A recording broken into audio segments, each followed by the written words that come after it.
Good morning, cricket fans, and welcome to the Santorum Cricket Ground. This is day number 5 at the European Cricket Series Portugal Challenger Division. I'm Phil G, and welcome to the ground. Let's get the action started right now.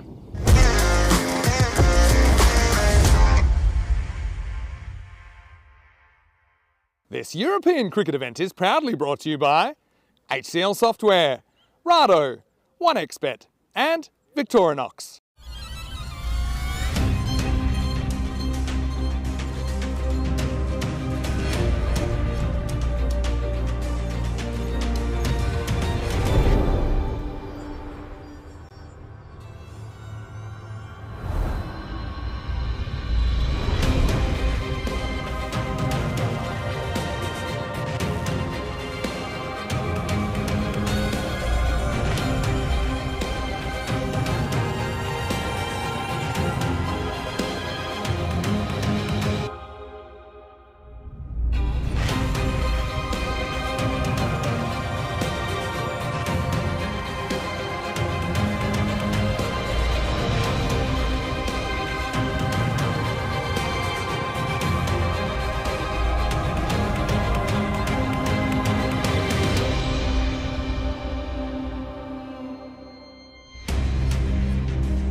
So good morning once again, Phil G here for the European Cricket Network, day 5 of the Challenger Division. How fast has this gone? The penultimate day of the Challenger Division in this ECS Portugal 2025 edition. I hope you've had a wonderful time. I've had a wonderful time, and I know my co-commentator Tina Goff's had a great time. Hey, shout out to Tina for yesterday flying solo. Great work, Tina.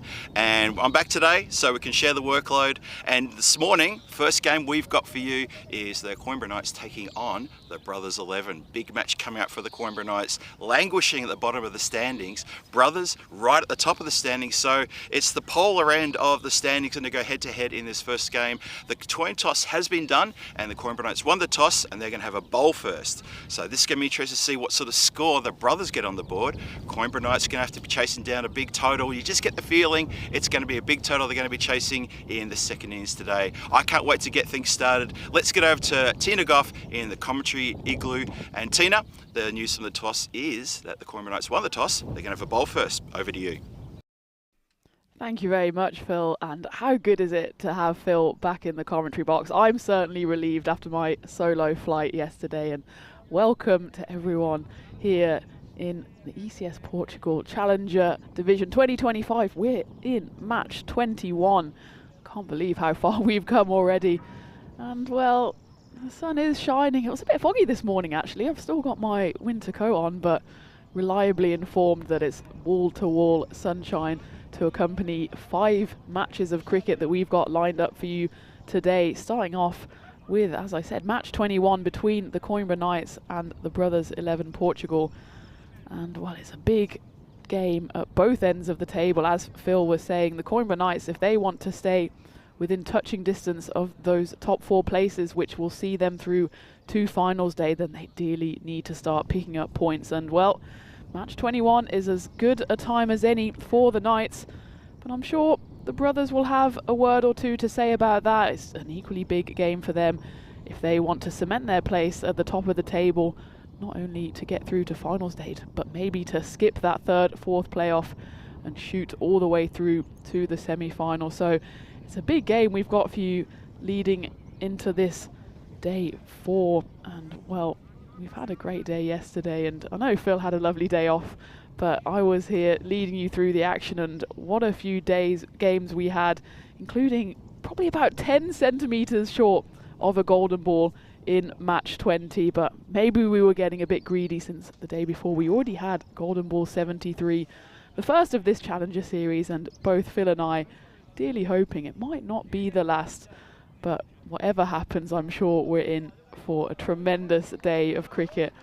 And well, as Phil said, the news from the toss was that the Coimbra Knights, they won the toss. They've decided to go into the field in their glorious all red strip. It's not hard to see the Knights coming over the hill, and well, here they come. They've got 3 changes to their team. 3 Singhs come in, Taranpreet, Tejpreet and Love Karan.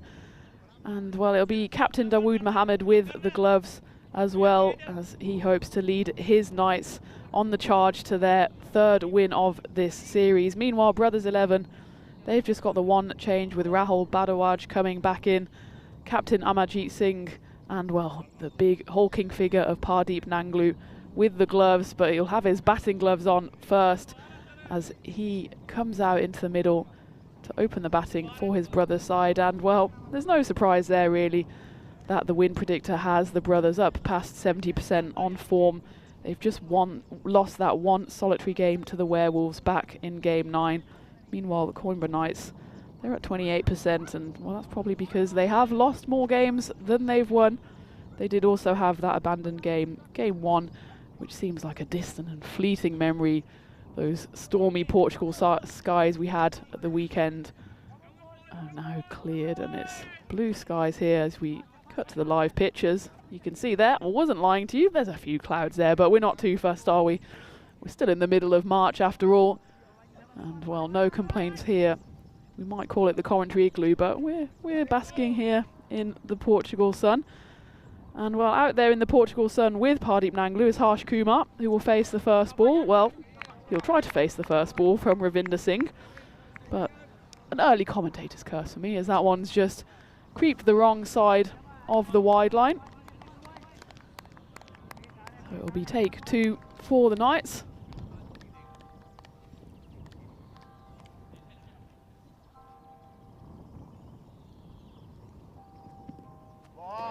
That's a better delivery. In fact, that's not a delivery you want to face at 20 seconds past 9 on a Monday morning. And well, since he had his day off, I think I'll bring him in 30 seconds after 9 on this Wednesday. And Phil G, welcome back. It's lovely to have you back here with me. How are you doing? Oh, thank you very much. Good morning to you, Tina. Good morning to everybody else watching around the world. Had a great day off yesterday. Thank you.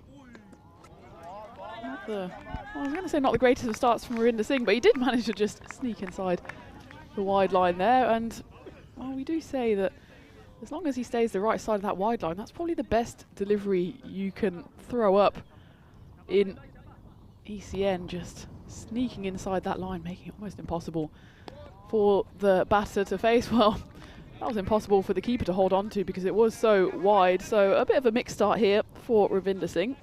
So tell me, Phil, what did you get up to on your day off yesterday? Well, we're situated here in southern Portugal in the lovely, lovely town of Santarém, and I basically just went and tried to get myself lost, walking through those cobblestone streets, getting amongst the cafes and the bars, as you'd expect. Good ball there to continue the over. Yeah, so I just went on a bit of an explore. It's my first time here to Santarém, and I was very keen to get out there and get a few happy snaps for the photo album and just take it all in. You know, had a visit to the local bull ring, had a visit to a couple of the big iconic structures around Santarém that you see in that lovely video at the top of the game. Swinging a miss. So Ravinder Singh, he's doing well here. Maybe he went for a bit of a wander around town yesterday and he's looking a bit fresh because a couple of these deliveries now, stopping to the wides and getting it going across the right-hander. Good bowling. Well, the Coimbra Knights do have the longest commute, don't they? Oh, yeah. It's twice now they've been given the first game of the day, so they must be early risers to get here on time. And, well, Ravinder Singh doesn't seem to be suffering any ill effects from that long journey so far, and when he does get it right, that right arm around angle, it is really difficult to play. And well, if you're gonna bowl 4 dot balls and just a single as well, then maybe you're not too fussed about a couple of wides in there, especially if they're those big wides outside off stump which, well, the batter can't really get anywhere near. So if you're just going to give away a 1, it's not the end of the world, as, well, Pardeep Nanglu comes on strike to face his first ball of the day, and we know how destructive he can be. We saw that yesterday. But Singh continues to just put that ball in that probing outside off line, and, well, half-hearted appeal there from Dawood behind the stumps, who's the captain and the keeper today. And let's take a look at the stats for the Challenger division so far. 20 matches played, almost 3,800 runs. Well, 3 added to the total, so 3,799. And, wow, look at that. And the Maximo is actually lower than the 4s, which is not always the case. Maybe the Premier Division will see that being flipped, and, well, we're definitely going to get to 200 wickets today, aren't we? I would definitely expect so, yeah. And I agree with you about the maximum rate. That will flip over for sure. The run rate is still around 10.5 runs per over. It's kind of maintained there for a couple of days now. That's interesting to note. We haven't seen a big acceleration towards the back end of this Challenger division. Well, a bit of acceleration there from Harsh Kumar, who was a bit watchful in that first over, going for just a single off 5 deliveries. But Taranpreet Singh is into the lineup, and he's been duly dispatched over backward point. A big swing from Harsh Kumar, and, well, that's kind of what we're saying. If you keep it outside off stump, you need to make sure it's not in that kind of slashing distance for the batter, and that was just exactly on a plate for Harsh Kumar. Yeah, I totally agree. That was, almost not quite a slot delivery, but it was definitely there for that shot and capitalised by Harsh Kumar. As you say, 5 dot balls in, or took 5 deliveries for just that 1 single in the first over. Cautious start, but now let's see what happens. Oh, just again, with the cautious start comes that kind of shot, and not sure what that kind of shot is going to manufacture apart from possibly some sort of edge. Just misses the blade, that one. It was a nice delivery, though, from Taranpreet Singh, who's come back in to the Knights lineup. He's got 1 wicket so far in this division. Picked that one up against TTP. Well, just the wrong side again. Early handwork there for the umpire, who's already had to signal wide on 3 occasions in just the first, what's that, 8 deliveries. Yeah, not a great start from the bowlers. Have 3 wides inside of, 8 legal deliveries. They can count themselves lucky that, in fact, the balls that they have bowled haven't been hit to the boundary, apart from on that 1 occasion at the start of this second. So a watchful start from Harsh Kumar. Pardeep Nanglu, he's just at the other end, digesting his breakfast. He's just faced that 1 ball at the end of the first over, and, well, if he gets on strike and he gets going, he can be the danger man for the Knights. Sorry, for the brothers even. Yeah, he'd be like a cage beast right now. Just, you can see him there, he's just walking over to the crease, just giving a little push with his foot, and now he's pacing. I'm keeping a close eye on him because he does look like someone who's saying, I want to get up the other end, I need to do something. Now he's engaging with the umpire in some discussions. He wants to be in the game, he does. You're right, he's just standing there, letting breakfast be digested, and he wants to get up there and have a go after maybe a single. Ooh, inside edge. Well, we've got the Tigers and the Werewolves, but it's currently Pardeep Nanglu who's prowling out there. And, well, it's no wonder, because he was the chief architect in that Game 19 win by 10 wickets against LSG. And he picked up 47 runs in just 24 balls. Wow. And, well, at the moment, he's still stuck at the non-striker's end. It's the final ball of the second. And, well, it's a low full toss. They'll probably have to check that for height. In any case, it's gone all the way to the rope. The first, well, actually the second Maximo from Harsh Kumar in this over. And, yeah, I think just about all right. It's kind of more, upper leg height than hip height. And just enough on it just to get over the boundary. That is the end of the second over. Brothers move to 16 for no loss, and Pardeep Nanglu finally gets a chance to use that bat of his at the start of the third over. Yeah, nice start here for the Brothers 11. They weathered a tightish kind of over on the first over. There was a few wides in there, but otherwise Ravinder Singh bowled pretty well. That second over, though, going for a few more runs. And now, yeah, as you say, big hitting Nanglu gets to face another delivery, try and get off his duck. Well, that's about as wide as it gets. Yeah, it's Ravinder Singh back for his second over, and that's his third wide already. But in fact, apart from those 3 wides, he's only conceded 1 single. So I suppose you take it. It's just, you don't want to keep on racking up those extras. We saw that actually in the final game yesterday, with possibly for the first time in this series that Mr. Extra was top scorer. I think 26, and the next top score off the bat was, I think, 22, something like that. So they do all add up, and well, that's a dot ball for Ravinder Singh, but we've already had 4 wides in these 2.1 overs so far. But I suppose as long as the Knights aren't giving away too many runs off the bat, they'll take that. And the brothers at the moment, we're giving Nanglu the big talk up. He currently finds himself still sitting on a derrick. He'd like to get rid of that big 0 next to his name and maybe push it up into maybe 6 or multiple figures, I'm sure. Just on the point about the extras too, yes, I think it was match 12, Coimbra Knights, when they scored 41, bowled out for 41. I think 17 extras was the top score. Whew. So it's happened once or twice, and well, yeah. The Knights out there now, they'll want to score a few more off the bat in this second half of this game, I'm sure. But they've got work to do in the field, and you know what, I actually do really like this from Ravinder Singh. And I like it from umpire crew as well, because the ball, by the time the keeper takes it, he's almost on the next strip. Well, if there were a next strip. But by the time it passes the batter, it's still well within that wide line. Yeah. It's just because of that angle that he cuts across. And look at that hooping away swing. I don't know if it's kind of out of the hand. It's certainly because of the angle of the bowler as well. And this is really good bowling by Ravinder Singh. And that's 4 dots in a row now. That's a great delivery, that one. That last one, that's a wicket-taking delivery, that one. Kumar just rubbing the bat on the ground for reasons that only he'll know. Good luck, maybe? Maybe that was what it was. Maybe that's his way of saying, come on, Parveen. He's finally got a bat on ball. Nanglu, that's actually his first run.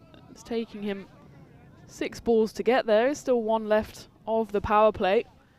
We've certainly seen more explosive power plays, haven't we? But we've also seen power plays with a few more wickets fall. So, yeah. Well, the win predictor still has the brothers up at 66%. We know that they do have firepower in their ranks, and well, maybe with no disrespect to the Coimbra Knights, they probably lack a bit of that firepower in their batting lineup. Well, at least what we've seen so far. Well bowled again from Ravinder Singh, and well, that's just about as good as you can bowl without taking a wicket. He finishes with figures of 0 for 5, 3 of which were wides. So only 2 singles conceded off the bat, and the brothers at the end of the power play, 18 for no loss. Good start there for Coimbra Knights. Very good start indeed. Only keeping that power play down below 20 to a team that has already shown that they can hit some runs. They've got Nangle out there who's made some big scores in this tournament already, and Harsh Kumar, he's made some big scores as well. Both of them have made at least a 50 in this tournament so far. So good signs for Coimbra Knights, nice and early there. Let's give a shout out to everyone in the chat. Thank you for joining us wherever you're watching from around the world. I can see SkyQuest in there, Wayne, Bob, Thomas Martinez, Dave B. Thank you guys for joining us, and I'll get round to the rest of you in just a moment. And it's the start of the new over, and it's been chipped up in the end. It was almost a brilliant one-handed grab there by Ravinder Singh. It would have been one of the old Statue of Liberty takes. As it is, well, Nanglu comes through for 2, and he certainly hasn't found his form yet, as Taranpreet Singh has come back for his second over. Let's take a look at that one. He just mistimes it a bit, and that was the one-handed effort. He did well to actually get his hand on it, which meant that it stopped the boundary.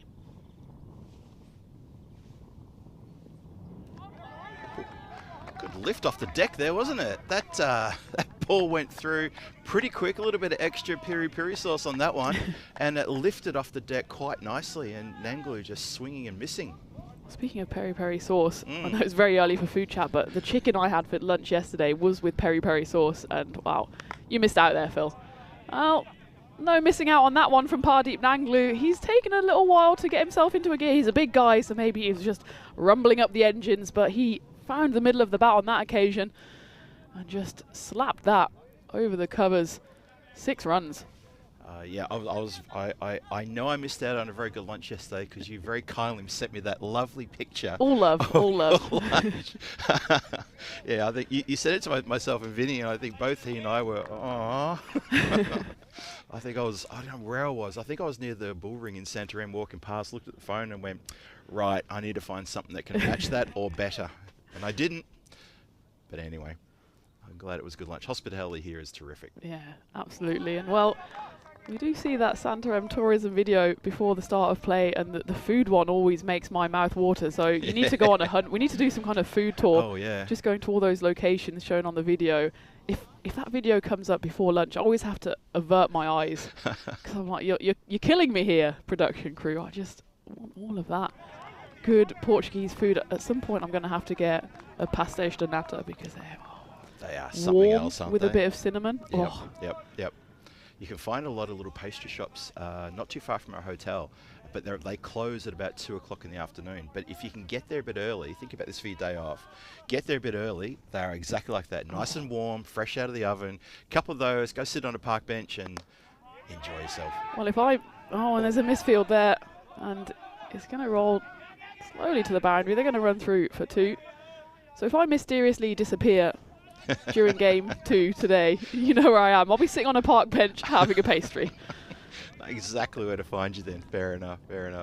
Yeah, no, the food here is absolutely terrific. Just one thing on that little clip that we sometimes show, the food one. I think it was on Monday that showed it for the first time. I was just staring at it and realised my stomach was just going grr, grr. Like, dude, shut up.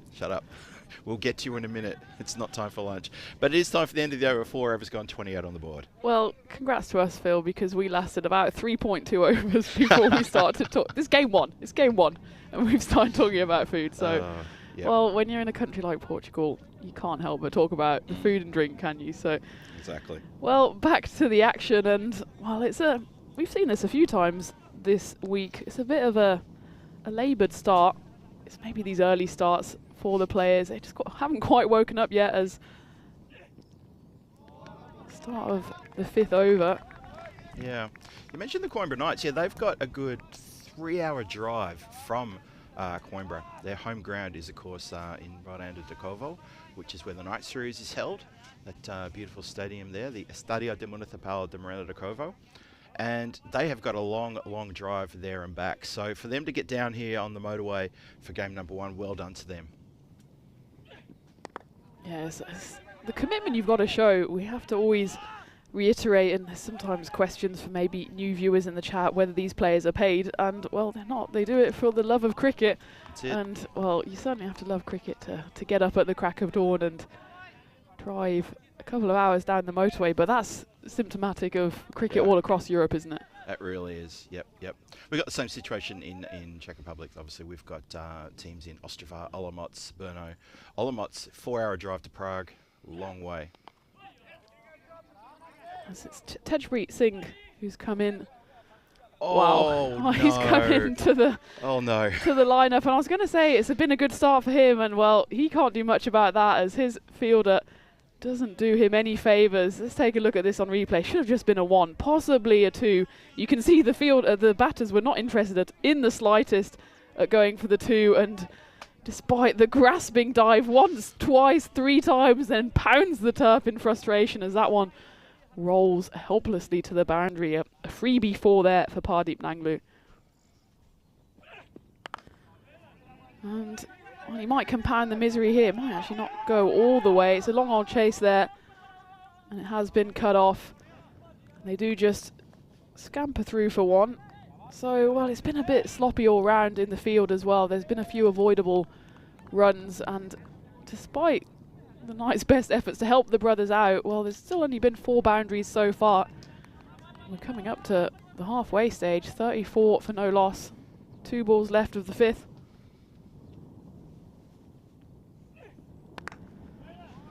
And that one's been hit firmly, and well, there's the next boundary of the innings. And Harsh Kumar, again, he might have had a direct line to the commentary booth. He heard about our complaints of the lack of boundaries, and he says, well, here you go, here's one. That takes the brothers to 42, 1 ball left of the 5th. Yeah, real stand and deliver that, wasn't it? Just crunched that through the covers, emphatic. Saw it quickly and just opened the blade and went crunch. Good shot. Looks like the brothers have really got the motor running now, pedaling really hard on that bike. 38 for no loss on the board. One more to come in the 5th. Importantly, they haven't lost a wicket either, so you'd think, especially at the halfway stage, they'd consider accelerating.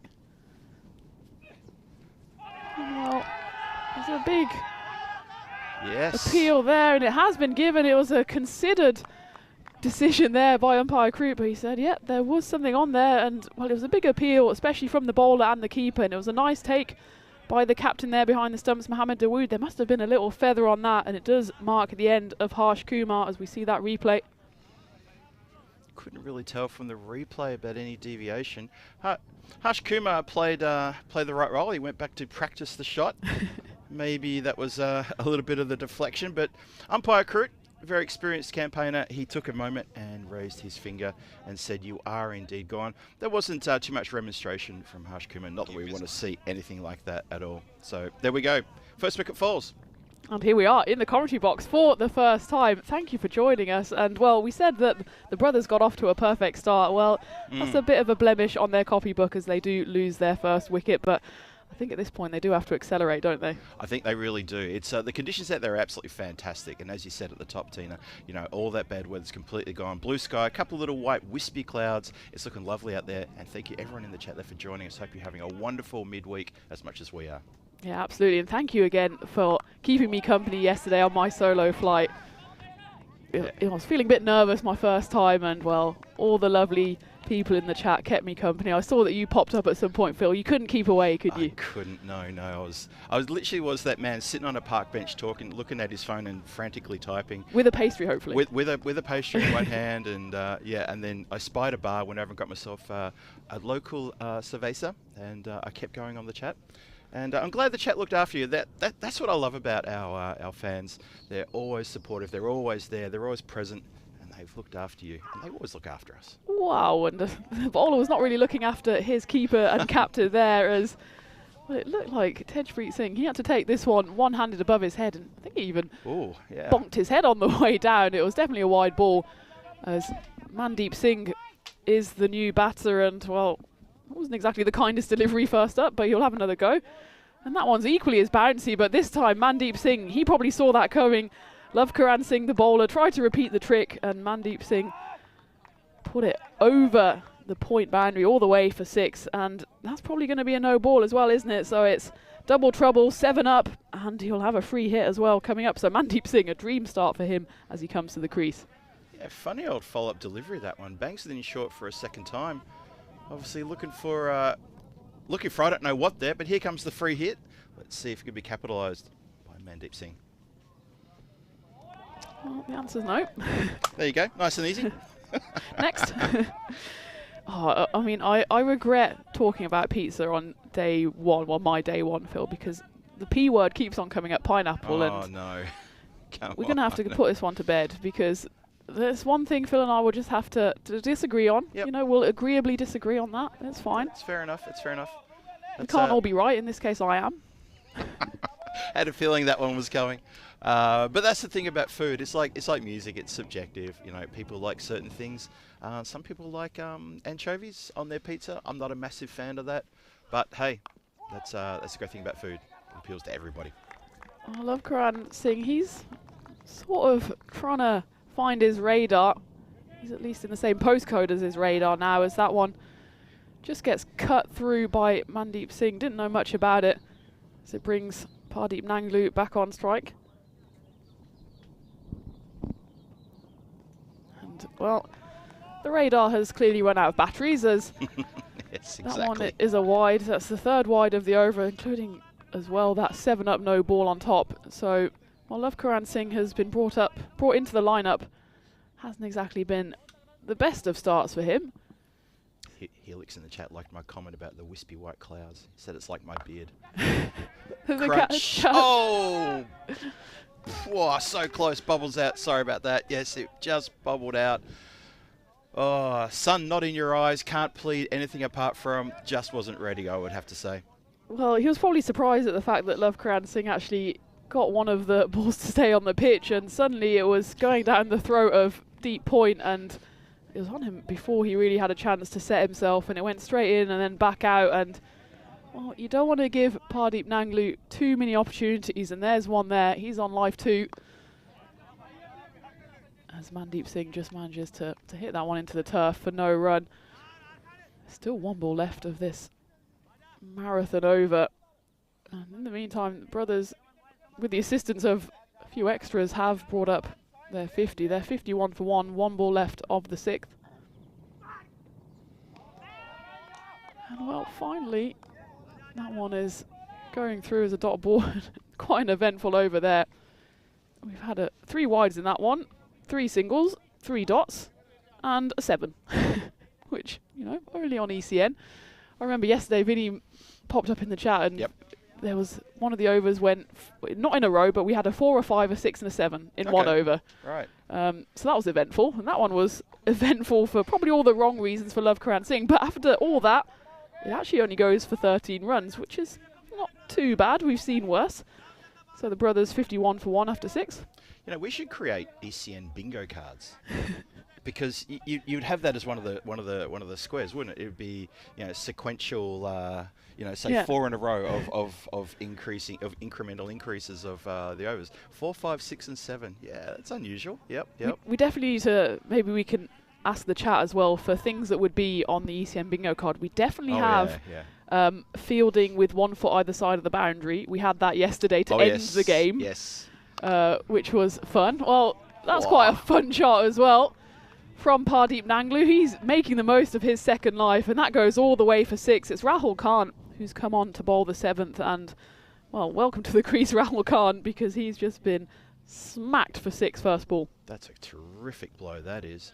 And the scene is set for someone like Nanglu now in these final overs to just really get amongst it and really take this this Coimbra Knights team apart. So could be problematic in these next couple of overs. This score in danger of blowing out now. I mean, I know it's only just 1 strike, but that shows intent and with a real sense of aggression. 24 from 17 now, Nanglu. He's been a bit of a sleeping giant so far in this innings, but he's slowly getting going. And well, these extras, which we said at the start, weren't too damaging, but if they continue throughout, then well, it's 8 so far, 8 wides and 1 no ball, which of course ended up being 7. So if you call that 15 from misbowled deliveries, then well, it's slowly racking up, isn't it? It really is.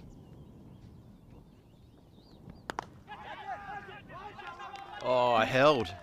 I lost that ball completely. I was looking in the skies. I thought that was coming out of direction, but the one person who didn't lose the flight of that ball was Rahul Khan, who takes a really nice caught and bowled. When you've got Pardeep Nanglu in form, you don't want him smacking the ball straight back at you, and that's what happened there.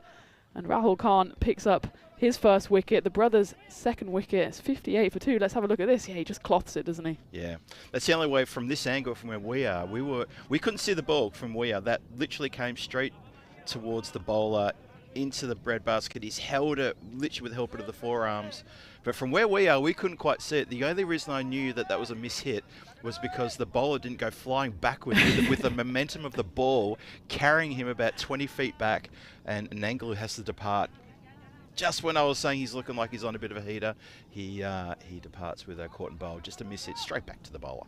Yeah, that's definitely caught and bowled Rahul Khan, and assisted by Phil G, because you did mention that Nanglu was, well, there was no assist from you on that one, Phil. It's 2 and 2 for Rahul Khan, and Parminder G, he says hello and we say goodbye as he walks off, having not troubled the score. Golden duck, and suddenly a turn up for the Coimbra Knights. Rahul Khan finds himself on a hat-trick, 58 for 3, the brothers 11. What a time for the Coimbra Knights to pick up 2 in 2, just when the acceleration looked like it was on the cards. And have a look at this one, crunch. Top of off stump gets knocked back. Stumps are getting knocked over, but they teeter quite nicely there. Bails all over the place. He practices the shot. Doesn't matter. You're done. Great delivery of that. Every bowling coach's dream to see their bowlers hitting the top of off stump. I do love when they practice the delivery after they've just been cleaned all ends up. And it's like, well, the horse is pretty much bolted now, but if you want to practice the shot you should have played, that's fine. They do have other games coming up, so maybe he can put that defensive shot into practice, and that's why it's good that they all have 10 games. As well, hat-trick ball from nowhere for Rahul Khan. George on strike. And a big shout there for LBW, and the finger's gone up, and we've got a hat-trick. Rahul Khan, 3 in 3. It's George playing a curious shot there as he walks across his stumps, gets no bat on it, and umpire Crute does the rest, puts up the finger of doom, and well done, Rahul Khan. Hat-trick for him after, well, first 2 balls went 6 and wide, and then he went wicket, wicket, wicket. Well, how about that? Good shout out there, Tina. Wow. So I think that's maybe our 8th hat trick for the year. Look at this one. Straightens and hitting nothing but the middle peg, I reckon. That is a terrific delivery, and this game's been turned on its head at a time when acceleration was needed from the brothers 11. They've instead, I wouldn't say they've capitulated, but they're buckling under pressure here. Knights bouncing back hard, really getting amongst it now. That's actually a terrific delivery from Rahul Khan. He was just begging the umpire. He was demonstrating the ball hit the stumps, please give it. And, well, I think that's a good call from the umpire. It's always difficult when you have a big LBW call on a hat-trick ball. You don't want to give it on sentiment alone. Yep. But I think that one was pretty plumb. And, well, I tell you what, Rahul Khan, well, he's on a double hat-trick here. Oh, bowled. And so, would you believe me if I said Rahul Khan, he's only bowled 1 over so far in this series, and it went for 27 runs. Really? Yeah. You wouldn't have picked that, not for anything in the world. And then when Virender Singh comes out, he's been around for a while. You would expect him to see that one off, and he's almost got a feather edge for 4 out of 4. What an over. He's composing himself here as Rahul Khan. As this is still his first over. He's got 1 left in the tank. And the final ball coming up. Well bowled that is. And well, his first legitimate delivery of the over went for 6. Then he went for a wide, and then he said, "Okay, I probably should do something here. I'll just get a hat trick." And then follows up with 2 dot balls at the end of the 7th. Brothers 58 for 4. As we take a look at the 2025 calendar, and well, I know Checky is on your list, Phil. What else are you looking at? Maybe in July, August, in the English summer. In the English summer, let's have a look. Looking forward to Belgium. I think I'm going to be up there for the Belgium ECS, a return to Belgium, return to Germany as well. Romania encore, Hungary just down the road from Prague. Looking for that one in Budapest as we start the next over live action resumes. Yeah, a lot of really great venues there coming up this year. An absolute plethora, a smorgasbord of cricket for viewing, for the viewers' appetites. I can't wait to get our teeth into that, and well, we're not even into the 4th month of the year, and what a year we've had so far. I think if this was our final day of cricket for the year, we'd still say we've had a good year, and well, there's so much still to come, isn't there, as Love Karan Singh comes back for his 2nd over.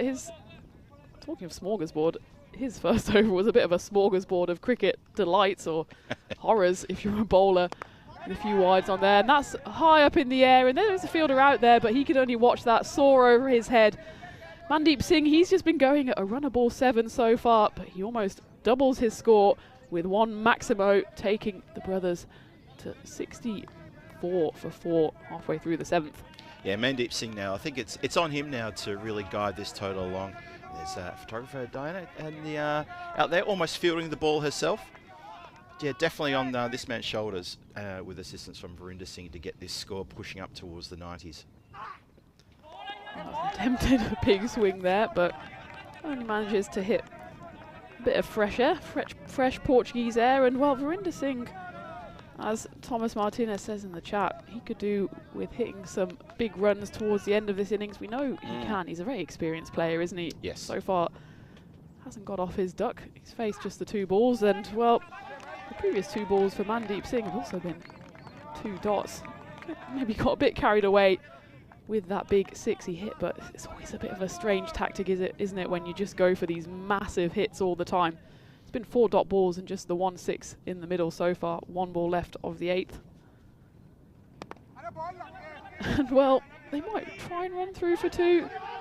Yeah, they are going to go, because that was a bit of lazy fielding out there actually in the deep. And well, we've got a chance here of a run out. I think umpire Crute even says no on field. He's confident, and well, it was good running in the end, because they picked that the fielder was just taking a gentle morning stroll towards the ball, which meant that the 2 Singhs at the crease could turn and go. Verinder Singh rolling back the years there to get in, and yeah, well, good call from umpire crew, well in there. And that is the end of the 8th, 66 for 4, the brothers, 2 overs left. Yeah, a little bit unusual that from the fielder there, just ambling in, as you say. Have a look at the run rate graph here. It's currently at 8.25. It's, well, that bundle of wickets in the 7th over. And, well, if a doctor looked at that, he would say we might have lost the patient because that is flatline.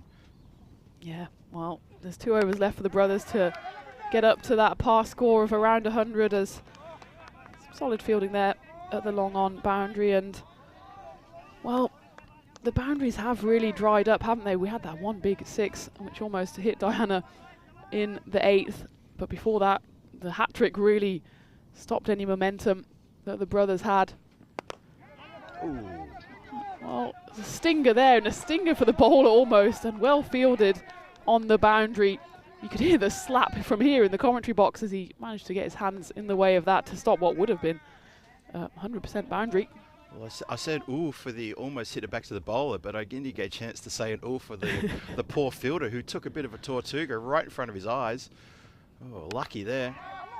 Double oof, maybe triple oof as well, because that one also stings the palm of the cover fielder, but he can only tip that one over the crossbar. And well, Thomas Martinez in the chat maybe gets his wish as Verinder Singh, he is swinging the bat now, and you can see, well, there was a half chance there in the cover region, but it was hit pretty hard by Singh to the boundary. And the brothers, well, they're threatening an acceleration. Their foot is near the pedal. Yes. Big swing there again. It's not going to go all the way. It should be fielded. Steady. Don't overrun it. We've seen that about 1,000,000,003 times. Yeah, I think that's a pretty good estimate, to be honest. Yes, almost another situation of going past, anticipating a bit too much away movement. It's probably also why some of the batters on the European Cricket Network are not very good against spin bowling. Need to be able to pick those ones. Well, no brotherly love there from Rahul Khan as he picks up his 4th wicket against the brothers, and it's been an absolutely tremendous spell by him so far. 4 for 14 with 1 ball left of his spell, so we're on 5 for watch, Phil. He is, yes. As the brothers lose their 5th wicket, 73 for 5, and it's Mandeep Singh who has to go. Gets nowhere near that one, and for his troubles has his stumps splattered to the ground.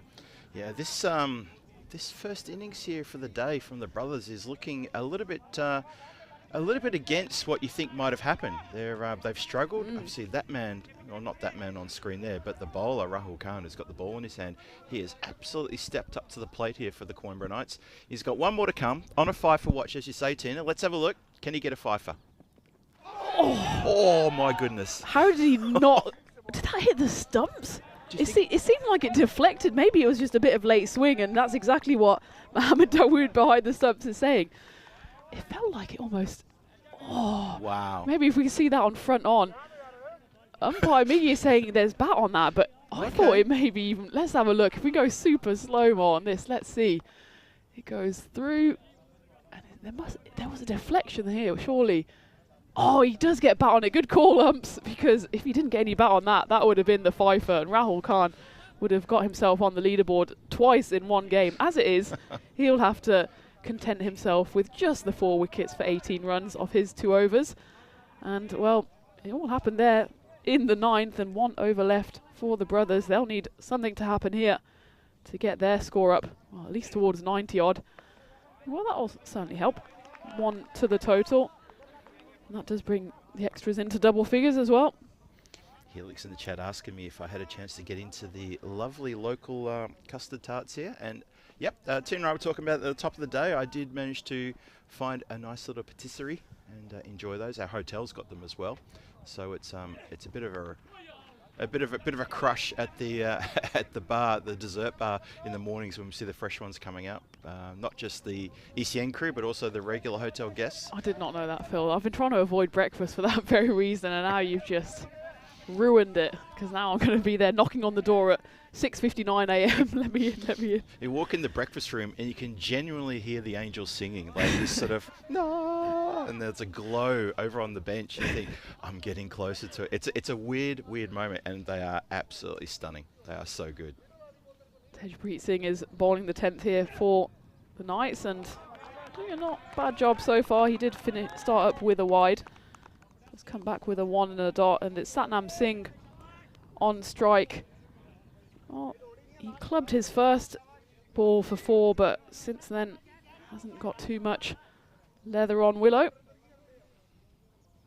Yeah, getting credit where it's due here. The Coimbra Knights, they've tidied up their wides and their extras. They've got a lot better in the last few overs. Big appeal there, and well, the umpire doesn't even have to raise the finger, because Satnam Singh, well, he's walking, and then he almost stops as if to say, oh, darn, what have I done? But I think, well, it's always good to show a bit of good sportsmanship, and yeah, let's have a look at that. If there was a big deflection, yeah, big enough, wasn't it, off the edge of the bat, and you can see Satnam Singh starts to walk.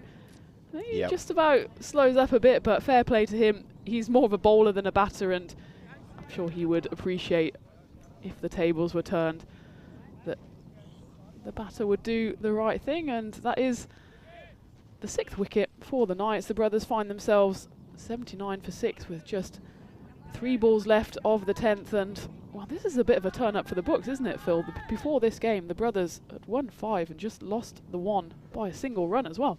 Yeah, brothers sitting top of the table. This could shake him a little bit though. Well bowled again by Tejpreet Singh, and they're going to go through for a run. Well, they attempted to go through for a run. It's always one of those risky situations where the bowler has the ball in hand, and well, it's a bit embarrassing if you miss the stumps from there, but Tejpreet Singh didn't, and it will be another run out. Desperation now for the brothers to get themselves up into the 80s. Real desperate. Have a look at this one again. Well, Verinder Singh was coming through, ambling through, and the shy at the stumps had time to just line up the sights, have a second little view, maybe get a little bit of advice from the outfield, and threw them down, no problem at all, and run out by, well, the proverbial country mile pretty much. I think it was the right call, though, by Verinder Singh to get himself back on strike. He's the more recognised batter, but he'll have to prove it now with 2 balls left. Oh, it's gone up in the air. Does it have the legs to go all the way? Yes, it does, and well, that burgled run does pay off. Well, it wasn't a run, was it? It was a run out, but it did get Verinder Singh on strike, and that's exactly why he wanted the strike, to hit a medium-sized Maximo, but definitely long enough to just sneak over the fielder here at long off. Yeah, just for a second I thought the fielder might be in with a chance there, but yeah, you're right. Just enough momentum to carry it over in the end. Big Maximo. Last ball coming up. And they should push for 2 here. There's certainly no harm in doing so, and well, it's good running actually from Gurlal Singh, the new batter, who won't face a ball, but he contributed 2 runs just by setting off like a hare there from the non-striker's end, and well, at least a bit of positive momentum for the brothers with 8 runs coming off the last 2 balls. That takes them to 87 after the 10 overs. They did lose 7 wickets, and well, they would probably be slightly disappointed with that, wouldn't they, Phil? I think they'd be disappointed. I think they will know that they've left runs on the table, which they should have picked up. It was a funny old start to the game as well. Oh, there's me saying good morning to everybody. Thank you very much for production for doing that. I can't even remember doing that. How bizarre. It was in a morning fog, was it? Well, there was a bit of morning fog going on for the Coimbra Knights fielders, as they didn't quite allow their breakfast to digest quickly enough and took a lie down instead on the boundary, and well, there was a long protracted appeal there from Rahul Khan, who got the court behind. Sorry, that was Tejpreet Singh, and well, there was Pardeep Nanglu who opened the batting, and he did some lusty blows, but then caught and bowled by Rahul Khan, which was in fact the start of a brilliant spell for Khan, who picked up a hat-trick and 4 wickets. Just 18 runs. That's right, and that is the hat-trick ball right there. Umpire Crute having no doubt in his mind that was going to cannon into middle and leg, and I think we all agreed with that one. And what a great display he had. Diana there, our photographer, almost fielding a Maximo. And so the boundaries coming irregularly, I guess is the best way to put it. and that's probably why the score on the board isn't in triple digits. And Coimbra Knights will probably be thinking, with these wickets falling quite regularly, thanks to that man Rahul Khan, will be thinking, we're on here, we're definitely a chance of causing a big upset. And they need to cause an upset if they want to play on Friday. That's the bottom line. You see run out there. That was the sacrifice to get Verinder Singh on strike. So Coimbra Knights, they'll be having a discussion in the next few minutes about how they're going to go about this run chase. But yeah, probably definitely an underpass score from the brothers on this first match on the day 5 of the Challenger division. Yeah, exactly right. And it was the boundaries or the lack thereof that really made that score not really where it should be. Just the 7 6s and the 4 4s in that 87 runs. And well, the top score was Pardeep Nanglu, who was threatening to go big, as he has done a few times in the last few games. He's already got a 77 and a 47 to his name. This time he could only manage 24 before he chipped up that caught and bowled to Rahul Khan, who was certainly the pick of the bowlers. And you can see here by the standings just how important this game will be for both ends of the table. Oh, totally. Coimbra Knights, they pick up a win here. Suddenly, they're pushing themselves in contention for 4th place. The brothers could lose top spot. And have a look at the batting card there. And you can see, apart from obviously the guys at the top there, getting into double-digit figures. Middle order, with the exception of Verinder Singh, middle order just not contributing with a couple of, 3 first ball ducks.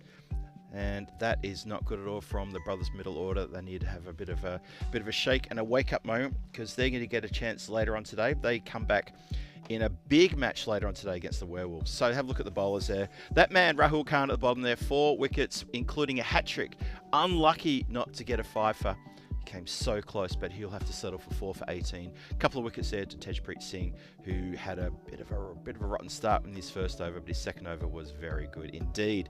Ravinder Singh bowled absolutely sensational. The first and third overs, unlucky not to get a wicket, but he really set the tone for the Coimbra Knights. So well done to Ravinder Singh. I thought funny enough, I wouldn't say it's my pick of the bowlers. Rahul Khan was, but Ravinder Singh, sensational bowling effort there.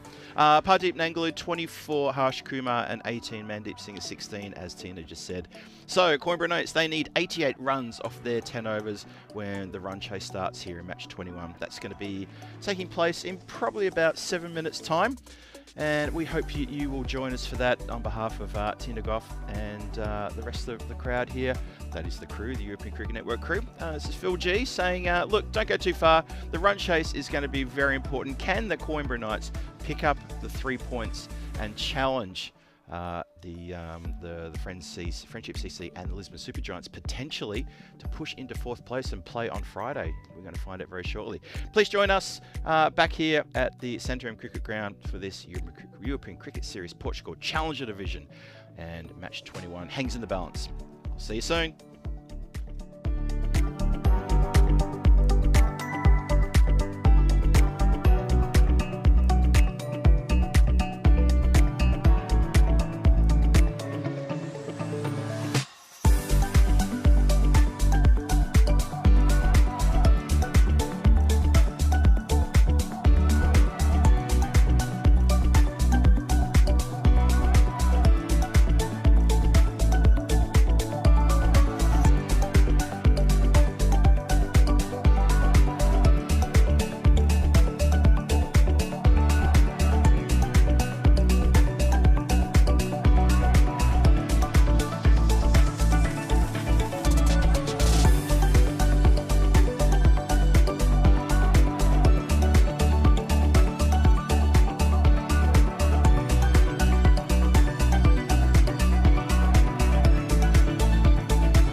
This European cricket event is proudly brought to you by HCL Software, Rado, 1xBet and Victorinox.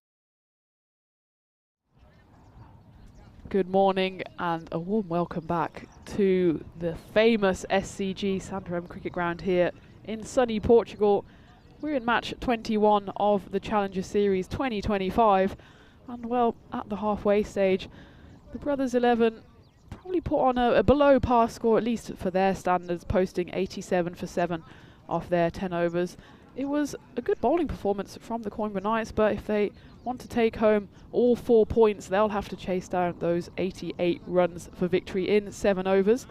Meanwhile, the Brothers 11, if they restrict to Coimbra Knights to 60 or less, which, well, the Coimbra Knights have been restricted to 40 on one occasion this week, then it will be the Brothers that take the 4 points for the victory and the bonus point. So all still to play for here in game 1 of today, match 21 in total, and it's a really important game for both ends of the table. Brothers 11 currently sitting pretty at the top of the table, but they'll want to reinforce that lead and make sure they're certainly in the top 4 to get through to finals day, ideally for them in the top 2. So they shoot straight through to the semi-finals, well, whereas for the Coimbra Knights, for them, it's all about breaking into that top 4. They're currently 3 runs shy of Friendship CC in 4th place, and well, 3 points is exactly what you'll get for a win. So that's what the Knights will be targeting there. It's Singh and Singh who have gone out to the middle for the Knights. And it's Rahul Bhardwaj who's back into the lineup for the Brothers and straight back with the ball in hand. He will be bowling the first ball, and well, he starts with a dot ball, and well, we had quite a few of those in the first innings as well, because the Brothers, they never really got going in their innings, didn't quite find the momentum that has seen them win 5 games out of 6 so far in this Challenger Series. Again, well, we've seen the success of that wide outside off-stump line, and that seems to be what Rahul Bhardwaj is going to employ in his first over. You see there on the replay, firmly within that wide line.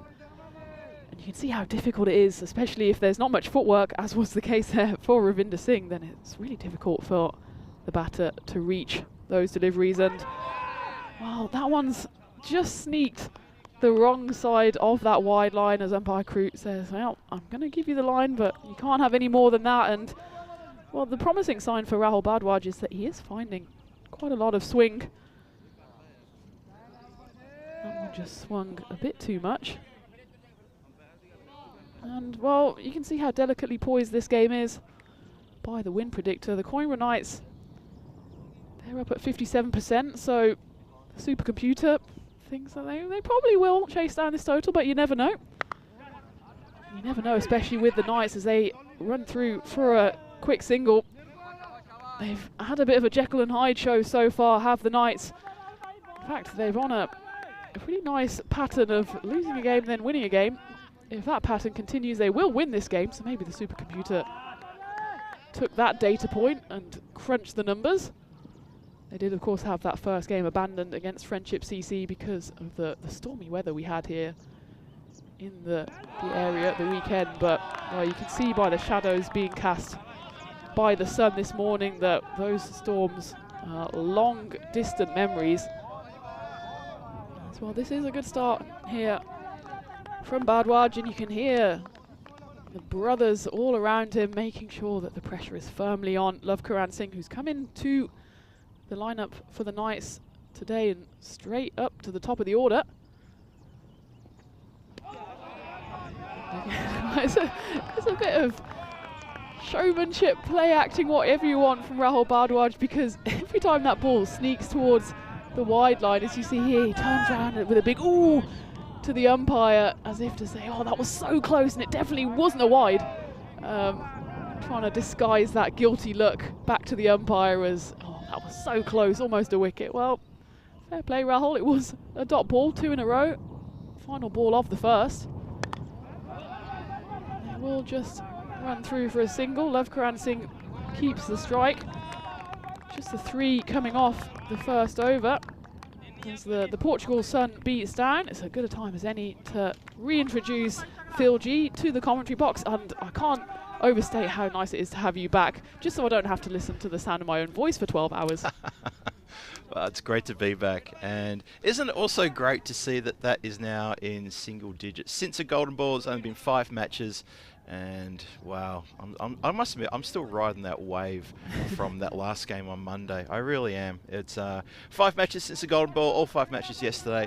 However, I think the match last night, well, it was close to a golden ball. Was it 10 centimetres away from a golden ball?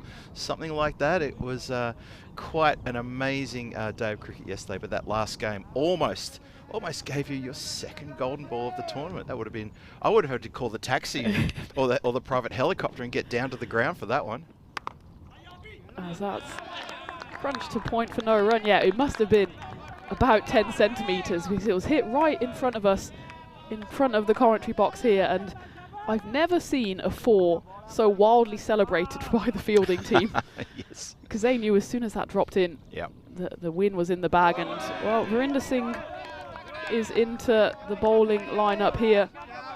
He's a seasoned performer. He, well, 1 or 2 big hits off his bat in the first innings, and he's straight into the action here. He probably is more of a recognised bowler, and he's had quite some success so far. 2 for 6 in game 4 in that win against LSG.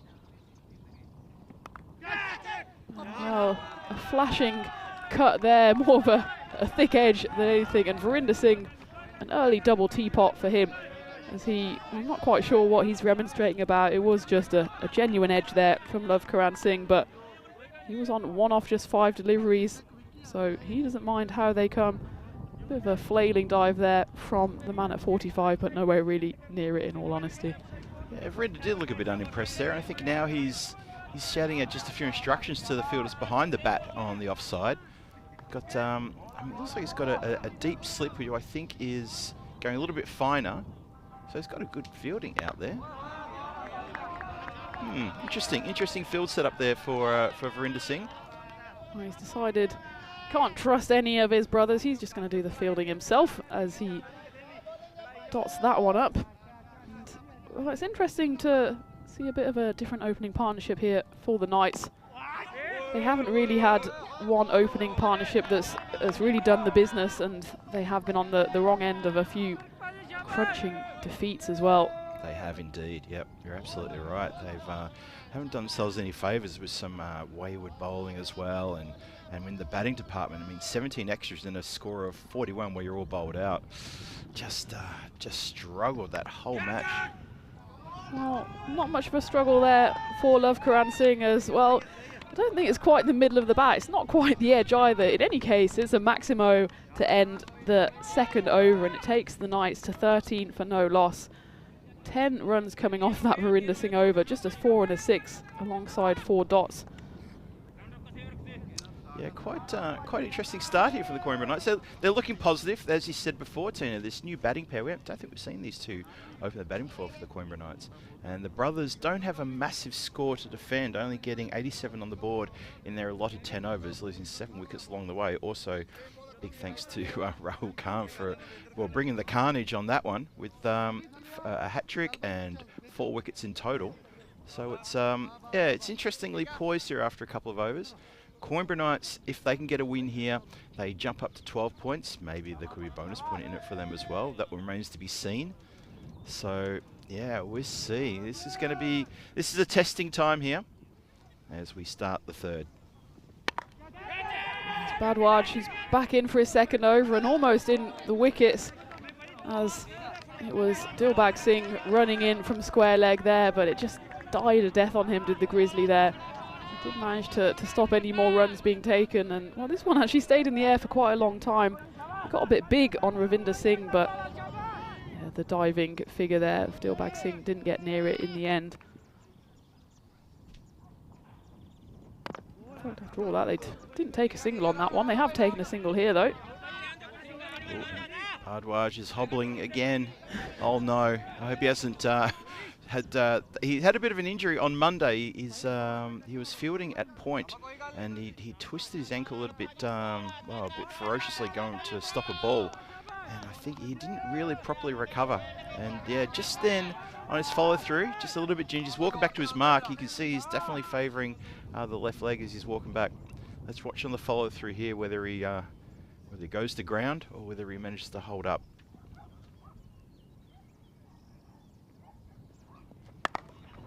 Well, whatever happens, it's going to go to the boundary. So, well, it didn't look like he struggled too much there, did Rahul Bhardwaj, but nor did Love Karang Singh.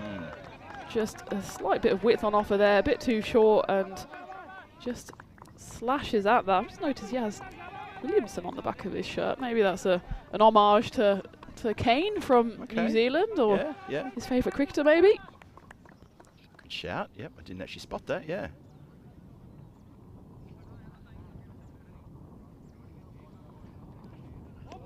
Goes for a similar shot, but very much not the same result, as that one just flies through to the keeper. It's Pardeep Nanglu, the familiar face behind the stumps, and well, he's not the most limber of keepers, but he's certainly got a tidy pair of hands, doesn't he? He's done pretty well behind the stumps. I got to say, he's saved a lot of byes getting past, and he's very animated, very active, and he helps his skipper with the field placement. So he's done a good job. Oh, good job on that one, as that's going to go all the way for a Maximo over long on and then some. And, well, Love Karang Singh, he's not really got completely going yet, but with lovely shots like that, reminiscent of Kane Williamson with the name on the back of his shirt and the backward cap as well. And nothing backwards about that shot. That went all the way to the boundary. 6 runs. Very nice holding the pose, elbow aloft. Good correct shot for a straight drive 6.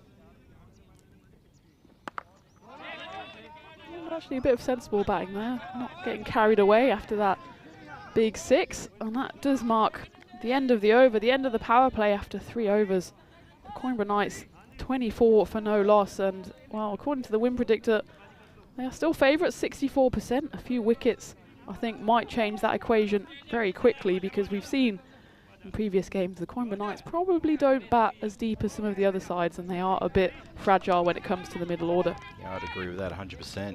But thus far, you have to say that with the power play, that's been a pretty good start to the run chase all up. I think if you offered the Coimbra Knights 24 on the power play for loss and no wicket, they would say, yes, please, thank you very much. We'll have some of that.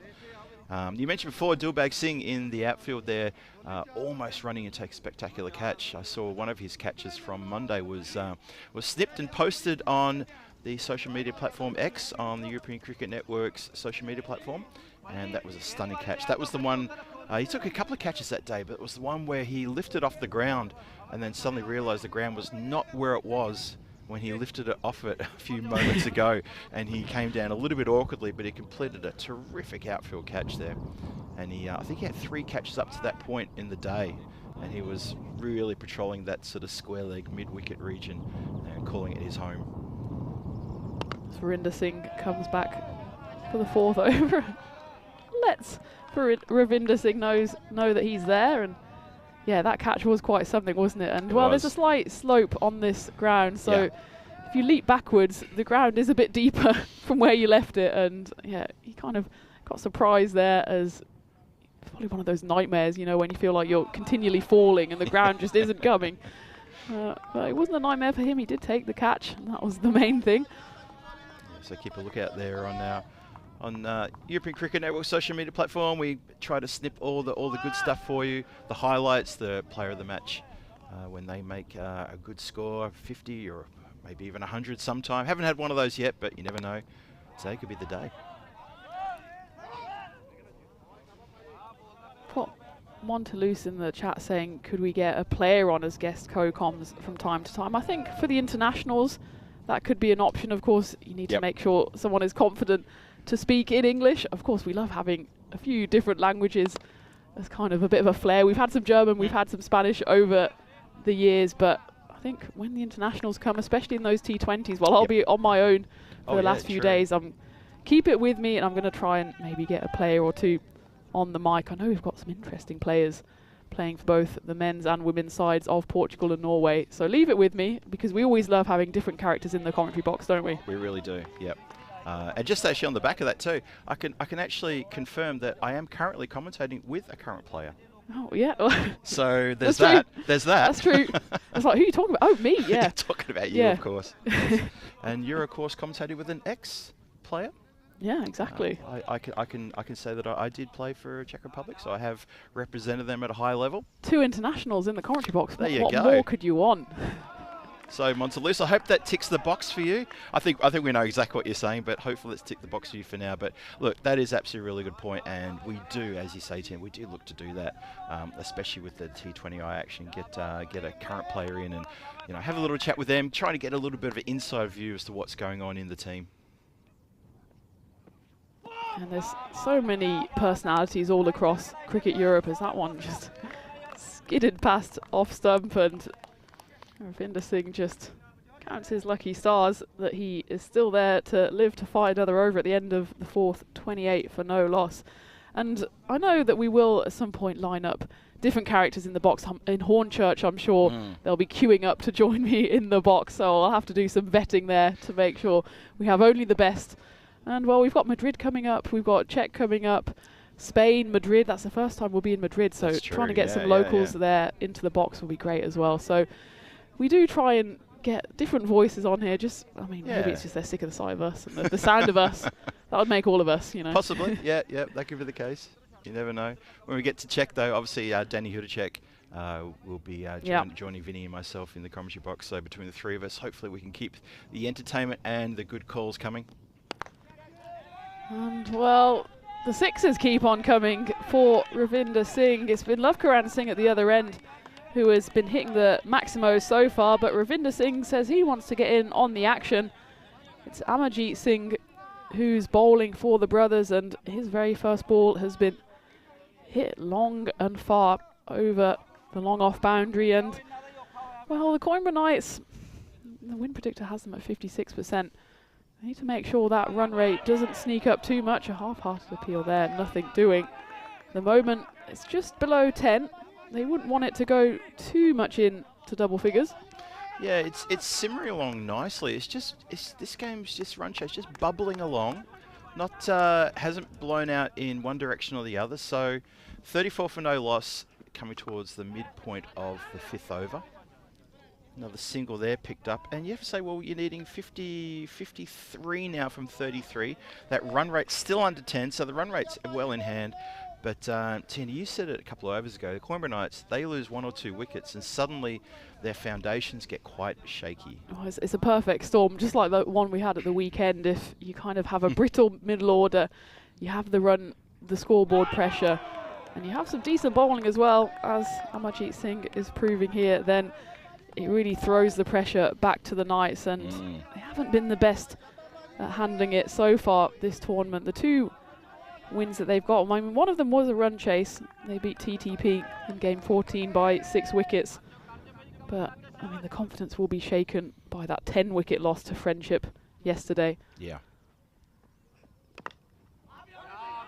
And, well, after that big 6 at the start of the 5th, we've on 3 dots and a single after that, and that's exactly what will make that run rate creep up and up.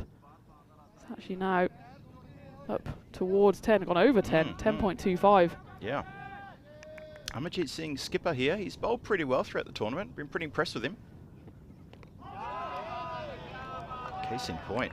Yeah, well, that's 3 dot balls for Lavkaran Singh to finish the 5th over at the halfway stage. Coimbra Knights 35 for no loss. As we take a look, we've just mentioned them, the places that we're going to soon. It's nice to see a few W's there as well. We're going to have some ECSW action in Italy.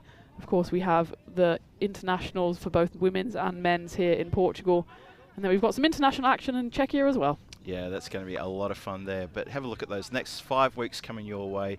You must be looking forward to, you're going to be in Bologna? You're going to be there for that one? Definitely going to be there for that one. Just eat that one up. Pizza. Pizza full stop.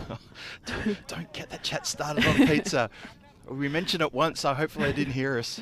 And I'll be in the Malta for the spring series as well, and we're always really well looked after at the Master Sports Club. So I think I'll be there 3 times this year, and it's no coincidence as well, because the glorious sunshine there and the lovely hospitality. Looking forward to that, where we'll have some internationals again. Yep. It's Satnam Singh bowling the 6th. One of those ones where the bowler didn't really appeal. He heard an appeal from somewhere else, and he said, "Oh yeah, definitely appeal for that one." Nothing doing. It's like dominoes falling over slowly. Just, oh, I heard something. I better appeal as well. But yeah, nothing doing there.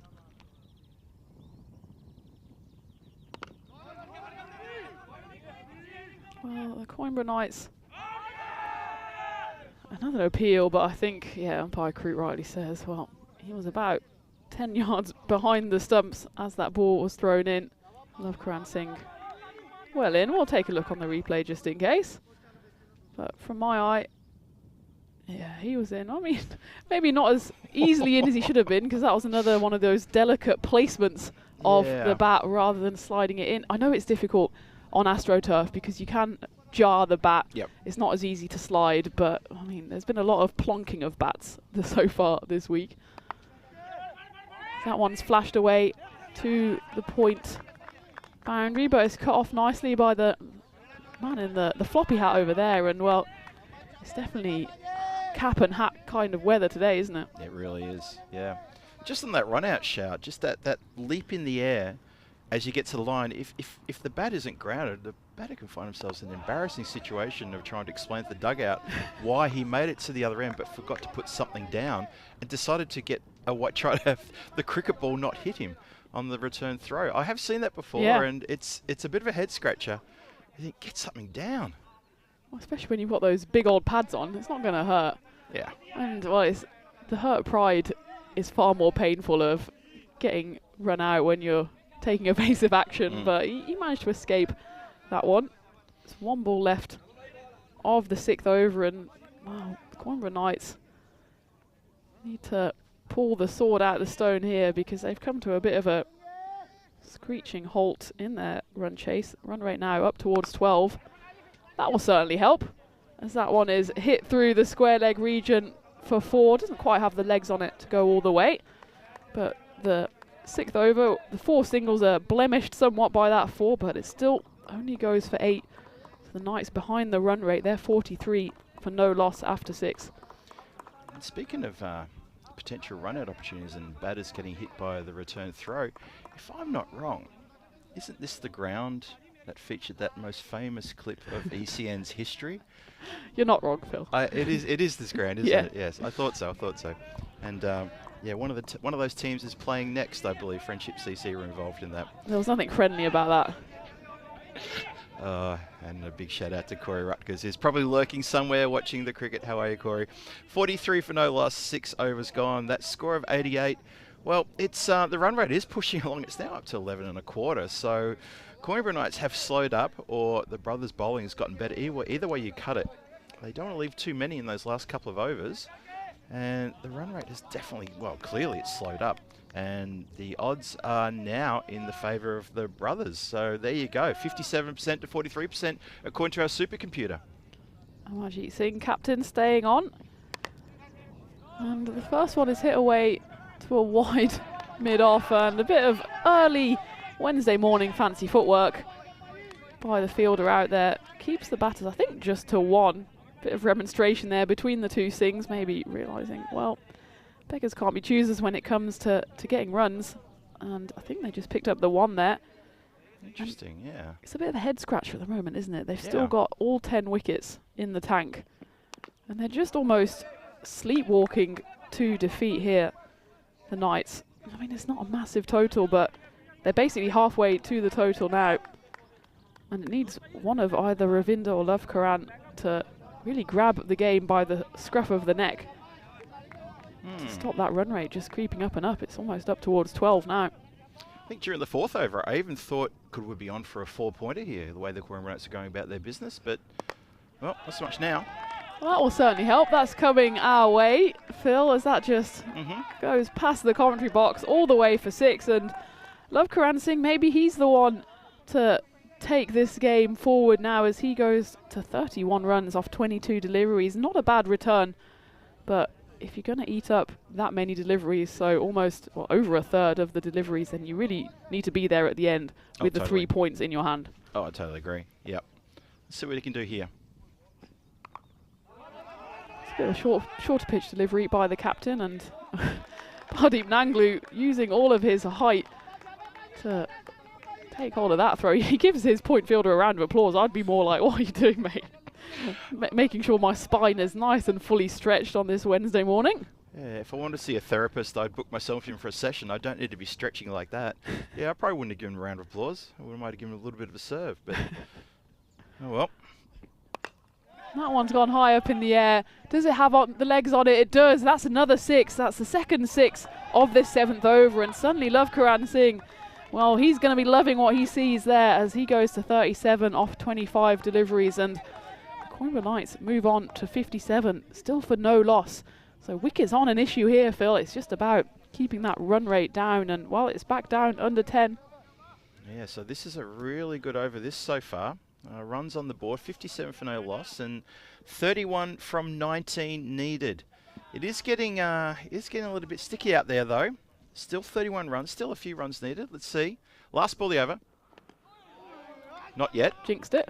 You're just practicing. I was pausing mid-sentence to say not yet. Comma, not yet. That's my argument, and I'm sticking to it. We had that. You'll be pleased to know I did that multiple times to myself yesterday. So it's too easy, isn't you're not alone. Yeah. I'm always guilty of that. But hey, that's okay. We'll try once more, see if this can be the last ball of the over coming up here. It will be the last ball of the over, but, well, the captain of the Brothers will have hoped that the previous ball was the last one because that one went flying for 6. The third 6 of that over, and in fact, it goes magical. 21 runs coming off the captain's 7th over, and the Coimbra Knights 64 for no loss. 24 runs needed in the final 3 overs. Well, that's a terrific over for the Coimbra Knights. It's like they were just shaken a little bit out of their apathy, and now they're 24 of 3. They started with 24 of 3. They're going to finish with 24 of 3. We'll find out. Calendar 2025. Look at all those venues we are visiting, and we hope we're going to come to a neighbourhood near you with our ECS. Which one are you looking forward to the most? Just yell one out. Which one are you looking forward to the most there, Tina? Switzerland. But that's maybe because ECN based in Switzerland, but we haven't been to Switzerland before, as far as I know. I mean, we've all been to Switzerland. Yeah. To the office. I don't think the ECS is happening in the office, but certainly nearby. Switzerland's not the biggest of countries. As George comes in to the attack, and he gets hit straight out the park. Thanks for coming, George. And, well, that one is off the bat of Ravinder Singh. And, well, these two doing a pretty good job here for the Knights. Actually, we thought maybe they were behind the curve, but well, the fact that they've stuck together, this partnership now moves to 70, means that they've given themselves a bit of wiggle room now to accelerate without having to fear losing a wicket. Yeah, that's true. With that previous over with that strike, and then with this strike. Wow, that's even bigger. Expect the Knights to walk this one. Big Maximo. Suddenly, from nowhere, they need less than a run a ball, 12 runs needed, and well, if the pattern is to be followed, this could be all over in the next 2 balls. George is looking curiously at what's happening here because, well, he's come straight on and he's gone for 12 off his first 2 deliveries. I just figured out I need to keep score of how many times I hear you say that. Good fielding there, down at the 45. So how many 6s off the last 9 deliveries? That's 5 6s, 5 Maximos. Wow, talk about putting the foot down. Yeah, well, George has got to keep the faith here. Sorry. Bang. Lovely stuff in the commentary igloo. Loving it. Well, Ravinder Singh is loving this because that goes for another boundary. It's only a 4, but, well, that's all the Knights need at the moment. 8 runs now required for the victory, and the Brothers are left scratching their heads because, well, they thought that this maybe might be a nice, easy fixture to ease themselves into day 5, and it's proved to be anything but, as well, they're staring down the barrel of a 10-wicket loss here. Yeah, this is going to be a really big body blow to them. A real surprise for them, a shock for the table toppers to go down like this for a 10-wicket victory. As you say, that's how it's looking it's going to turn out. How many times have we had that actually as they scamper through for a single, that a team in their previous game, they lose by 10 wickets and then they come back and win by 10 wickets. It's a tale of two cities. The other side of the coin, you could come up with many analogies and euphemisms until the cows come home. There's one. But yeah, it is a very, very curious thing that can happen. And well, there's 6 of them, and Love Karan Singh, I don't know why he hasn't been in the lineup before then, maybe work commitments or he's been busy. Well, he's been busy at the crease here because that takes him to 49 runs off 27 deliveries. Just 1 away from his half century, and in fact, the Coimbatore Knights just 1 away from victory. That's right. Scores a level, which also means that he's probably not going to get a chance to score his 50 now. Have a look at that run rate graph. Tipped up very nicely after the 7th. And just think about it. What could have been if they'd only put the foot down maybe a few overs ago? Could have maybe been in the hunt for picking up a bonus point as it is. With just 1 more run needed, they will be settling just for the 3 points. Gets them up to 12 alongside Friendship CC on the standings. However, with a slightly inferior run rate. George was really whammed on that over, going for 23 runs. It went magical, and well, he probably won't get a chance to bowl another over as Satnam Singh comes in for his second and has the unlucky task of trying to defend 1, which he doesn't manage because, well, the Knights do the fielding on the boundary, and a round of applause from them to their opening batters because they remain unbeaten. Ravinder Singh has the honours of scoring the winning boundary, taking his total to 39, and well, what a turn up that is for the Coimbatore Knights, beating the Brothers 11 by 10 wickets on the back of losing their previous game by 10 wickets. That's some turnaround, isn't it, Phil? That's quite astonishing. That really is. So the drive down this morning didn't affect them too much in the end. If anything, it maybe gave them a chance to focus and have the team meeting in the team bus. And they've come out and they've chased that down rather nicely. They started well with the power play, 24 off the power play. And I thought, okay, we could be on here for a really good fight back from the Coimbatore Knights. Let's have a little look at the dashboard of match 22 coming your way. Team Tigers take on Friendship CC. That's the next match. That's starting at the top of the hour, not too far away. We'll have a look at the sides there. And there is a fair bit going on in that one. Team Tigers at the bottom of the table. Friendship CC sitting 4th. Well, a bit to play for there as we're about to roll the videotape. We'll look closer at that team, those teams, before we start the next game. Yeah, and well, it was a strange innings for the Coimbatore Knights, wasn't it? It wasn't a big total for them to chase, but in the halfway stage, it looked like they were just maybe, as I said at the time, sleepwalking to defeat. And well, they showed me, and the highlights are just going to be runs, runs, runs, because there wasn't a single wicket taken by the brothers. As I've said a few times, Sina, our voices must carry, or we're mic'd up in the centre there, because they really put the foot down and just started really going for it. And those couple of overs just after the halfway point, wow, I mean, amazing stuff. A 10-wicket victory. And some really good hitting here, just coming out of the blocks and knocking the brothers all around the park. The brothers' bowling just seemed to have lost so much spark and venom, which I'm used to seeing from them.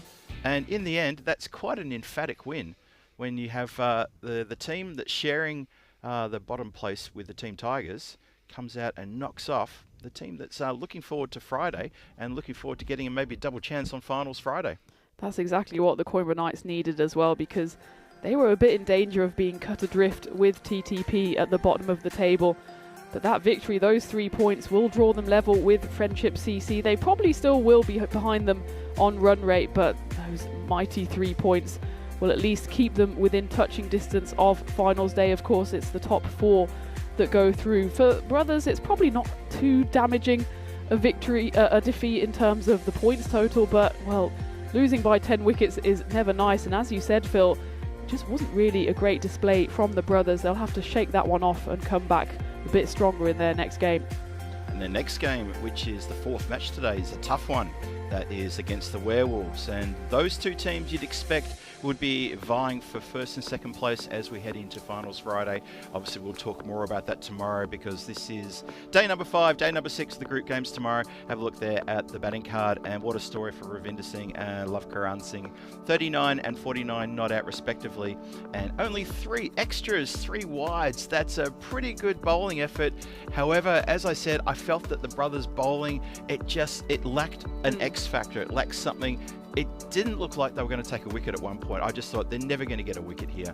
There was a close couple of run-outs. In the end, they weren't that close, but there was a couple of shouts. There was a couple of catches that maybe could have been taken, a few tough chances. Dilbig Singh was the one who probably came closest to taking a potential catch there. And you have a look at that. Wow, that 7th over and the 8th over, 21 and 23. 2 magicals in a row. That's it. The game's done. Yeah, and well, 44 runs coming off those 2 overs. That's exactly half of what they needed for the total. So, well, had they had that at the start of the game, the Knights, they could have gone back to the dugout with all 4 points, but I'm sure they'll be more than happy with the 3 points and the comprehensive victory as well, beating the Brothers 11 by 10 wickets. Let's not forget that earlier hat-trick from Rahul Khan as well. He gets himself onto the Hall of Fame in ECN history, and, well, what a turn-up that is for the Coimbra Knights.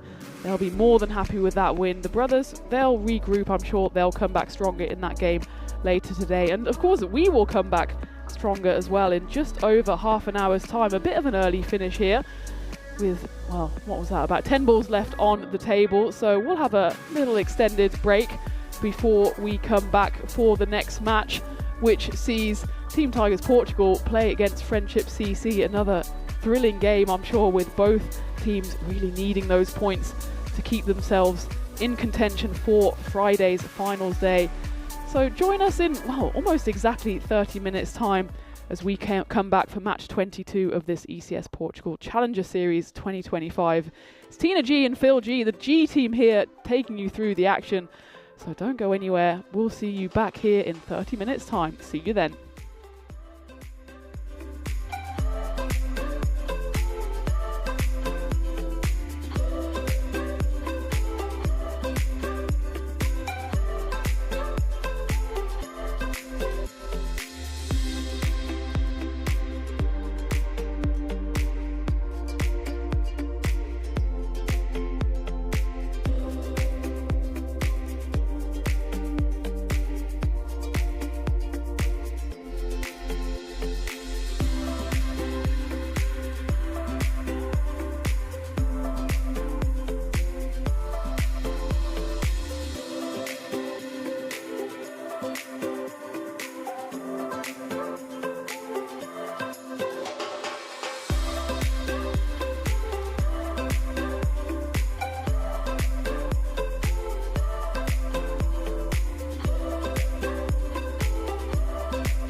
This European cricket event is proudly brought to you by HCL Software, Rado, 1xBet and Victorinox.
Welcome back to the Centre and Cricket Ground. Phil G here for the European Cricket Network, and we're about to take a bit of a look at match 22 for this European Cricket Series, Portugal Challenger Division. It's the penultimate day, and it's the second match of the day. Team Tigers Portugal take on Friendship CC, and a pretty big match. They're all big matches now as we get towards the business end of this division.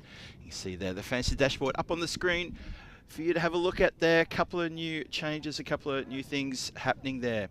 So a new player for Team Tigers, it's Irfan Rinku. He comes into the side. Amzad Hossain comes in as well. They're the two new inclusions into Team Tigers Portugal, who are currently sitting bottom of the table, looking for a win here, as they need to keep in touch with the top four. And with the previous match going the way of the Coimbra Knights, they get themselves off the bottom with the 3 points in the win.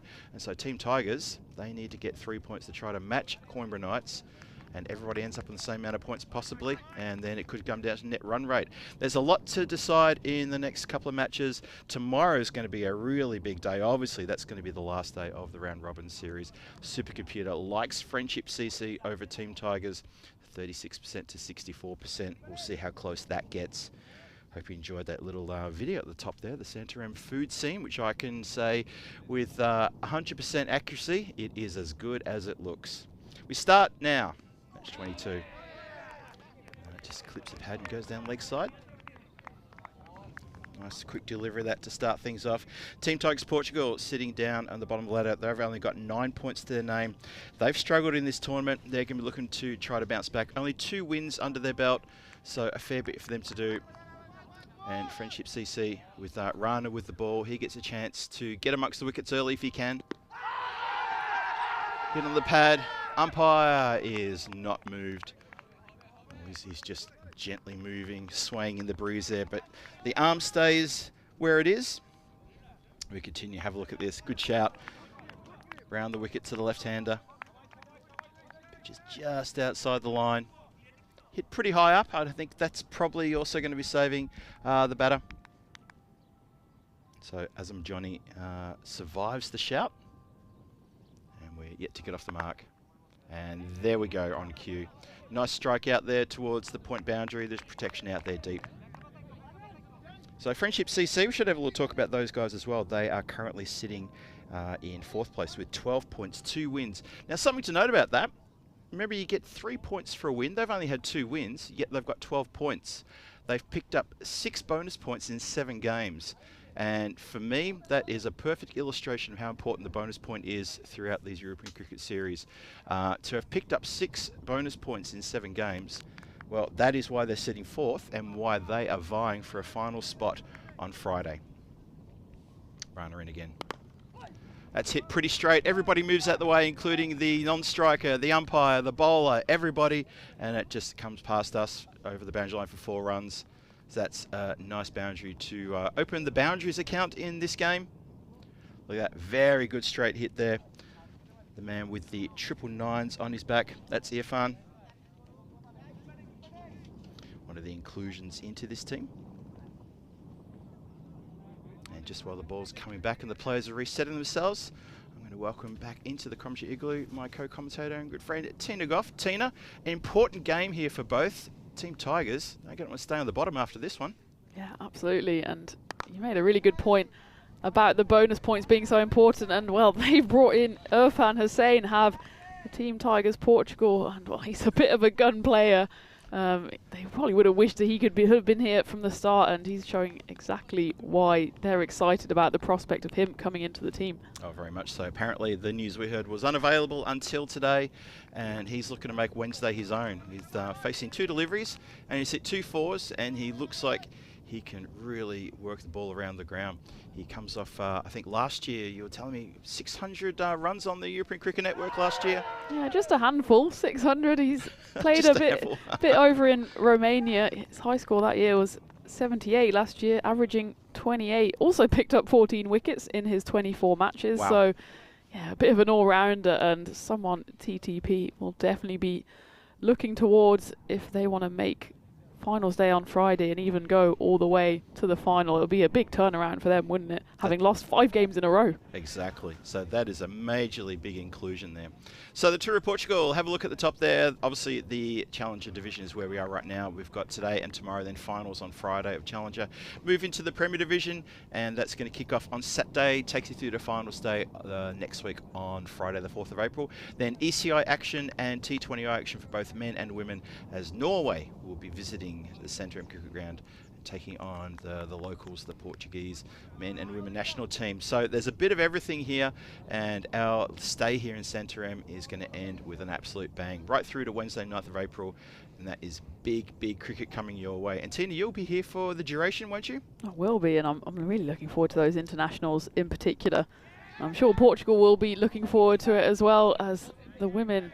It'll be their debut on the network. I know there's a lot of hard work behind the scenes going on from Bucci, one of our Blue Crew as well. He's the local organiser here, and, well, what a festival of cricket it will be that weekend, with the men's and women's together as well. Yeah. Playing games one after each other. That'll be great as well, just to celebrate both sides of the game. And, yeah, I'm really looking forward to that. Yeah, unfortunately, I won't be here for that, but you know I'll be tuning in for that, because I think that's going to be fantastic. I love that the European Cricket Network is getting some focus on development over the last couple of years and showcasing women's ECI internationals, T20Is. Absolutely sensational. Ball goes to play with delicate hands, almost ends up getting a little bit of an edge there. So Irfan Hussain, he's had a few big hits, a bit of a miss hit earlier in the over up in the air, but it went to ground, and they're looking for a delicate touch. So he's already shown us he's got a big bag of tricks there. And Mia, he's searching for a breakthrough early on here for Friendship CC. Need to try to break early.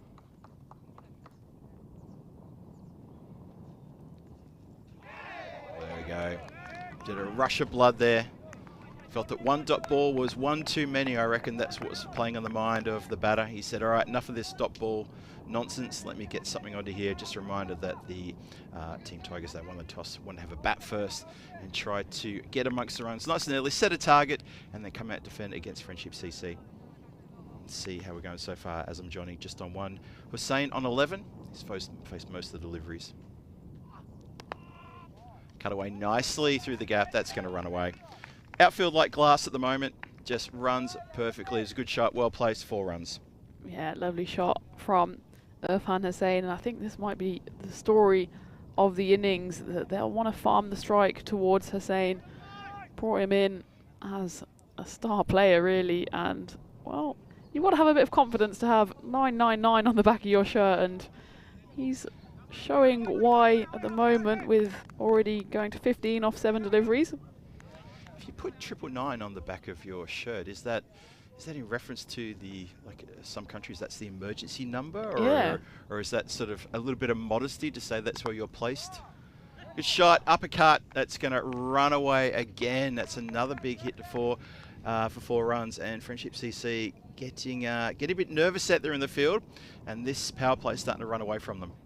Maybe we'll have to call the fire brigade with 999, because Irfan Hussain, he's on fire at the moment, but, well, it's still a long way to go for TTP and Friendship CC. Well, they'll maybe be thinking this is the big wicket, but if we can get rid of Irfan, then we're right into the TTP lineup. Obviously showing some fragility, having lost 5 games in a row earlier in the series. He's hooked that around the corner. That is going to go well over the infield. And that is another boundary to Irfan. Score moves up to 24 after 2 overs. This is a cracking good start to the Team Tigers team, who really do need to get this win on the board to make sure that they are in the considerations for finals Friday. Just a reminder as well that Team Tigers, this is their only game today.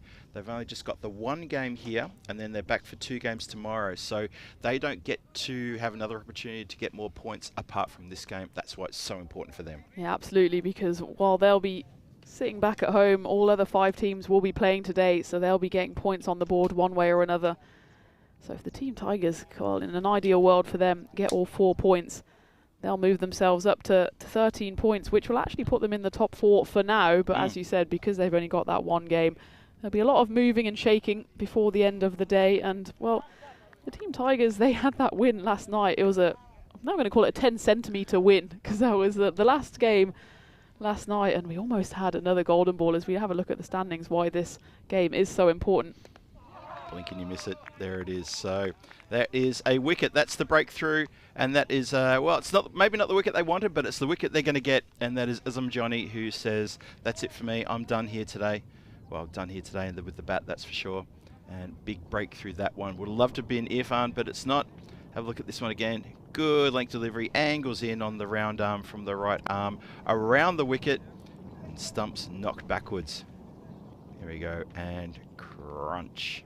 Yeah, well, it didn't really get up much, did it? It kind of hit the base of the stumps, but I think wherever that hit, Johnny was nowhere near it, and he was trying to repeat the antics of Irfan Hussain at the other end, but he does have to depart 1 off just 4 deliveries. Brings Omar Farouk, another key player for TTP, to the crease.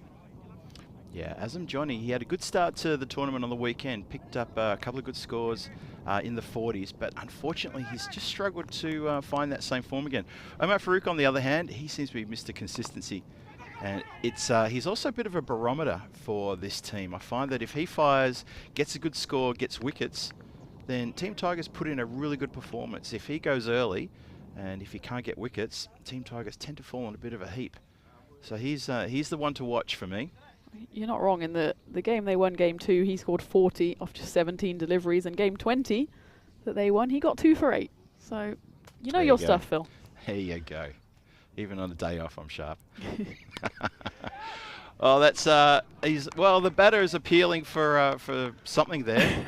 I don't know what. He's not happy. I think he's not happy with himself about the fact that he's hit that straight to a player. 25 for no loss halfway through the 3rd. The power plays in this over slowed down a little bit now. Good bowling, very good over this. That's slower and full, and it's been mishit out towards square leg. And they just amble through for the 1 run. Yeah, there's still 2 balls left of this power play. TTP 26 for 1, but Irfan Hussain, he's still lurking around there, and he's now at the non-striker's end, just looking like he's not got a single care in the world. And why would you? Playing cricket on a Wednesday morning here in Portugal, there's worse places to be. Absolutely, yeah. Looking very comfortable indeed. It's been swung around the corner, and that is a really good shot. It goes a little bit finer. Backward of square leg, 4 runs along the ground. Safe shot, good shot. And this power play seems to be getting slightly back on track now after those first couple of overs. And this one, yeah, look at that, just around the corner, and it ran all the way to the property boundary line. Good shot. Yeah, these 2 could be quite a dangerous pairing for TTP. The two main men, you would say, for the Tigers. A partnership, friendship CC would desperately like to damage. Final ball of Rana's spell. Just waits on that for a moment and hits it straight down the ground. Mid-on comes around, can't stop the single, and that is how things are going to finish for the power play. 31 for 1 in the power play. And not a bad power play. It was threatening to be a little bit more than that. So I think that last over from Rana was pretty good indeed. Yeah, as we take a look at the power play, yeah, pretty consistent, I'd say. Pretty much on par. We saw the graphic earlier today that the par score was just over 100, and well, that's exactly what TTP are on course for. But there's a few sleeping giants out there, none more so than Irfan Hussain. 23 off 11. He didn't get much of the strike in that previous over. He will have, well, he'll still be at the non-strikers end actually, because Omar Farouk took a single on the last. Yeah, so Irfan just maybe adjusting a little bit. He's only gotten here to the ground. His first, I think his first stint here in Santarém, so just take a few balls just to get adjusted. His first couple of hits were both boundaries all the way along the ground, so he looked pretty good from the start, but now maybe just settling down into a bit of a rhythm and a routine. Power play's done. The field is just pushing out a little bit further. And it's going to be, Ahmed is coming into bowl now. And it's been lifted, shouts to catch it. It's coming down in a very safe area between two fielders who couldn't get their skates on to threaten a catch there. It's a very sort of like straight deep mid-wicket area, just a bit closer to the long off area. So Irfan just living a bit dangerously there. Brings Farouk on strike. And he has hit that one pretty hard. There is protection out there. Straight to the player. Picks up the ball, gives it a bit of a shine, and underarms it in. That's Tuhin out there, Mohammed Tuhin. I love the kind of little quirks we have in cricket and in statistics. And so far, there's been 6 boundaries. All of them have been scored in the second half of the overs. So clearly, TTP the Tigers have to rev up in the first half and then go for the boundaries in the second half. See if this one's a boundary to break the curse. Nope. No, just hit down to the ground onto the offside. Maybe it's that thing of, you know, you start the over, you're a bit nervous with the batting, you think, don't go out, Phil, don't go out, come on, concentrate. And after, 2 or 3 deliveries, you're thinking, hey, I'm bulletproof. I am absolutely bulletproof, watch this. You go, crunch. That never happened to me, by the way. I was going to say that's an insight into Phil G's mind there. Oh, that's a car crash in slow motion. Let's not get into my mind. Well, that ball's taken a funny old right turn at Albuquerque as it hits the side of the pitch, but there is backed up there. Keeper notices it and runs across to stop any kind of overthrows. But yeah, the throw in just hit something and just went shunk right up to the side. 36 for just 1 wicket down here. A couple more to come in this 4th over. Let's see what can happen here with Irfan Hussain on strike. It's a wide ball, fair enough. Chasing that wide ball though, and as a bowler, yep, you've given up a wide, but as long as the batter is chasing it, there's always a chance it could maybe go to hand, or else he could put it out of the park. Look at that one again. Yeah. For me, I think that's fair enough. As we hit around the corner, shouts to catch it. Oh, it went to hand, but unfortunately, it's also gone over the boundary line. That's a bit disappointing. Yeah, those desperate calls there from all the fielders, and Sabir Ahmed, he's on his haunches because they know how big a wicket this is. He sees straight away, he's excited, and bang, straight to the floor as well. That was well within the rope, wasn't it? Very. Abdul Matin, who puts it down and then has to chase the Grizzly all the way to the boundary to add insult to injury. It's just played with soft hands, just drops the bat on top of that one. They scamper through for a single. And that will see the end of the 4th, 42 for 1 after 4. And, well, Abdul Matin, he'll get his chance with the ball. I'm sure he will. He put in a good effort a couple of days ago, gave us a hat-trick. And, no, it wasn't a hat-trick. He gave us a fifer. Missed out on his hat-trick, but he gave us a fifer. 5 for 9 from his 2 overs. Completely turned the game on its head. As you can imagine, you're going to pick up 5 wickets in 2 overs. That's exactly what it's going to do. Have a look at the run rate graph there. It's just a nice little gentle wave early on here after 4 overs. Just that 1 wicket falling in the 3rd. Yeah, that was the best figures for Abdul Matin. He previously got a 4 for back in 2021, but first time he gets himself in the Hall of Fame. And yeah, that was in that win actually against this very side, Team Tigers Portugal, in Game 7. Won that one by 15 runs. Wow. And speak of the devil, and he shall appear. There he is. Oh, trouble here then. No. And no one's at the stumps to take the throw either. The bowler has to do all the work.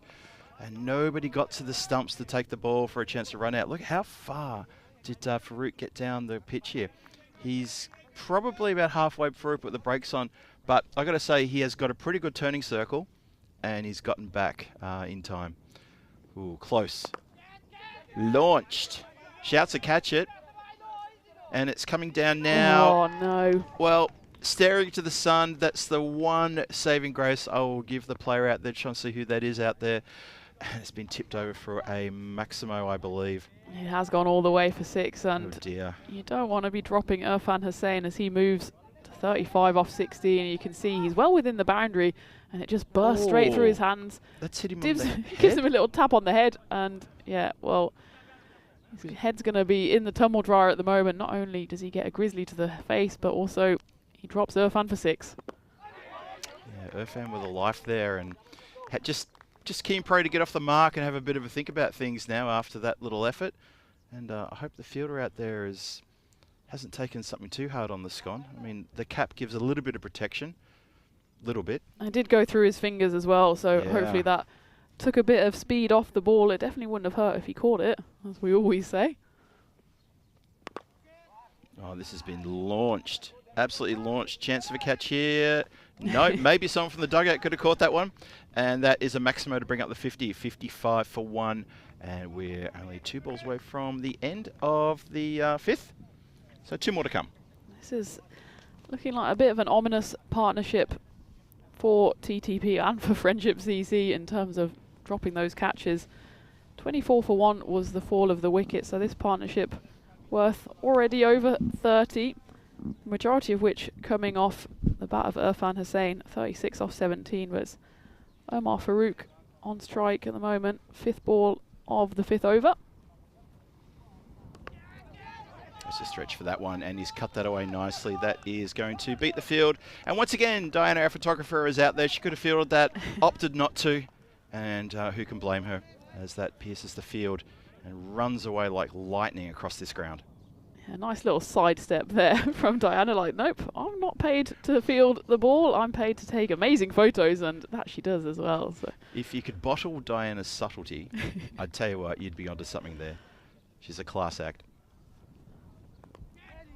It's been swung away. It's going to run away down the hill. Backward to square. That's another boundary. So back-to-back boundaries. That's a really good strike. That, whether that was an intentional edge or whether it was placement, it doesn't matter because that's a really good shot. So that is the end of the 5th, and it is going to be 63 for 1 on the board. That's a really good shot, that. And so welcome you into the igloo here, myself, Phil G, alongside with Tina Goff, and we welcome you to this, this very interesting match here at the lovely sunny Santarém Cricket Ground in southern Portugal. It's day 5. We've still got 3 more games today and 5 matches tomorrow before we get into finals. Tina, this has been a really terrific Challenger division so far, I got to say. it has indeed. Good maths there, Phil. Quick maths, and I'm looking forward to finals day, to Peacock Friday. You promised an absolutely epic Peacock Friday shirt, and Vinny will be here as well, so that's going to be an absolute peacock off. I'll be in the hotel watching, having my sunglasses on, because I know you're going to both bring the loudness. I might have bitten off more than I can chew by making that challenge to Vinny Sandu. Oh, Vinny, treat me well. We'll see. Well, anyway, great to have your company. Thank you for joining us. It's lovely to see you all here, everyone in the chat, whether you're watching, wherever you're watching from around the world. And that starts with a big strike. Oh, that has it just hit the rope? Maybe it's just gone over the rope, says umpire Crut. Have a look at this one again. A big strike. Irfan is in a bit of a mood now as we go into the second half of this innings. Have a look how far this lands over the rope. There was just a moment of hesitation. Oh, yeah. Probably a good about a metre over the rope. Yeah, definitely enough to take Irfan Hussain into the 40s. He's 42 off just 18 deliveries and living up to his gun player name.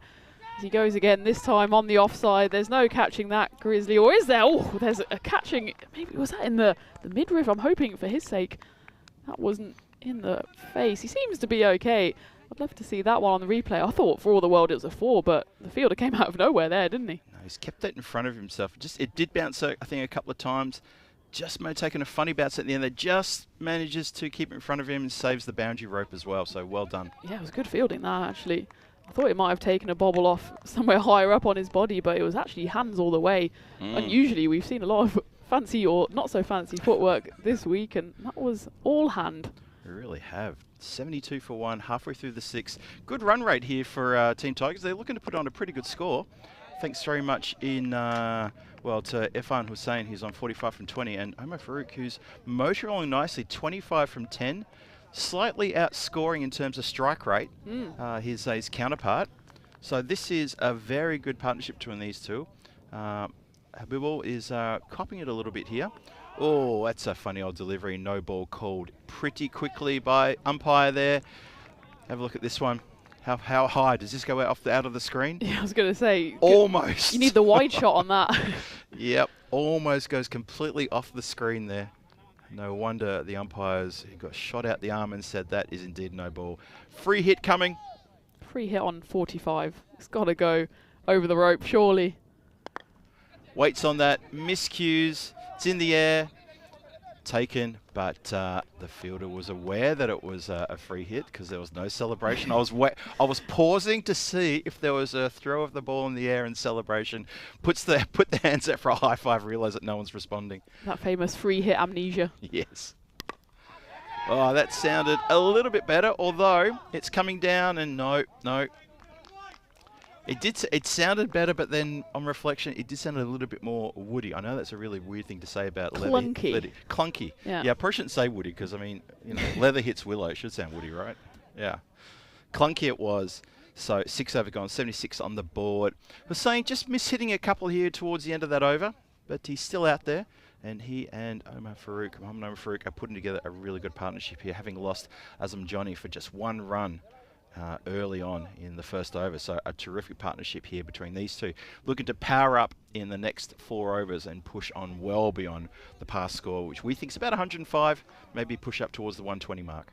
Yeah, and that partnership has now gone past 50. As you said, Azam Johnny went for 1. He still managed to put on a 24 partnership with Irfan Hussain, but the majority of which were coming from the latter, whereas here, both of these batters are contributing. Omar Farouk is now on strike, and he'll face the bowling of Mohamed Asaduzzaman for the first time in this game. Yeah, adding 1 run to a 20-odd run partnership. It's still contributing, though. It is. Jack Leach-esque. Jack Leach, yes, absolutely.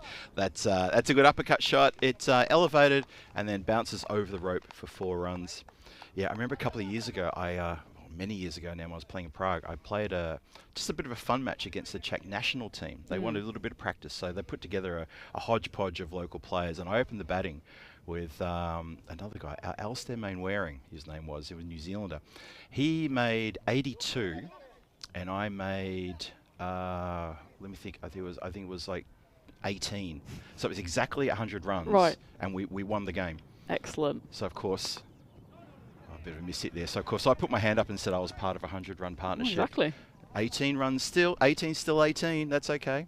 Alistair got himself a really good 82. That was fine. But it's disappointing for the Czech national team. We'd beaten them because we bowled so well. And, yeah, they didn't talk to us after that. They were a bit upset with us for a few months. So that ball gets away from them.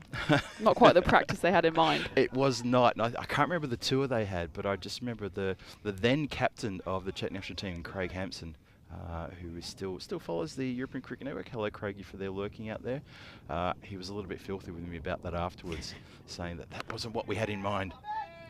That's a good shot. That's what they had in mind. That's a boundary. That's 4 runs. Lovely strike. And Irfan here gets his 50 with that strike off 23 deliveries. A well-deserved 50. A couple little mishits there. Maybe a few opportunities for fielders to get amongst it. But nonetheless, he's 50 not out from 23 good innings. Well, I'm glad that he's delivered after we bigged him up before the game. Well, he's gone past 600 runs and then some on the network. And he's picked up exactly where he left off last year. His high score 78. Will he threaten that today? Asaduzzaman continues his attack, the skipper, and he's taken down the ground for 4 runs. A bit of a swat shot there, almost tennis racket style. and it goes pretty straight, and that's 4. So effective any way you look at it. And this score is starting to build quite heavily against Friendship CC. And if I was the fielders and the bowlers, I'd be thinking, oh, this is going to be tough now. 89, and we haven't quite closed out the 7th.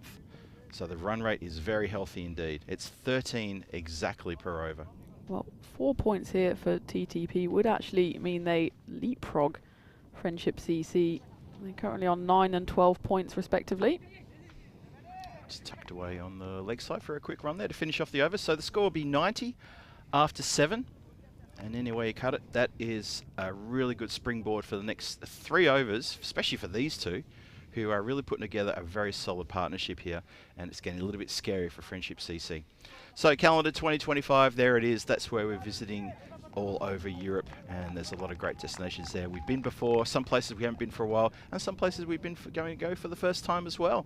So a lot happening, culminating with a trip back to Khartoum in September for Metal Shield and Western Shield. The ECC, of course, everybody's favourite tournament.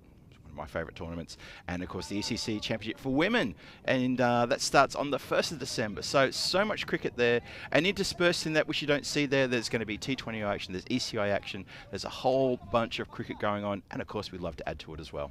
Yeah, well, we've still got that TBA in August as well, so keep your eyes peeled for that. I know there's some rumours about where that might be. And, well, I mean, might be taking a trip back to Germany, but we'll see. We've definitely got 1 trip to Germany on the cards in Krefeld. As well, there's a 4 on the cards here for Irfan Hussain. He takes himself to 59. And TTP, they're putting up quite a mighty score here. They've still got almost whole 3 overs to get up to, what, maybe 120? Would they, you think, have in sight? Yeah, I would think 120 should definitely be in their mind. They've got a batter out there at the moment with Irfan Hussain. He's on 59. He's facing this over, and he is looking like in damaging mood.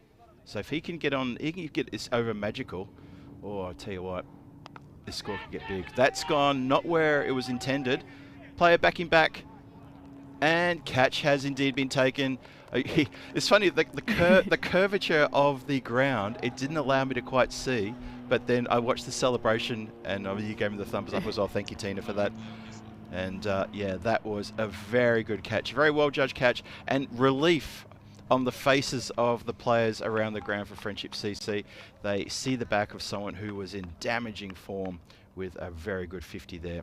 Irfan Hussain, he's gone, but he's done his job.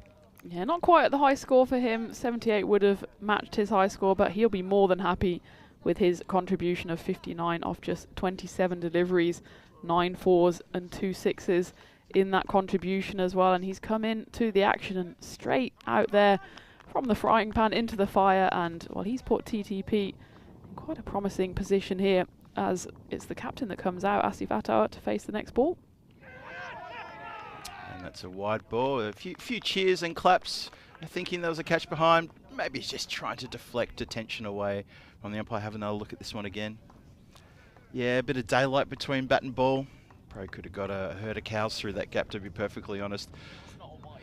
It was not a wide either, I agree. Yeah, anyway, it was hit straight down the throat, though, of the player there in the covers. So a wicket does fall nonetheless. So they don't have to wait too long to get another breakthrough. So double breakthrough in this over, and suddenly that score of 120 is looking like more like maybe 115 possibly, as Friendship CC fight back in this 8th over. Yeah, well, they'll be ruining the fact that they didn't take the wicket of Irfan Hussain earlier in the piece when they did have that chance, because, well, if they had got him out early, as we already mentioned, you're already into the underbelly of the Tigers, as Asif Attawa, the captain, goes for a golden duck. And, well, this might kind of cause a bit of a domino collapse here. At least Friendship CC will be more than happy with the 2 wickets that Sabir Ahmed has picked up so far, and, well, a total that was looking like maybe 120, 130. They can get up to 110, yeah, 120 maybe. I think that TTP would still be happy with that. I think Team Tigers are probably thinking, well, thank goodness we had Irfan out there open. What a ball that was. Ripper. Oh, boy. Yeah, this, you said it, domino effect could be happening here. And poor old Omar Farouk at the non-strikers end, just watching the carnage unravel itself at the other end. Oh, what a ripper. beauty. Oh boy, so good fight back here. Good fight back in this 8th over. Winds up, hits down the ground. Races on, but easily covered there by the fielder. Picks up and winds it back to his bowler. Foyers Udin, who's come in to bat for the Tigers and, well, beaten all ends up in the first delivery. Manages to get himself off strike and, more importantly, get Omar Farouk back on strike for the final ball of the 8th. And see if he farms the strike, maybe just push a single. No, he goes to put it out of the ground. It's an attempted big strike. It does bounce in front of the player. And just the one, so he does keep the strike going into the 9th. So 97 for 3, 8 overs gone, 2 to come. That score of 120 looking a bit shaky, but Omar Farouk, he can score quickly. So if he can farm that strike for the next 12 deliveries as best he can, they can still maybe get up to the 120. You never know. Have a look at the run rate graph here. So 2 wickets in that over. You can just genuinely see a slight downward trend. Over 6, 7, then 8 coming down a bit there. It's currently at 12.13. It was pushing 13 about an over ago. So Team Tigers got 2 overs to try to get as many runs as you can. Where are you going to end up? Yeah, the last 5 balls just went for 3 runs and 2 wickets from that Sabir Ahmed over. So he finishes 2 for 18 as we start the 9th. And it's Abdul Motin who will continue after his first over went magical, but he'll be hoping to avoid that in the 9th, where we know it all happens. Yeah, well, he's probably going to be happy to be bowling to, well, not to Hossain. So he's probably thinking, if anything, I've got that going for me. But that's been collected nicely out towards deep mid-wicket. Some generous applause out there. As it's just the 1 run. So keeping it nice and tight here as Motin picked up a fifer. We discussed his efforts from the previous, a couple of days ago, getting a fifer, 5 for 9. In contrast to this bowling efforts here. Chance for stumping, and, well, was it taken cleanly? I'm not sure if umpire Crew's even going upstairs here. Not sure Didn't either. give it the old box. We'll see here. Well, terribly placed fielder there, but I think you could just about see the ball and the bat kind of sneak behind Muslin Habibul, who is making our lives miserable here. But yeah, there you can see the bat does sneak through his thigh and safe. And good work there from square leg umpire Crew to spot that one and make the call on the field like that. Very good work indeed. Men in black doing a terrific job in this tournament, as they always do. Winds up, swings hard. It's the lone hand goes up to take the catch, and he couldn't believe his luck. It actually slapped into the hand and fell back out again. I think that he misjudged that. Again, going down that hill, it's quite difficult. He threw his hand up in the air. It came down, and what did that boink off? Did that boink off his head again? I think it came off the face. Oh, I hope he's all right. That did look, it came off part of the noggin. I think maybe they're just going over to check him now because he's looking a little bit worse for wear. Yeah, he's getting his teammate just checking him out, make sure he's all right. He's got the hands up, just sucking in the breath there. Umpire, I think the umpire wants to have a quick word with him as well. Yep, umpire, good work from the umpires. They just want to get over and have a word. He has definitely taken that in the face, hasn't he? Yeah, luckily for him, again, it was one of those instances where it went through his hands first, which hopefully took a bit of pace off the ball. And in fact, it looks like his finger is worse for rather than his head, which I'm not sure what that says about him, but his head is fine. It looks like his finger is more or less fine as well. And he's just readjusting his cap because it did fly off in that motion as well. So an exciting one there. Muslin Habibul there with just a moment of drama. It looks like he's okay. Umpire's checked him out. We continue. That's a bit of a flat shot. That's going to run pretty fast out to the fielder at deep mid-wicket. Just the one that brings up the 100. The 100 was up in the previous ball, sorry. 101 for 3. One more to come in the 9th. And it is all happening 9th. You can just ask Habibul about that because it's all happening for him. I thought he almost reeled the catch in, to be honest. Yeah. It did slap. I thought it slapped the fingers and rolled down and caught him just in the face. But he's been cleared to keep playing. Swings hard. They're going to run for what I think might be a bye. Unless there was maybe something on that. Waiting for the call from the umpire. Is indeed buys, and that's how we'll finish the over. So 9 overs gone, 102 on the board for the loss of 3 wickets. And yeah, that 120 looking a bit further away. A better over from Abdul Motin then. Only gave away 4 runs in the end there after going magical in his previous. Yeah, it's still a useful buy though for TTP because it keeps Omar Farouk on strike for the final over. Foyezuddin hasn't really done it so far. Just 3 singles off his 4. And if we take a quick look at the bowling as well, who's going to bowl the last over? You got Raju Mia, but he went 14. And the other two who could bowl, Habibul and Azaduzaman, also went 13s. So, well, it looks like they have turned to Azaduzaman to bowl the final over. Omar Farouk on strike. Being the skipper, he's turned to himself. He's had a conversation with himself and said, let's do this. Well, it's been launched on the first ball down the ground. There is no one there because it's well and truly over the boundary line for a big Maximo. What a start to the 10th. Lovely strike down the ground. Lovely hit there by Omar Farouk. And still on 50 watch for him. That takes him to 39 off just 20 deliveries. And he's got 5 balls left to try and join Irfan Hussain in the half centurions list. Makes a bit of room, shifts himself around the corner and clobbers that one out of the ground for back-to-back Maximos. Really good work there from Omar Farouk. Very quickly went across to the offside, made a mountain of room, if that's even something possible, and hoiked it with everything. He put the kitchen sink behind this one. Crunch. Good shot, really good shot. Omar Farouk moving mountains here. And, well, we said 120 could be on, might not be on. Well, it's definitely on now. So Omar Farouk just gives himself a moment to compose himself. 12 off the first 2 deliveries, still 4 to come from the Friendship captain. A lot of pressure on skipper Azaduzaman here. Has been swung away towards the leg side boundary. A diving effort there in vain. Oh, Rana couldn't get anything on that one. It has gone across the boundary line for 4 runs. So that is 6-6-4 in the final over.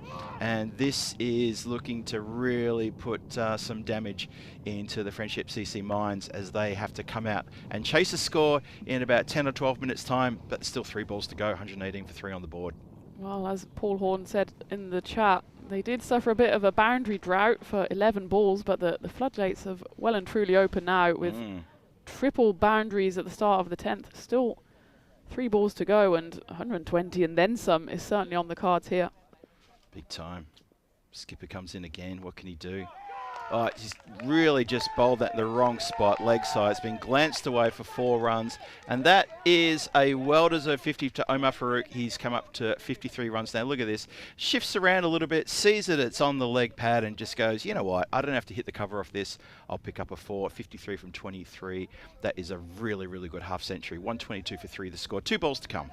Delicately played actually from Farouk. You don't have to go all power all the time, especially when it's not the longest boundaries in the world, and when you're hitting it down that hill towards the pastures, then just a little tickle on it probably is enough, and that's exactly what Omar Farouk did there. 6-6, 4-4, and still 2 to come. That's incredible. That's really good hitting. So Omar Farouk kind of felt that in the last over especially. I think he got a single off the first ball and maybe kind of regretted that. Goes to get that around the corner. Well, hesitation, and it's going to be a run out. Well, that's pretty academic sort of run out, really. There was the hesitation. The non-striker wanted the run. Udin wanted to get on strike. Farouk, well, he was in 2 minds, and that's why he's the one who's been run out at the bowler's end. And now the Friendship CC guys are having a bit of a chat about what could have been. Maybe they'll save that conversation until they get to the dugout when they have to work out a battle plan to chase down these runs, but that's unfortunate. But it's the end of a terrific innings from Omar Farouk. Well-deserved handshake from his teammate there.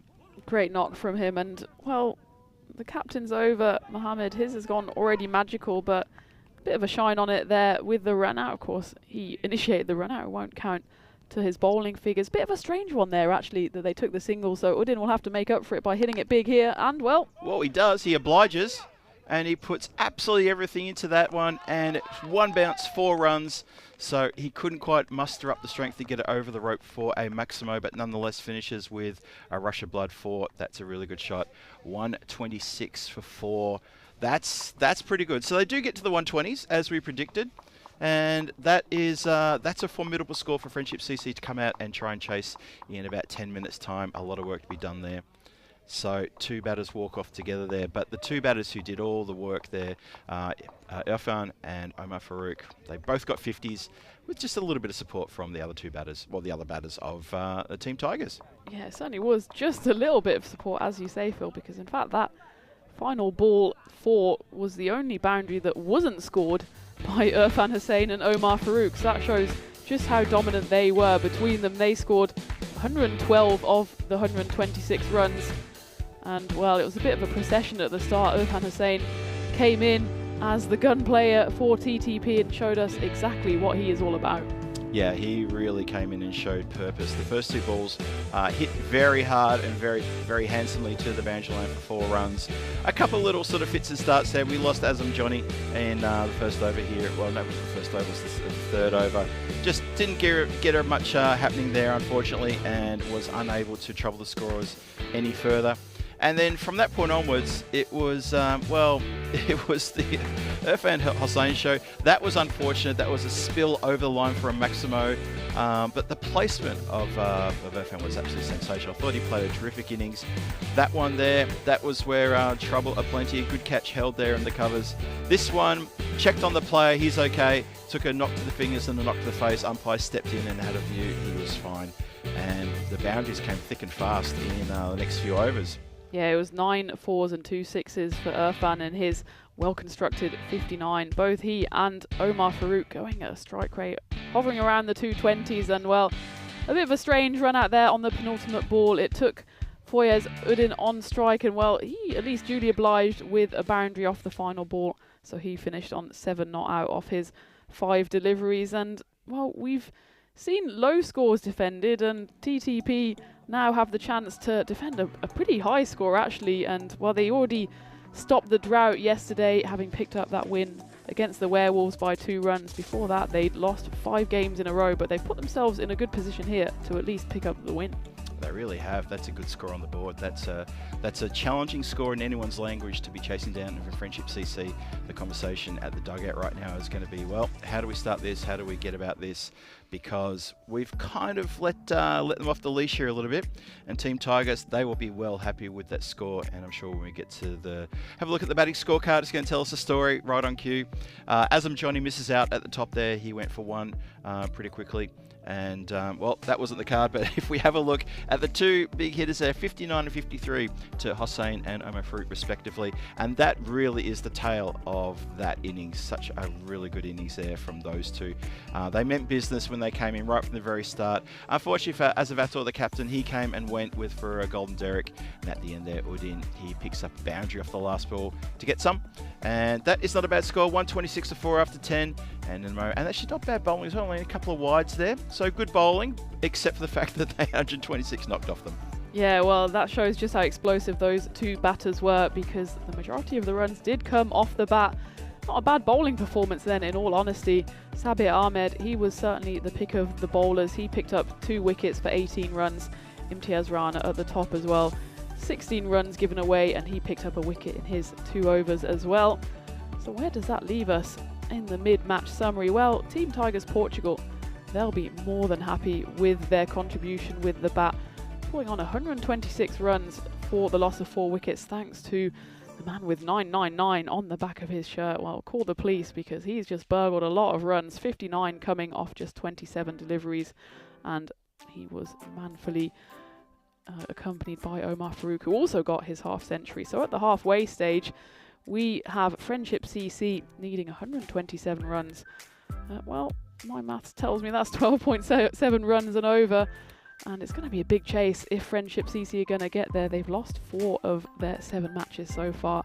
They'll love to get their 3rd win on the board, and we'd love for you to join us in just a few minutes' time here on the European Cricket Network, as we will take you through the second half of match 22 of ECS Portugal, the Challenger Division. So don't go away and join us in just a few minutes' time for the run chase.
This European cricket event is proudly brought to you by HCL Software, Rado, 1xBet and Victorinox. Welcome back, one and all, to the Santarém Cricket Ground for the run chase in this match 22. Team Tigers Portugal against Friendship CC is unfolding before your eyes, and the run chase will start very soon. Phil G here in the commentary igloo for the European Cricket Network, soon to be joined by my counterpart and partner in crime here, Tina Goff. And we're going to be calling the rest of the action here through today and, of course, tomorrow in this European Cricket Series Portugal Challenger Division. We still got, well, to finish this game, we've got 3 games after this and 5 games tomorrow to sort out who's going to play on finals Friday. But it is getting towards the pointy end of the competition, and you can see it amongst the players that things are heating up out there for them. It's beautiful conditions out there too, by the way. The sun is shining brightly. There's a lovely, gentle, cool breeze coming across the ground, just to keep things nice and amicable for everybody as the run chase starts right now. That's been carved away straight to the player there at backward point, but almost gets through. If it had gotten through, that would have been 4. It was a nice strike all the way on the ground. Rahul Mia getting the duty to open after his great effort with the bat yesterday. With this is Rana. He's at the other end. Takes the hand off that one as he slashes that one outside off, and it goes for full Maximo. Azam Johnny is the bowler getting a treatment there, and that gets the run chase off in earnest. And Friendship CC, they need to make a lot of runs, so they can't afford to hang about here. It's a good score being put on the board by the Team Tigers. They powered their way up to 126 for 4 in their 10 overs. So 127 is the ask for Friendship CC. Need 121 or 58. The run rate required just a tad over 12.5 and over, so need to go right from the start. And that's exactly what's happening here. That is launched into the dugout area, so that's a back-to-back Maximos. Azam Johnny needs to find something here, because that's the required run rate almost there in the first couple of deliveries in this over. Struck high and hard and handsome, and that has landed pretty much in the dugouts. Good shot indeed. So Mia, he looks like he's a man on a mission, sent out there to open and to use those long levers to launch the ball skyward and out of the park for Friendship CC. Goes again, and that's just not good bowling, not good at all. At this early stage, there's no pressure on the batter, and he goes for another Maximo, and that is a hat-trick on Maximos here early on in the start of this run chase. What a great smack that was. Gave it a real welly out of the ground. Suddenly, Mia's on to 18 from 4 deliveries faced. The score is 18 without loss. And even the run rate's taken a bit of a tumble as well, down to 11.67 as you'd expect. Not the start that Team Tigers would want after a really good effort with the bat, thanks to a couple of half centuries from Omar Farouk and Irfan Hossain. These bowlers, they need to defend this total, need to give their batters a bit of a reason to smile and say, well, you did the job then, so let us do the job now. Watchful. Defends a fuller delivery. That's a bit better from Azam Johnny. He needs to do a lot better than that, though. And needs one more to come in this first over, but 18 offered already, so already there. The computer's saying it's a 50-50 split. Can't differentiate between the two teams as to who's going to win this. Nicely poised. Plays it with soft hands. Directly to point. Shouts of yes, no. And they do get through for 1. So there you have it. That is a pretty good start there for Friendship CC, chasing a big score of 127 to start with 19 off it. And it's a great time to welcome back my co-commentator and good friend Tina Goff into the commentary igloo. Tina, this game has got a lot going on. We look there, 6 matches as a goal. Don't worry about that. That's a great start, though, for Friendship CC. Yeah, Mamma Mia, Raju Mia, 3 6s in a row and 6 matches since the last Golden Ball. And, well, it'll be a good old chase for Friendship CC if they get to that 126 total for the GB, and, well, preferably for them, the 127 for the win. And Raju Mia, he's picked up exactly where he left off in game 16, where he scored 73 off just 20 deliveries. So he is a danger man for the Friendship CC. He's carrying some good form from that match, isn't he? Really is. That was a terrific innings he played there, as you say, and he can continue it here into this game. Even if he sticks around for only 5 overs, he will give Friendship CC every little bit of hope to chase this score down. And it's been hit up and away. Couple of bounces over the cover boundary rope for 4 runs. Great shot that. And Raju Mia, he took the strike off Imtiaz Rana, who's been out there for more than an over, but hasn't hit a single shot in anger so far. And well, he won't mind standing there at the other end if Rajumir continues in this fashion. No, that would be one of the best places probably on the ground to actually watch the spectacle unfold if that's going to continue. Totally understand. I'm sure Khan will not agree with that as he comes into bowl. And that has come off a high part of the bat. It's a miss hit, but it should be kept in the fielder plate. Oh dear. Well, 2 fielders have gone down. 1 fielder went down who had nothing to do with chasing the ball. Then the fielder chasing the ball went down to the ground. The fielder who went down first who had nothing to do with it picked it up and threw the ball in. That's an interesting moment. Watch this again. Look. So the flick, he's down. Then the other bowler, fielder's down. Everyone's down. They're going down like 10 pins out there. And the ball finally got back and a couple of runs. But, well, 1 run in the end. It brings Rana on strike. They must have been greasing that part of the pitch before the game because, well, that was a contagious little slip there, a little comedy moment that we always love to see on ECN, especially when no one gets hurt. Yeah. No one's pride is damaged too much, just good old-fashioned falling over. Good delivery, good comeback from the bowler there to a batter who's just faced his first delivery and yet to get off the mark. Just want to give a shout out to people in the chat have been joining us here. I see Paul Horn out there, Wayne's in the chat. I saw Wasamatron joining us earlier. Hello, there was a tuning in from Tasmania. Thomas Martinez as well. James Stewart, good friend, good to see you again. Nicola Mustafa, a whole bunch of you guys. Sorry to get to say hello to you guys much in the last innings. It was pretty exciting stuff. Hope you're well wherever you're watching this Wednesday. Good short pitch delivery, that one. Ronnie. Oh, it's been indicated wide though. Oh, I thought it was a good ball. Yeah, I thought that was a good ball as well. And Ronnie in the chat as well from Newcastle in England, one of my favourite cities. Hello there, Ronnie. Nice one. Have a look at this one again. Yeah, ooh. I think that's a well-directed bounce. It's a tough call. I thought it was a good bouncer as well, but umpires know how to call that one. And that's why you and I are sitting in an igloo 200 metres away from the action. Keeping us well away from the danger end. It's very animated, very loud out there in the field too. Team Tigers know really how important this game is, and there's a lot of calling amongst the fielders and the players out there, and that's good to see. It shows that they're being very passionate and they're very keen to, to get off the bottom of the table and to threaten that 4th position. Well, even you could even say 3rd position. The door is opening for 3rd position because the Lisbon Supergiants, they're sitting currently 3rd with 14 points and 3 wins. So a couple of wins here for these teams below them. Supergiants could falter. Shout for LB. Very, very ambitious shout. Emphatic shout. Bowler's down on his knees, pleading. And the answer is no. Umpire Crute is not interested. He simply walks away while the run was being affected and calls leg byes. It's that angle again, isn't it? The left arm over angle going across to the right-hander. Yes, it might go on to hit the stumps, but did it pitch outside leg? I think that's what Umpire Crute was saying. And you've got to have a heart of stone here with those pleading appeals. It's enough to convince anyone, but not Umpire Crute out there. He says, no, but thanks for asking. I'm reminded of the best LBW appeal I've ever heard. I'll tell you it after this delivery. Khan in again. Well, that sounded pretty good. Very woody, clump, and oh, where's that ended up? Just plugs and fielded. Just the one throw in. Yeah, the best appeal I heard for LBW was the shout of "How's that?" Pause. Come on, umpire. That fulfilled all the criteria. Oh, very eloquent appeal. Literally those words. Still turned down, and it happened in Prague in 2010, and I was the bowler. That's why it was eloquent. I felt so aggrieved. I just thought, it just came out of my mouth. And even the umpire just went, what did you say?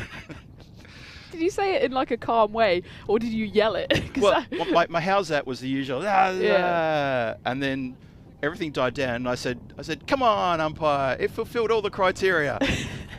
and then the umpire just screwed up his face and said, go back to your mark and bowl again. It was just a domestic game. Nothing to do with the European Cricket Series, nothing like that. And I was playing for the Barbarians at the time. And I think Danny was there, and even he was shaking his head in the slips. Ah, well. Hit down the ground, just the one. Desperate work in the field from Team Tigers to try to get this run rate back down again. The run rate required is now bumped up again over 12. 12.5 is the asking. So Friendship CC, they started with a flurry in that first over. Things seem to have calmed down a little bit now. And it is that man, the half centurion, if I was saying, he's bowling.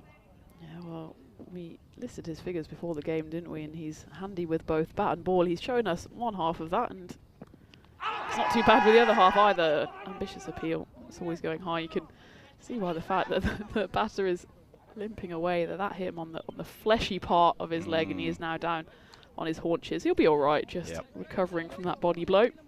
Yep, he'll be showing the grandkids that that bruise that's going to take that long for it to go away. That thudded into, as you say, Tina, into a part of the leg that doesn't have any protection.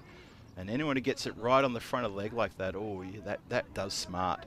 That really does. You've worn a few like that before? Oh yeah, really, it's the fleshiness of it. It's that sickening thud as well, and it's almost like a slow motion. You know it's coming. You know your thigh pad isn't there. And bit of a vengeful sort of strike there, as tries to hit himself out of a bit of trouble. Just goes on the ground. 30 on the board for loss of no wickets halfway through the third. Still 3 to come in the power play. Still a fair bit of work to do for Friendship CC. 97 from 45 required. That run rate almost touching 13 now.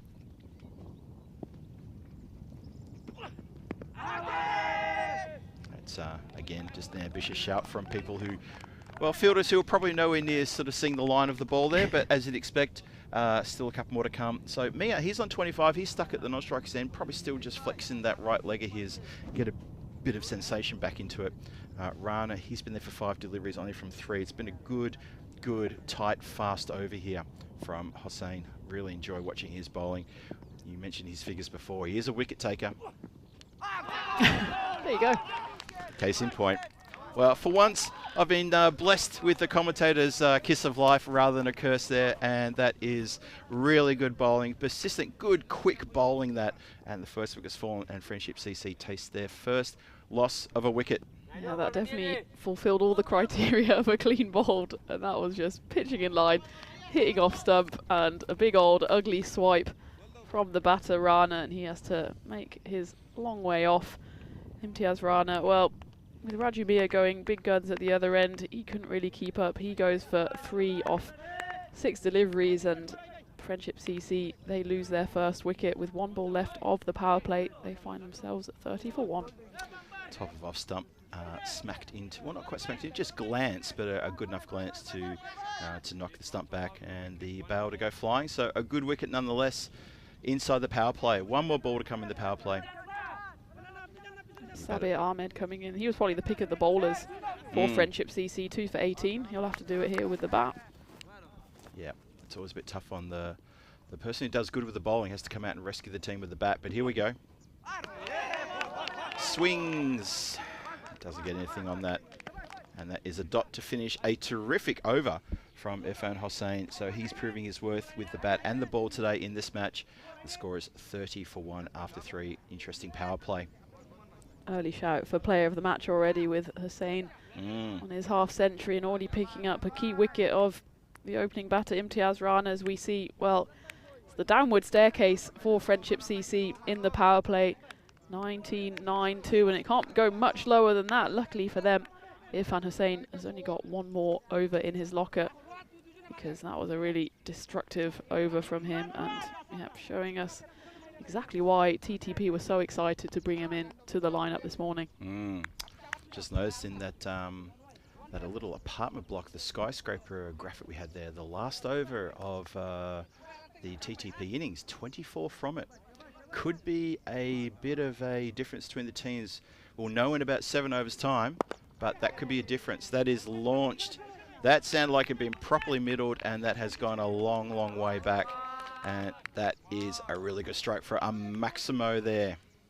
Yeah, that was a nice hit from Raju Miah. He's not had too much of the strike in the previous over, but come back with a bang here. And yeah, as you said, Captain Mohammed Asad Azaman went for 24, including 5 boundaries in that final over, including then the run out as well. That's right, yep. Omar Farouk is the new batter, and there's something on that. And that is now big trouble for Friendship CC. I know it's only the 2nd wicket, but that is that man Miah who's in form. He goes for 31 from 13 deliveries. Omar Farouk, Mr. Reliable with the bat, Mr. Reliable with the ball, gets a breakthrough at a very important time. Big wicket that, very big wicket. Huge wicket, and well, it was a telegraphed slower ball. I can't say it was the most well disguised I've ever seen, but I mean, it was disguised enough to fool the batter there, and it was Raju Mia who has to depart. You can see here pretty big deviation, and they knew straight away. Raju Mia, he almost tried to not make eye contact with the umpire because he knew his goose was cooked. He has to depart for 31 off 13 deliveries. Yeah, I've tried that as well in my playing days. If I don't look at the umpire, it hasn't happened. Schrodinger's wicket. Believe me, it happens. Good catch by the keeper as well. Keeping up that close and taking a caught behind, never easy. Very good work from Foyer's there to hold on to that one. Slight delicate feather edge. Farouk with a really good breakthrough though. 36 for 2, start of the 4th. Stifle shot for LB. Scamper through here. Oh, it's going to get away. No overthrows there. I thought they were thinking of they were definitely thinking of overthrows. And in the end, Sabir just says, no, stay there. I'm happy to face this one. Omar Farouk, well, we were talking about numbers earlier, weren't we? And he's got the 00 on his back, so he must have the biggest swing of numbers, 00 and 999 on the pitch at the same time. So true. Up in the air, chance of a catch, and taken. Oh, Team Tigers, a double wicket in that over. Omar Farouk gets 2 breakthroughs. This is big. This is really big. Yeah, that was a great take there by Azam Johnny, and well, you said Omar Farouk, he is the main man for TTP, and I think that's even the 1, 2, 3, 4, 5th time that he's taken a 2 foot for his side. He's currently on 2 for 6, and well, when he delivers, it often leads to success for TTP, and well, Friendship CC in trouble, 37 for 3.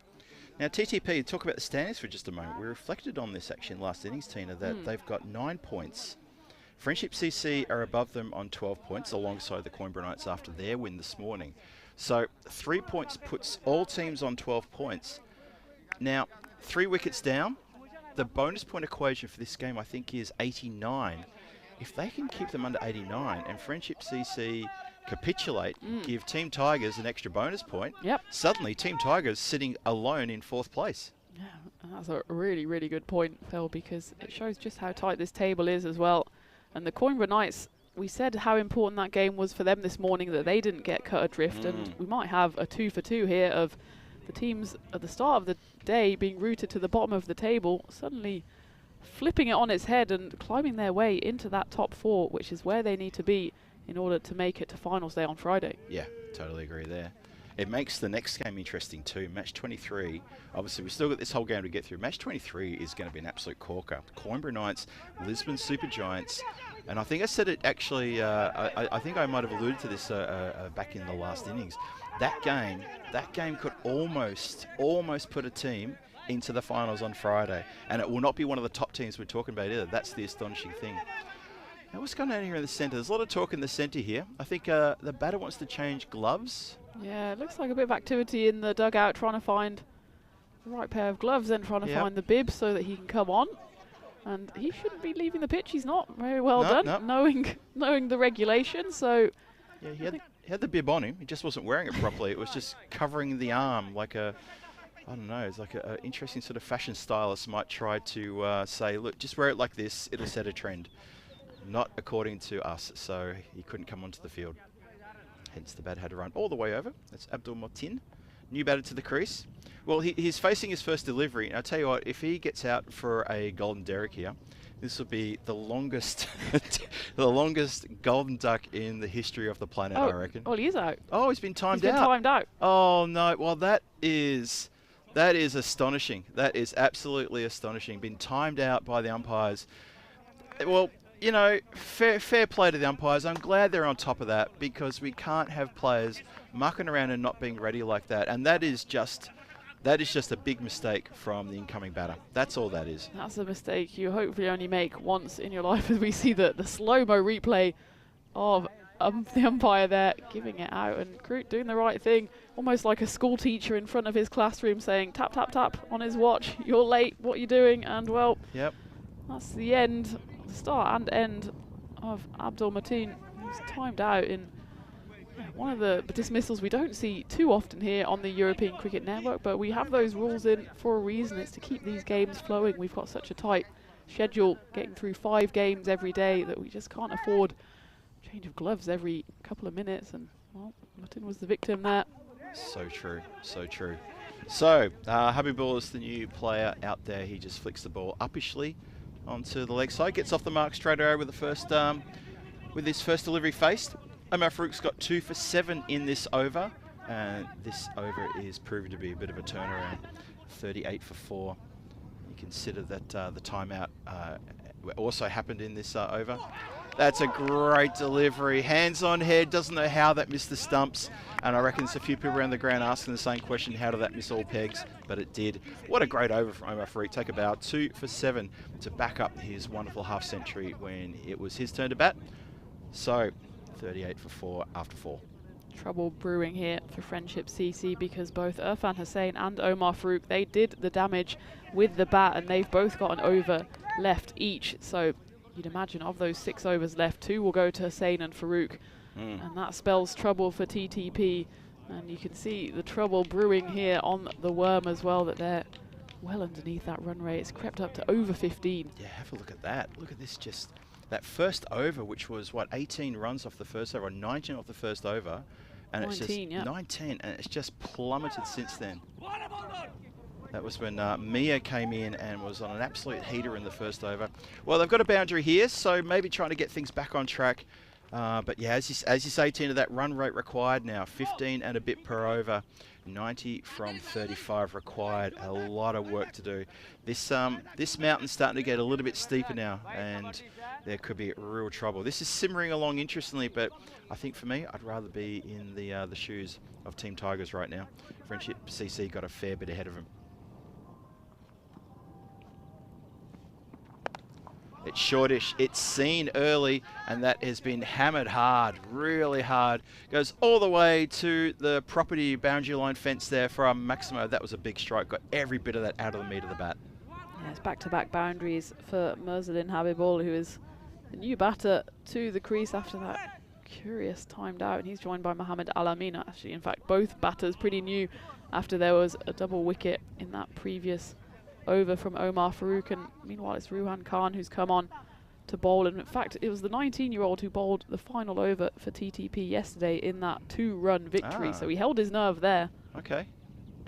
Well, he's got to hold it together here because Habibul looks like he's decided this run rate required of 15 is no good, and it needs to be brought down. He seems to be really swinging hard. Even that was a very typical shot. Bit agricultural though. If he connected, God knows where it would have gone. And Habibul was the one who also took the ball to the face in an attempted catch early in the previous innings, so he looks like he's okay now. Oh, that sounded pretty good. That sounded really good. He likes that part of the ground. Yeah. He also likes that part outside the ground because he's hit it there again for another Maximo. Really good strike.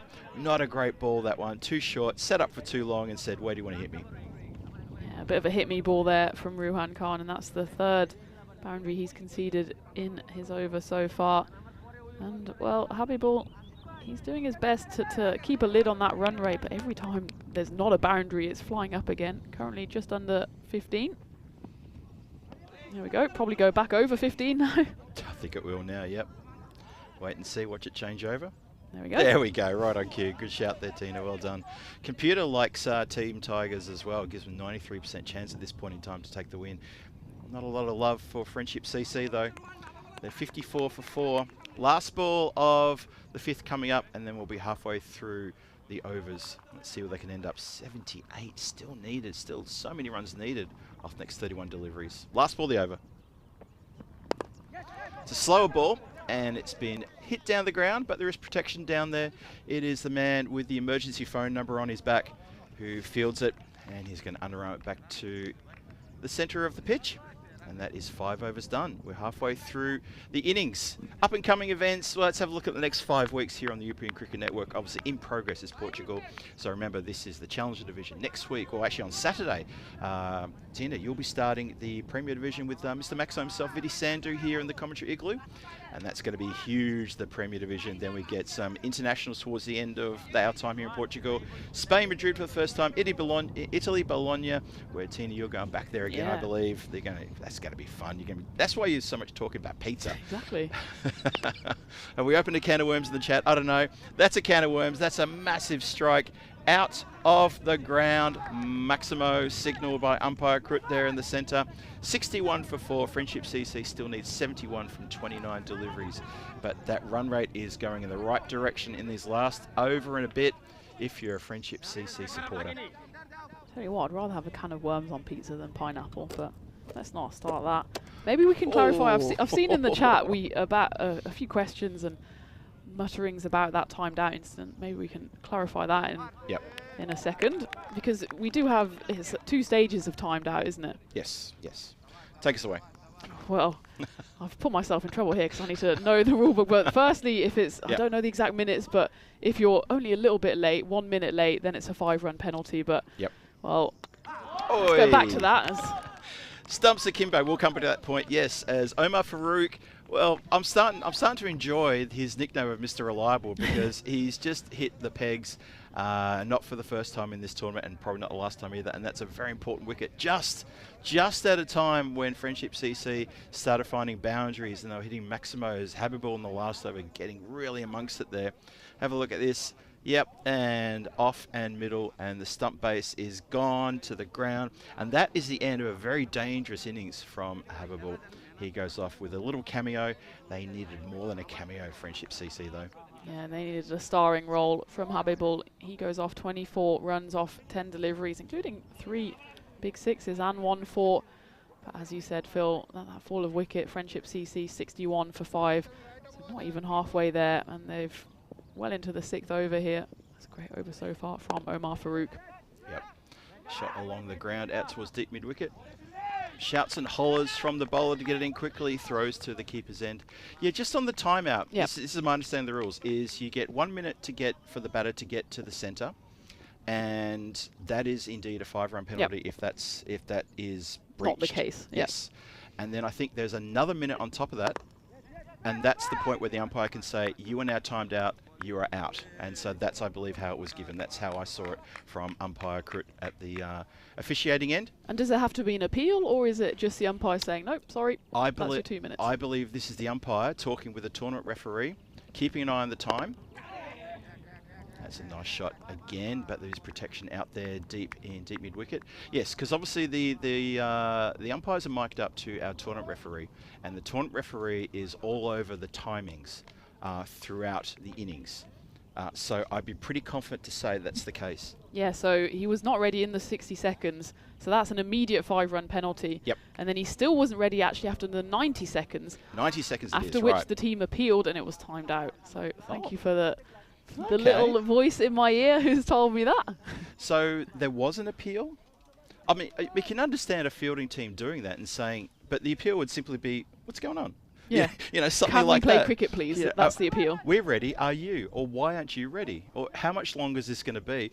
And maybe the umpire termed it out. But yeah, umpire Krut, he simply turned towards the scorer's hut. Then he turned towards our area, pointed to his watch and held up his finger and said, you are indeed out. Them's the rules. And they're the rules that everyone has signed up to. So there's no unfavour or disfavour there for anybody or any team. They cannot dispute that. That's the rules that everyone has signed up to in the European Cricket Series. It wasn't exactly subtle either. It wasn't 91 seconds, was it? I think after the 90 seconds were up, he was still on the boundary with the man with half a bib on trying to get new gloves. So completely agree. A bit of a calamity of errors, and it was Yep. Abdul Matin who was the victim then of the timed out, which we don't see too often on ECN, but we've seen it on occasion. That's exactly how it worked. Yep, I agree.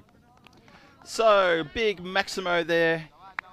Trying to get the run chase back on board here is the skipper Azaduzzaman as he turns around and goes crunch all up in the air. Happy to play it upwards, the skipper. And well indicated there by the fielder down there at point, who had nothing to do with that. 70 on the board, 5 wickets down. Friendship CC in a little bit of trouble here. The run rate is now 16.90. The required run rate, 16.9. Tell you what, a couple of dot balls and suddenly it's going to push into the 18s. And that's why the Team Tigers score has gone up as well. So we're just trying to clarify this, just so we all know what's going on. I see there's a few questions in the chat, but we'll come back to it because there's another wicket.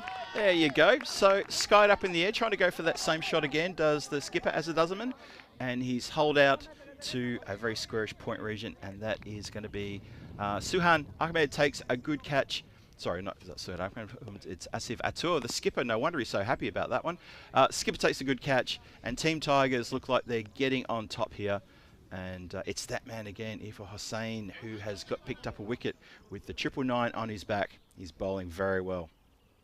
Yeah, and well, the mountain to climb for Friendship CC got even bigger because of those 5 penalty runs. So yes. the confusion there for maybe some people in the chat, they did score 126, but those 5 penalty runs, which were attributed as a result of the timed out incident, which was such a big timing out that he was also then given out, meant that the Team Tigers score went up to 131. Yep. So the target is 132, which is still a long way off for Friendship CC. They need 62 runs still, and well, wickets keep on tumbling. Exactly, and of course going with that as well is of course the bonus point score is up to 92 as well. So it's all been adjusted with those 5 penalty runs. Good spot there, Tina. Totally.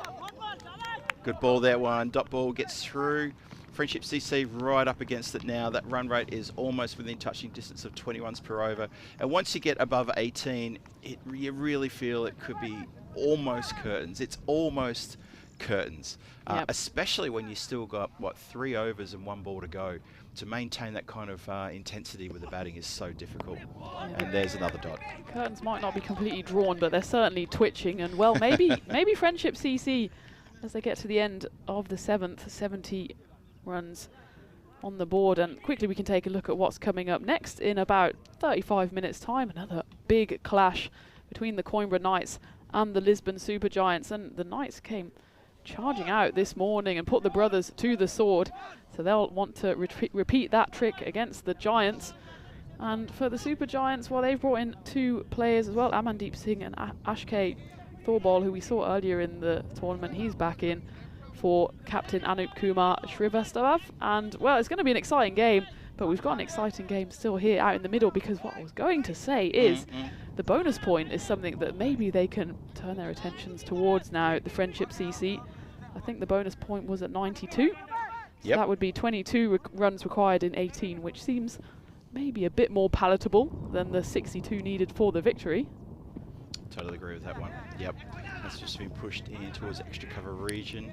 Threatens to throw the stumps down, can't stop the one. One thing I say about Friendship CC when it comes to bonus points, I alluded to this at the top of the day, they appear to be the bonus point experts in this competition so far.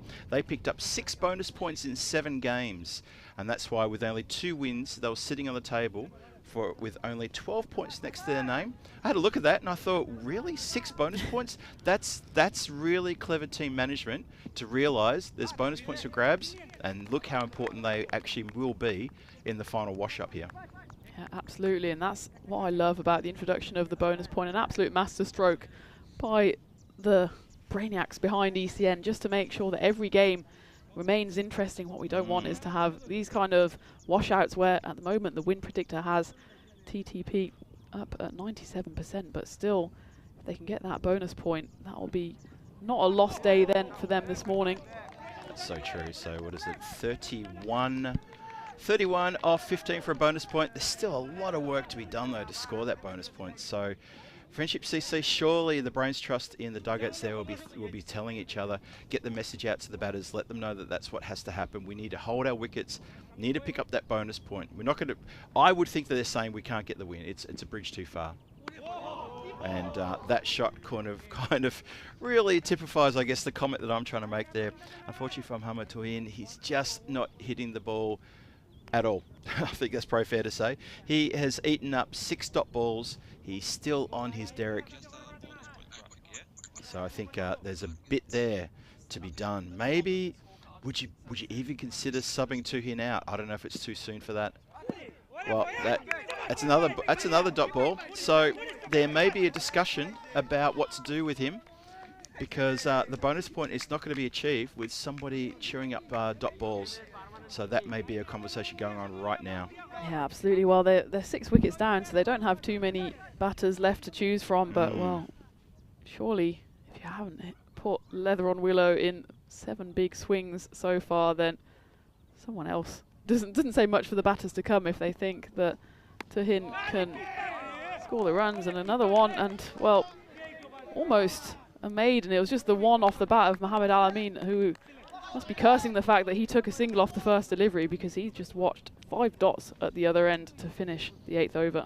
And we know, Al, I mean, we know he's a good striker of the ball. He's had a pretty good tournament so far. He's played a couple of cameos right before our eyes in the last few days. So I think, I would agree with you there, Tina. I think he's probably ruined the fact that he turned over strike, because honestly, that feels like a wasted over for a team desperately chasing a bonus point to stay in touch with the top 4 in this tournament. And they may have shot themselves in the foot here. Just going on a little timed out rabbit hole. I mean, it doesn't happen too often, so we like getting the rules and laws exactly right when it does happen. That's just a dot ball. Yep. What have you got there for us? If the incoming batter is not in position to take guard, or for the other batter to be ready to receive the next ball within 90 seconds, and there is an appeal from the fielding team, the incoming batter will be timed out. So there has to be an appeal, and there must have been just a little question. It doesn't have to be a yelling appeal, and there was enough there. Yeah. You couldn't see all the team turning around in unison after 90 seconds shouting, how's that? They were all looking at their watches. But definitely, the question was asked for sure. And now we're getting some dot balls here. So Al, I mean, I gave him a rev up, said he's played a good few cameos, but Azam Johnny is back, and he's trying to bowl a quick tight over. He's getting back to his mark really quickly here. And this is clever play from Team Tigers, trying to rush things up. Oh, no, just trouble at the mill. No, both players get back. They wanted a single. Oh, this is trouble now. Well, it's more than just trouble, because obviously the game's gone. We need 60 runs off 9 balls. Clearly the game's gone. For the bonus point, I don't know, 20 needed from 8. And at the moment, I think in the last 8 deliveries, I don't think much has been scored. So for me, I'm thinking Team Tigers are going to snatch a pretty good win here. Shouts of catch it, runs away, and it does run away indeed for 4 runs. So bonus point still within their grasp, still, only just.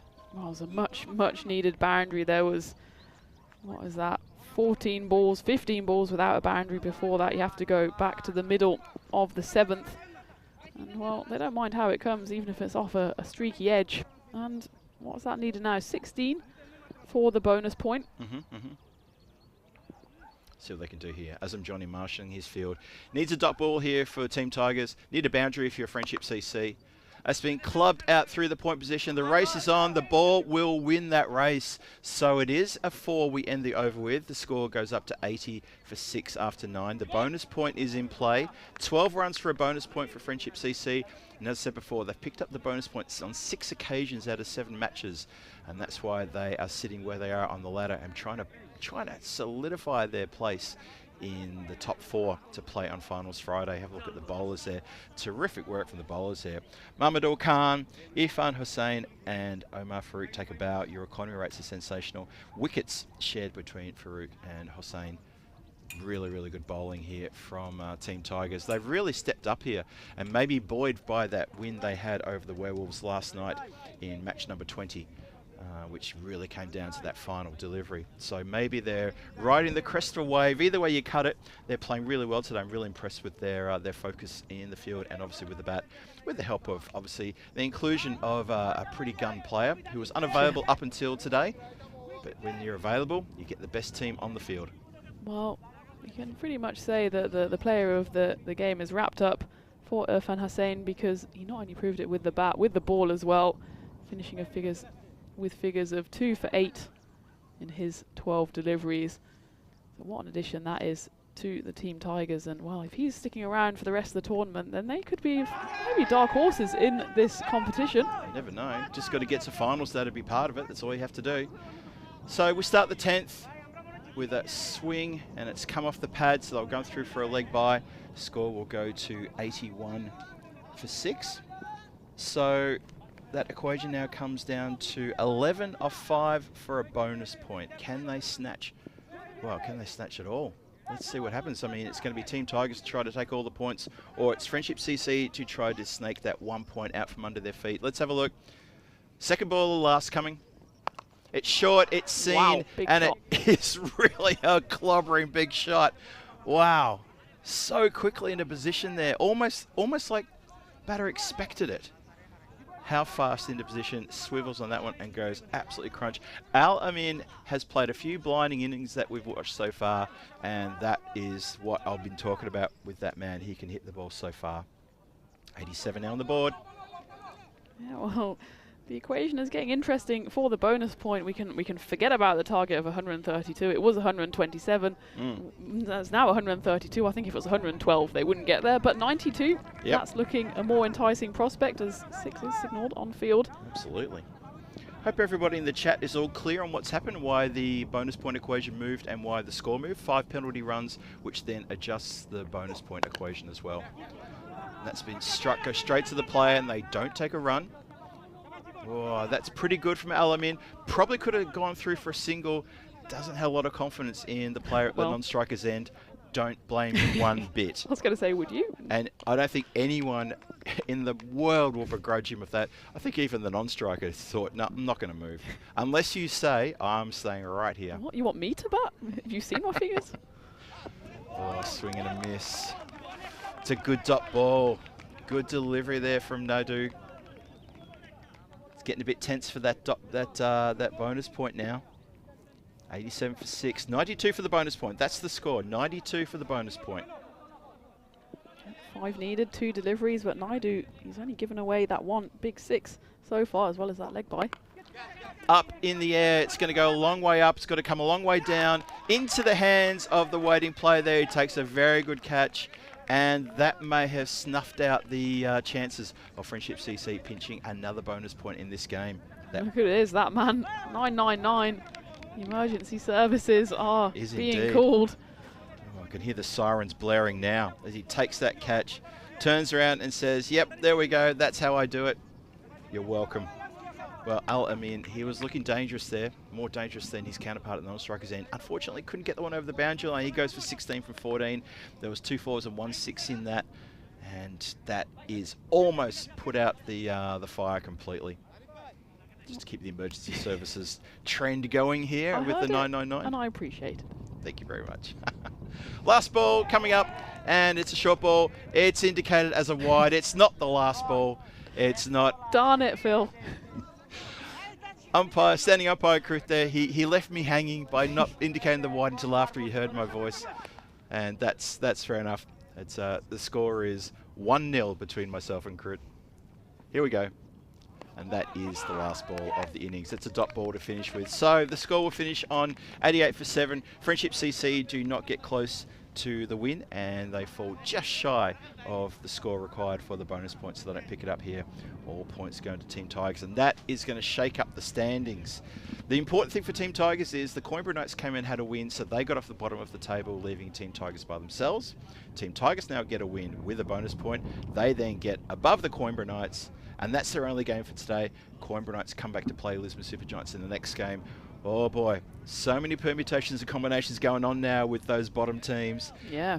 It's way too early to say what's been set in stone. Well, it's not only the Team Tigers Portugal, not only leapfrog Coimbra Knights, who we'll see in just a moment, they also leapfrog Friendship CC with those 4 points, taking them into 4th position, because they take all 4, taking them to 13. Wow. As we see Coimbra Knights, Lisbon Super Giants will have plenty of time to talk about that match. Match 23 coming up in about 25 minutes' time. Yeah. Let's take a look at the highlights. And there was quite some in this second innings, wasn't there? Well, things started really positively for Friendship CC. I mean, they were chasing a big target. The target that was set earlier was 127 before the penalty runs were applied by the umpire. This was a bit of a comedy of errors where everybody was slip sliding. We have to check that part of the ground, make sure no one's put any grease out there, because that was quite a bizarre moment. Rana was one of the Friendship batters who didn't get to really bother the scores too much. Wickets were sort of tumbling here and there. Really good caught behind that. I was really impressed with Boys behind the stumps. I think he did a great job.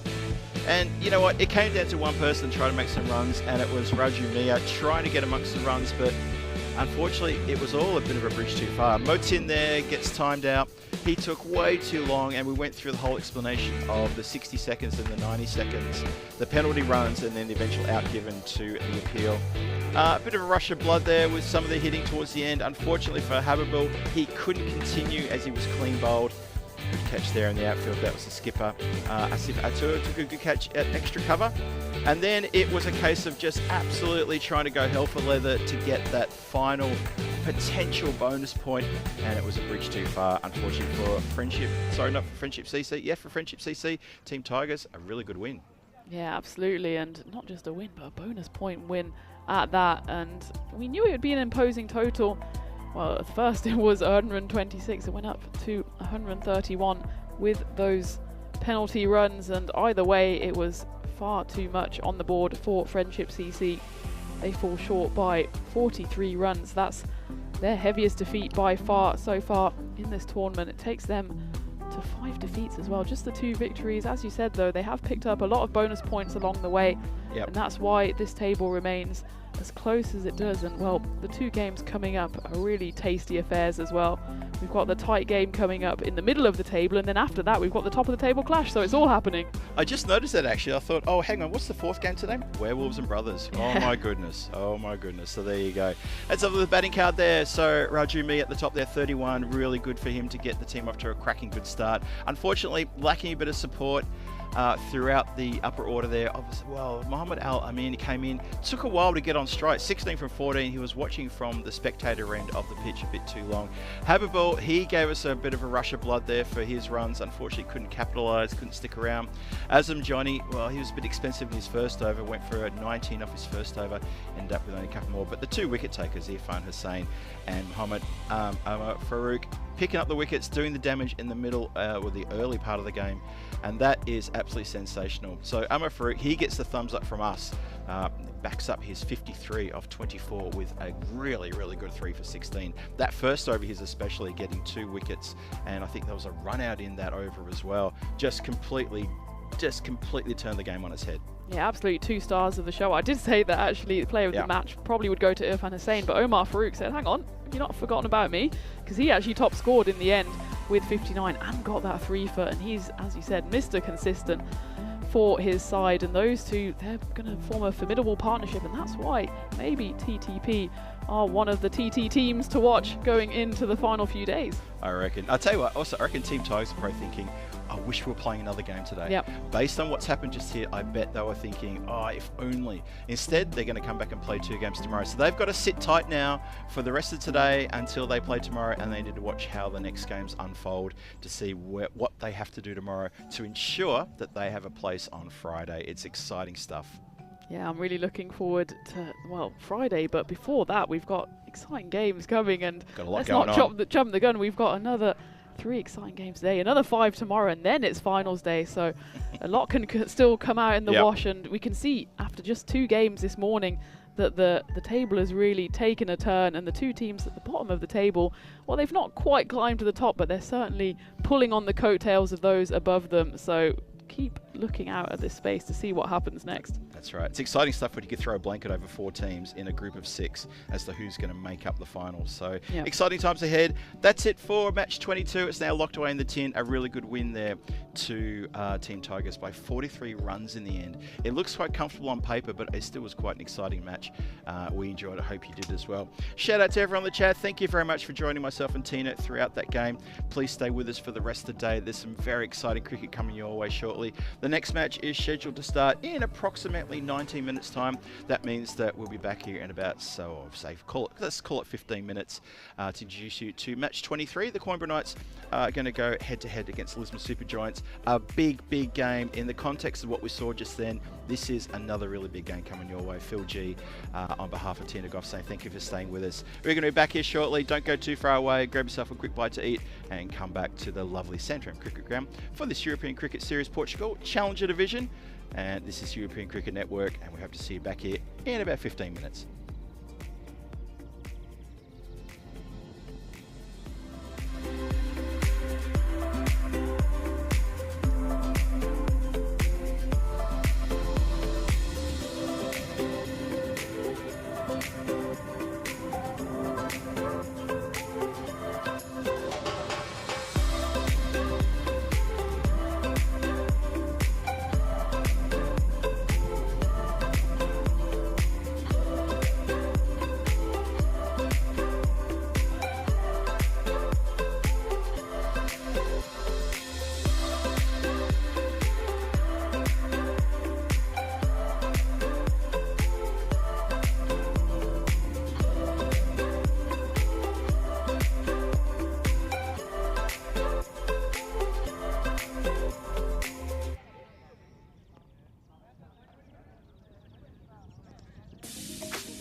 This European cricket event is proudly brought to you by HCL Software, Rado, 1xBet and Victorinox.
So welcome back to the Sandringham Cricket Ground. We continue the European Cricket Series Portugal, the Challenger Division, and the penultimate day here. So it's been great cricket already today. Hope you've enjoyed it wherever you're watching from around the world. Match 23 coming your way. Coimbra Knights take on Lisbon Supergiants. And as we always like to say, a really important game for both these teams, but even more so because they want to make sure that they are locked in for finals Friday with a win here today. That could possibly do that for them. Let's get over to Stefan Gooch, who's got the captains in the centre of the ground. Stefan, all-important coin toss, take it away. Supergiants to call. Tails is the call. There's heads. They want to bat first. All the best. Good luck. Have a good game. Coimbra Knights have won the toss. They're having a bat. Take a look. So there you have it, the Coimbra Knights, they win the toss, they are going to have a bat first, and Lisbon Supergiants is going to be on them to try to solidify their place there in the top four. Coimbra Knights, a great win earlier this morning. Can they get back-to-back wins and put their hand up and say, we want to play finals Friday as well? You're about to find out. Let's get over to Tina Goff in the commentary igloo for the start of match 23. Tina, over to you. Thank you very much, Phil, and what a prospect we have here in match 23, as Phil mentioned there. There's finals day spots up for grabs, and both of these teams will dearly love to be involved. This Friday, just 2 days away now, is the finals day, but we're getting to the business end, as they call it, of the Challenger Series here, taking a look at both teams. While the Coimbra Knights, unsurprisingly, they remain unchanged from their fixture this morning, which saw them thrash Brothers 11 by a whole 10 wickets. Meanwhile, LSG, they come in with Amandeep Singh and Akshay Tolbal, who will take the gloves as well.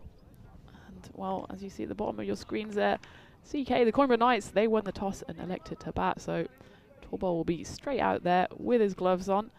Anup Kumar Srivastav will lead his side, and well, the supercomputer says LSG probably just ahead before a ball has even been bowled. 58% to the Coimbra Knights, 42%, but it's the Coimbra Knights that will be really riding a wave of confidence after that probably unexpected win this morning.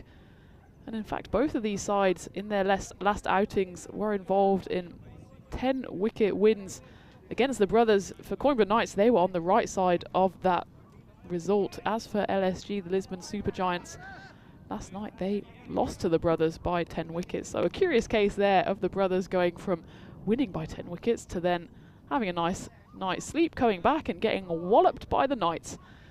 How quickly things can change on the European Cricket Network. It's Jaswant Singh, the familiar opening bowler for LSG, and straight in with a half appeal. asking the umpire there if there was anything on the bat of Ravinder Singh. He says no, and it's Mohammed Dawood, the captain and keeper for the Knights at the non-striker's end. This one certainly does hit the bat, and they scamper through for one. A very warm welcome, or welcome back to everyone joining us in the live chat. Phil G's not joining me just quite yet while he's having a well-deserved lunch. I heard it's curry on the menu this afternoon, so well, I'll get my curry in a minute. I'm completely jealous of Phil tucking in, and well, it looks like they'll be tucking into a boundary here. The Coimbatore Knights, it's Lavkaran Singh with his first ball. It was more up than away, but there was enough on it from Lavkaran to take it to the rope. Lavkaran Singh was one of the chief architects this morning of that 10-wicket victory. He contributed 49, of course, remained not out. He remained stranded at the non-striker's end, so he couldn't get to his half-century, but he'll be more than happy to have just got his team over the line. And it was Ravinder Singh as well at the other end who contributed 39 off 23, and those two between them chased down the brothers' total. Well, they needed 87 for victory. They won with a 4, taking them to 91 off 8.2 overs. So they picked up the 3 points there this morning.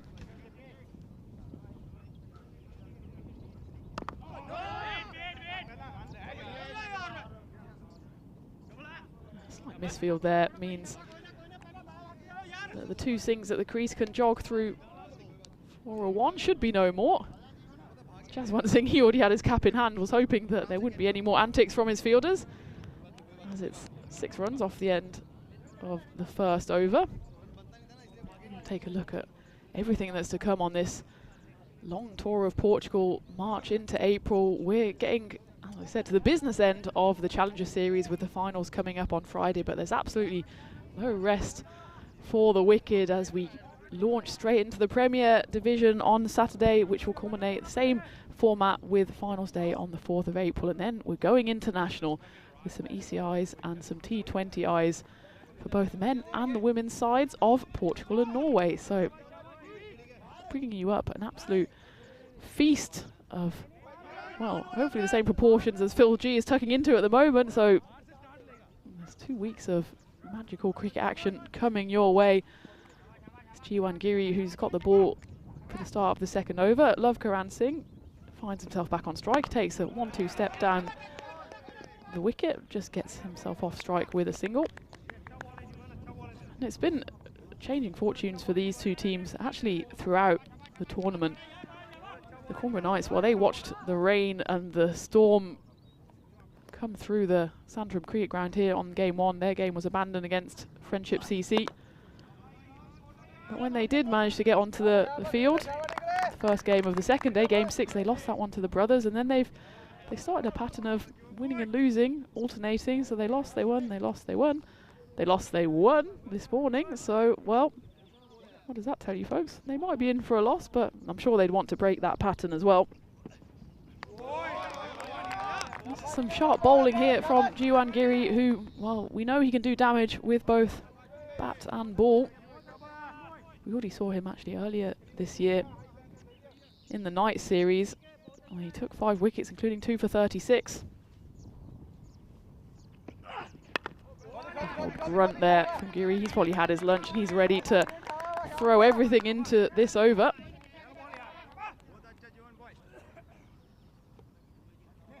Well, didn't we have an interesting game just a few moments ago? We're in match 23, but match 22 was also a fascinating one between TTP and Friendship CC. That one is hit away, and some excellent fielding there in the covers. A diving stop to make sure that was a 1, and otherwise it was bound for the rope here. See this on the action replay. Stuck out the big hand there, did Surya Partap. No wonder he's got a smile on his face. That was a lovely piece of action. I'm sure he'll be replaying that one to his friends and family this evening.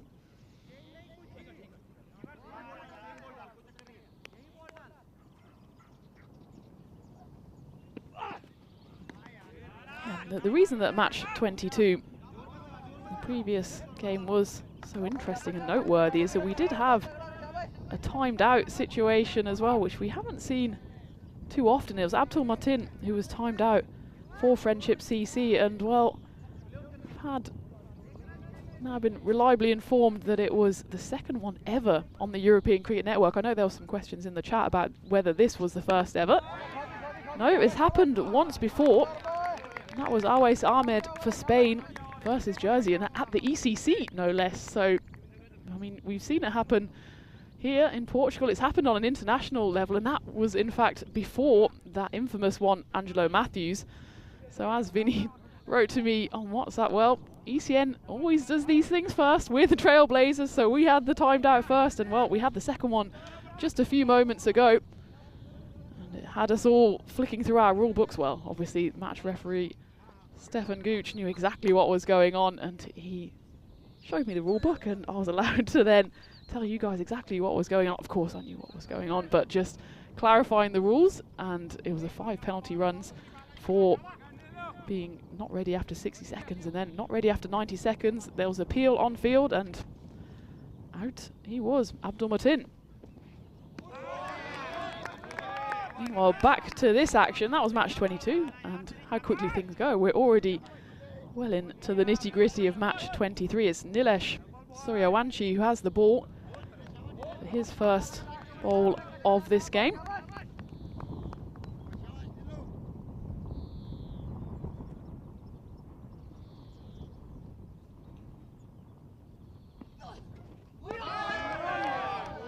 Well, there's not been too many boundaries so far from the batter of the night. It's just the one in the middle of that first over from Jaswant Singh. Otherwise, it's all been a bit binary, 0s and 1s. We just had that one wide from Jiran Giri as well.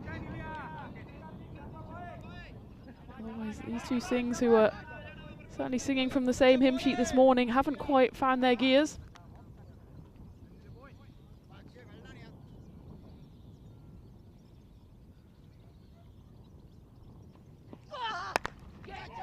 Big old grunt there from the bowler, and it's just gonna bounce to the fielder out here on the boundary. They do run through for one. There's a bit of a suspicious look there from Lavkaran Singh. He was maybe worried it was going to end up straight down the throat of mid-off, or maybe he was hoping that it would go flying over the rope. As it was, neither of those things happened. It did end up just being the one.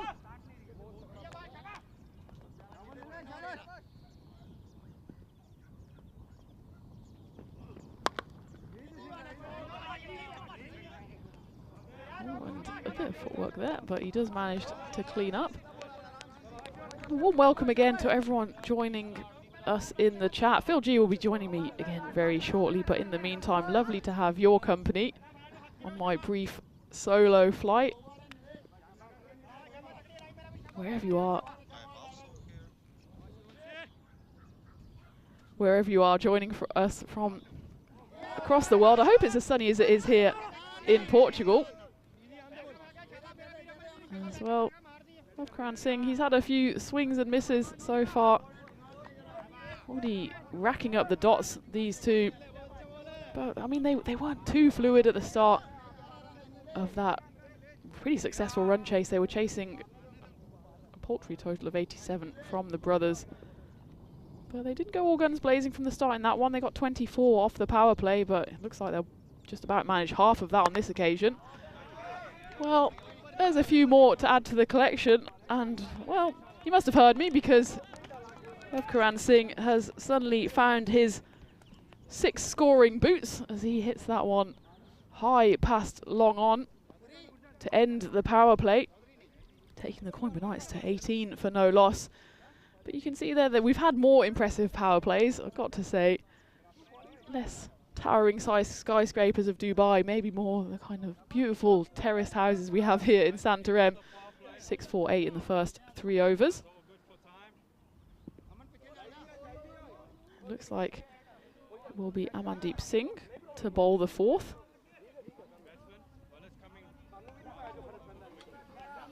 And, well, I did mention that Phil G was having a bit of time off for his lunch, and I'm sure he's going to make me extremely jealous by telling me just how good that curry was. How was it? Extremely good. It was very good. Hats off to the hospitality here at the Santorum Cricket Ground. They have outdone themselves once again. Shot that one. Been smacked really hard out towards deep mid-wicket. Scurry through for just the one, though. There's a bit of confusion on the boundary line there, but just the one run. Interesting little start here for Cornwall Knights. Looks like it's a bit cautious.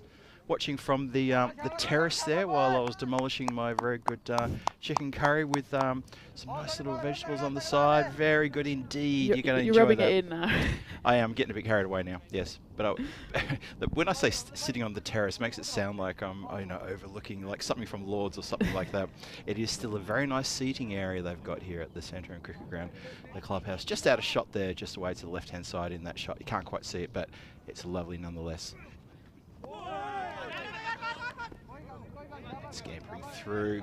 So keeping the scoreboard ticking over, Cornwall Knights. So it's a bit of a slow start though. That power play, not too many. Less than 20 is always a bit of a sign of not a great power play.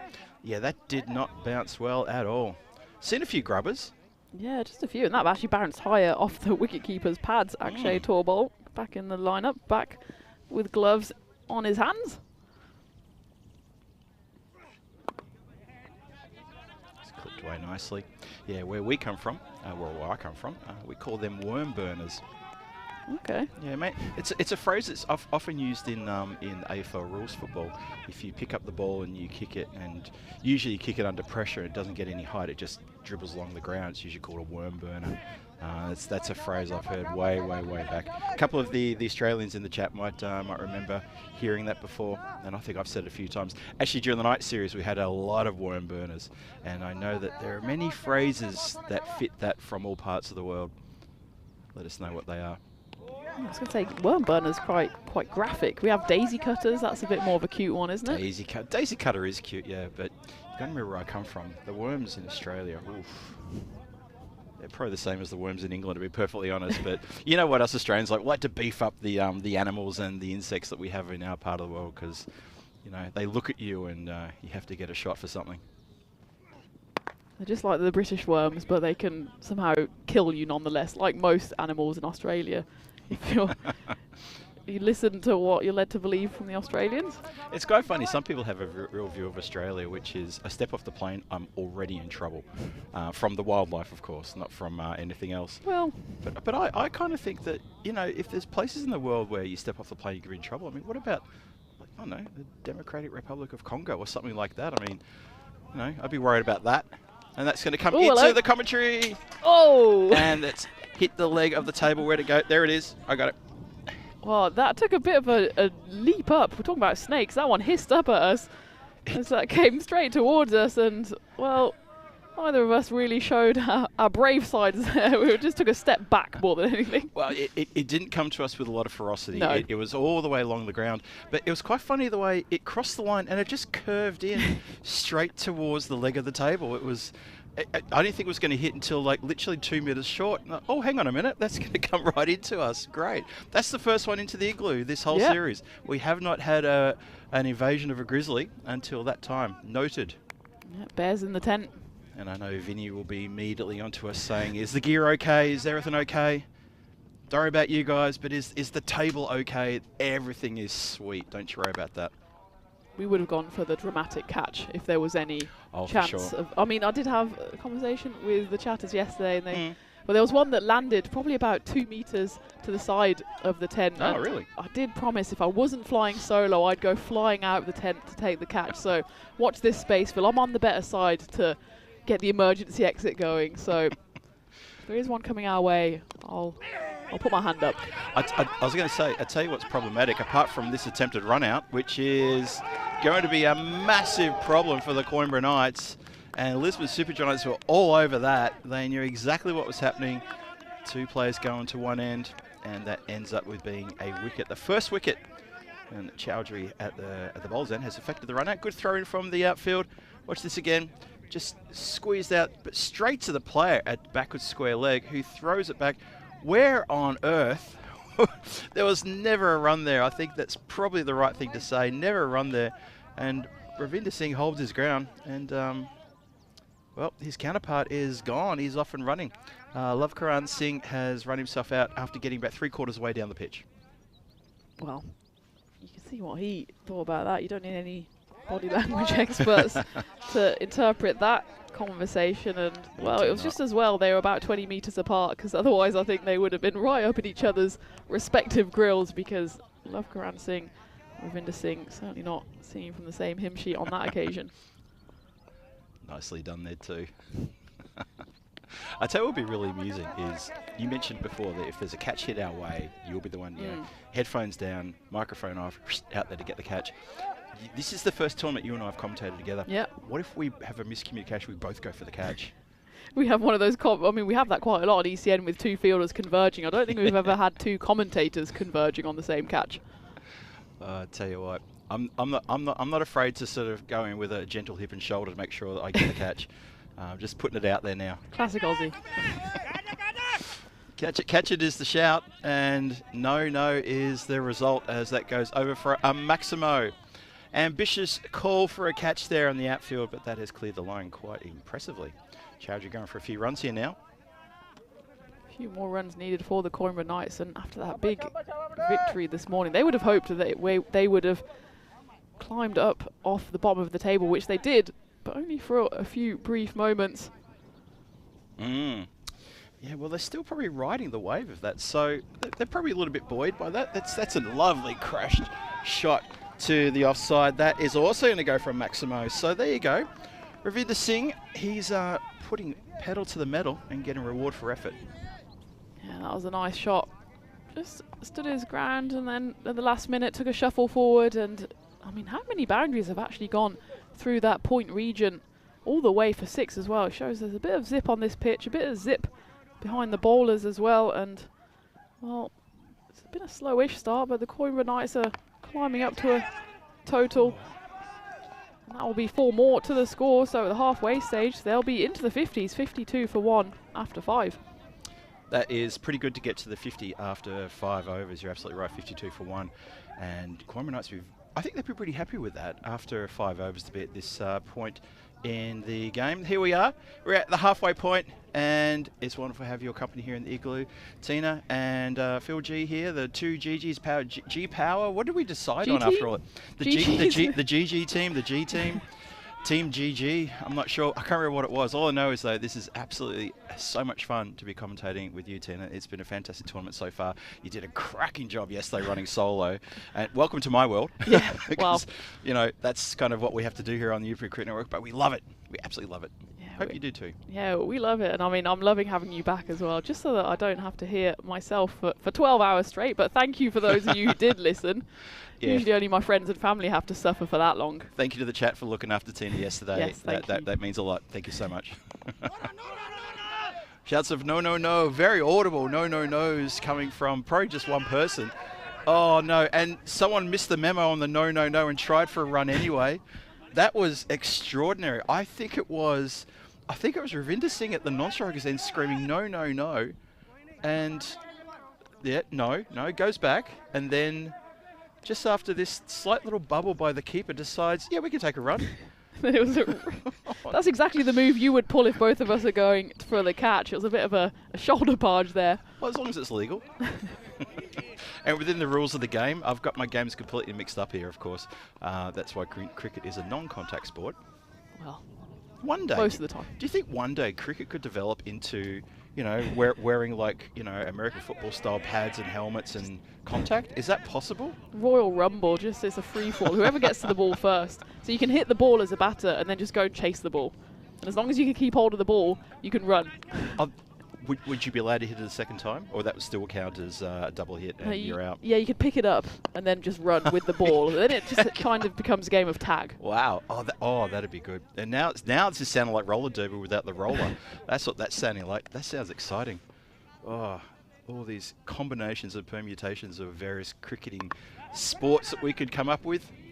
As it is, this one is what's going in front of this wonderful T10 match. This knife edge, really important game for these two teams. Oh, exactly that. Speaking of permutations, I'm just taking a look at the table and just how tight it is. Oh, okay. You got it there? Yeah, got it there. I got it here. So, well, as I was saying, the Coimbra Knights, they were briefly off the bottom of the table because at the start of today's play, both them and the TTP were on 9 points. They've both picked up wins this morning. Yep. So now, well, it's Friendship CC who will be playing later today, who find themselves in 5th place. But the Knights 12 points, Friendship 12 points, TTP 13, LSG 14, and then a bit of a gap to the Werewolves and the Brothers on 18 and 19, who we'll see in the next game, in fact, this afternoon. So all change in the first 2 games, and well, it's going to change again by the end of today, I reckon. Well, the last game today, that's Friendship CC against Lisbon Supergiants. So big game. You're absolutely right. That one is really massive going into the last day of the group games tomorrow.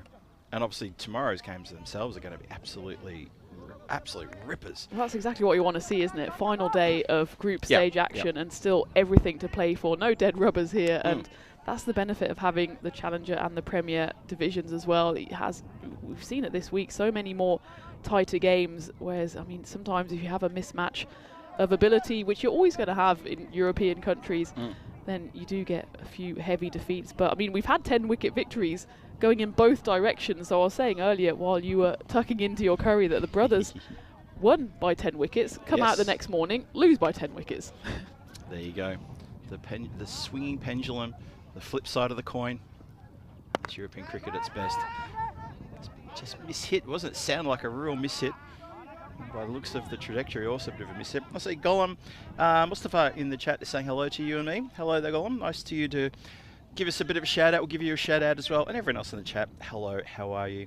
Johnny, he's back as well. He disappeared for a while. And that's going to disappear. Speaking of disappearing, how about this for a magic trick? And it's gone. It's gone, and it's not been taken, even though it was about 10 metres behind the boundary. It doesn't bode well for the boundary rider there, but I'm sure if the stakes were higher, he'd have hopefully grabbed that on the boundary. Here we go. Straight through. That was a player, not a boundary rider. Where was the boundary rider? That was, who was that out there? Couldn't quite see who that was. Anyway, big Maximo, 63 for 1. Ravinder Singh, he's held his bat since the very start there, so he's doing quite well indeed. Ashok Kumar Banger with the ball. He's been pretty successful with the ball in this tournament. Oh, that sounded good. That sounded really good. And that looks good, because that is another Maximo.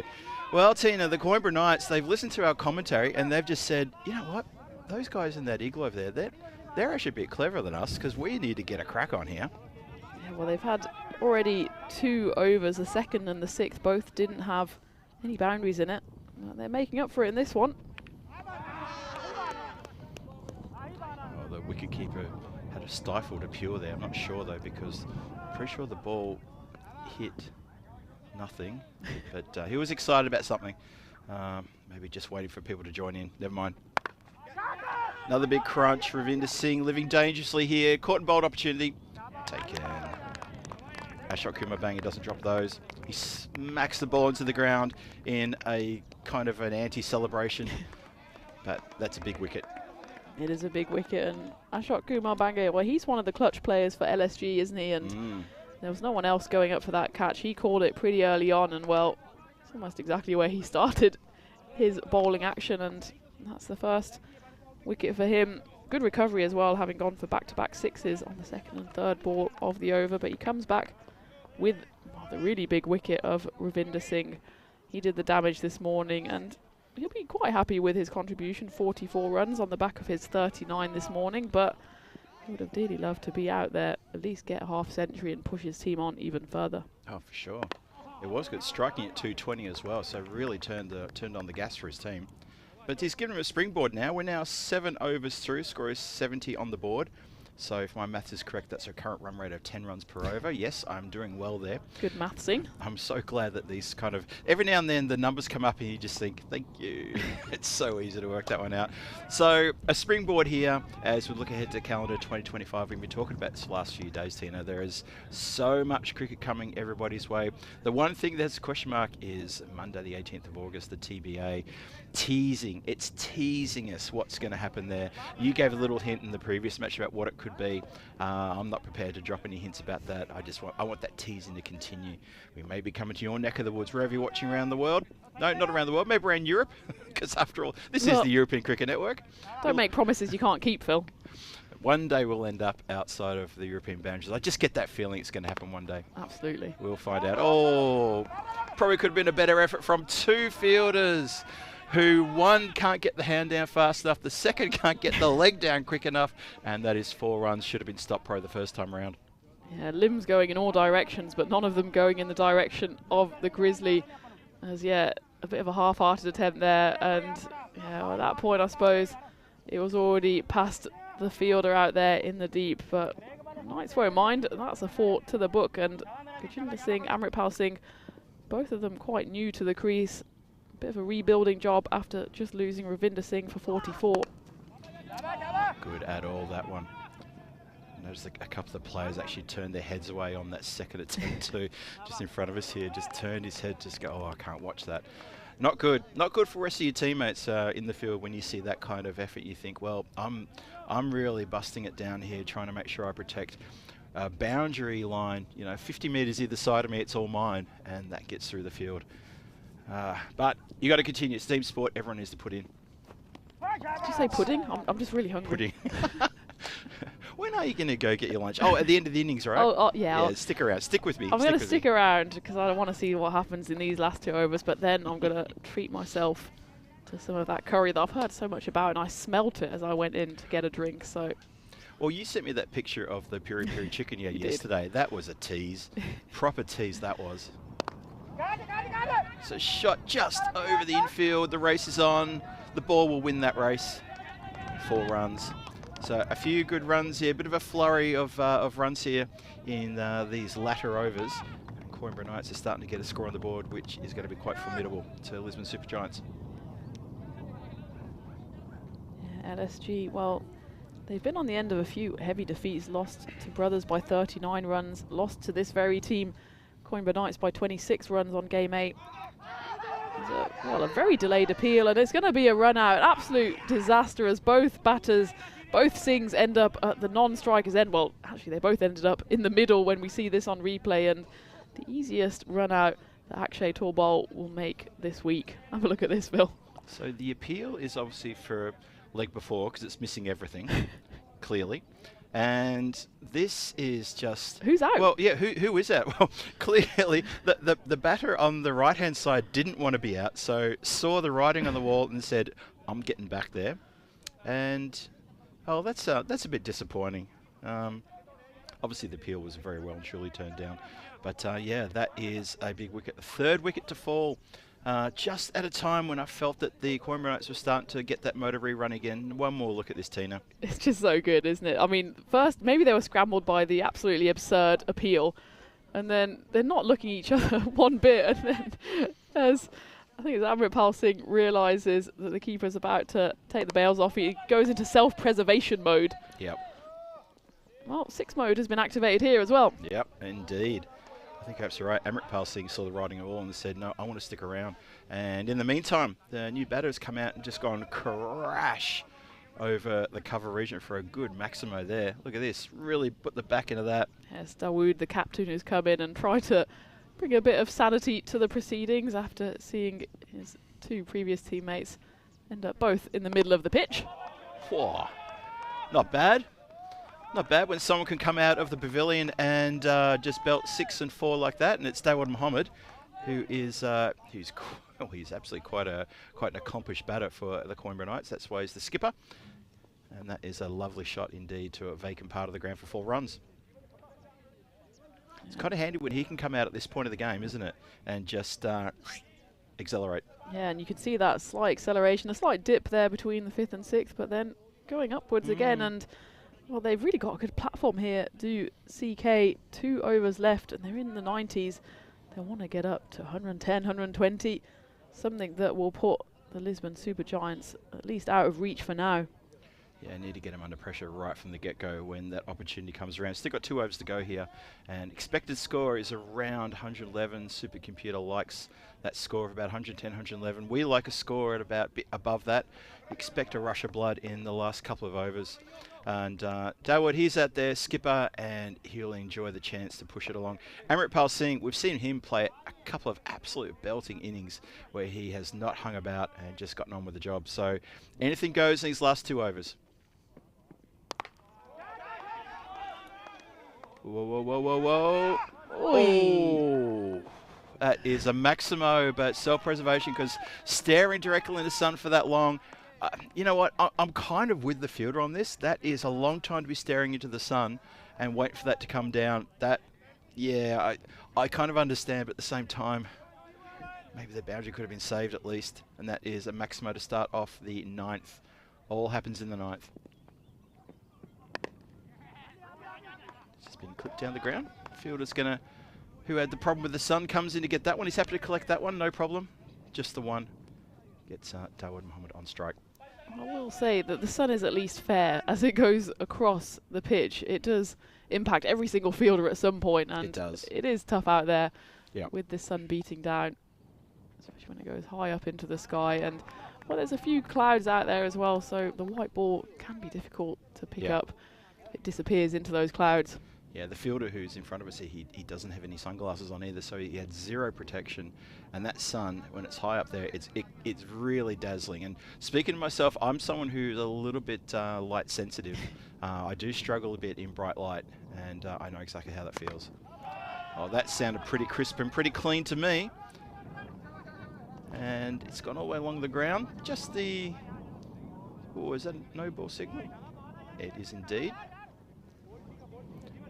Now, I'm just having a look at that. Oh, was it a no ball? Was it no ball, or was he saying... Signaling two left, I was didn't saying he, two left, sorry. He was side on to me, and it looked like he put the arm out to say it was a no ball. It's a trick of the camera, that was. I was going to say, what is that a no ball for?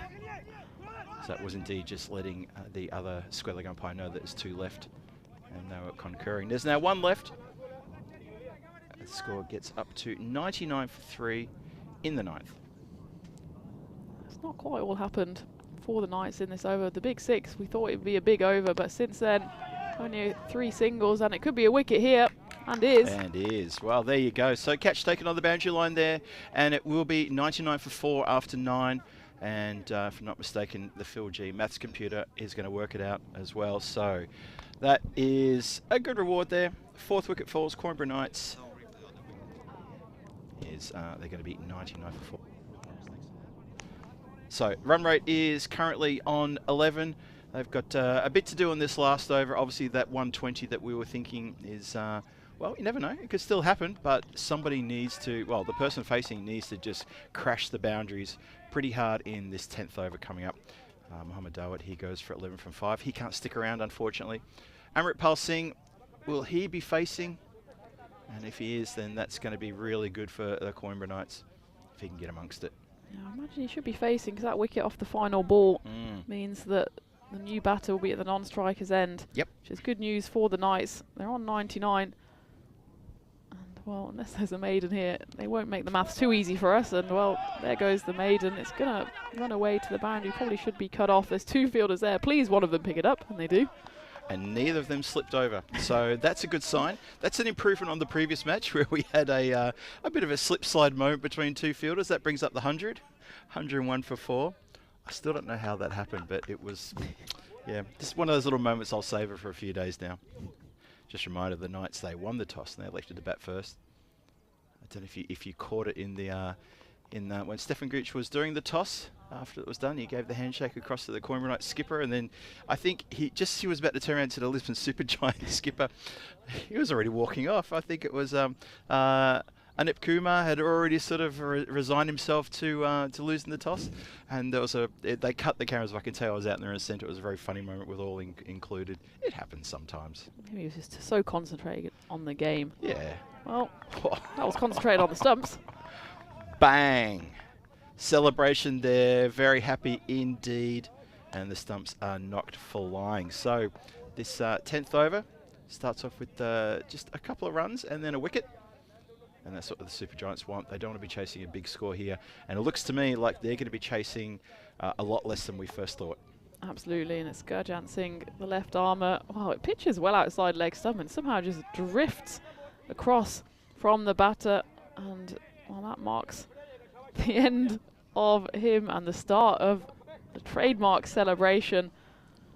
As Amritpal Singh, well, we said it was good news for the Knights that he was facing the 10th over. He didn't face it for too long. 2 runs off the first ball, and he departs off the second. Rahul Khan is the new batter. bent the back on that one. You can hear the grunt from here. Just really try to put something extra on that one. It ends up just not really getting up too high. Or maybe it was more of an audible kind of bluff. Make the batter think that there was a fast or short one coming. You see that quite a lot, actually. It's like yeah. It's fake filding and fake bowling. Fake bowling. Yeah. It's so, but you're absolutely right though. I've seen it a few times in the past, and this little effort ball. No, it was pretty much a slow ball. Sit down the ground, lofted, race is on. Oh dear. Oh, just a little mishap. Had all the time actually to get the hands down to stop that one. Unfortunately doesn't. That goes for 4 valuable runs, the Coimbra Knights total. Did all the hard work by getting there. See here on the replay, he gets there and just doesn't quite give those hamstrings enough of a stretch, and well, he gets nutmegged. Oh, there you go. So that's a little bit sloppy just to let that one through down in this last over. 2 to come in the innings. Oh, that's a drop. There was a bit of a nick on there. I think there was a sound. I heard something. I heard a noise, definitely. And umpire, I think, heard something, suggesting yes off the bat. Yep. Put that down as a catching opportunity. Sharp though, wasn't it? Yeah. Yeah, it might have been off the glove there. Definitely hit something, and something that would have meant the end of Singh, but dropped by tall ball behind the stumps. Just a miss hit over the head of the umpire. Shouts of 2. Not going to be able to manage it, and that is the last for the innings. So they'll scamper through for just the single, as the second one wouldn't be disallowed. That means that the Coimbra Knights end up at 108 for 6 after their 10. And a pretty good tight over there, and also the 9th, just to sort of keep that score at about par. Par we talk about is about, what, 106, between 106 and 110. So that's thereabouts. So Coimbra Knights have given us a par score, and they've thrown down the gauntlet to Lisbon Super Giants and said, there you go. Are you par? Are you good enough? I don't want to say, are you average? But if you can get our score, then, well, you take the points. And believe me, Lisbon Super Giants can get the win here. They suddenly push themselves well and truly solid in 3rd place. Well, it was an innings that kind of started with a whimper and ended with a whimper, just the 10 runs coming off the first 2 overs, but there was 2 magical overs in there as well, the 5th and the 8th, and then we thought they've really set themselves up for a big finish. Yeah. But those final 2 overs just went for 9 apiece, which meant that, well, we were talking about 120 at one stage, but it does end up being just in the hundreds, so 108 I think was the final total, and maybe they've left 10 to 15 runs on the table there. I kind of agree with you on that one. I'm a little bit surprised by that. Did not expect that. Just thought that 120 for sure. And Coimbra Knights, I mean, I'm if anything, I'm probably a little bit critical about the middle order batting. But in recent games, people like Amritpal Singh, Dawud Mohammed, these guys come out and they build a quick fire 30 odd.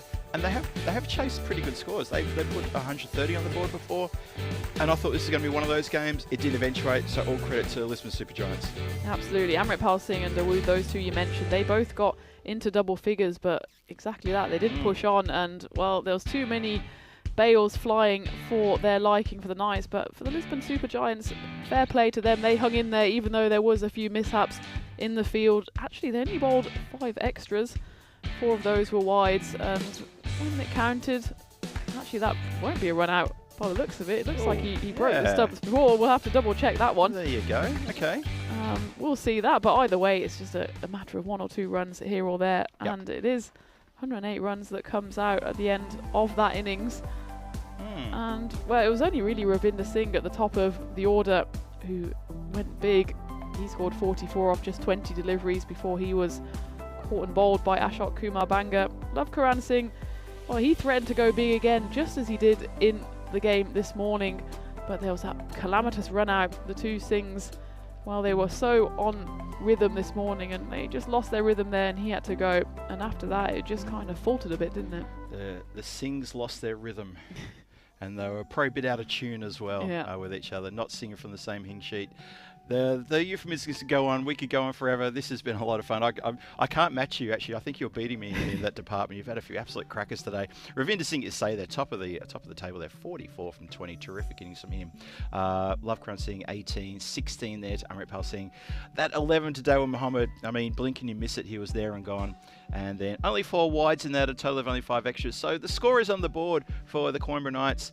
And have a look at the bowlers here. Well, Jaswant Singh, Mr. Ever Reliable there, 10 runs from his 2 overs, didn't pick up a wicket. Jiwan Giri chipped in with a wicket, Gurjant Singh with a wicket, and Ashok Kumar Banger picks up a wicket, and the other 2 bowlers go wicket-less. So that's the scene set here in match 23. It's the 3rd game of the day. We're halfway through the day exactly. It's 108 for 6 on the board for the Coimbra Knights. Is that going to be enough? Tia and I felt that maybe they're about 10-15 runs shy. At one point, probably when Ravinder Singh was in there, we thought, you know what, if he can stick around, this will definitely get to the 120s. And then there was a couple of big hits, then nothing. Big hits, nothing. Fits and starts, that sort of business. In the end, it's 108 runs, so 109 runs. Lisbon Supergiants, 109 runs. If they can secure the win, don't worry about the bonus point for now for Lisbon Supergiants, but if they can secure a win, get the 3 points, they find themselves on 17 points on the standings. That puts them just 1 behind the Werewolves and 1 behind the Brothers. And that is a good place to be because that is outright 3rd. If they pick up a bonus point, you're suddenly going to have 3 teams at the top of the table on 18 points.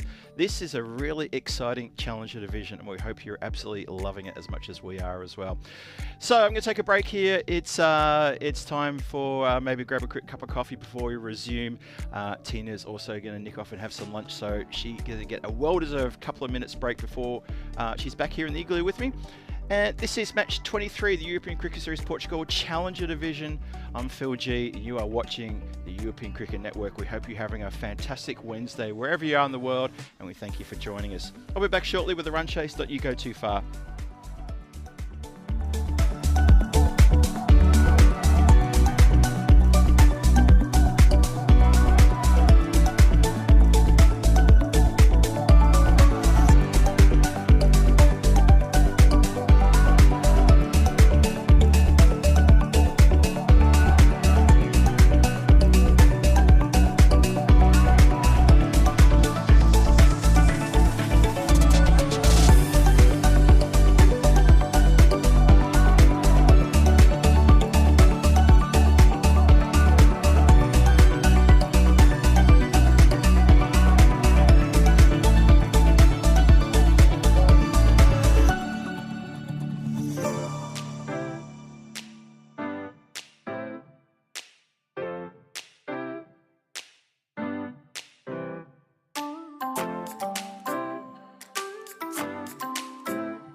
This European cricket event is proudly brought to you by HCL Software, Rado, 1xBet and Victorinox.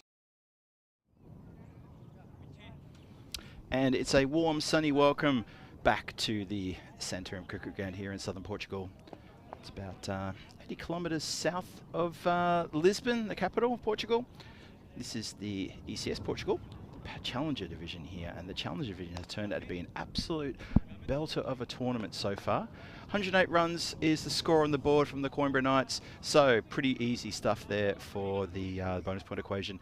Achieve the runs for the Lisbon Super Giants in 7 overs or less, get a bonus point, and if Coimbra Knights can maintain a score below 75 or 75 or less, then they get themselves a bonus point. So 3 points to the win, 1 bonus point up for grabs, and as we've explained a few times now, that bonus point is going to be super, super critical to see who gets into the finals on Friday, and the makeup of the finals as well. That's still up for grabs. So much up for grabs now. I just dropped a quick message in the chat just saying hope you're enjoying the game, because every match is as important as the next one. It is so true. Every game absolutely vital now. It's getting to the pointy end. Throw a blanket over all 6 teams. There's still no decision as to who's going to be in the finals, who's not going to be in the finals. Probably safe to say that maybe the Brothers 11, the Werewolves, should have their place booked now for Friday. It just depends on in which game they're going to play. You never know. Still a few more cricket games to go. Got all day tomorrow to go. Got 5 games tomorrow. We've got 2 games after this. The run chase is about to start right now. Ravinder Singh charging in. Oh, shouts of how is he?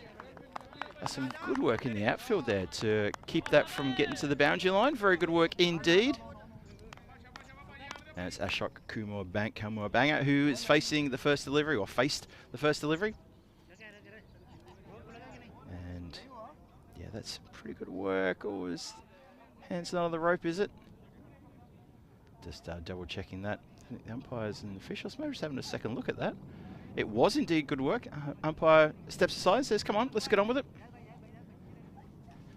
Just one more little sort of check on that one. Maybe it was just an illusion of the camera.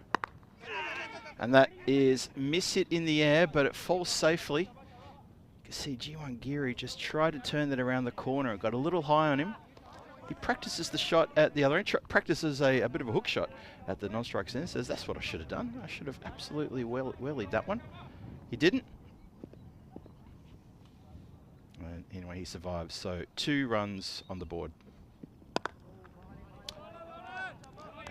Just flat bats that one straight back down the pitch. Fielder there, just careful not to overstretch the hamstring going down to get that one. Gaurav Singh, he's already been in the wars during this tournament. He has had a couple of little moments in the outfield, diving for the ball, and he had a bit of a faceplant on Monday. He was okay though, had to have the umpire Miguel go over and just give him a bit of a 1-2-3 standing count. Shouts of no, no, no there. Good work in the field by that man. So Super Giants definitely with a chance to hold their spot in 3rd place on the standings. If they can get the win here, it will pretty much put them a game ahead of the people coming in 4th, and that will pretty much leave 3 teams vying for 4th place. But there's so many combinations and permutations of this standings at the moment. It's a nice shoulder on the ground, directly to the player down there, backward of point. Just 1 run. So Super Giants want to have a cautious start here. Power play is important, of course, but they don't want to lose a wicket early on in the piece. And so far, this has been a good over too from Ravinder Singh. He's bowled very well without a lot of success today. No wickets at all in the first. 2 overs for 5 runs in the first game of the day. Winds up, and that is being crunched over the covers along the ground. 4 runs over the infield and bounces across the rope. So we finished over number 1 with a boundary. Look at this one again. Just goes a little bit inside out there, does Giri, but gets a plenty on that. Nice shot. 7 on the board, 1 over done. And the run chase is on. Still plenty to get as we stare at the big number 7 there. 7 matches since the golden ball. And for one of the first times in my career as a European Cricket Network commentator, I can say I was a part of the game that broke that up. I know you were all watching. If you weren't watching that one, please go back in time and watch the excitement of the golden ball that was had on Monday night at the end of the match. That was match, 15 that we had. Terrific golden ball. Exciting stuff. Tina Goff came into the commentary on Monday morning, shared the responsibilities with me, and she brought the magic of the golden ball touch with her as well. So my big thanks to her for that. It's nicely cut away. Just a slightly miss hit though, just dribbles along the ground. But good intent shown there. There's the word 4 up on screen. I can tell you now that wasn't a 4, that was just a single. So Super Giants down, they need 101 runs of 53 at a run rate of 11.43. For the Super Giants, you'd think that that's pretty straightforward, well, especially where you've got Ashok Kumar-Banger out there, who's played some terrific innings so far in this tournament. Jiwan Giri's also played his hand in the run chases when required. And maybe he might be the pitch hitter because he's swinging really hard at the moment on every delivery, and that has flown away for 4. Lovely shot indeed there. Hello to everyone in the chat. I can see Wayne's in the chat there. Johnny He, Dave B, the usual suspects. Thomas Martinez, hello. How are you doing, Thomas? Golan Mustafa's in there. Who else? Give me a shout out. Give me a hello. You're all in there. Phil G's in the chat. Oh, that was my comment. Just kidding. Bob, hello, Bob. Good to see you again as well. And hello, good to see everybody out there in the chat. Shouts of catch, catch, catch, catch. And that's what he's done, done, done. Indeed. Well, the dangerous flailing blade of Jiwan Giri grinds to a halt as he is done. And he's a little bit dejected walking off the field too. Very slow to go as the new fielder comes in. Hits it straight down the throat of backward point. Barely has to move and accepts the catch. Staring into the sun. Well taken. Well, Jiwan Giri, he tried to light things up for us there. He's a bit slow to get off field. He's been told to sort of trot off a little bit faster, and there he goes. And that's the first wicket down. Coimbra Knights very happy to get a wicket on the board and get this breakthrough in the second over. Taranpreet Singh has done the damage. Taranpreet Singh had a bit of a slow start to the tournament. I remember his first game here, he got taken for a lot, and I think he don't think he got a chance to bat. Oh, hit uppishly, tantalisingly close to the fielder at a regulation. Backward point, not deep backward point, just a backward point, and almost came undone there. It's a real chin-stroking moment, that one, of what could have been, but it does go for 4. It doesn't go to hand. Partap, the new batter who's come to the crease. Super Giants need 93 from an even 50 deliveries. Run rate is 11.16 required. Big game this one for both teams. Big game indeed. Lisbon Super Giants can almost assure themselves of a place on Friday with a win here. Coimbra Knights keep their tournament well and truly alive if they can get a win here. And just remember that after the next game is Werewolves versus the Brothers 11. That's the top of the table battle. The match after that is Friendship CC against Lisbon Super Giants. So Lisbon Super Giants will get a double chance to try to hold 3rd place on the ladder, maybe even go top spot. And that has been absolutely crunched. Stand and deliver, says Ashok Kumar-Banger, and he goes bang. What a big hit that is. Races now to 9. That is a good Maximo. 23 for 1 on the board. Real intent there with that shot. This is a man who can really change the complexion of a game really quickly. You've seen him come in and hit 50-odd runs off 20-something deliveries. The table there tells the tale. So if the Coimbra Knights can get a win here, look at that. They get a win. They push themselves into 3rd place. Lisbon Super Giants get a win, and they will hold 3rd place. Maybe if they pick up a bonus point, they could threaten the 2 top teams. So a lot going on. It's kind of exciting in a group of 6 where only 4 can go through, and even right now we can't even tell you which 4 are going to go through. We can tell you 2 teams that expected to go through, but we can't tell you the other 2 teams yet. 4 teams are vying for the 3rd and 4th place in the standings. Big shout for LB. It's a slight shake of the head, slow shake of the head by the umpire. Leg by's given, so no bat involved. The bowler will be thinking about that probably all day. Pretty sure. He even walked back to his mark, just holding his hands up as though to say, I'm not sure what else I had to do there. Obviously, if he doesn't follow my lead and start asking the umpire, but it fulfilled every criteria like I did in my appeal back in 2010. And that is a terrific low-down catch. Batter cannot believe it. Ashok Kumar has, he stared at the ground. He turned his back on the play. He cannot believe he's hit it straight down the throat of the fielder of the covers, who's taken a sensational catch coming forward. Watch this one again. If we can see it in the replay, here it comes. Nope, there it goes. Pan down, pan down. There we go. And there, okay, it's already done. Anyway, when you saw that live to air, that was absolutely sensational. I know it's hard to follow, but that was a really good catch coming forward there. Sensational stuff. Taranpreet Singh can't keep him out of the game since he had that really rotten first game, and I can call it a rotten first game he played, but since then, he has been one of my pick of the Coimbra Knight players, with the bat, with the ball, and now in the field, playing an absolute blinder. Oh, Coimbra Knights have got rid of a really dangerous player there of Ashok Kumar Banger. This game is lit up like a Christmas tree. Supercomputer still doesn't know where to turn, calling it 48% to 52%. Just played with soft hands to a backward point position. Slight juggle, but it worked in the fielder's favour. 25 for 2, 84 runs needed at 11.2.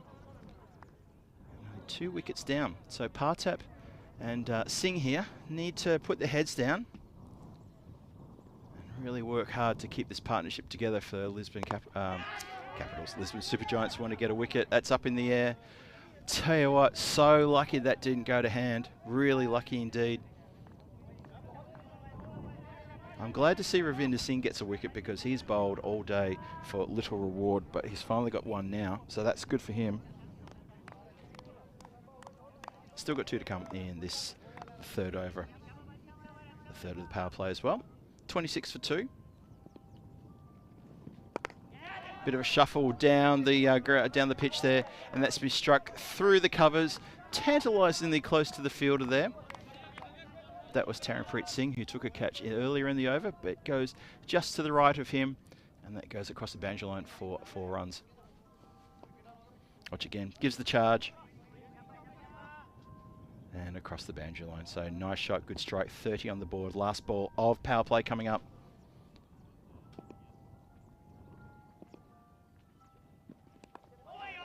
Oh, not sure about that. Gets a bit of a leading edge as he was looking to work it on the leg side. And it squirted down to third man. A whitish third man for just the one. And just the 1 run only. So that's 31 for 2 after the power play. Not a bad power play for the Lisbon Supergiants. Chasing 109 for a win. And 31 on the board. Have a look at the tower block display. That second over here. 16 from it. That's pretty good. Did lose a wicket, but still got plenty of runs there. At the top there, well, the Coimbra Knights, how about that for a 5th over and then the 8th over as well? Both went magical. Not a lot to talk about apart from those 2 big overs, but they still got to score, which we called par. And a par score is still good. It's not great, it's not bad, it's still good.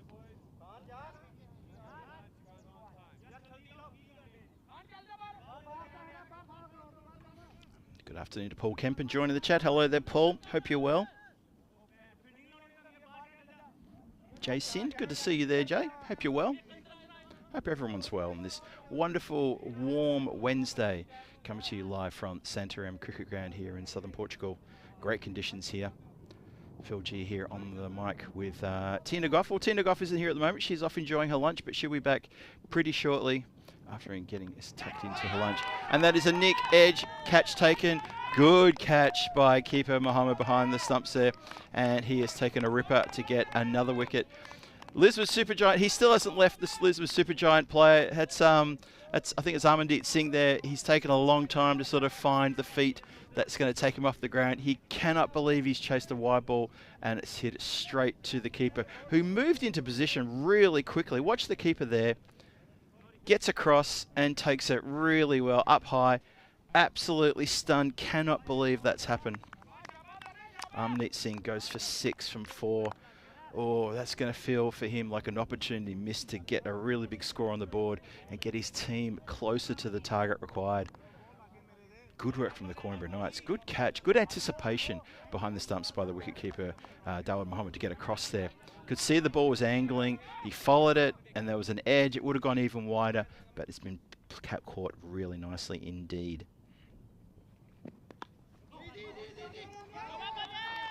Good work there in the field. So suddenly the Coimbra Knights are up and about. There's a bit of chat around the field. They're looking pretty confident. They're looking happy. They're clapping each other's efforts. They're talking loudly. And that's really important to see. Lisbon Super Giants just need to just hold on here. 31 for 3, cannot afford to lose another one, or they'll be in all sorts of trouble. Surya Wanchi, he's the new player out there. Just faced the one ball. That's been cut nicely. It will be fielded though. It will not be fielded successfully though, as it gets out of hand and dribbles across the line. Not the first one we've seen like that today, and actually not the first one from the Coimbra Knights either, as that has been, sadly for them, helped across the line. Is that Love Karan Singh who's managed to make a bit of a mess of that one? Desperately crawling on all fours to grab that one, and cannot get it. So Surya Wanshi gets a boundary for his trouble. Still 3 to come in the 4th. Oh, just drop and run stuff. Nice quick single, keeping that scoreboard ticking. 73 required from 38. That run rate required is just up over 11.52, just above that.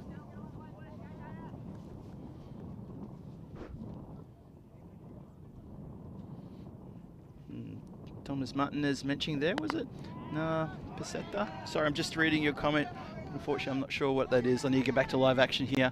It's hit out towards deep mid wicket. They're going to take 2. They back in time. We're going to go to the video replay of the attempted run out here. Fair enough. Let's have a little look at the shot again. So it was a good pull shot. It went out to deep mid wicket. Good work on the boundary to get around and pick it up in one go and release the ball quickly. Here comes the throw. Watch it. And stump's broken, and player looks short. He looks short of his ground. Although the ball fell out of the hands. Is that something critical? Oh, I think the ball's actually fallen out before the gloves have broken the stumps. Is that what I'm seeing? Oh dear. Let's roll back. Let's have another close look at that. The batter is not in his ground, but for me the question is, has the wicketkeeper broken the stumps? I think he has, so it's a not out. Somebody heard something. Unfortunately for the wicketkeeper, he's the only person who heard something, the only person to go up.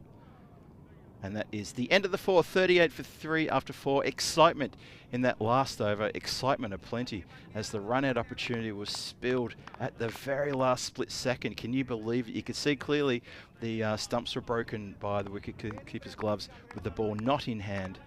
And so that was that. Have a look at the run rate here. That run rate chase, it's just that white line going in the wrong direction. Only slightly going down, but going down nonetheless. So Super Giants need to address that and get it back on track. Run rate to a win is now up to 11.83. Still a fair bit of work to do. Big game for both teams, this. Big game indeed.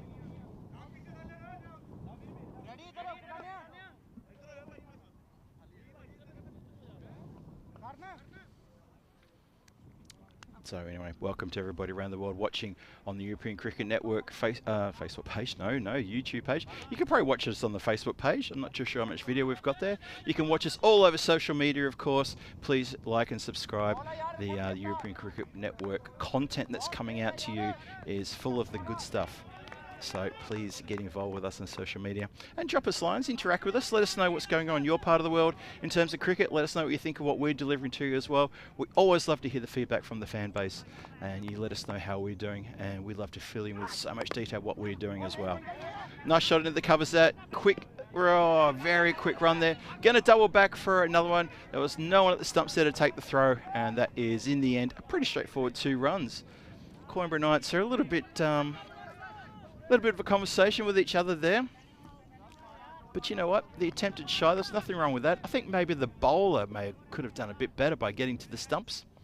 Always seems that bowlers are a little bit sort of shy of getting back to the stumps at the bowler's end. Not all of them. And that is a wide ball to follow up.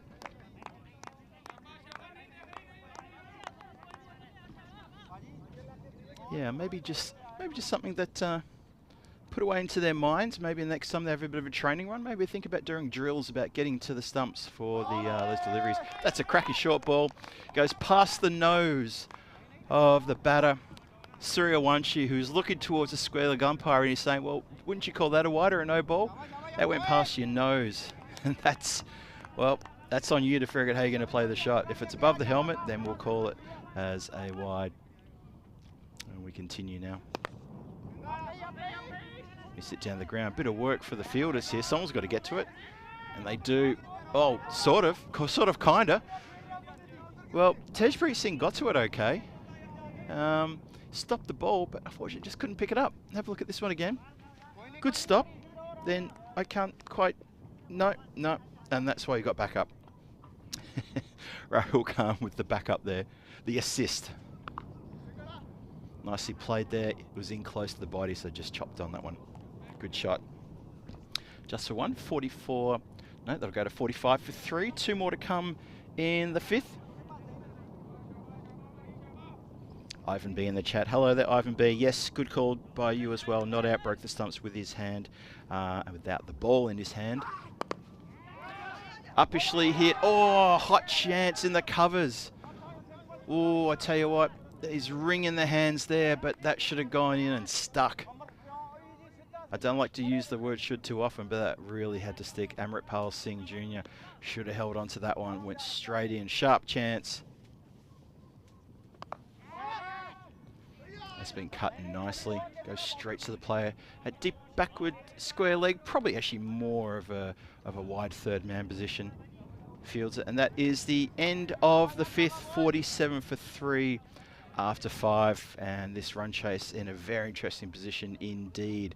Super Giants, they still need 62 from next 30 deliveries. There's still a bit of work to do. So as we introduce the upcoming events coming your way over the next few weeks, I also wanted to give a shout back to, and a welcome back actually to Tina Goff from lunch.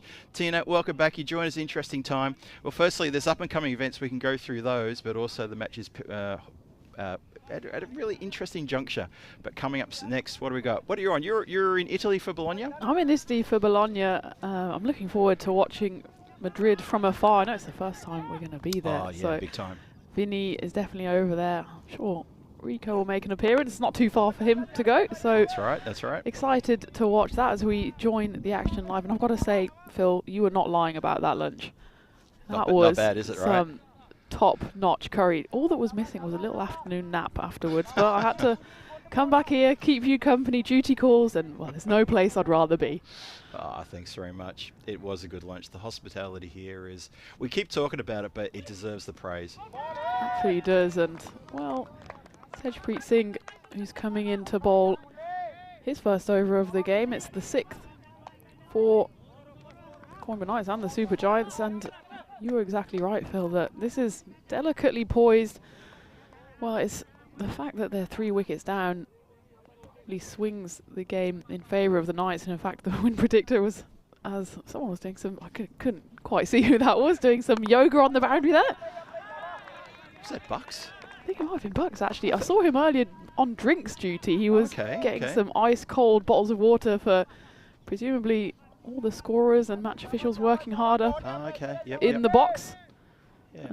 Had an opportunity to get his legs out there as well, get some Portuguese sun on those matchsticks. As that one goes to all the way to the boundary, and it's difficult to see actually in this light with the fluffy clouds out there. And if we're hesitating here, it's just because you actually lose the ball in the light and the fluffiness of the clouds. And well, that one, there was nothing fluffy about that hit as it went all the way to the boundary. 6 runs. Surya Partap, as that one's up in the air. It might not have the legs on it. There's someone out there for the catch, and it is taken by Gaurav Singh out there on the boundary, and it's 6 and out for Surya Partap. Well, we might not be able to see where the ball's going. Well, one man who did, and that's Gaurav Singh, and he caught it so hard his shoes came undone. did indeed. I saw that too. It was a good lofted shot. It was there to be hit, but unfortunately it just didn't have enough good height. But unfortunately it needed about another 2 meters momentum to get over the line, and maybe some a little bit more. He comes undone on the boundary line, trying to push the run rate up. And that's another wicket down. 3 to Pratap. Only bothers us for 15 runs off 11. And that's exactly what we were saying. The wickets keep tumbling, and that's why the Knights probably just got their noses ahead in this game. Or their helmets ahead. Helmets ahead, yep. 55 runs needed off 25 balls, that run rate up above 13, so well over par. We've seen par for the whole week really hovering between 10 and 11. Things get more difficult. The more wickets you lose, Nikhil Dhingra is the new batter.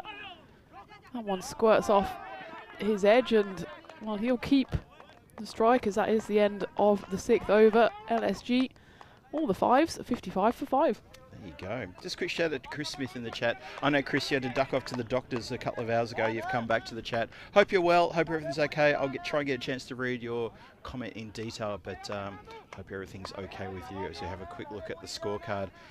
Oh, I tell you what, that's not great reading if you're a Lisbon Super Giants fan there. That's trouble. No one's going on with the score, and it's a problem that someone isn't standing up tall and saying, you know what, I'm going to make a 40 or a 50 here, and I could use some support, and we'll get to this score of 109.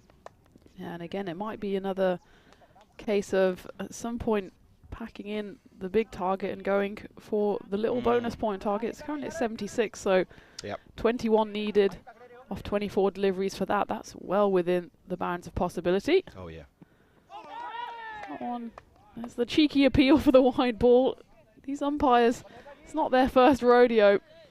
And that one rightly called as a wide. It's Rahul Khan who's coming in for his first bowl of this game. And well, what a day he's had so far. He got himself on the ECN Hall of Fame with that hat-trick in the game this morning, but it's not been the greatest of starts here, but he might get another wicket here. That's a heavy fall for Gaurav Singh, who he's hiding his head, and hopefully he's just hiding his head out of embarrassment rather than pain. He took a heavy blow there, but it looks like he's getting back up on his feet. That's the main thing here. The main thing for the LSG is that that one goes for 6. He just didn't quite get it. Whoa. Whiplash. I can feel that one on the back of my neck from about 200 meters away. Well, he's up and about. He looks like he's absolutely fine. Just a bit of a bruised ego there because, well, had he been on the boundary, that would have been a catch straight into his waist. Totally. Yep. As it is, Rahul Khan. Again, how quickly these things change here on ECN. A hat-trick this morning, 4 for 18, and, well, his first legitimate delivery went for 6 plus a wide. He's pulled it back somewhat here. Just a single off the bat of Nikhil Dhingra. That was a heavy fall, wasn't it? Oh, yeah. Like you, I really felt that as well. Well, he's going to feel the boundary here is Nilesh Suryawanshi, and they will check for height here as well. I think the signal from the umpire is that it's just about okay. We're going to have to double check this. Maybe he was just signaling because it's halfway through the over. It's a similar signal. Hitting the waist, but yeah. I think that's okay. Probably okay. First impression, I think it's all right. Well, there's a reason we're here, squirreled away in the commentary box, and the men in black are out there making the decisions. One more time, here we go. What's your thought? Yeah, well, probably saved by the fact that he is a good half metre outside of the crease. But you've seen them given, and in fact it will be given on field. And well, what do we know, Phil? Well, that's why I wear glasses, and I'm stuck in a commentary igloo with yourself. The two of us stuck together. Hey, stuck. Come on. No, we're both stuck in a commentary igloo a couple hundred meters away from the action. So, nah. Fair. Well, that one's, there's no doubt about that one. That's going to go all the way to the rope. No doubt about it being a free hit as well. So that's 9 conceded off 1 ball, and almost running out of fingers to count those. Almost. I put up 10 and realised there was 1 too many. Yes, 9 off 1 ball, and that's really going to be, well, that's hopefully going to give the Lisbon Super Giants a little bit more of a impetus to their innings. 37 from 21. The run rate 10.5 and maybe just a touch more. So there's still a bit to go on here. They're not out of by any stretch of the imagination. Well, we were saying at the start of this over that maybe they just want to target the bonus point. That's only 1 blow away now. 4 needed for the bonus point. And suddenly, all 3 points for the winner. Back on the round table. That's just a bit easy there for the night fielder, just to put a foot down, let it run over the ankle, and just walk back to your position as though to say, I've done my part, I tried to stop it. Yeah, I think if I was the skipper, I'd be suggesting that maybe we try to save every run because it's really, really important to get the win here. And surely that's got to be the message around the ground. Absolutely. And wide certainly won't help their cause here. And, well, getting the points is important, but also the net run rate. But the top at the moment is the brothers with 1.7. The bottom is Coimbra Knights, who are out there at the moment with minus 1.2, so there's not much between all 6 teams on the net run rate, so we might have to get our supercomputer calculators out on, well, definitely on the final day of the group stage tomorrow. And, well, that's just going to be a 1 to finish. Oh no, there's still 1 ball left of the 7th because we've had 2 wides and a no ball. And this over has, in fact, gone magical. 20 runs off it for Rahul Khan, so he's gone from hat-trick to magic. As that goes out to the fielder again, and that's the end of the 7th over. 76 for 4, which leaves the Lisbon Super Giants needing 33 runs off the final 3 overs to claim what would be a massive win for them. Be a huge win for them as we have a look at match 24, look ahead to the Werewolves. Taking on the brothers 11 here, another big match here. Top of the table to maybe to determine who could even get the double chance and who could maybe fall out of favour and not get a double chance. Looks to me like, look and see, Laxman comes into the Werewolves and brothers in Portugal, brothers 11 Portugal looks like an unchanged side from this morning. Yeah, well, the brothers, they've been sticking around since this morning. They've had no reinforcements to their side. Laxman also so good they only named him once. He's up there with George as the one-name wonders. He comes in for the Werewolves, and that's actually their only game today. What a big game that is at the top of the table. We've still got a game ongoing here, which is slowly simmering away like that curry did this morning. And, well, that ended with, well, absolute perfection. And we're looking for the same here in this game as Tejpreet Singh comes back for his second over. First only went for 8 runs, and he picked up that all-important wicket of Surya Partap. Big swing there. Only going to roll away into the leg side for 1. Gaurav Singh out there doing the fielding, and, well, every non-boundary ball is really a win here for the Knights, isn't it? Oh, totally, yeah. Just keep my eye on the percentages, just going back and forth. Yeah. I don't think that those percentages have gone more than 5% either way to sort of like, you know, like hasn't gone lower than like 42%, something like that. It's been so close all these overs, all these middle overs especially. It's been pure Goldilocks zone all the way, as Vinny and I christened it earlier. Goldilocks, yes. Must have been in Malta. It's just right. It's between 40 and 60%. And I think we even said between 45 and 55 is maybe the super Goldilocks zone. Super Goldilocks. Yeah, she's been supercharged as the Super Giants here. Still in with a shout in this run chase. 30 needed off 15. We're still in super Goldilocks territory, but we might be flying out of it as that ball flies past the grill of Nikhil Dhingra, and a dot ball is precious every time it happens here for the Coimbra Knights.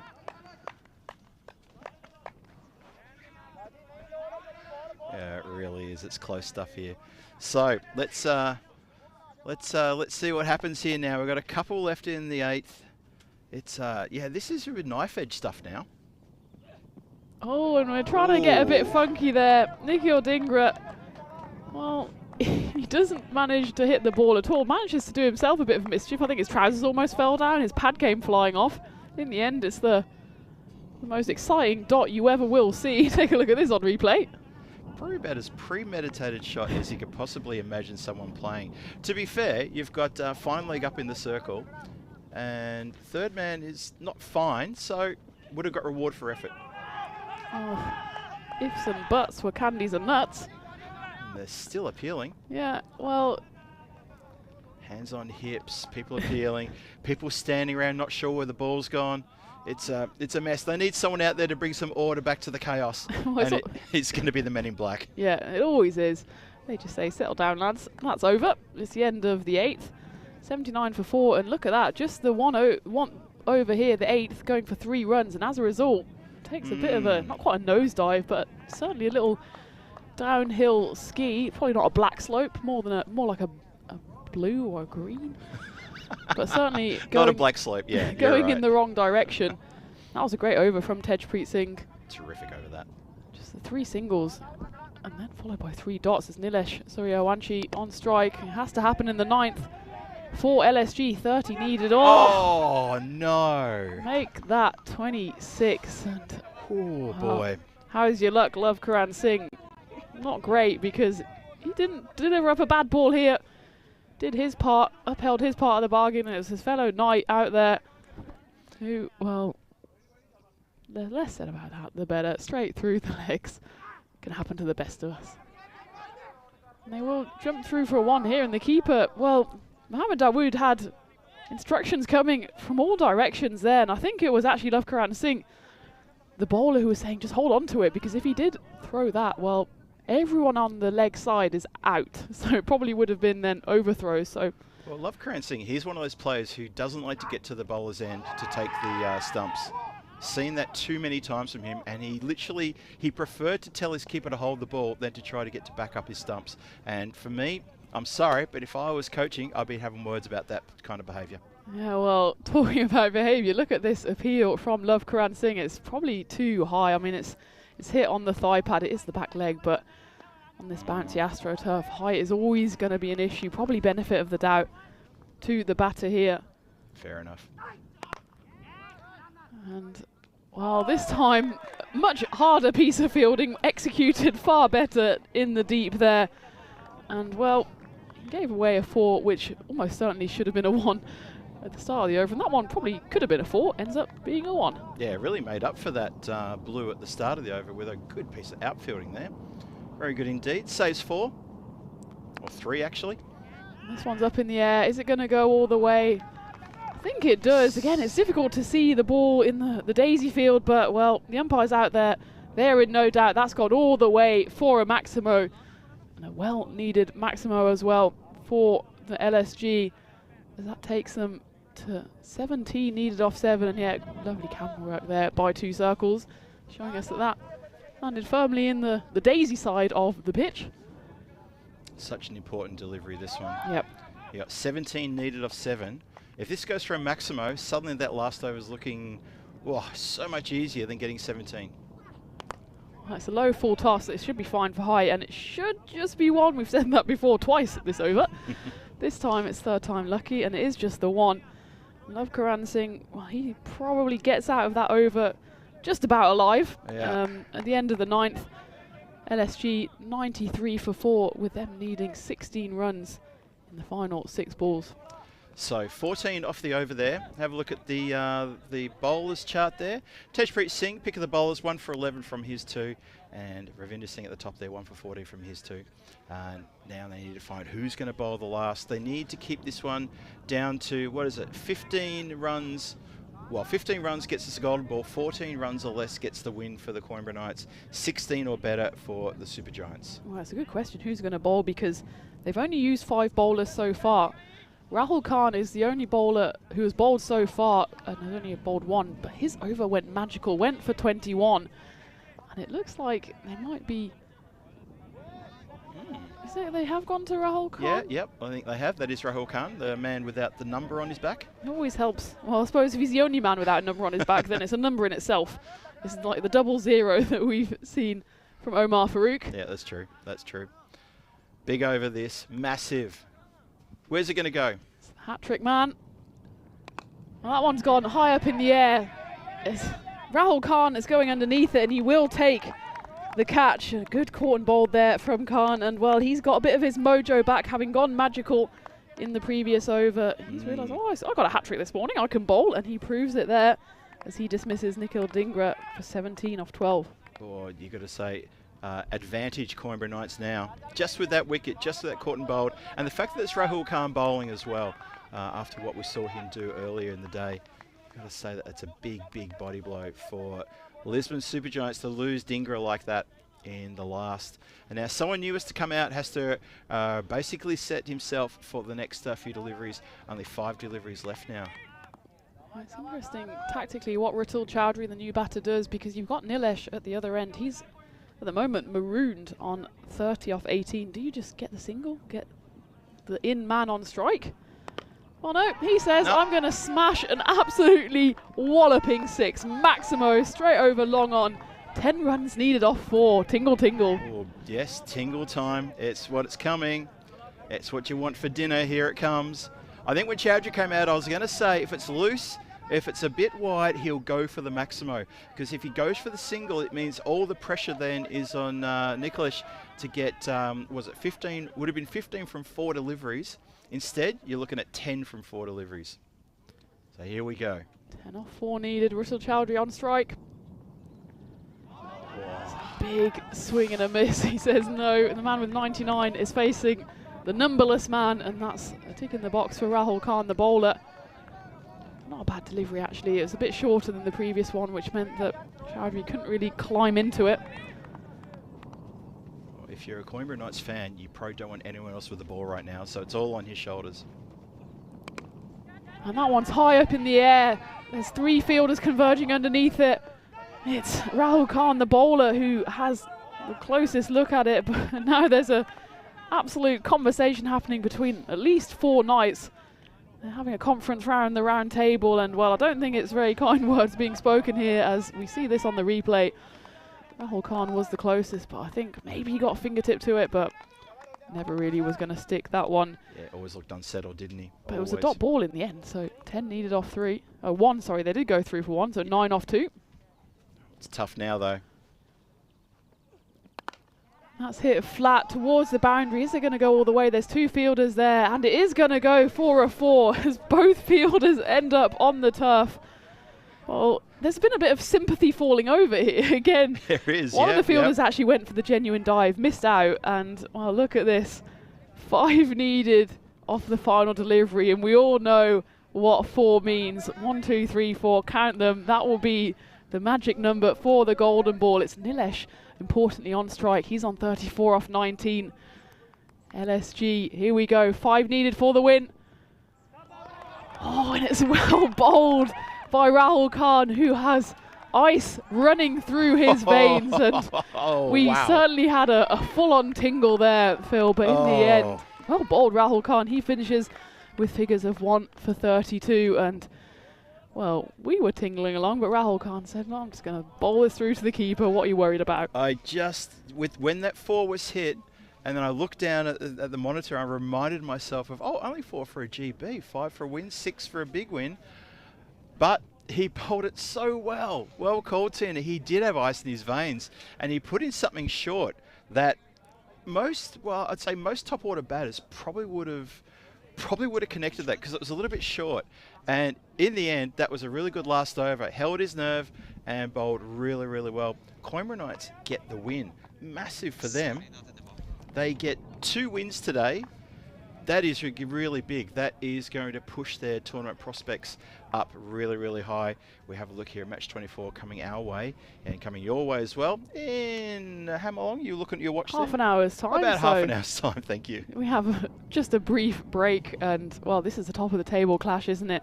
Between the Werewolves and the Brothers. Both have equal total so far, 5 wins, 2 losses. And well, as we take a look back at this game, which threatened to be a GB, but as it was, the Coimbra Knights beat LSG by 4 runs, and well, there was a bit of all kinds of fielding. There were some slips, there were some slides, there were some kneecaps going in the wrong direction. We had a bit of everything, didn't we? Yeah, exactly. That one just before, I was really worried for the hamstring going there, but manages to stop in time. A few good boundaries coming thick and fast, and a good catch there in the outfield. And yeah, some good striking, but when you look at the batting card, you're going to see the top of the table, the top 4 batters, just getting fits and starts and really not doing much for it. Great catch there from Dale Mohammed. This one, anticipation was the key. Move across, chase it wide, take a good catch. fielder there. Not so much anticipation on that one. Scrambling on all fours, desperate to stop the ball, just out of the reach of the fielder on that occasion. Yeah, well, there's been a bit of everything here in this game. And that one, well, it looked like the keeper knocked the stumps over. And Pratap, he came in, he hit a few lusty blows. He went for 15 off 11 balls in the end. And well, that was a lusty blow to the head of that fielder. He managed to live to fight another day. And that one, well, a big old face palm from everyone, including the fielder. That one went up in the air. That one was held. A nice caught and bowled for Rahul Khan, the hat-trick man from this morning. And, well, he displayed nerves of steel in the final over, as this one really took us to this tingling final over. Both fielders ending up on the floor, but it was Rahul Khan in the end who displayed really wisdom beyond his years to make sure that his Coimbra Knights got over the line, sneaking past the Giants, tiptoeing past the Beanstalk, winning by just 4 runs. And as you said, Phil, what a day it's been for the Knights after they won their game this morning, demolishing the Brothers by 10 wickets. A bit of a tighter affair on this occasion, but it does mean once more the Knights climb up the top from the bottom of the table. They'll go up actually to 15 points, which will put them, if my maths is correct, into 3rd place. Third place, yeah, wow. What a day it has been for them. Well, it has been a tremendous day for them, and they're going to come back tomorrow, and they've got 2 games tomorrow as well, so they've got every chance to really cement their place in finals Friday. If they can hold on to 3rd place, that'll be huge for them. Have a look at the batting card there. Maybe we'll try one more time, look at the batting card. There it is. So Nali Suryawanshi, top scores there with a 34 from 20 deliveries. Well done to him. And, well, the scene was sort of set. Partap gets a 15. A couple of small innings there from Ashok Kumarbanga and Jiwan Giri, and not too much else to talk about there for the bowlers. Well, they had a bit of a good day, I've got to say. So Ravinder Singh at top there, 1 for 14. 2 wickets to Taranpreet Singh, and at the end there, Tejpreet Singh with 1 for 11. And Rahul Khan, who bowled the last over, well, the veins full of ice there as he bowls the last over. 1 for 32 with a terrific last over. So well done to the Coimbra Knights. They've held their own, and they do snatch their 2nd win of the day, and Lisbon Giants go down to the Coimbra Knights by 4 runs. Yeah, it was a great match 23. We've still got 2 tasty fixtures coming up, including that top of the table clash in just less than half an hour's time. But for the Coimbra Knights, they'll call that a job well done, a day done and dusted with 2 wins in the bag. As for the Lisbon Super Giants, we'll see them again in the final game of the day against Friendship CC, who of course we saw just before this match as well. So you can see that things change very quickly here in this Challenger division. Teams who are at the bottom are climbing up, and well, we've got the top of the table clash. That means someone at the top is going to lose points as well. True. So don't go anywhere if you want to have more exciting cricket coming your way. As well, match 23 done and dusted, another one in the book. Coimbra Knights beat Lisbon Super Giants by just 4 runs. There was a threat of a golden ball, but we didn't quite get there. But we're getting a bit greedy now, aren't we, Phil? I'm sure we'll have another one when, you know, we're due one. Yeah, when it happens, as it happens. It happens when it happens. Exactly, yeah. But something that is definitely happening in 25 minutes' time is match 24, the top of the table clash between the Werewolves CC and Brothers 11. So put the kettle on, put your feet up, get yourself an iced tea, maybe a chicken curry, can recommend. And we'll see you in about 20 minutes back on the airways. Phil G and Tina Goff here taking you through the action in this European Cricket Series Portugal Challenger Division 2025. See you in a few minutes.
This European cricket event is proudly brought to you by HCL Software, Rado, 1xBet and Victorinox.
Good afternoon and a very warm welcome back to sunny Santarem at the Santarem Cricket Ground, where we're really entering the business end of this Challenger Series 2025, where we're entering match 25 between the Werewolves and the Brothers. Before we go into the game, let's join Stefan Gooch, the match referee for the all-important coin toss out in the middle.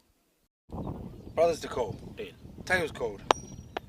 It is tails. Yeah, bet first. Have a good game. All the best. Brothers 11-1 on the toss and they're having a bat. So there you have it. The brothers win the toss and they decide to bat in this top of the table clash. Both of these sides have the same ranking so far. Both have won 5 and lost 2. And well, for the brothers, they suffered a 10-wicket loss this morning at the hands of the Coimbra Knights. So they'll want to put on a better showing this afternoon. As for the Werewolves, it's their one and only game in this day today. It's day 5 of the tournament. And we've only got one more day of group stage matches before we head into the finals on Friday. And well, someone who's already looking forward to the finals on Friday is Phil G. He's up in the commentary box looking forward to taking you through this game.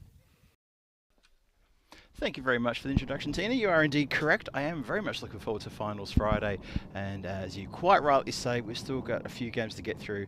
This one, another one today, and of course 5 massive games tomorrow as well. Still a long way to go before we sort out this table here for the Challenger division of this European Cricket Series Portugal. Remember, 6 teams vying for 4 spots on Finals Friday.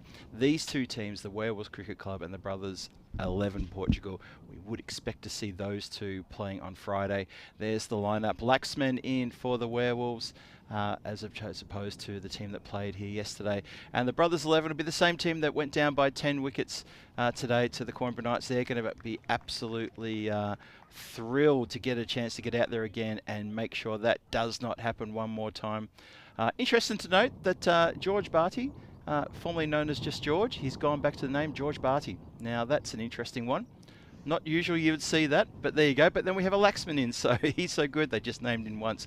Well, this is an interesting percentage here. 48% to 52%. Brothers tipping the scales ever so slightly in their favour, and so even the ECS supercomputer can't pick too much between these 2.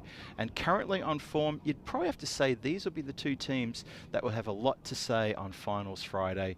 Maybe even they'll play in the finals. There's still a long way to go until we get to that stage.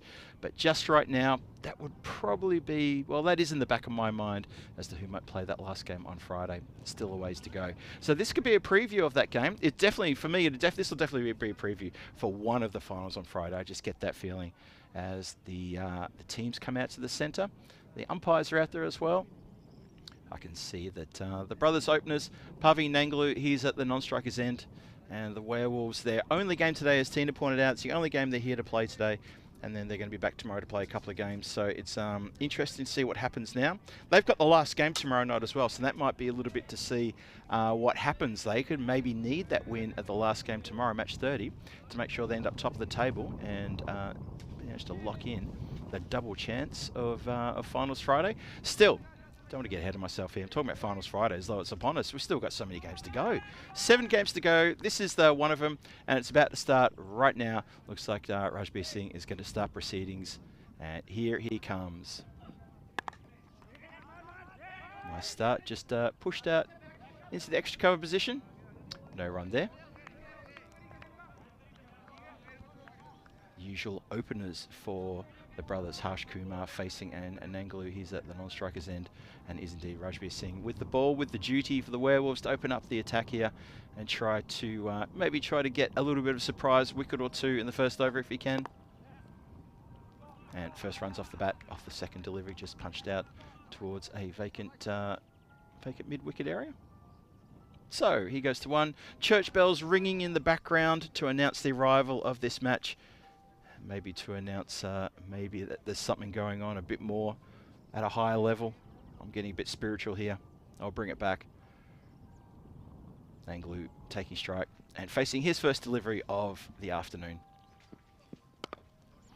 Oh, and he struck that beautifully through the covers, over the covers in fact, and that is a Maximo. So he faced his first ball and absolutely crunches that one over the cover fielders. How quickly has this shot come off the bat? Bang. Real whipping action there from Manangulu. Just, he's got the build as he strikes through the ball, but just at the last minute he whips it with the wrists. Just give the extra little bit of oomph. This time he goes down through towards the mid-on. Shy at the bowler's end, sorry, at the not really a shy, but just a launch from Tabish, Mohammed Tabish to the keeper's end, trying to keep Nangulu in his crease. It's good thinking there from Tabish because he saw that Nangulu was quite a fair way down the pitch. Just a reminder that the brothers did indeed win the toss and elected to bat first.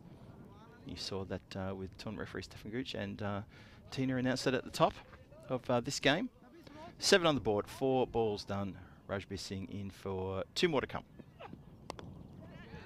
And that's been square driven very nicely indeed, and that goes for 4 runs. So a little bit of aggression here for Nanglu. He's missed out on some big scores in the last couple of innings, and you like to think that considering the way he started the tournament with a big fire 70 and then I think a second 50 straight after that, he'd be wanting to get back into the good books with his teammates with a big 50 here. Means no better place to do it than against the team you might be playing against in the finals, and that is the Werewolves. So 11 off the over, still 1 more to come. Rajbir Singh's gone for 11.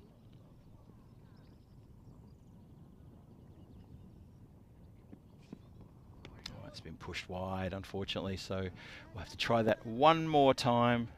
Going to find this last ball of the over. If it kills me, I'm definitely going to find it eventually. Going to have to start keeping score of how many times that doesn't happen. Maybe when Tina joins me, I might ask her to keep score, and I'll keep score as to how many times she does it as well, and we can compare notes towards the end of the day. Rajbir Singh with what should be the final ball of the over. It's a slower ball, and Nangalu's equal to the task and caresses that through the covers for 4 runs. That's a lovely shot. Really good shot, that one. So that is an over that has well and truly been won by the brothers there, as they're going to be 16 offered in the end. And that's a cracking good start for them. And it's a good time then to welcome Tina Goff back into the Commentary Igloo with me here for this match. Tina, a really important top of the table game here right in front of us. It's going to be a cracker. Absolutely. I can't wait to sink my teeth into this. And the Werewolves, they need to sink their teeth into the opening batters, Kumar and Nanglu. We've seen in the past how dangerous they can be, and looking forward to the future as well. That tour of Portugal, well, we're still in the first week. We've had so much cricket already, 23 matches in fact. We're into the 24th. That big finals day we've both mentioned coming up on Friday, and then straight in. We do it all again, this time in the Premier Division, the same format, another finals day coming up the following Friday, the 4th of April, and then we go a bit international. Portugal against Norway, both the men's and women's, as we go back to live. There we go. Back to live action now as the second over starts. Mohammad Tabish gets the duty. He's been pretty dangerous with the ball, Mohammad Tabish, in this tournament. Looking to get amongst it. Then when it comes the Werewolves' turn to bat, he'll probably open up the batting as he normally does. And he'll be looking to stamp some authority on this game with the ball right now, bowling to Harsh Kumar. 16 without loss in the second.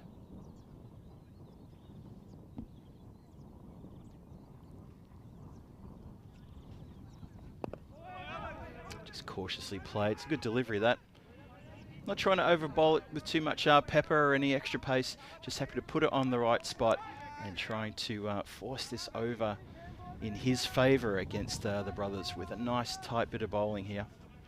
Just one from it so far. He's picked up a few wickets already. He went 2 for 2 in that game, 12 in the 49-run victory against the Coimbra Knights. But, well, the Knights have found their rhythm as well today, haven't they? They won 2 of the 3 games that we saw this morning, so they'll be happy with their day's work. Good ball, that one. Dot ball through. A bit of extra pepper on that sauce. Yeah, the Coimbra Knights, interesting one. They packed up and left the ground after they got that win, and I thought that would be a very happy team bus heading up the highway. It's a good 3-hour drive back to Coimbra. I guarantee you, if one of the players says, "Hey Skipper, can we pull over and get ice cream?" Skipper would say, "Yes, we absolutely can do that." With sprinkles on top after those 2 wins. I mean, it was a crushing win this morning against the brothers by 10 wickets, and then they squeaked through, didn't they? We almost had another golden ball in the previous game, but they were on the right side of that result as well. So a happy bus going back along the coast. We'll see them again tomorrow. The Knights, they again have a double header on Thursday. And, well, these 2 teams, they'll certainly want to go into the final round of group stage games with almost a place in finals day secured. 100%. If anybody deserves sprinkles, it is the Coimbra Knights. Well played to them as they head up the highway. And now it's up to these 2 to try to battle that up for top of the table honours. Tabish in again. Anglu caresses that. And just goes straight to the player. No runs there. So good over this from Tabish. He's only yielded 1 run. Very, very miserly with giving away runs here. The scoring has stopped. It's ground to a halt after 16 off the first over. And this is a really good over from Tabish. Hasn't struck with a wicket yet, but good economy. Just 1 from it. Pardeep Nanglu, we know what damage he can do, but he got off to a bit of a watchful start in the previous game and then didn't quite kick on. This would be a great moment for him to get another big score. Well, goes around leg side, skied up in the air, and the catch is taken with a roll and everything, and that is a big, big wicket. Wow, that is a real slap to the aspirations of Brothers 11 to get a big score, with Nanglu now departing for only 14 off 7 in the at the end of the second over, so Tabish does get a wicket indeed. Yeah, and well, I'll take the flak for that one. You called the wide final ball in the previous over, and I said that, well, Nanglu might be on for a big score, and he immediately gets himself out, and as you said, what an over from Mohammad Tabish. Before that ball, just the singular run coming off it, 4 dots, and now a W to underscore that over number 2. And the Brothers at the end of those first 2 overs, 17 for the loss of that all-important Nanglu wicket. Yeah, really important wicket, that one for sure. Took a while to stride off, feels that he's missed out on that occasion. But all credit to the Werewolves. Mohammad Tabish was bowling really well that over and got reward for effort. The catch taken in the outfield there, just a slight little roll there as the fielder didn't come in that extra step and ended up having to stretch for it at the last minute, but caught nonetheless. Rajbir Singh to continue with the third. Just a watchful defensive prod there from the batter. Not looking to put anything else onto that one. So Werewolves, after that first over went for 16, they've really pulled it back now. Harsh Kumar is still out there, but between him and the rest of the batting lineup from the Brothers, a bit of work to do here. Well, Harsh Kumar's been in the runs. He's got a half century to his name, 39 yesterday in that win against LSG. And that big one as well, the 10-wicket win. Before they were on the wrong side of a 10-wicket result this morning against the Knights, who are licking their ice creams as we speak. Yeah, when they get into it, I'm going to ask them if they stop for ice cream, and if they say no, I'm going to say, well, you know, you want to reward a team, you pull over and you get them ice cream. Come on. Anyway, let's see what happens here. Clipped off the toes, lovely looking shot that. That is going to go out to the fielder, who's the lone ranger out there deep on the square boundary on the leg side. So it was a good looking shot, but it wasn't placed as well. So just the one. And that gets Mandeep Singh a chance to face his first delivery now. And they need something from Mandeep Singh. He's kind of, he's played a couple of good innings early in the tournament, but in the last couple, I just feel he's missed out, getting into the teens and then getting out. He just needs to find something here. He's got 7 overs, 7.5 overs to just get in there and get his eye in. And that's a nice way of starting things off. 4 runs, all the way along the ground, square drive, shot, good shot indeed, and maybe, well, apart from the Werewolf fielder out there who's given his left hand a proper ring and saying, well, I don't know why that happens to me, but it's definitely just happened to him. Yeah, it went, I think, in between his legs, Gowinder Singh there, attempting to do the fielding, and it was on him like a flash and past him even quicker. And as you said, Mandeep Singh, a few early scores to his name, but in the previous game this morning, it's exactly what you said, Phil. He got off to a start, 16 runs off 13 deliveries, but then got bowled by Rahul Khan, actually as part of that hat-trick that we saw this morning. Yeah, yeah. Oh, trouble here. Is he going to be able to get around back in time? Yeah, the throw was probably not as good, but time to get back nonetheless. Could have been trouble. Could have been big, big trouble that time there, but not to be. And I think there is, I think, still one more to come in this over. He almost ran himself out there by turning around and arguing with his teammate instead of actually getting himself in. You can see his holding his helmet, and as soon as he turns around, he's giving him what for. I'd say, well, leave that till the end of the over if you want to have a little chat. Get yourself in and dust yourself off because you're facing the next ball. Yeah, I don't think that's the right timing to be pulling those sorts of comments out, but there you go. Obviously, a little bit upset by that. And swing and a miss, 22 for 1 in the power play. That is the third over done and dusted. Harsh Kumar on 3 and Mandeep Singh on 4. And a little bit tough going. Since that first over went for 16, the next 2 overs, things have dried up a bit, and the 2 batters are indeed having a conversation about running between the wickets. Well, it's probably a mixed bag of a power play for the brothers, as we see the skyscrape as well. They thought they were in dreamland in that first over, 16 runs coming off it. But then that miserly over from Mohammed, or from multiple, but it was Mohammed Tabish, wasn't it? Yeah. 1 run coming off it, and that wicket. Terrific second over that one, wasn't it? Really, really good. Yeah, really tight over that. It's just, I noted, well, we saw that in that last over, there was a shot for 4 from Mandeep Singh, and there was a player giving his hand a proper ring out there. I'll come back to that point in a second. Just high up on the bat, just knocked down on the leg side. Sometimes you get some people in the chat, and some friends might always talk about, how hard is a cricket ball and does it really hurt and things like that.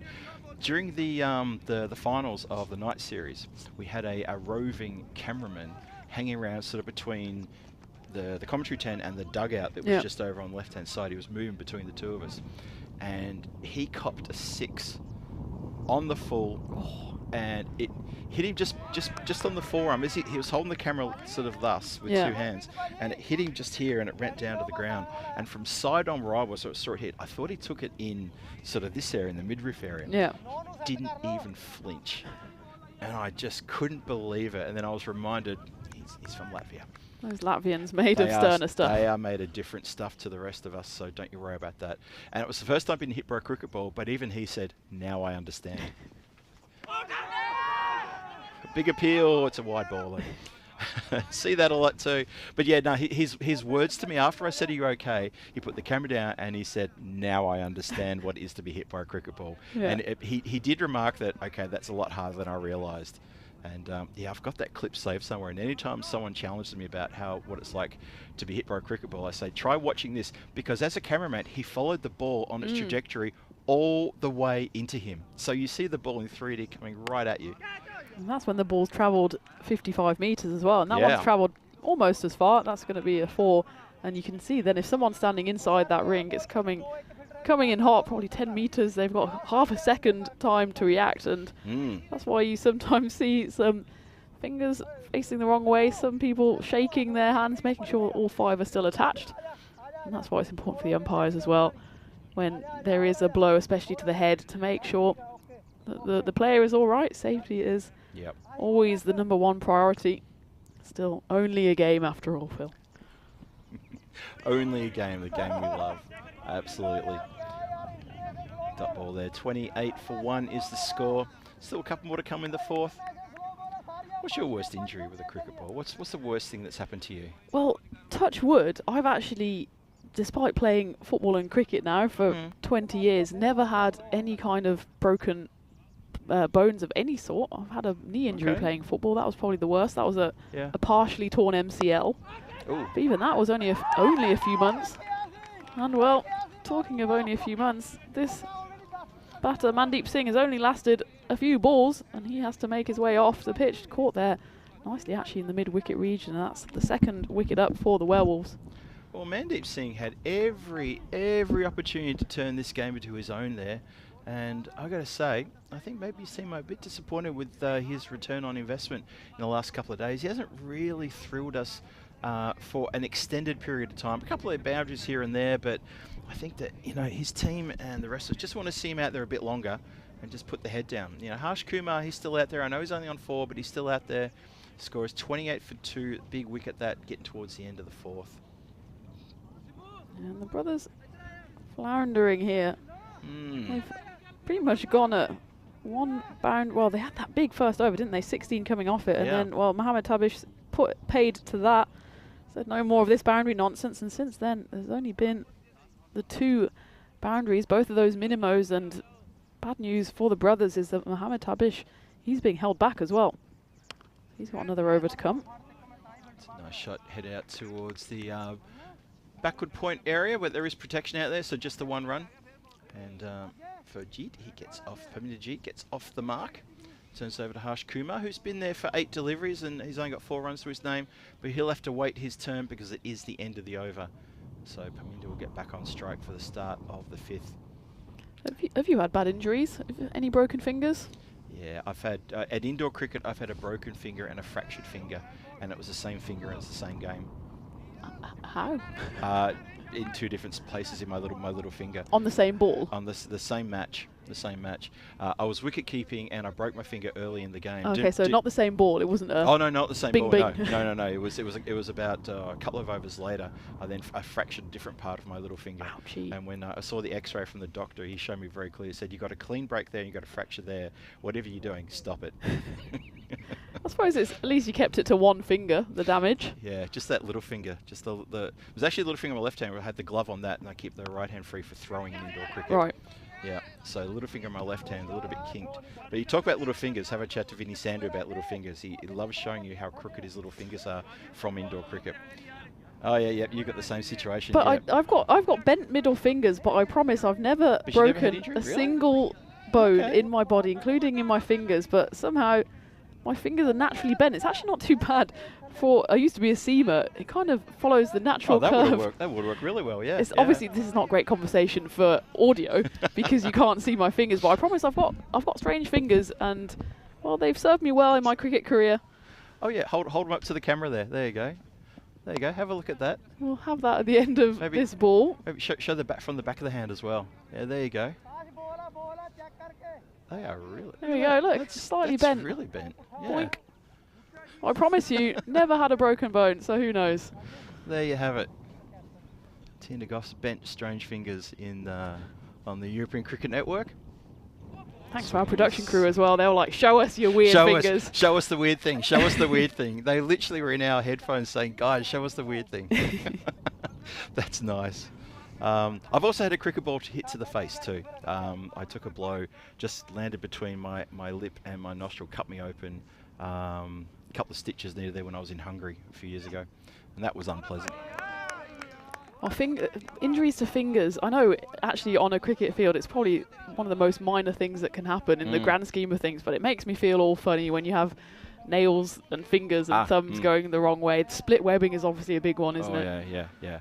Ram Hartwell had an issue with a nail a couple of days ago, taking an outfield catch. Then he came out and took a second catch.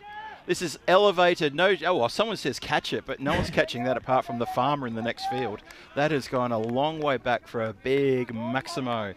So the brothers need to get the runs, or the momentum of getting the runs on the board back into gear now, and this is a good way to start. The good elevated shot there over the mid-off region, 37 for 2. One more to come in the 5th.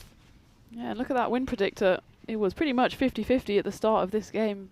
Both these teams at the top of the table, but this good start in the field, well, it might be broken here because those back-to-back boundaries accelerates the brothers' score into the 40s.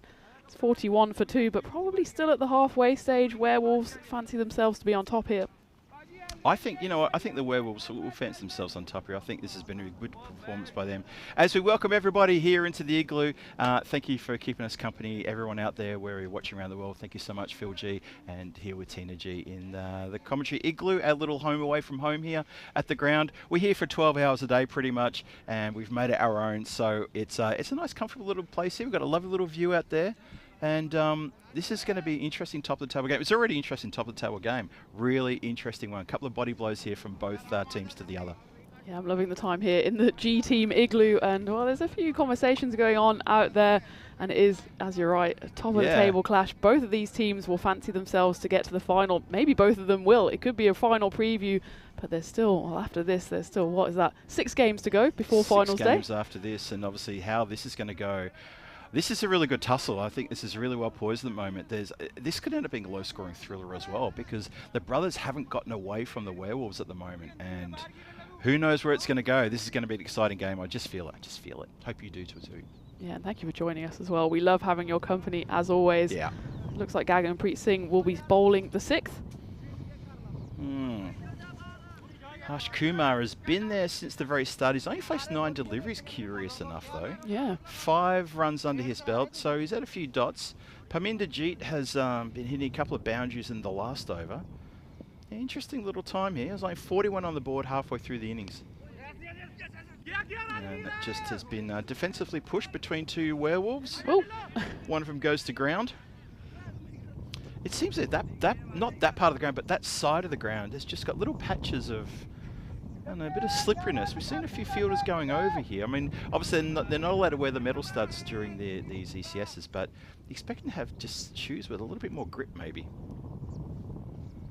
I suppose it is difficult because, of course, they can't wear your classic cricket spikes. Yeah. Especially, well, not if they're a bowler. I suppose if you're a fielder and you know you're not going to bowl, you are allowed to wear spikes. You're just not allowed onto that AstroTurf pitch in the middle. Yep, true. But most of the players out here do opt for trainers or maybe kind of AstroTurf shoes. Yeah. But on what could be a slick outfield, there's still a bit of moisture out there because of the sheer amount of rain we had at the weekend, and it does just make things a little slippy.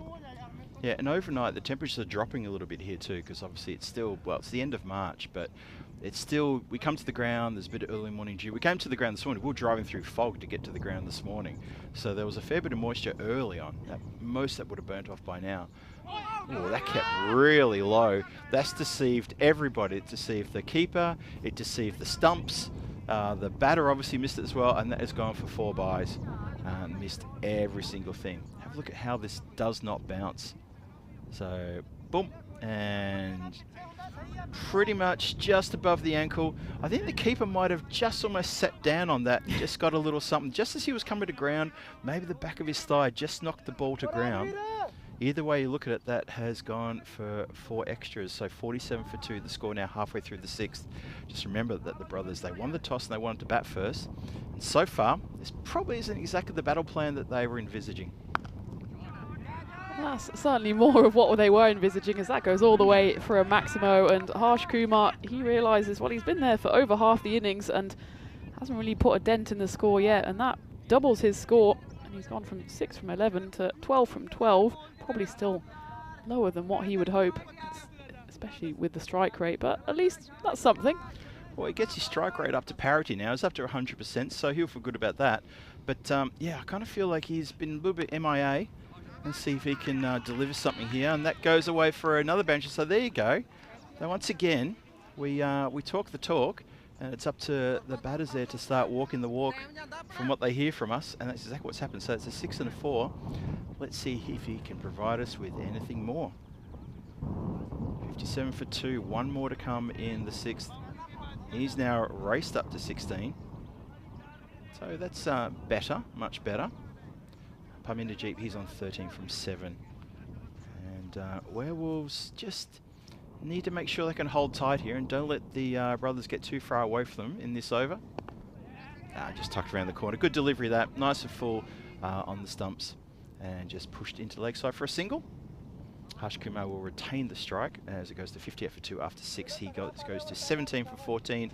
Parminder 13 from 7. And 4 more overs to come. Run rate 9.7. And the expected score around 100. We've already had scores either side of 100. I think we've had 99, we've had 100. I think we've had 102, 103, something like that. And well, let's take a look at the scorecard after 6 overs. And Harsh Kumar, those back-to-back boundaries and the one kind of flatters his score. Before that, he was just on 6, and he's boosted his way up to 17. Yeah, true. And well, given he's been there from the start, he kind of now owes it to his brothers in arms to put on a big score. Well, he'll need to keep hold of his bat and gloves if he does that, but he's just doing a tyre change there. The sudden ferocity in which his gloves came off the bat was dropped. I actually thought for some reason he suddenly just had a moment, a flashback, like a war flashback or something. He's just like, no, we got to go for cover. It was a bizarre thing, and then it was, I just got to tie my shoelace. He must have looked down and just gone, I can't run in these. How can I run in these? Well, we've had enough fielders go slipping and sliding, and he didn't want to repeat those antics, I'm sure. It almost looked like a bee landed in his shoe or something, and he was suddenly throwing away his equipment in alarm, but just a shoelace injury. I was waiting to see whether he was going to sort of swap the air in front of him or something like that, because that was the other thing. Is there a bug that's bugging him? Because the gloves came off so quick. I wonder if batters have nightmares where they're running in, like, say, stilettos or something like that, and they can't run properly. I don't know where that came from. But that is a catch taken. What? Mohammed Tavish takes an outfield catch, walks to the boundary line, leans down, and I think he whispered a few words to the boundary line along the lines of, no, Not today, not my you. friend. You do not get me today. I take the catch. A bit of showmanship there from Mohammed Tabish, but we'll allow him that. He's a gun player for the Werewolves. He goes 1, 2, 3. No, I'm not going any further. You're not going to see a single toenail hit that brown rope. And, well, he stayed the right side of the rope. Pominderjeet has to go 13 off 8. There may be a day where I take this catch and touch the rope, but it is not this day. That's probably what he says. He's been watching Lord of the Rings for sure. And he had a little word to the rope there, and the rope obliged by just saying, I know you want from me, I'm a rope. I don't know why I'm even talking. I'm a talking rope, apparently. Anyway, we continue. The talking rope aside, we continue now, and that's pushed out just for a single. Yes. But anyway, he cut it. That was a good catch from Mohammed Tabish out in the outfield. Third wicket falls. We love seeing a bit of drama, don't we? And it's Verinder Singh that's come in number 5 position for Brothers 11. And we've said previously, Verinder Singh, he's a dangerous customer. He mostly chips in with wickets for Brothers, but we know he can be destructive with the bat as well. Just starts off with a single. Oh, shouts to catch it, but no one's going to catch that. It's one bounce and over the boundary line, 4 runs. Good strike into a vacant area between 2 fielders. Really good strike this one. Sets himself, hits through with a good square drive. Nice strike that. I think that's probably the region we've seen the most boundaries in, that kind of backward point area. We certainly haven't been troubled too much in the commentary igloo here, which would be a lusty blow over long off. I would agree with that. I think that part of the ground, if you did the analytics, there's definitely more runs hit there than anywhere for sure. I mean, we have, obviously, Cow Corner always plays a big role. I can't remember who it was. I think it was yesterday in the chat. It might have been Suraj. I can't remember, saying that we should have an inflatable cow at Cow Corner that we just carry around with us on the European Cricket Network. Just a symbolic cow. Maybe you can hit it and get bonus points. That's not a bad idea, actually. A cow, maybe. If we put a cow, though, there with a target on it, does that mean we're going to get in trouble from certain pockets of the community who may feel that we're being, slightly insensitive towards animals? Possibly. Despite it being an inflatable or a cartoon, cardboard cow or something like that. Well, we already showed our insensitivity the other day with food chat, because that was almost 90% carnivore as we take a look at our 2025 calendar. There was a question in the chat about where we're going this year, and there's your answer. I don't think we are actually going back to Portugal. There was a question of, are we going back to Portugal? Andy Mason, and he says he needs a break. Well, book your flights, Andy. I don't know where you're coming from, but you're going to be going to Portugal here in October. A bit of autumn sun. Perfect. That's a perfect place to go for some late October cricket. Maybe bring your best Halloween costume as well, because you'll be there for Halloween.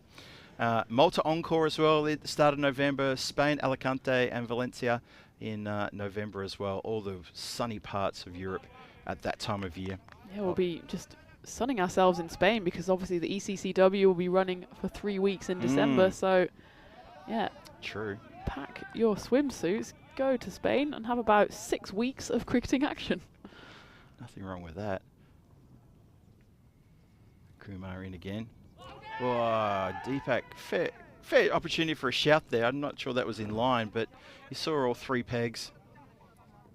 Deepak Kumar trying his best to try to get a wicket here. 67 for 3. I think it's up to 68 for 3. Have a look again. Well, that's missing leg stump, unfortunately, for the bowler. That's why nobody else appealed with him, probably. Pulled around the corner, takes one hand off the bat, goes straight into the waiting hands of the fielder down there, backward a square leg, taking a pretty good outfield catch, low down to the ground, gets appreciation from his counterpart there. Who is that hiding out there? That's Hamza. Hamza Farouk takes a very good catch. Good catch, and that's the 4th wicket to fall for the Brothers, safely under it. He's got the big floppy hat on. The sun is still beating down on the fielders there, and a nice take. And Jason, hi in the chat first and foremost. He says, sorry, what was that about an inflatable cow at Cow Corner? Let me write it into my notes. So you've heard it here first, ladies and gentlemen. Well, last year, Vinny and Rico were saying, what else can we do in European cricket to make things a little bit sort of weird? And we talked about multi-ball, talked about putting target. I mentioned targets around the ground. That's a lovely elevated shot. That's a short ball that got the treatment, and that's gone for 4 runs. I said, what if you put targets around the ground, but every over the target moves or something like that? Just the target would be no more than, say, I don't know what, 3 feet across, 3 feet high. And if the batter hits it, say, through the center of the target, and the center of the target, you would cut out a circle about this big. You'll cut it out. And if they hit it through it, I don't know, maybe they should get something. Auto win. Auto win, It's a walk-off victory, like you have in baseball. Side away. There we go. The game's done. Imagine doing that the first ball of a final. Oh, dear. But just, I don't know, just something like that, just to sort of liven things up. I don't know, maybe they get a new pair of cricket gloves or something like that. Tucked around the corner for another boundary, so back-to-back fours here. And George, who shall be called George Barty, is now called George. Now it's back to George Barty, go figure. But he has hit that ball really nice and clean for another boundary. Maybe he was just sick of my George puns. He was like, no, Tina, shut up. I'm going back to my full name. Maybe he also felt that there was a few too many references to him being curious. No, I tell you what it was. It was your absolute top shelf pearler this morning about wham from George. That one, that did not elude me. I got that one. I actually had to turn the microphone off. I thought that was absolutely sensational. Lifted. And shouts of oohs and ahs. Fielder does a pretty good job to stop that from getting past. That's Mohammed Tabish really trying his heart out for the team there, patrolling the boundary. He actually gets a little round of applause from Verinder Singh on the bat to say good work in the outfield there. Very good indeed. They do get through for 2. Have a look at this again. Desperate to get around there. Flicks it back with one hand. Puts in the customary skid that we have on the boundary. And yeah, that's the end of the 8th. Wow. So 77 for 4 after 8. After that big first over of 16 runs, things sort of went a bit skew-iff. And now the run rate just under 10 thereabouts. So they're looking at a score of, well, they're looking at about a pass score of between 100 and 110 at the moment. Barring any sudden collapse, you'd like to think they may get there. But 4 wickets down. Verinder Singh is out there. And as long as he's out there and George is out there hitting the ball nicely, they should be able to put on at least another, what do you think, maybe 25, 30 runs in the last 2 overs. Definitely they want to get to triple digits here. There's 4 of them. That's crunched, isn't it? Absolutely crunched. Last shot, really good shot that from Verinder Singh. Through that backward point region, onto that quickly. Actually went a bit fine in the backward point, didn't it? That went through the third man area. Yeah, I'm not sure if that was middled or edged, but it says 4 in the book, and that's all that Verinder Singh cares about. Gets the brothers up to 81, and we've got a happy customer in the chat as well. Andy Mason says, sounds great. He's going to be packing his bags to Portugal at the end of October. He asks Algarve. Well, we're in Santarém, about an hour north of Lisbon, not too far from the coast. You've got a bit of these beautiful rolling hills you might have seen on the drone shots, and also beautiful hospitality here at the Santarém cricket ground. So pack your bags, Andy. We'll be waiting for you. Andy, come down and join us. And I did see Steve McVeigh in the chat earlier. Not sure if Steve McVeigh's in there at all. I think he calls the Algarve home as well, so maybe he'll make the journey up. In fact, I think he's going to be here the day I disappear, so it's disappointing I won't be able to see Steve. Oh, well, disappointment here. Well, a little bit slow to get to the... Had his back on the play. Mohammed Tabish had no idea 2 batters were at the same end having a conversation about why are you standing next to me. Look at this. He's got no idea. Well, he's too busy checking that his fingernails are all in the right place. He's worried that his manicure from the other day has been ruined. Meanwhile, the 2 batters, Singh and George, they're having a go at each other in the middle of the pitch. By the time Tabish turns around, George has made his way back to the non-striker's end, and all that for just a solitary dot. That was incredible. George was absolutely filthy with Verinder for not running. He had a little hissing fit, turned around, realised he could probably get back all right, and he did. Okay, that's a wide down leg side. Attempted flick there, just missed by Singh. That was a very weird moment. Hands on heads from the fielders. Tabish, as you say, just checking out the fingers to make sure they're all in the same place that they were before. And oblivious. It was certainly careless brackets whisper from George. Boom! Don't forget to tip your waitress. We're here all night. Nice one, Tina. Crunched, absolutely crunched out of the ground. That's a great shot. Everything in behind that one. The kitchen sink, the laundry sink, the his and hers bathroom sink, lock, stock, the lot. What a great strike. Well, that's exactly why Verinder Singh was probably sending George back, because he said, well, I'm your elder, I'm going to show you exactly how it's done. And, well, he showed that and then some. And it looks like the brothers are brothers again. A bit of brotherly love there between George and Verinder. And, well, he's probably grateful that he's still there, alive and kicking at the non-striker's end.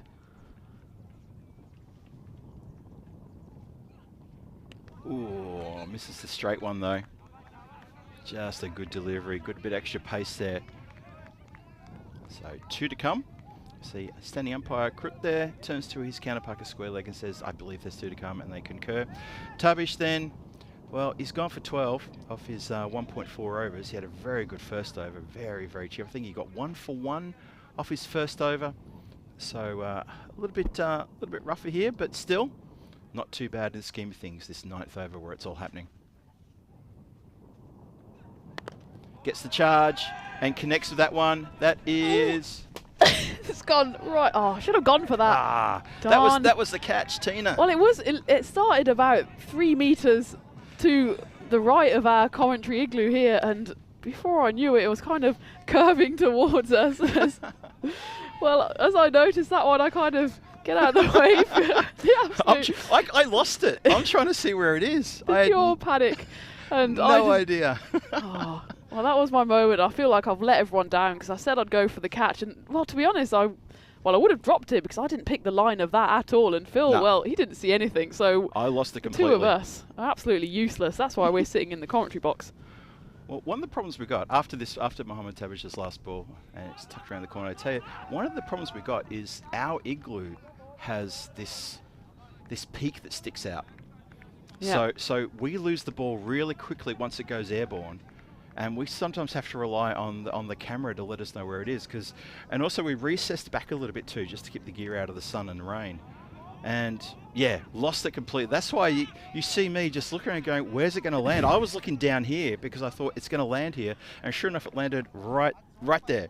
Right, there's a dent in the ground where it landed, and it plugged. Luckily, it plugged. I completely lost that one. The important thing is, it didn't hit anything and didn't hit any of us, so we're all good.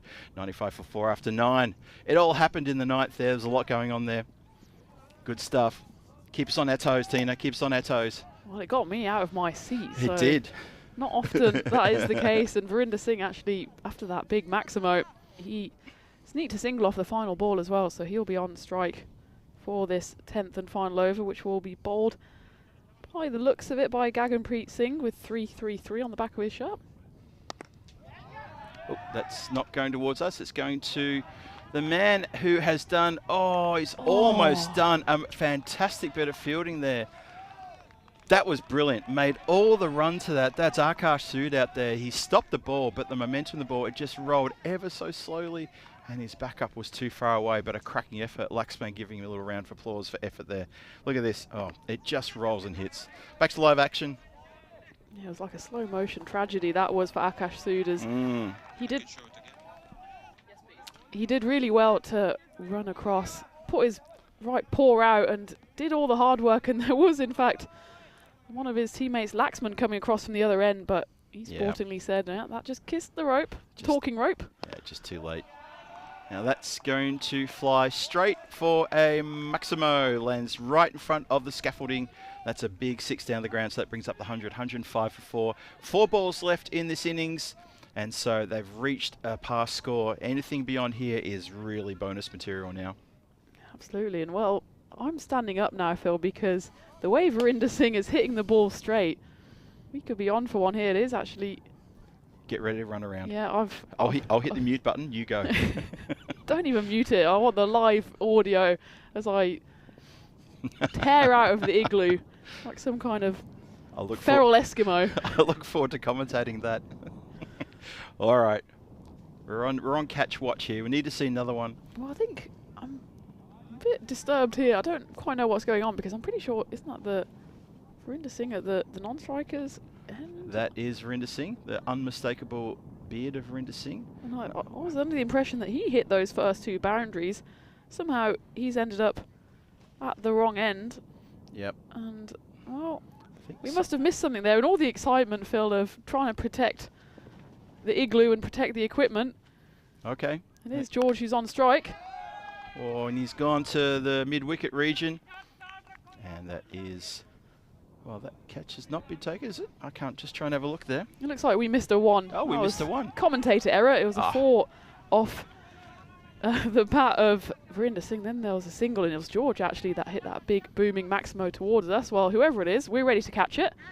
And someone else who maybe should have been ready to catch it is Gurpreet Guri there. And in the end, not only does he drop it, it was a tough chance. It goes all the way for 4. Yeah, Gurpreet Guri just hiding away down there. Yep, just waiting, patiently waiting like he's waiting for a bus at the local bus stop. And yeah, so much for fielding coaches saying, be ready for that ball to come to you at every opportunity. Just waiting there and waiting for his number at the delicatessen. He's got the ticket. The ticket number is 105, and number 3 comes up, and you're thinking, I'm going to be here for a while.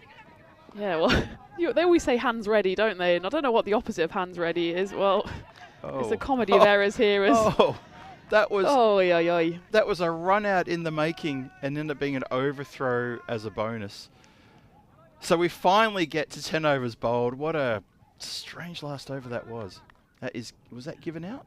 No, I think this is a wild final over, as we see the replay there. But we go back to live because they're playing another ball. We were under the impression that was. Did they play that ball in the end? Well, sanity prevails because it was already over before the end of that ball, and well, there was everything in that over. There was 4s, 6s, wides, and well, maybe that's why that final ball was re-bowled. We can try and gather our thoughts. It looks like that is the end of the innings, and well, we'll find out what the final score is in the end. It's somewhere between 100 and 200. Let's just, we'll allow the scorers a few minutes just to catch up on that one, make sure they're happy with the score. I'm thinking it's Lord Nelson 111. I think that will be the general consensus as we roll the highlight videotape. We have a look and see how this innings unfolded. It unfolded with a really big start, 19 runs off the very start of this. And then Nangaloo went, he was the first scalp for the Werewolves, and an important one that we felt that this could have been his game. In the end, it wasn't, and he has gone out really cheaply here. Harsh Kumar stuck around for a little while as well. And you know what, there was a couple of good hits, but I've got to say the power play in the first half of the innings was a little bit lackluster, especially after that amazing first over. The next 4 was 20-something, I want to say, maybe 27, 28 runs from the next 4 overs. Yeah, you're exactly right. It was 16 off that first over, and then the next 3 went for 1, 5 and 7, and lackluster is the word for it, and that's what we saw from the brothers this morning as well in that 10-wicket defeat. But of course they did fight back. There was some decent slipping and sliding out there from the Werewolves, but well, it was the fight at the end as well. From the 2 batters out there, Verinder Singh and George both contributed 28 and 17 to get the brothers up to a total which we think is 113 for 5, and there was a wicket on that final delivery as George was caught out as we were still trying to cycle through all the highlights. In the middle of that 10th over, it was Gaganpreet Singh who bowled it, and Rajbir Singh took the catch. So George, well, he walks off the pitch with his teammate Verinder Singh, but he was out. So the brothers finishing on 113 for 5, which is, you'd say it's a par, just above par total, but we know how strong the Werewolves can be as well. There's a reason both of these sides are at the top of the table. Totally agree. This score may not be defendable against a Werewolves outfit. The power play will be all important, and it'd be interesting to see whether their big batters can come out and get a really good start chasing this target. 114 for a win. Yeah, it's one of those tantalising targets where you think a team could come out and maybe take it a little bit too easy, thinking, yeah, we've chased that before, we can do that again. And then they get the run rate gets up to around sort of like 14, 15s, and suddenly it's a little bit more difficult, but we'll see. The proof will be in the pudding. I have mentioned pudding, but you've had lunch, so you're not too concerned about me using that word now. And have a look at the batting card there. Verinder Singh is not out on 28, the top scorer there, and you're absolutely right. So that's where we're at, and yeah, well, Verinder Singh, he is the one that finished on 28 off just the 13, and well, it was all going on in that one, wasn't it? As well, the Grizzly almost joined us in the igloo. That's a bit of, I'm not sure Grizzlies should belong in such icy climates, but well, that's why we didn't quite get our hands on that catch. But we're here all week. I'm sure we'll try and get our hands near one. before the end of the final game. Well, at the halfway stage then, the bowlers, well, probably a mixed bag for them. And there was 2 wickets picked up by Gaganpreet Singh in the end with that wicket off the final delivery. And at the halfway stage, the Brothers 11, they posted 113 for 5 in this top of the table clash against the Werewolves. And well, I think you should stick around for the second innings because it promises to be another tight finish, possibly even a golden ball. Wishful thinking on my part, but both of these sides are at the top of the table and they will desperately want to stake their claim in the top spot to put them straight through to the semi-final of finals day, which is, well, now less than 48 hours away. So at the halfway stage of match 24 of this ECS Portugal Challenger 2025, the Brothers 11 have posted 113 for 5, so the Werewolves will need 114 runs for victory. So join me, Tina Goff and Phil G, the G team, back in the commentary box in just a few minutes' time for the run chase.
This European cricket event is proudly brought to you by HCL Software, Rado, 1xBet and Victorinox. Hello, welcome back to match 25, ECS Portugal Challenger 2025. And well, at the halfway stage, Brothers 11 in this top of the table clash against the Werewolves. They've posted 113 for the loss of 5 wickets in their 10 overs, with the Werewolves therefore needing 114 for victory in the 60 balls that they are allocated, a run rate of 11.4. And well, we do like to big up these games, but there is a reason for it, because every single game at the moment in this Challenger Series is vital for picking up points for finals day on Friday. And there is the equation for the bonus point. If the Werewolves want to get their paws on all 4 points, they will have to achieve the 114 runs, a big ask in 7 overs. As for Brothers, if they want to claim 4 points, especially after they left points on the table earlier in that big loss to the Coimbra Knights, they will have to restrict the Werewolves to just 70% of their total. So it's finally in the balance here. It was a game that before a ball was even bowled was firmly in the Goldilocks zone, meaning that it was pretty much 50-50 on the win predictor of who would win. And I'd say at the halfway stage, Brothers 11 probably more comfortable with the position they are in, because they've got the runs on the board and they've thoroughly thrown the gauntlet down to the Werewolves, who will have to put in a big chase if they want to take home 3 points for the win, or even 4. That would be quite a turn up if they manage to get those 114 runs within 7 overs for the bonus point. Here we go, ball number 1, bowled by Rahul Bhardwaj. And it's just eased away to the fielder there on the boundary. Look at that, the win predictor, 56%, as I suspected, towards the Brothers, because they have the runs on the board. And that was the first run on the board for Mohammed Tabish, who, well, he was all over the place in the field. He took that fine catch, teased the rope, and also took a wicket in a really good second over from him. And he's joined by Deepak Kumar, who will take this ball. And, well, he'll take the catch, and Deepak Kumar, again, we've got fingers all over the place. I showed you my inexplicably bent fingers, and, well, it looks like one of the fielders there for the Brothers 11. He's taken the catch, which I'm sure he'll be happy about. Not so happy with the fact that he's done one of his digits an injury there. High fives from his friends, probably very delicate high fives, just to make sure that his fingers remain in one piece. It was flashed hard from Deepak Kumar to the fielder at point. The main thing from their perspective was that Parminder Jeet did hold on to it, and Deepak Kumar, he has to depart for a golden derrick. And as Deepak Kumar departs, Phil G enters the commentary igloo. And talk us through that one, Phil. Well, you called it beautifully, Tina. It was just that it was a real flash right set off. It went straight. It didn't deviate that much to the fielder, who just took it a little bit awkwardly, Parminder, and he immediately, after he took the catch, just went sort of to his knees and gave the hand a ring, dropped the ball, but the catch was taken. But he's still looking at his hands right now. Obviously stung big time, but the catch taken nonetheless. Top ball to follow up there, Bhardwaj. And the Brothers up and about now with that early wicket. Brings Laxman to the crease. He gets a chance to get amongst the runs. He hasn't really spoiled us too much with any big hitting, has Laxman. He's, I think he's struggled really to get into double digits. And this is the opportunity for him to stand up for his Werewolves team and mount a really good partnership with Mohammed Tabish. Bhardwaj should have something to say about that, though. Shouts to catch it as that's crunched. Goes to the boundary rider on the pointy. Bit of a fumble there. Oh, sudden little bit of anxiety creeping into the fielding as the wicketkeeper screamed at him, get the ball back, thought there was going to be a second run there. Up in the air, it was uppish. Probably just out of the hands, see that just took a bit of a bounce. Fielder did do well, they get his body completely behind the ball, to be honest. Yeah, we see a lot of fielders on the boundary kind of leaning, hinging their hips and leaving a big wide gap through their legs, but the fielder out there at least managed to get everything behind it. And if the worst that happens, it just pings off your body, then you take that over, landing a 4 through your legs. And well, Laxman, his high score on the network is 28 last year, 2024.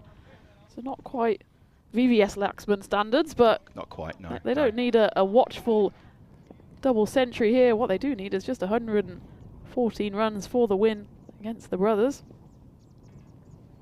Bartolomé again to Tabish, leg side. Mohamed Tabish, he had a pretty good night series as well, although he was a little bit hot and cold. Had a couple of 60s. I think he hit 2 scores of 60 during the night series, but he didn't do a lot more else. And it's kind of the story of his campaign down here, to be honest. He started off on the Saturday with a couple of big scores, I think a couple of 50s on day number 1, but since then he's kind of, I don't know, with the bat kind of retreated a little bit, you know, maybe a couple of good cameos here and there. And that's hit uppishly, it goes very quick, and it deceives the fielder down there completely. How many times? These are things we need to have a pen and paper for. How many times does a fielder run past like this and completely bamboozling, makes him look a little bit silly? Yeah, there's some mitigating circumstances, aren't there? But on that occasion, there's not too much we can say in favour of Akash Sood. He just kind of, sorry, it wasn't Akash Sood, it was George out there. Who just ran past that one. No puns on this time. That was just a poor piece of fielding. And 8 matches since a golden ball. It feels like a lifetime ago now, doesn't it? I think we're due another one. We're due another one. We definitely are. On that replay, I giggled a bit, and I don't mean to. I mean, Parminder G took a really bad hit to the fingers, but just in the background, after the ball went past the fielder who lost it over the banjo line, there's Parminder standing right in the foreground, just still looking at his fingers, still counting the fingers. He looks so forlorn there just doing that. Anyway, that is a massive strike from Maximo. The action continues here into the dugout area. Well, look out if you're one of the Werewolves batters looking to come in, because that is raining right on top of you. Laxman goes crash. Absolutely wellies that one over the banjo line. Lovely strike. And that was more of what the Werewolves are expecting from Laxman. There's a reason he's been promoted up the order. He's actually carded at 7, and we've not seen too much of him, as you said, Phil, but he's got a big chance here to put his name on this game. A half-hearted appeal, nothing really doing there from Verinder Singh. Yeah, that was very ambitious, one would have to say. Leg byes indicated, so no bat on that. Umpire not even close to convinced that was doing anything. Yeah, Laxman, I think on the first couple of days of the tournament, Laxman did open, but he opened with no success here for the Werewolves, he and Tabish. Usually after the end of the first, or maybe during the second over, it would be 1 for and guaranteed to be Laxman, who wasn't the one to stick around. Verinder Singh, the old campaigner, he's got the ball. That's been crunched through the point region. I think someone else now has hurt his hands. There's a bit of a rueful look around the fielders there. The fielder on the ground is looking at Parminder as though to say, you know what, it actually really does hurt. And now he's looking at his hands. Come on, guys, it's a cricket ball. That's what you're here for. It's going to sting a little bit. You need to move through it.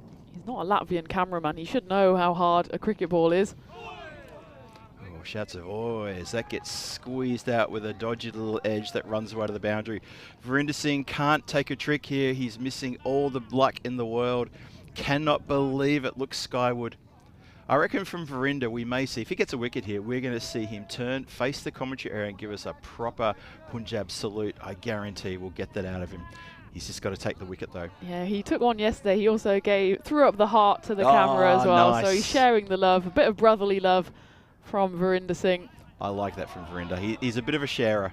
If you get close to him, he will give you a cuddle as well. He's already bear hugged me about 4 times since this tournament started. He's just that kind of guy. He's always got a grin on his face. He's a very friendly guy. He really does exude just kind of that sort of behaviour and emotion you like to get from players. He's really wears his heart in his sleeve. Ooh, well talking about heart and sleeve, that was grizzly on knee. Yeah, I felt that. I think that's going to be a bit of a recovery there. Just a gentle walk back. It's like one of those ones, don't show any pain, and then you could see the slight limp coming. And yeah, give it a rub. Is that Rahul Bhardwaj there? Ow. Ow, ow, ow, ow, ow. I reckon that's hit just below the knee. If that had hit the knee, I don't think he'd be running, because he did turn and run to chase the ball, so well done him.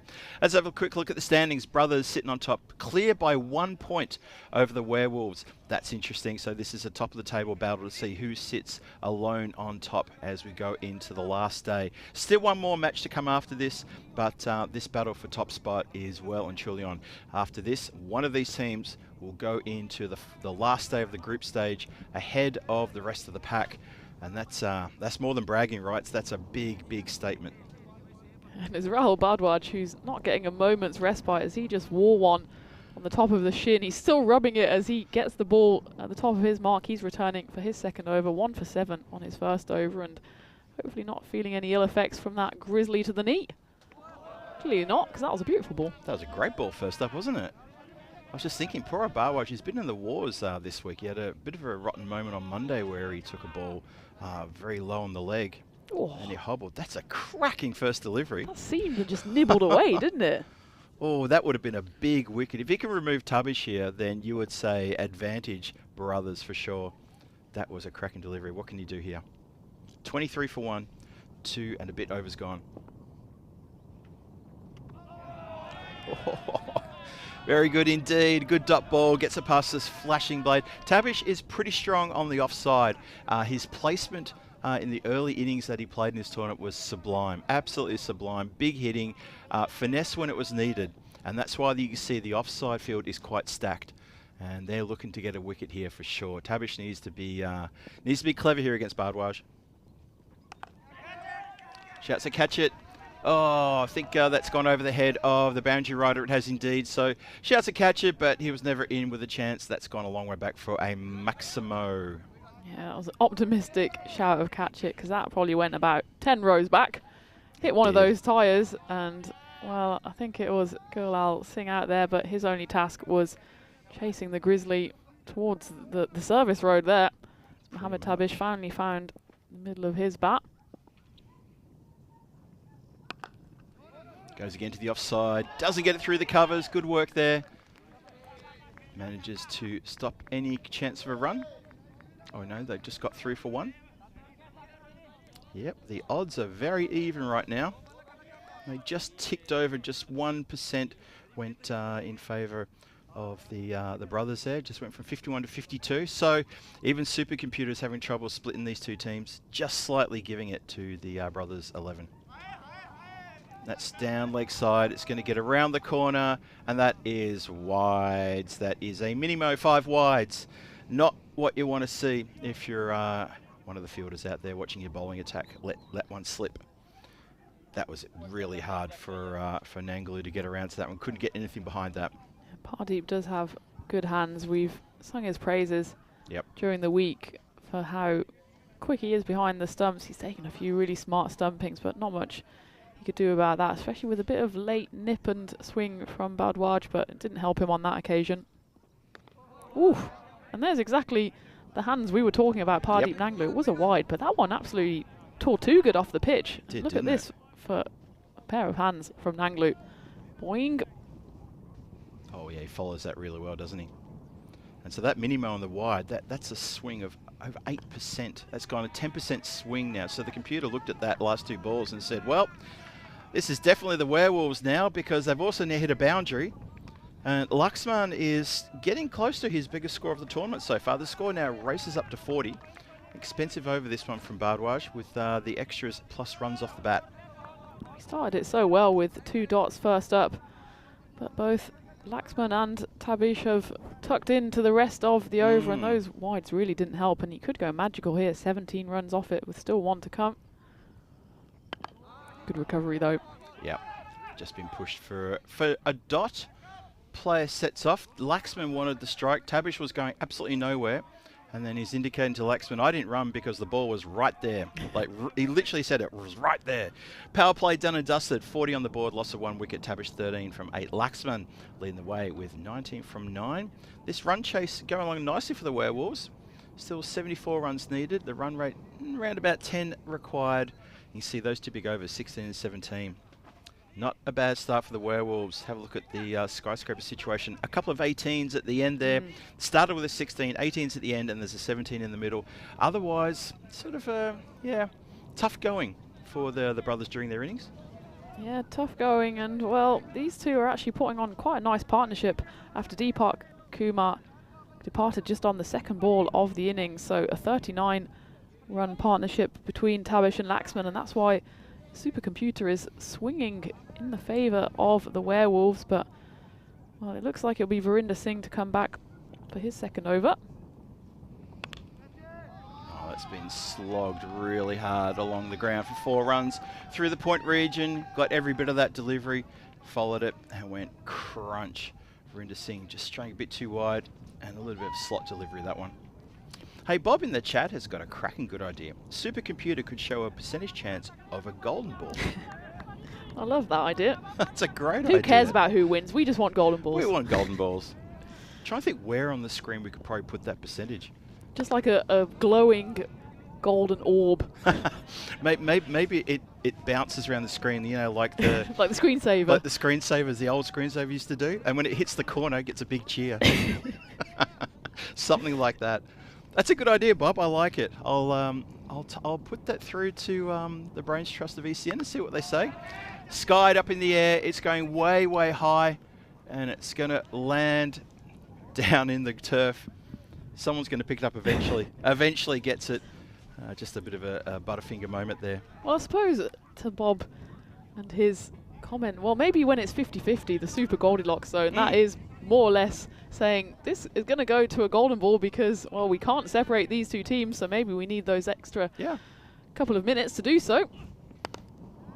Oh, scoop picked up in the air, straight down the throat of Mandeep Singh, who takes a well-judged catch in front of his eyes. Not too far away from us. A big wicket there for Verinder Singh. He looks more relieved than anything else. He doesn't dive up and give us the big celebration, but I think he's just really happy out there that he's picked up where he looks absolutely relieved. It's interesting. Usually he's a bit more exuberant, a bit more bouncy, but this time he's just gone, yep, job done, let's move on to the next one. Yeah, game face on for Verinder Singh. And it was a nice catch actually because it came in hot, but maybe sometimes those are the ones you want where you don't have too much time to think about it. It hasn't steepled in the air. You can make yourself a cup of tea and then catch it. That one, well, it was on Mandeep Singh before he could say boo, and, well, he said out. And that is the second wicket to fall for the Werewolves. That is bringing also the new batter to the crease, who looks like it's Gaganpreet Singh who is out. There it is, and it's Laxman who departed, 21 off 11 deliveries for him. It's just been hit on the full, doesn't really get a lot of that, and just punches down the ground for single, get us off the mark. And yeah, Laxman once again doesn't get to go on with the job, probably at a time when I just felt that the Werewolves really wanted him to really kick on there. But he's come undone with a good shot down the ground. However, an even better chance in the outfield for a catch.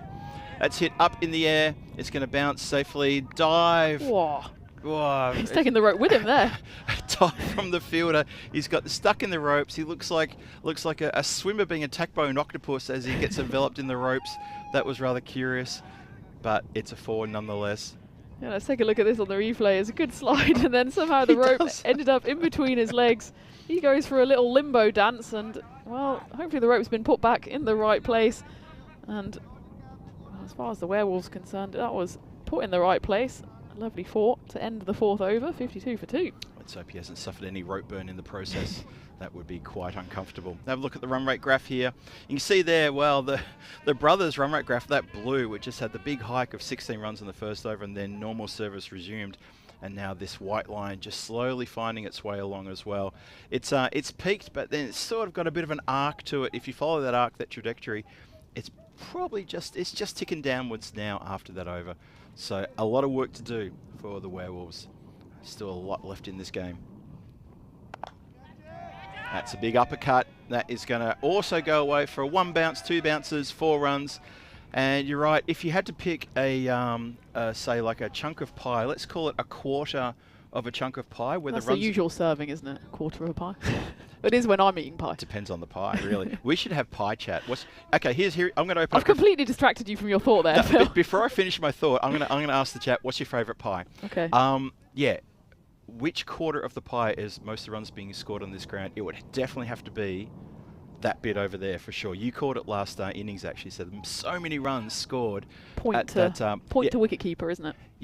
Yeah, that is absolutely a run fest over there.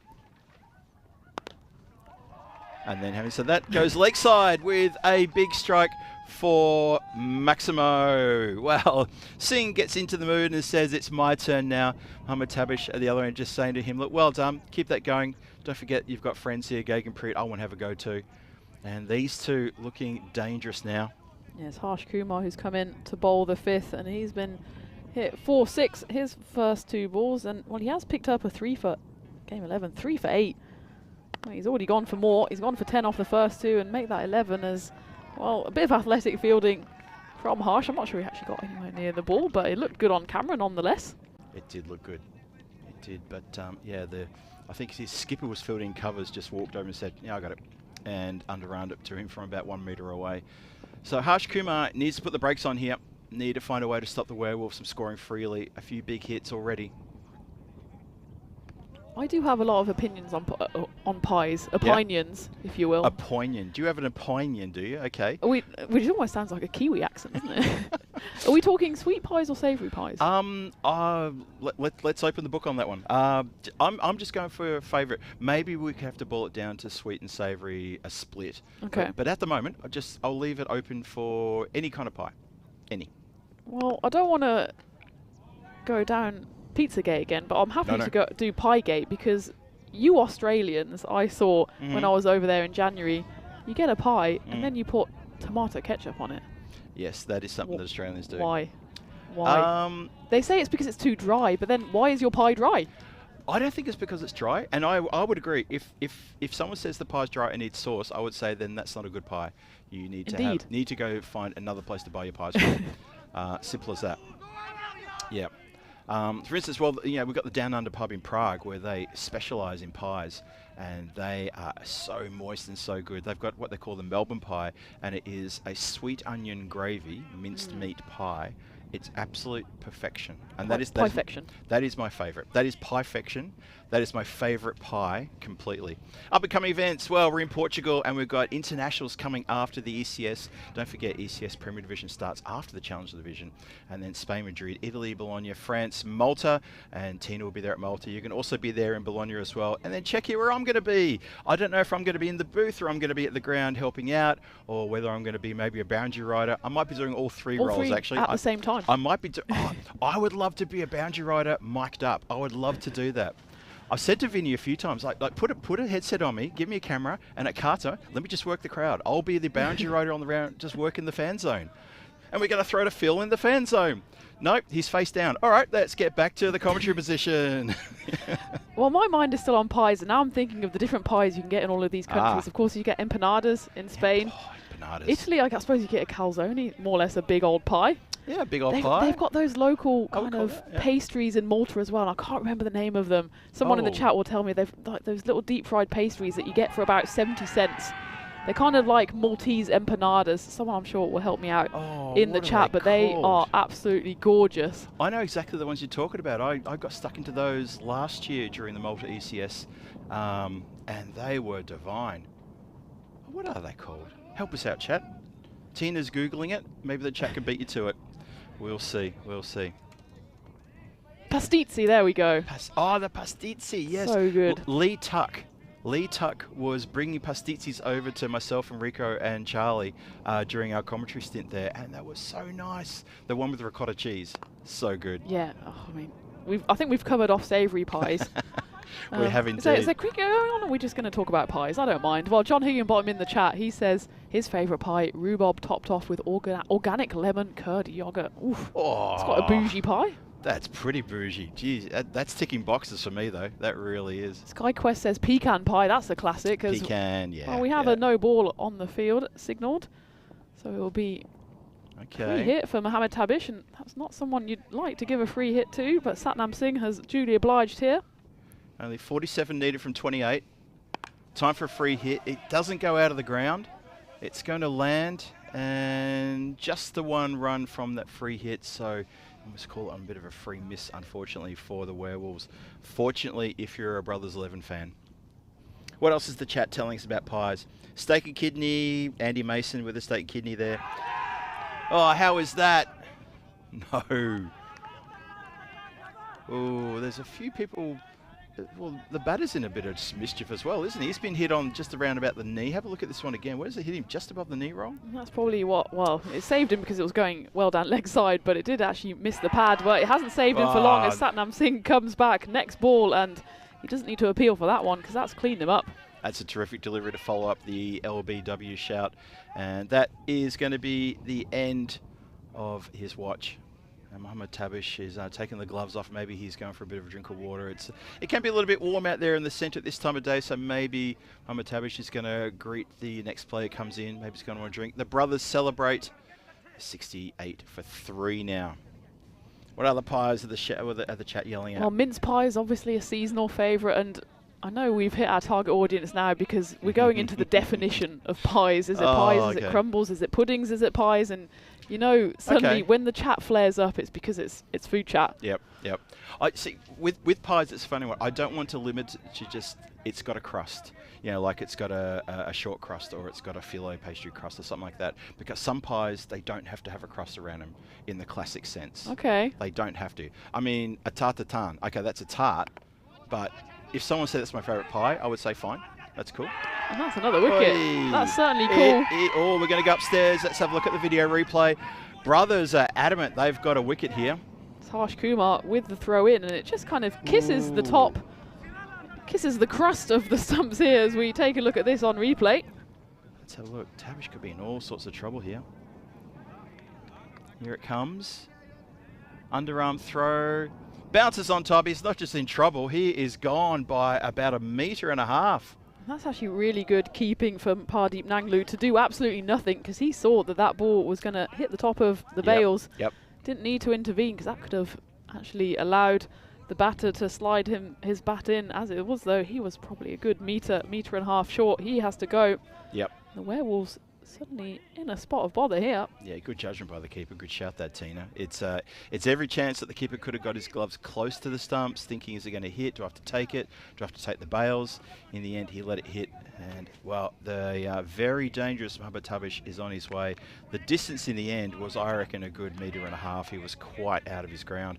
Running hard, but nonetheless, he's still going to get there. 6 overs gone, 68 for 4. Oh, a few stutters here from the Werewolves. The run chase is going well, but we lost a couple of wickets. Back-to-back wickets there, didn't we? There was a bowled, then the run out. Not good. Not good if you're a Werewolves fan. If you're a Brothers fan, you are jumping up and down. However, it's still hard to split the percentage chance to win from the computer. Still doesn't know really to tip the scales heavily in one favour or the other. That was a great over as well from Satnam Singh. 2 wickets from it, only 1 obviously to his name. But he had figures of 1 for 4 in that over. Actually just blemished by that 2-run no ball. I'm sure he'd take that for those 2 wickets that came at the end. He's hit that one pretty hard. That has carried the boundary line for a Maximo. So there's still life in the game. Don't count any chickens to put in your pie just yet. There is still life here. Elevates, opens the face of the bat. Didn't mind going aerial and connected with that one beautifully. You certainly don't want chickens about when there's Werewolves on the prowl, and they're certainly prowling here. 40 runs needed in 22 balls, so that run rate still back around the 10, the magical 10 mark. It's 10.9 at the moment, but certainly not beyond the realms of possibility. And if it was just new gloves coming on. I thought we were having a retirement, but it was just a new set of gloves that came on, actually in lightning quick speed. Oh, that is lightning quick speed. Just caught behind there. Hold that thought, because there's trouble aplenty now. The Brothers getting right on top here. Wickets falling in these last couple of deliveries. And the Werewolves suddenly on real shaky ground now. It's like someone's loaded the gun with a silver bullet, and the Werewolves are in deep trouble now. The run rate is still quite doable. Yep. But we're well and truly into the middle order. More importantly as well, that's both kind of set batters out. Rajbir Singh, well, he wasn't really that set, but he did get 6, 1 big blow to the boundary. And again, Pardeep Nanglu, he's showing why he's probably one of the best keepers in this Challenger Series. I would agree with that. Yep, I think so too. I think Dawud Mohammed's done an admirable job, but Nanglu for me, definitely. Whoa, every dot ball being cheered by the Brothers. Every dot ball being cheered now. Not necessarily an appeal, but just a cheer. That's some positive attitude out there. Hamza Farooq is the new man, and well, he hasn't had too many chances with the bat, and he'll have to put in a good shift here. Still the 40 runs needed after that wicket, followed by a dot ball. Up in the air, shouts of catch it. Don't think anyone's going to get to that. It's going to land a couple of bounces, and it beats Verinder Singh over the boundary line for 4 runs. Werewolves get a much needed boundary with that strike down the ground. Just a 1 bounce for big swing of the bat from Hamza Farouk. Well, I suppose if you're coming in here for the Werewolves at 6 or 7, you don't really have that much to lose, do you? You've got to swing. You've got to swing hard. That's what he's doing. This one just goes to the fielder there at long on, Parminder Jeet. Jeet hiding down there at the long opposition after getting his fingers belted in the, I think it was the first over. And that is going to be the end of the 7th. 79 for 5 after 7, 35 from 18 required. Run rate is 11.66. 2 new batters out there. Farouk's just hit a 4 and a single. And Akash Sood yet to open his account, yet to face a delivery. I will have a final word on pie chat, because we were talking about the integrity of a pie. And yes. I do think, and often there's pubs in England that are to blame for this, that you get given a pie, well, a pie in inverted commas, in a ramekin that just has, it's just a stew with a lid on top. And that, sir, is not a pie. That's a stew with a lid on top. Often, and the lid is made of pastry. It's puff pastry therefore their argument is it's a pie. But I agree with you, that's not a pie. Yeah, because I remove that, eat that first, and then I'm going, oh, I've got a stew here. Yeah, lovely. Which is nice, but I ordered a pie. Lovely, yeah. It's not everything that I wanted, but it's almost there. All right, let's shift from savoury pies to purely only sweet pies now. Just sweet pies. I put my hand up for a key lime pie. Oh, well, that's not really a thing in England, so I don't think I've ever had a key lime pie, to be honest. Just because it's not a thing in England doesn't mean it doesn't exist. Well, I mean, come on, to be fair. I'll take your word for it, Phil. I'm just saying, I couldn't even say what a key... Well, I assume it has limes and keys in it. Metallic in taste? It is absolutely gorgeous in taste. Lovely, creamy cheesecake kind of filling, sitting on top of a very nice thin baked crust with lime-infused cream on top, served like that. It can have a little bit of caramelized sugar just on top as well, that sort of thing. So why is that a pie and not a cheesecake? Because it has the short crust. Okay. That's why. Well, I'll take your word for it. It's baked in a pie dish. Up in the air, and catch taken just above the deck. We had a good view from here, and we both called that out. Yep, I agree, Tina. Hands were well and truly under it. That was a clean catch.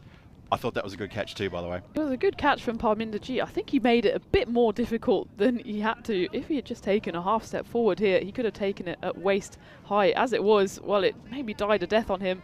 I think he did manage to get his fingers underneath the ball and maybe just a little prayer in solitude to the Grizzlies, saying thank you very much that you did not slip through. And Hamza Farouk, he has slipped through for the Werewolves.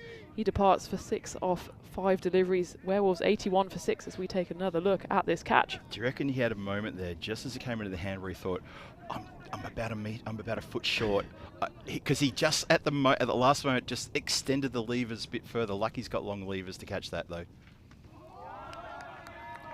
Oh boy, so the bonus point has been collected here. 81 for 6. Remember, it was 80 for the bonus point. That's going to be really important. So the Werewolves get that. That puts them on an even keel with the brothers, but there's still the win to be done here.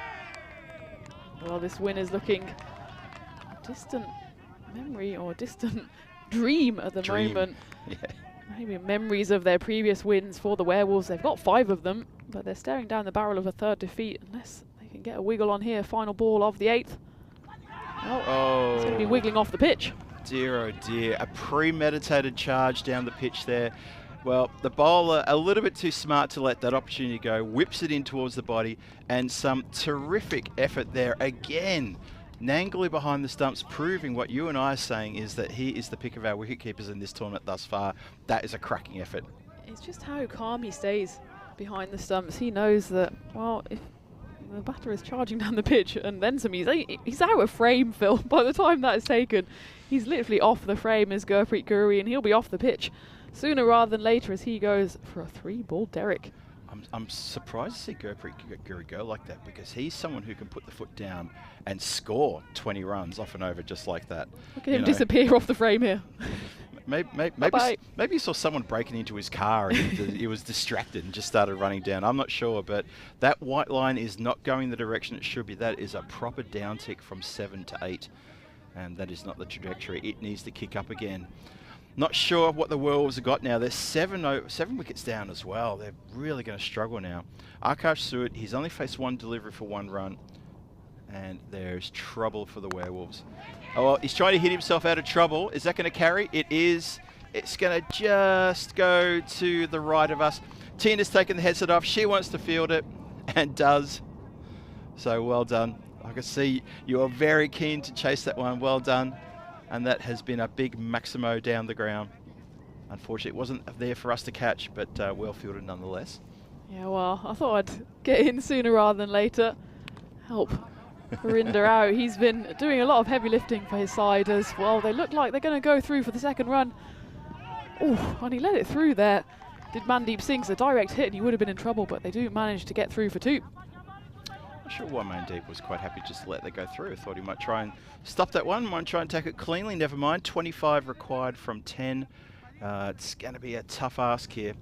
And, well, we'll see what the Werewolves got left in the tank. The Werewolves have tanks? Left in their lungs, maybe? They're collective. They're collective tanks.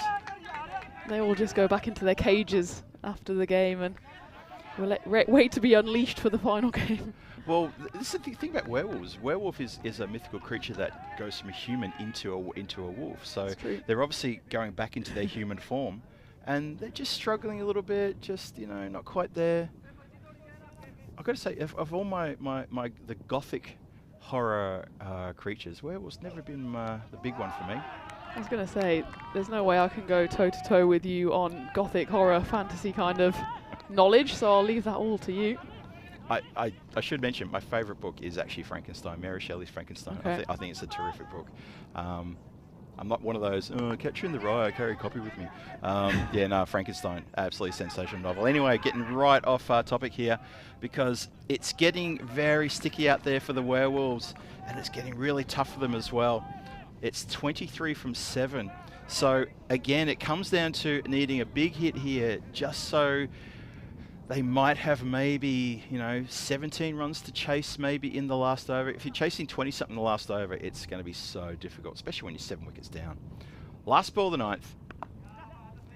Tucked around the corner. They're just going to get the single. Oh, and you sort of feel that a bit of the game has just been... I think it's just been turned on its head now, just been completely sucked out of the game. When it's 22 needed from the last over, and you don't have too many players who've actually made scores better than that. You're not sure where it's going to come from. Mandeep Singh, he goes for 22 from his 2 overs, picks up a wicket. Satnam Singh with 3 for 6. Outstanding figures for Satnam Singh.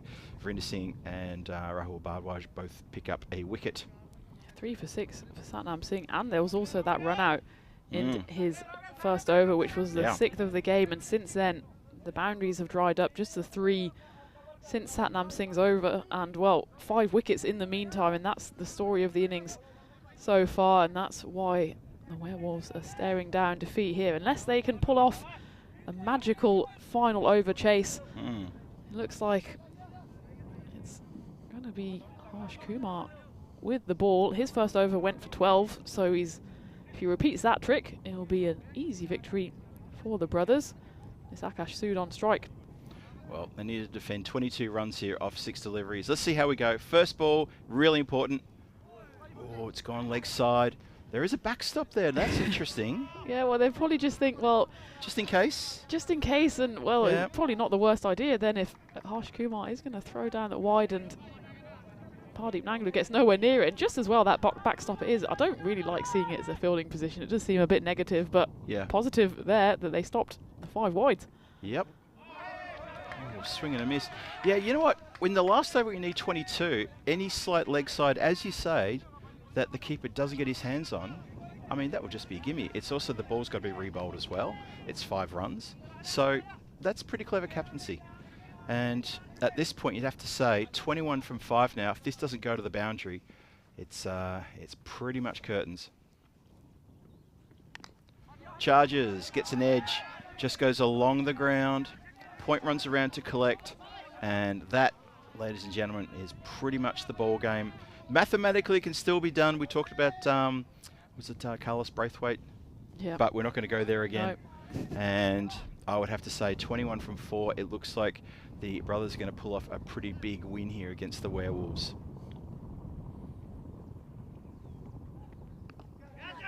Up in the air, shouts to catch it. It's not going to go out of the park.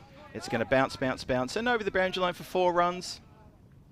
Well, I like how Bob in the chat, he's taken it upon himself to do a golden ball predictor. Has he? Well, it was 0.01, and I'd probably go along with that. Despite that 4, even with that though, 17 needed off 3, so we're looking at the Devil needs to come out and help the Werewolves here. 666, that's what the Werewolves need. Or a 664 for a GB. Yeah. Let's have a look. Harsh Kumar, it's all up to him. And that is going to be a dot. And that's that. The brothers are going to be home in the top of the table tussle. Try saying that quickly. Top of the table tussle. Oh, there you go. I can do it. Sometimes I surprise myself. You're more talented than you think. Honestly. You don't have to go home, but you can't stay here. Comes in again, Harsh Kumar. Swings into that one. Connects with that one quite nicely, though. There's Maximo down the ground.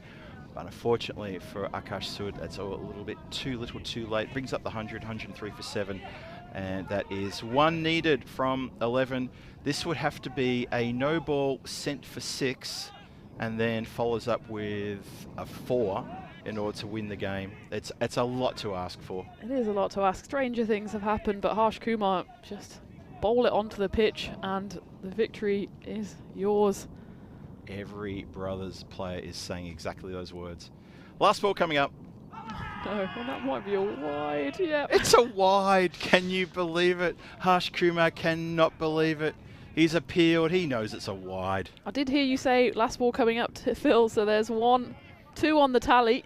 But technically I'm correct though. It is coming up. I didn't say coming up next. Oh, Mr. Loophole over here.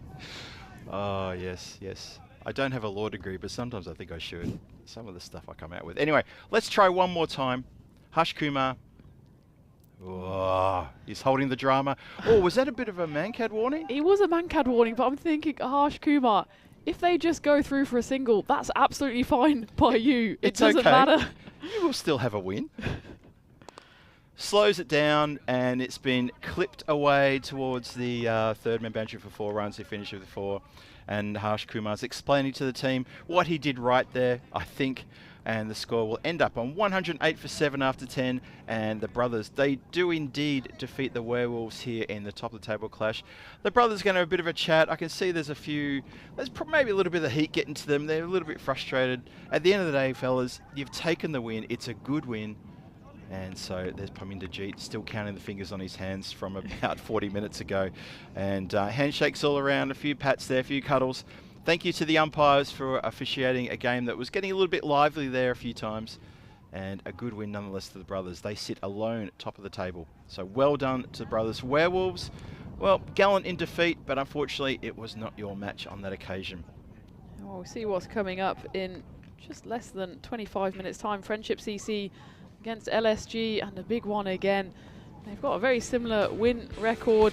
Looks like the teams are unchanged, as we've seen them both already today. We look forward to that one, but before we jump ahead to match 25, let's take a look at the highlights for match 24. And here we go, kick things off. Speaking of Parminder Jeet, there he is there. Luckily we didn't see the actual ball smack into the hands, we didn't have to. And then the brothers had a little bit of moment in the field there where the ball took a bit of a turn. Oh, Bardwaj wears one just below the knee. He ran hard after it, which we thought was heroic, but oh my goodness, he hobbled after that. We felt that one. It took a little while for the Werewolves to settle down, and when they did, they were playing quite well. There's a bad skied effort there. Should have been caught. Should have been also picked up as well. And there's the rope burn as well. There was just a few moments in the field that just left us a little bit wondering, what's going on here? The brothers don't seem with their fluent selves that we've seen earlier in the competition. But then again, neither were the Werewolves. Yeah, well, both of these teams are top of the table, but we've seen better performances from both sides. But nevertheless, both of them not at 100%, and they still managed to get comfortably into triple figures. And while Mohamed Tabish and Laxman were out there building a partnership, we thought they might have a chance, but the finger of doom went up, and well, there's a procession of wickets following that. Yeah. There's a few crazy run-outs, but there's a few crazy moments in the field. Virinder Singh going after that one. And well, that was Parminder Jeet recovering his fingers and making sure that was taken. The fast hands of Pardeep Nanglu on show again. And well, despite the fact that the brothers took home that win. They didn't always look too pleased with themselves, with their performance, and you can see there was a bit of a heated words there at the end. Not really what you'd expect for a team that's just beaten their top of the table rivals, but maybe that's showing just how competitive they are. They just see this as one more win on the road to at least getting to the finals day, maybe even lifting that Challenger Series trophy. Yeah, I think you're right. I'd be comfortable to say that there's going to be no stopping for ice cream on the way home for that team, as opposed to the Coimbra Knights. Look at that lovely shot of the ground here in lovely Santarém here in Portugal. It looks an absolute picture from that drone shot. And it's going to look an absolute picture when we look at the scorecard for the brothers, because they picked up a very important win here over a team who we talked about maybe their opponent in the final on Friday. Maybe. There's a caveat to that, obviously, because we don't know what's going to be. It's still up in the air, but just on current form, the Werewolves and brothers are looking currently pretty much tops at the moment. As you see there, Mohamed Tabish led the way with a good 25 of 17. Akash Sud also 25 from 11 towards the end. Tried as best he could, but couldn't get there. Luxman 21 promised. Deepak Kumar went for a first ball duck, and in the end, 108 for 7. They fall short and unable to get to the target. For the bowlers, well, for the bowlers all did pretty good, except for one man, Satnan Sim, who was absolutely outstanding. 3 for 6 from his 2. Well done. Take a bow. Probably will end up picking up player of the match for that effort, I reckon. Yeah, I imagine so. There wasn't too many big standouts with the bat. In fact, the top score across both teams was what, 28 for the brothers? Yeah, 28. So Satnam Singh's 3 for 6, as well as affecting that run out as well. So really 3.5, let's call it 4 for 6 of his 2 overs. Definitely up there for player of the game, and it means that the brothers 11, well, they take home 3 out of the 4 points. The Werewolves have a consolation point in their back pocket, but both of these teams will be wanting to put in probably a more solid, a more comprehensive performance if and when they get to finals day. Absolutely right, yeah. I mean, even the margin of 5 runs, I feel that kind of flatters the Werewolves' performance, because I didn't feel they were really in with a real proper chance against this. I favoured the brothers almost the whole time to pick up the win. So I feel that 5 runs, it looks close on paper, but I think it's a lot further away than that that may indicate. Yeah, absolutely. Oh well, so that's match 24 done and dusted in the can, and that is the 4th match today done. Conditions are perfect out here, out in the middle. I'm just looking out of our igloo now. Blue sky everywhere. There are clouds miles and miles away in the distance. Don't you worry about that. Match 25 is coming your way at the top of the hour. Not too long to wait for that one. A big one too. Friendship CC are back against the Lisbon Supergiants, so both teams coming back for a big one there. And that is a really important game. They're all important. I keep saying it. We both keep saying it. They're all important. When we come back, we'll look at the standings and we'll be able to illustrate exactly what I mean about how important that game is. I'm looking forward to that one in 90 minutes time. Myself, Tina Goff, and we will be on here in 14 minutes time to welcome you back into match 25. Don't go too far. So this is the European Cricket Series Portugal, the Challenger Division. You're watching the European Cricket Network. It's wonderful to have your company. Phil G signing off just for about 10-15 minutes. We'll see you shortly.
This European cricket event is proudly brought to you by HCL Software, Rado, 1xBet and Victorinox.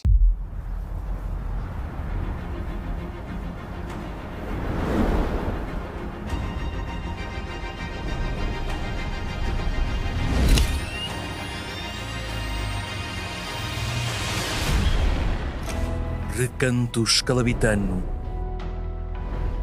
rico de história e espiritualidade. Azulejo que a tua história proclama, que enche de vida a mais bela cidade. Tejo que te banha e que a lesíria fortalece, brindando-nos de sabor que tão bem oferece.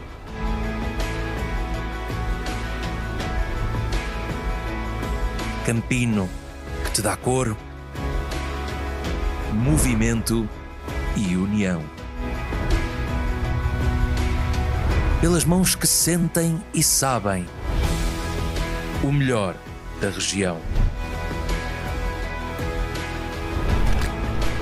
Resiliência e união.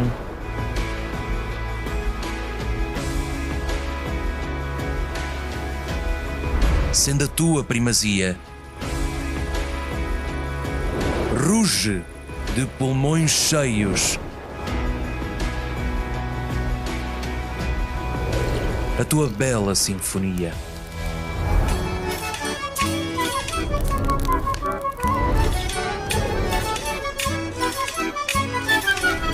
Santarém, de paixões, sabores e tradições.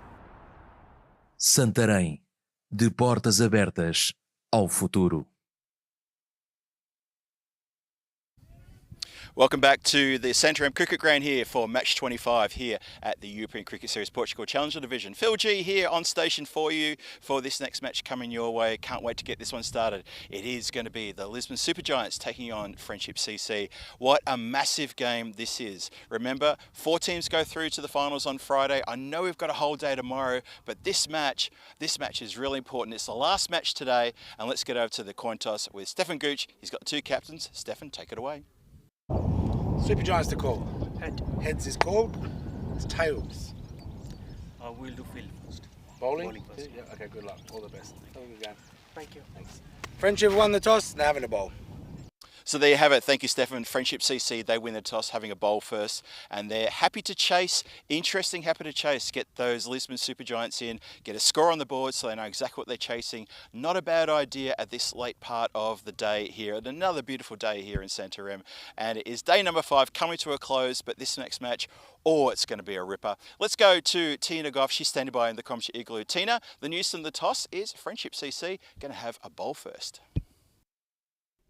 Thank you very much, Phil G, and I agree with him 100%. What a match we have. The final match of day 5, match 25 in total of this ECS Portugal Challenger Series, and it sees Friendship CC match up against the Lisbon Supergiants, and well, it's so close in the standings that any points here could prove to be the difference when it comes to finals day. As we take a look at the teams, both of these teams have already played a game today. In fact, both of them have lost a game today, so they'll be hoping for a reversal in fortunes, and it looks like no changes for either side. Mohamed Asaduzzaman captaining for Friendship CC, his counterpart Anup Kumar Srivastav for LSG, as the umpires make their way out to the middle. It's been a long day for the men in black, and they've been doing a superb job, as they have done all week, and will continue to do so on this tour of Portugal. Remember, this is only the very start of this tour. Challenger Series will culminate in the finals day on Friday, as Phil already mentioned. Looking forward to that. But before then, we've got, well, that's exactly how tasty this prospect is. It's 50-50. It's the toss of a coin of who wins this, and well, they did toss the coin before the game, and Friendship CC, they won the coin toss and decided to bowl. It's interesting, most of the time when the coin lands in your favour, a lot of teams have decided to bat first. Well, Friendship CC decide to buck the trend. They want to have a bowl, get themselves out into the field in this, well, the slowly setting sun. here over the Santarem cricket ground. The shadows that are being cast are getting longer and longer, but well, as we've seen all week, plenty of sun to go around, and what a treat we have in store for you today in this final game. The Lisbon Supergiants, they suffered a loss in game 23. Lost by just 4 runs to the Coimbra Knights, the resurgent Knights, who won both of their games today. But the Supergiants, they suffered their 5th defeat of the tournament. 3 losses at the start of the tournament, then they went on a streak of 3 wins, but back on a losing streak now, lost 2 games in a row. Well, Friendship CC, they're on a bit of a losing streak themselves, having lost their previous 2 games, so one of these 2 teams will break that hat-trick of losses. It was the Team Tigers that Friendship CC lost out to in game 22 this morning. As we go to live, first ball, and it's not quite where Ashok Kumar Banga expected the ball to go, but it went to the boundary nonetheless. Perfect start for him and his Supergiant side. He's joined out in the middle by Jiwan Giri. It's Imtiaz Rana with the ball in hand. His first ball dispatched to the boundary. The second ball, well, will have to be in a second attempt at his second ball, as that's signalled wide on field. Well, he was a victim to his own swing there, because actually it started inside that wide line, didn't it? And then it just nipped away, nipped off the seam. That's a better line, and well, it's a better line, and in fact the outcome is going to be far worse as well. We'll have to look at that on replay. It looks like it might have just been rescued out there on the deep 3rd boundary. As we take a look at this, where it was just a leave really from Ashok Kumar Banga. Maybe he thought it was wider than it was, and well, it looks like it was just okay. Looks like the rope wasn't touched there. Oh, it's difficult to see, isn't it? I'm going to have to go with the on-field decision. On-field decision is buys, one of them, which brings Jiwan Giri to the crease.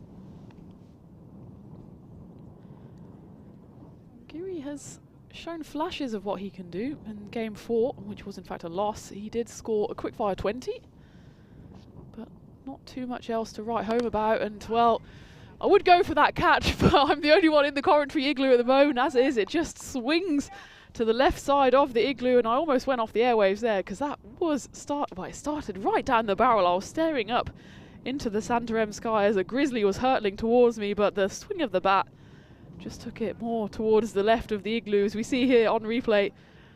I would have taken it, ladies and gents, I promise. As it was though, it flew for the first maximo of the innings. This is already a promising start for the Supergiants. 12 runs coming off the first 4 balls.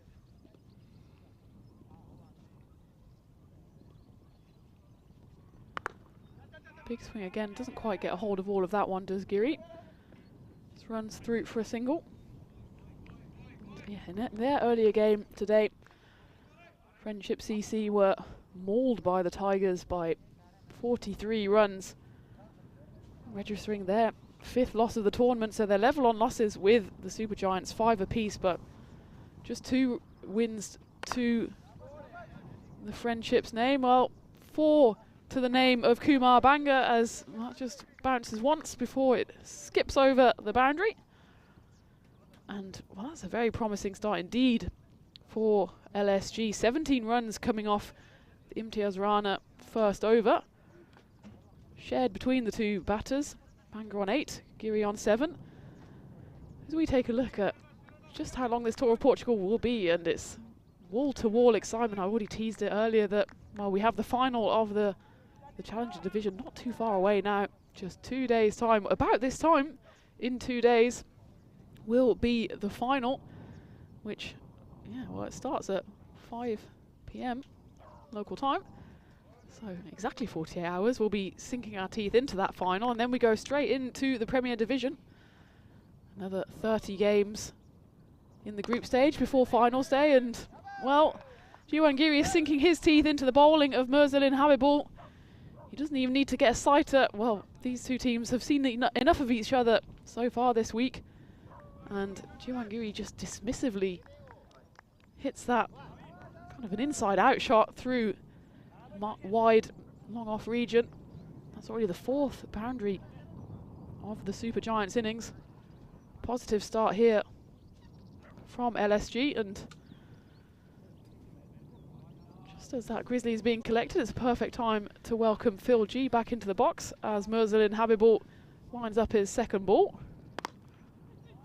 That one's hit firmly away as well, and Phil G will have to wait because, well, there's so many boundaries flowing at the moment. It's 3 in a row that we barely have time to come up for air. That's the second 4 of the over and 3 4s in a row going back to the end of the first, and LSG racing to 25 off just 8 deliveries. Yeah, I was just, funny enough, just as I was coming back to the commentary tent, I could see the absolute fire from the bat of Jiwangiri, and I hid behind the scaffolding for a couple of balls because I didn't want to be that person who moves behind the bowler's arm and distract the batter. But just some real carnage going on here. Oh, it's the classic, no chance of getting an LBW if you're bowling left arm over. A wishful appeal here from Habibul as we see the replay probably confirms that it pitched about a good 3.5 meters outside leg stump. Interesting comment from Dave in the chat saying, how can I get my photo to the chat? Dave, that's not what the YouTube chat's there for. Come on, Dave. I think he's referring to the screenshot earlier of Brothers 11's kit, so maybe not a photo of himself, not just a selfie. I was going to say, within the context of cricket. Oh, the Brothers 11. That's right. Dave was talking about that yesterday, wasn't he? When they're wearing their orange kit, it says Brother 11 on the back, but for the blue, it's Brothers with an apostrophe. Well, rather curious. There's nothing curious about that. George is not playing in this game, but that's a lovely shot by Kumar Banga as he just pivots on that one all the way for a Maximo, and this is already turning into quite a carnage over. Second one up, Mirzaline Habibul, 16 runs coming off it and still 2 to play in the second. This over is getting blown out of proportion here, and it's a really lightning start for LSG. Considering the importance of this match over Friendship CC, yeah, this is a properly important game as we are looking to finish off day number 5. Wow, day number 5. And go into the final day of group games tomorrow. Big game tonight. Yeah, time flies when you're having fun. And I was just looking at the standings before this game, which will show you exactly how tight it is. Well, Brothers, they've pulled away a bit with that win. They're on 22 points. Werewolves in second, 19. And then LSG and Coimbra both on 15, especially significant for Coimbra after they were bottom of the table going into today's games, but they managed to secure back-to-back wins to hoist them into 4th, and then TTP, Team Tigers, on 13. And Friendship CC, actually, they find themselves at the bottom of the table with 12 points. So 3 points separate 3rd place LSG and bottom of the table Friendship. And that's 3 points is exactly what you get for a win. So we're not exaggerating when we're saying every win, every point that you can secure could be the difference between getting to finals day and going home. Totally agree there. That bonus point is the bonus point throughout this entire tournament. Imagine that, 30 bonus points up for grabs. Obviously, there's 30 games, and you're absolutely right. Where have those bonus points gone? Who are the team to capitalise on that? Because they're the ones who are going to play in the finals on Friday. Start of the third, 34 for no loss. LSG make that 38.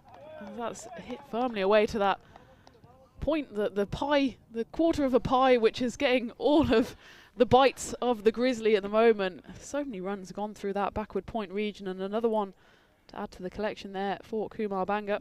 It's a very popular part of the ground that we've been saying it. I think you highlighted earlier this morning about, you wonder how many runs have been through there, and ever since then, it's just, I don't know, maybe 2 shots every over at least are going in that part of the ground. Maybe not necessarily for boundaries, but there's so many runs there, square and behind square of the wicket there for the right-hander. 4 runs there. So there's another boundary. Add that to the list. Yeah, 2 and 2 going through that exact region. It makes you wonder why, well, in this power play, of course, Friendship CC can only put 2 fielders outside of the ring, and, well, I'd put both of them out in that point region, and definitely one fielder has stayed there now. A bit too much after the horse has bolted, whereas I think the other... Yeah, where's the other one? The other fielder, I think, at the moment is actually... Oh yeah, he's here, joining us in front of the commentary box at long off. That will be Rana right in front of our eyes. Apologies there, Imtiaz. He's right in front of us. Hiding in plain sight. Almost got away from us, that one. That one has probably got away from Rana, actually, who was that long off. And, well, he could have been anywhere on the pitch. He probably wouldn't have got that. Such was the force that Banga hit that shot with. And that's another back-to-back boundary. 3 fours in a row. It's Mohamed Asaduzaman, the captain, who's brought himself on. And, well, it's not been a masterstroke so far from the captain. He took a bit of tap in the previous game as well for Friendship CC. Did indeed. Yes, as it does, man. He's come on a few times to bowl, and he has been on the more so on the receiving end than someone who is getting wickets and being tight with the runs, unfortunately. So he's got a bit to do here. But when you bowl into Ashok Kumar Banga when he's in a mood, oh boy, it's a very, very tall order. That's a better ball there from the Friendship captain. Just eased into the leg side. A good opportunity to say hi to everyone joining in the chat. Absolutely. See Birdie's there. See Bob's still hanging around. Evening, Paul. Golam as well. Lots of you joining us in the chat. Lovely to have you with us, as always. And, well, nothing too lovely about that, as that kind of skips away from Suhan Ahmed behind the stumps, and the captain won't be happy with that. He's just about got this over back under control after triple fours, and, well, that one goes all the way to the rope for 4 byes. Notice the keeper put his hand up to his left shoulder and gave a bit of a grimace of pain. I can tell you right now, his skipper is not even remotely interested in whether that was discomfort or not. All he's thinking is, you're the keeper, I need you to take care of that. As that ball comes back and is almost collects the umpire as it gets thrown back to the bowler, a bit of a rash throw to the bowler's end. That came from, I don't know where, someone way down the back, almost beyond the line of sight from where we're sitting. And as it does, he's still got 1 to come. Yeah, well, it was a bit of a false start there from Mohamed. Final ball of the power play. This is a brilliant start by LSG.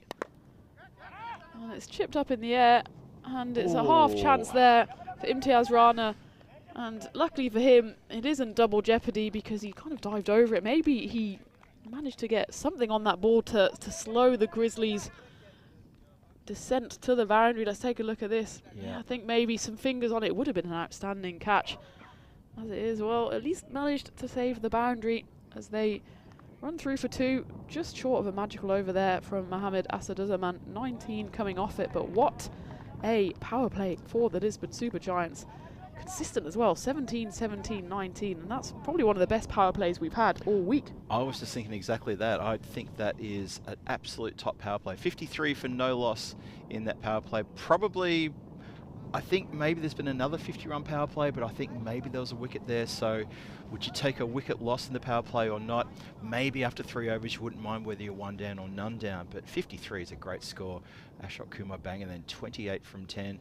And Jiwan Giri, no slouch with the bat there, 17, and a few wides and byes in there as well to boot.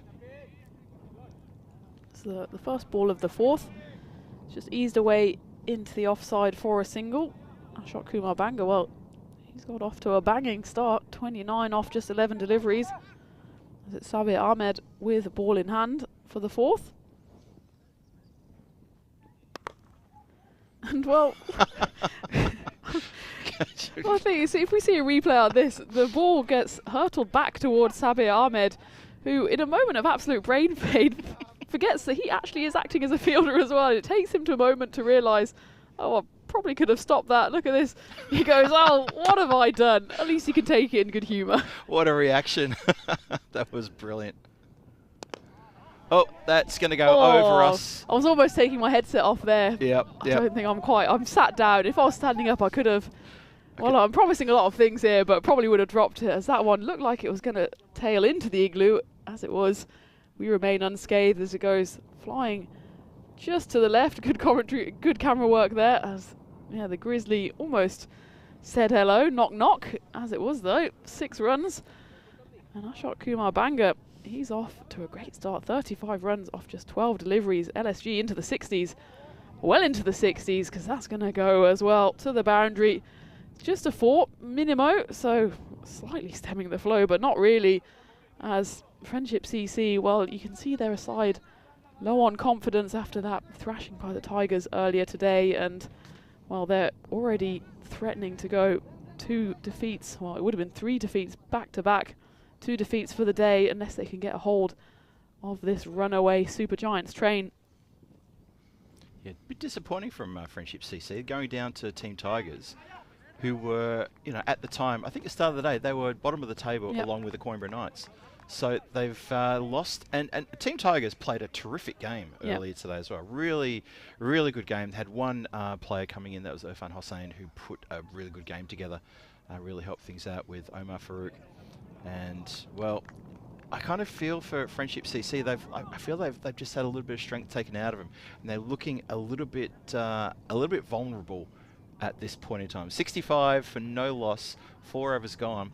Yeah, Friendship CC look a bit vulnerable here. Just a bit slumped in the field, not feeling a lot of energy, a lot of love, and the run rate, well, slight downtick, but still that's pretty consistent, just above 15.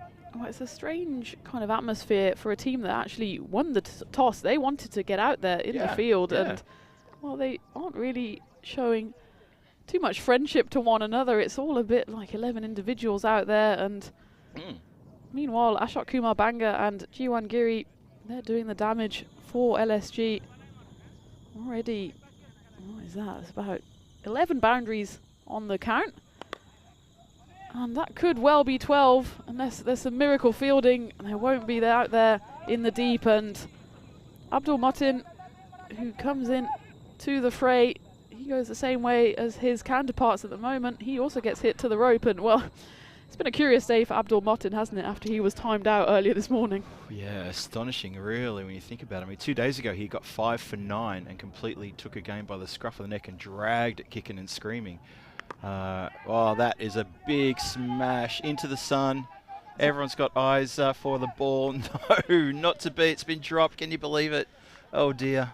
Well, it's Tuhan out there, and he didn't really have eyes for the ball. He kind of got somewhere in the right postcode, but not much closer than that, as he put his hands towards the sky, more in hope and prayer than expectation. And, well, the Grizzly goes way wide of his hands, and well, it's a bit of a half lifeline there for Jiwan Giri.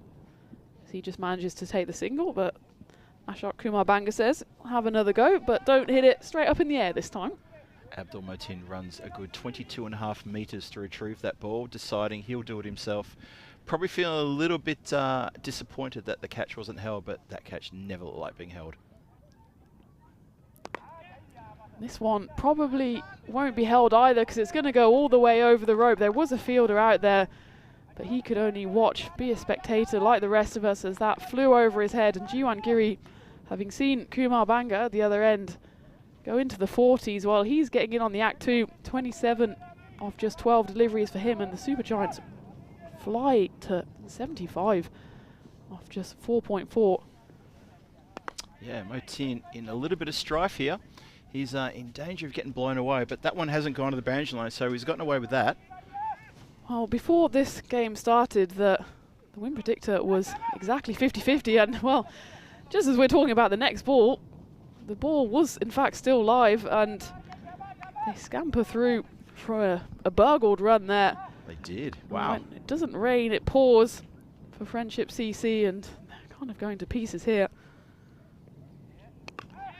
That one's gone high up in the air. It's a chance for a catch. This could at least, well, I was going to say, get Friendship CC's fielding innings up and running. As it was, though, it was dropped in the outfield and symptomatic of the innings so far for them. That's really disappointing. 80 on the board, 5 overs gone. And that is a real statement of intent there, as we welcome you into the commentary igloo.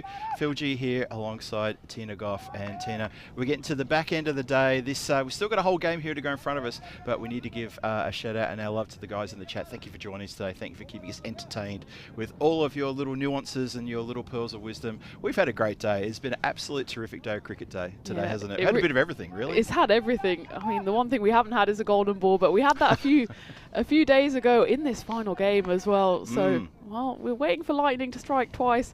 It did strike a bit at the weekend. Blue skies wall to wall here in Santarem as we go back to the live footage. Well, we don't quite go back to the live footage. It is live, but it's Abdul Matin. You can come back to us. Come back to us. You haven't seen enough of us. Here we are again. Hello again. Just an extra bit of FaceTime for us, and we do go back to live now. We go back. This one goes up in the air. There's a fielder tearing in, but actually because all the fielders on the leg side are out on the boundary, that was never really a chance, as T10 was the closest to it, but he just manages to field that one. It's Sabit Danik who has come in to the bowling attack, someone we haven't actually seen too much of. I'm just trying to think if I've actually seen him bowl yet. Not sure if I have. There we go. 31-year-old.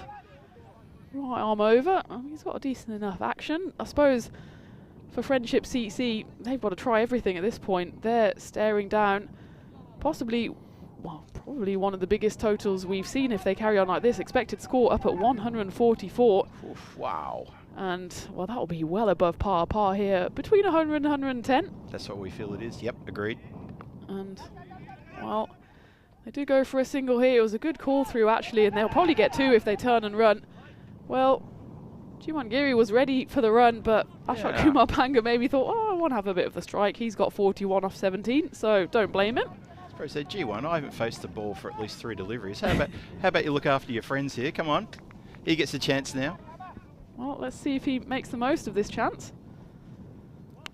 Oh. Well, I have no idea where that's gone, but by the sound of the crack of the bat, I'm pretty sure it's gone for 6. And that might even have been Bucci doing the fielding there, a member of the blue crew, and it was going to be checked for high as well, I think.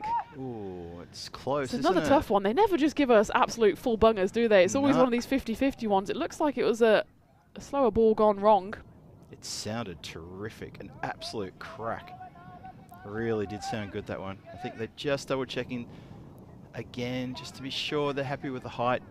Not sure about this. You can even see the puff of smoke. Look at that off the... That's a genuine... Is that the air coming out of the ball or something? And the ball's just going, whoa, not again. And it is indeed called. And I think that's pretty fair. Yeah, well, he was bang on the crease, wasn't he? Yep. Kumar Banga. That has been called. So he moves on to 47. 1/2 century watch here. Will he get it on this one? Well, it would need a misfield. And it has actually been picked up cleanly by the man at deep square leg. So Ashok moves to 48 off just 19 deliveries, and he gives Giri 2 bites of the Grizzly at the end of this 6th over. And that's not gone exactly where Giri hoped. It was a bit of a banana shot there, as he was trying to deposit that somewhere backward of square, and it ended up just squirting up in the air. I think it was another slower ball from Sabit Danik. There is a man on the boundary down at backward square leg, but between him and, well, all the way around behind the keeper, there's absolute space. Get a couple of fleets of battleships through there. Look at this banana shot, Phil. Boink. It was a bit of a gimme too, wasn't it? Full on the pads. Lucky to get away with that one. And, well, a bit of a weird over actually from Sabit Danik. He went 7 up, but the other 5 balls, well, 6 balls from the over, including that free hit, just went for singles wall to wall. So 13 runs coming off it, and LSG moved to a very imposing total, 93 for no loss. And, well, we're certainly looking at potentially the first 100 partnership of this Challenger Series. Oh, definitely. They're definitely on for that. Having said that, though, you watch and see what happens at the first ball of the 7th over. Don't be surprised if we jinx that one. Shout out to John Gray, who joins the chat, says hello to myself and Tina and the whole ECN family. Hello, John. We hope you're well. Thanks for joining us. G-Force, he says as well. G-Force. So I think we just have flexible nicknames. We have G-Force, okay. G-Team, G&T has been suggested as well. We'll know who you're talking about. We will know. G-Force. I do like G-Force. It's that, I think I said to you on Monday, it's that reference to that cartoon from the 70s, Battle of the Planets, which was based on a Japanese cartoon, but the name still escapes me. But it's, yeah, that's where that comes from. That one's gone high up in the air. Is that and Tina going to run for it? No, no. It's late in the day, Phil. Come on, cut me some slack. Well, the thing is that the shot that came down here before, and I was going to say this to the chat, you generally put your hands up to the headset, and I thought, she's off. Tina is off.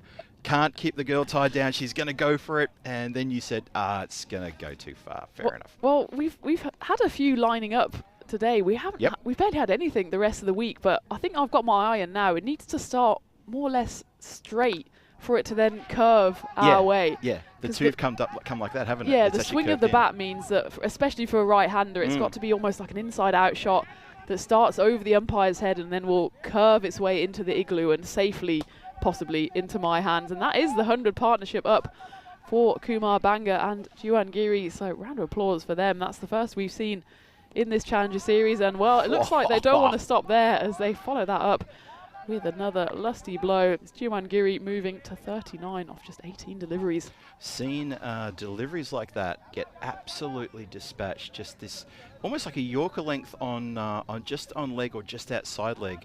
And some of these batters are so good at picking it up right and just clipping it away nicely. And then that one went for 4, but what a lovely shot that was. He races up to 39, eyeing off a half century himself to go with Ashok Kumar Banga's 56 not out. An appeal there.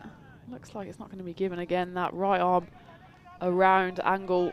That was quite a full delivery, but just that angle is always going to play against the bowler. And yeah, well, that one definitely pitched outside leg stump. Probably was going to hit middle and leg, and that's why there was a bit of an excitement in the eyes of Sabir Ahmed, but nothing doing as that one then is hoisted up in the air. It should be taken. Well, I was going to say, could have been taken. It was actually a tough chance, looking straight into the sun. You can see there Sabir Anik has his sunglasses on. He's staring right down at that setting sun. So it's a tough opportunity, but well, when these two batters are set, 107 on the board, those are the chances you do need to be taking. Yep.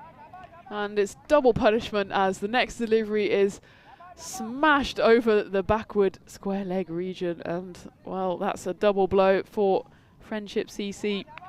As that over actually goes magical from Sabir Ahmed after his first over went for 11, a respectable 11. That one went for 20, including a 6 at both ends of the over, and the Super Giants find themselves on 113 for no loss after 7. And well, let's take a look at what's happening tomorrow, the final day of group stage games. Yeah, look at that. Matches 26 through 30. Team Tigers going to take the first game in the morning against the Brothers 11. Coimbra Knights against the Werewolves. Friendship CC, Brothers, Coimbra Knights then against Team Tigers Portugal. And the final match, Super Giants are going to come back to take on the Werewolves. It's the only match for the Super Giants tomorrow. So they're going to have to play a bit of a waiting game through the whole day before they get their chance to book themselves a place in finals Friday. That's going to be really interesting, isn't it? Because the Super Giants currently find themselves in 3rd place, 15 points, but the chances are by the time they play, well, in all likelihood, they will have been leapfrogged. Maybe they'll even find themselves bottom of the table. It's not unlikely, meaning that they'll have to get a result against the Werewolves in that final group stage game. How good will that be if every single game, well, it definitely will be, every single game tomorrow will have something on the line. No dead rubbers here. And that's the beauty of the bonus point, isn't it? We were talking earlier in the day about how important that bonus point is, and really it's what's kept Friendship CC even in contention at all, because they've only picked up 2 wins in their 8 games so far, but they've still managed to pick up 6 bonus points to keep them in contention. But well, they're in contention to be on the wrong side of a massive score at the moment, as Bucci, well, he's doing enough work around here, making sure everyone is happy in his, well, it's basically his back garden, and he's doing some fielding work on the side there as he sets off on a light trot in the setting sun. And there's nothing light about Kumar Banga's batting so far. 70 runs off just 25 deliveries, and it's no wonder Sabir Anik just pulls up, gives him and his friends a bit of respite from the carnage. Ashok Kumar Banga eyeing off a ton here, I reckon. I'm sure that's probably on his mind. Oh! Well, there we go. That's a no ball. It's actually not going to go all the way. Well, it shouldn't have gone all the way. It didn't go all the way for a 6, but Tuhin on the boundary fumbles it, and we'll have to take a look at the replay if he fumbles it over the rope for 4 or 6, but it's a definite no ball in any case, even though Kumar Banga took a step or 2 down the pitch. It was signalled on field as a no ball. And take a look at this. The catch obviously wouldn't have counted. It was a no ball, but he not only drops it, yeah, it looks like it just drops inside. So 5 up rather than 7 up, which I suppose is somewhat of a relief for Friendship. And actually a good comeback there from Sabir Anik, the free hit. Banga just manages to hit into his own leg. And also manages to push the ball away from him, just in case it was thinking of rolling onto the stumps. Have a look at this. Cannons into the leg, and nope, you're not going any further than that. Just to be sure. Just to be sure. Fair enough to have that kind of awareness.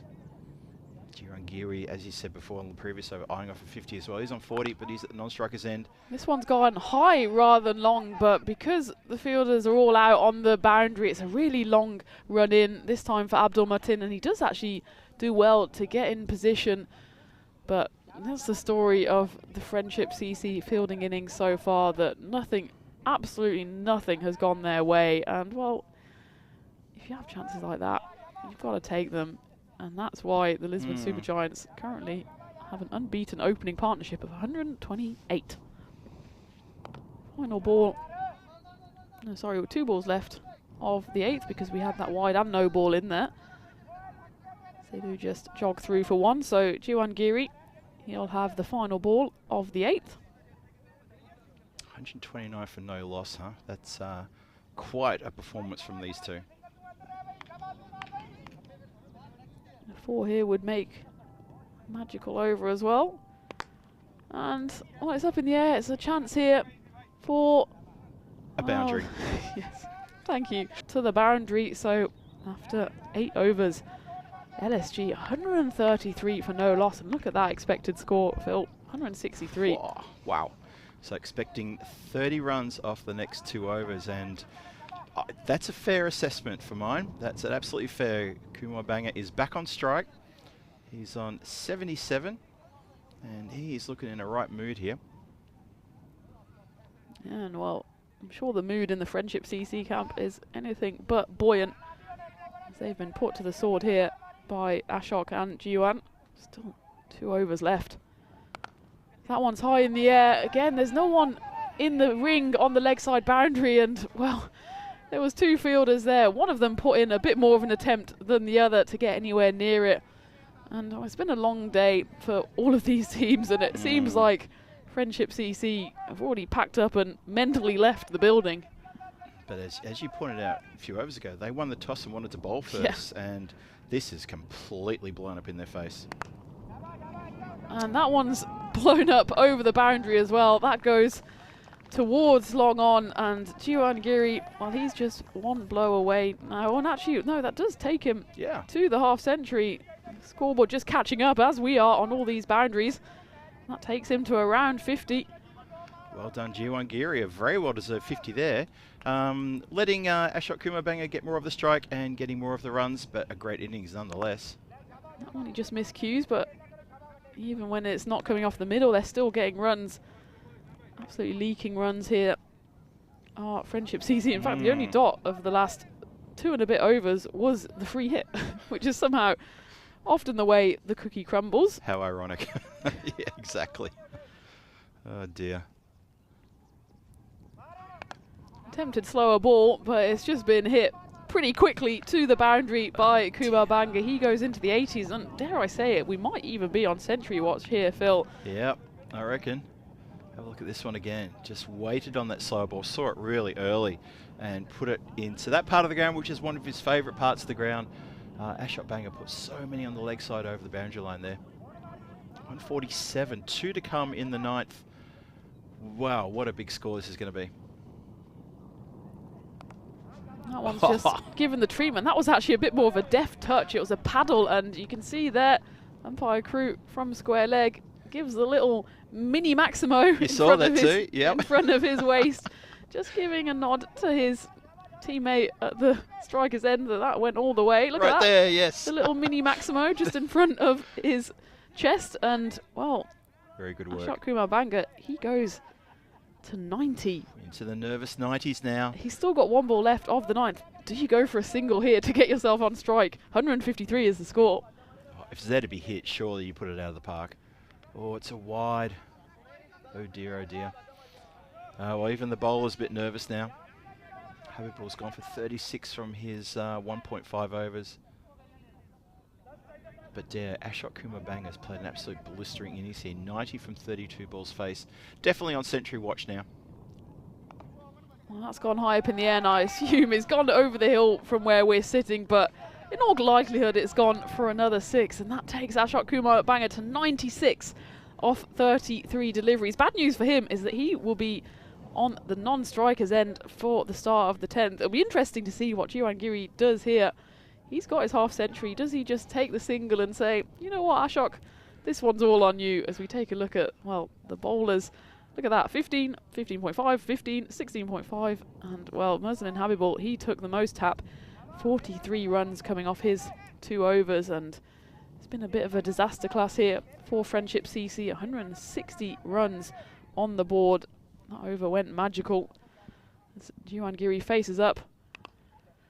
And it looked like he almost tried to give the one to his friend Ashok, but actually he just middled it for 4 through that point pie region.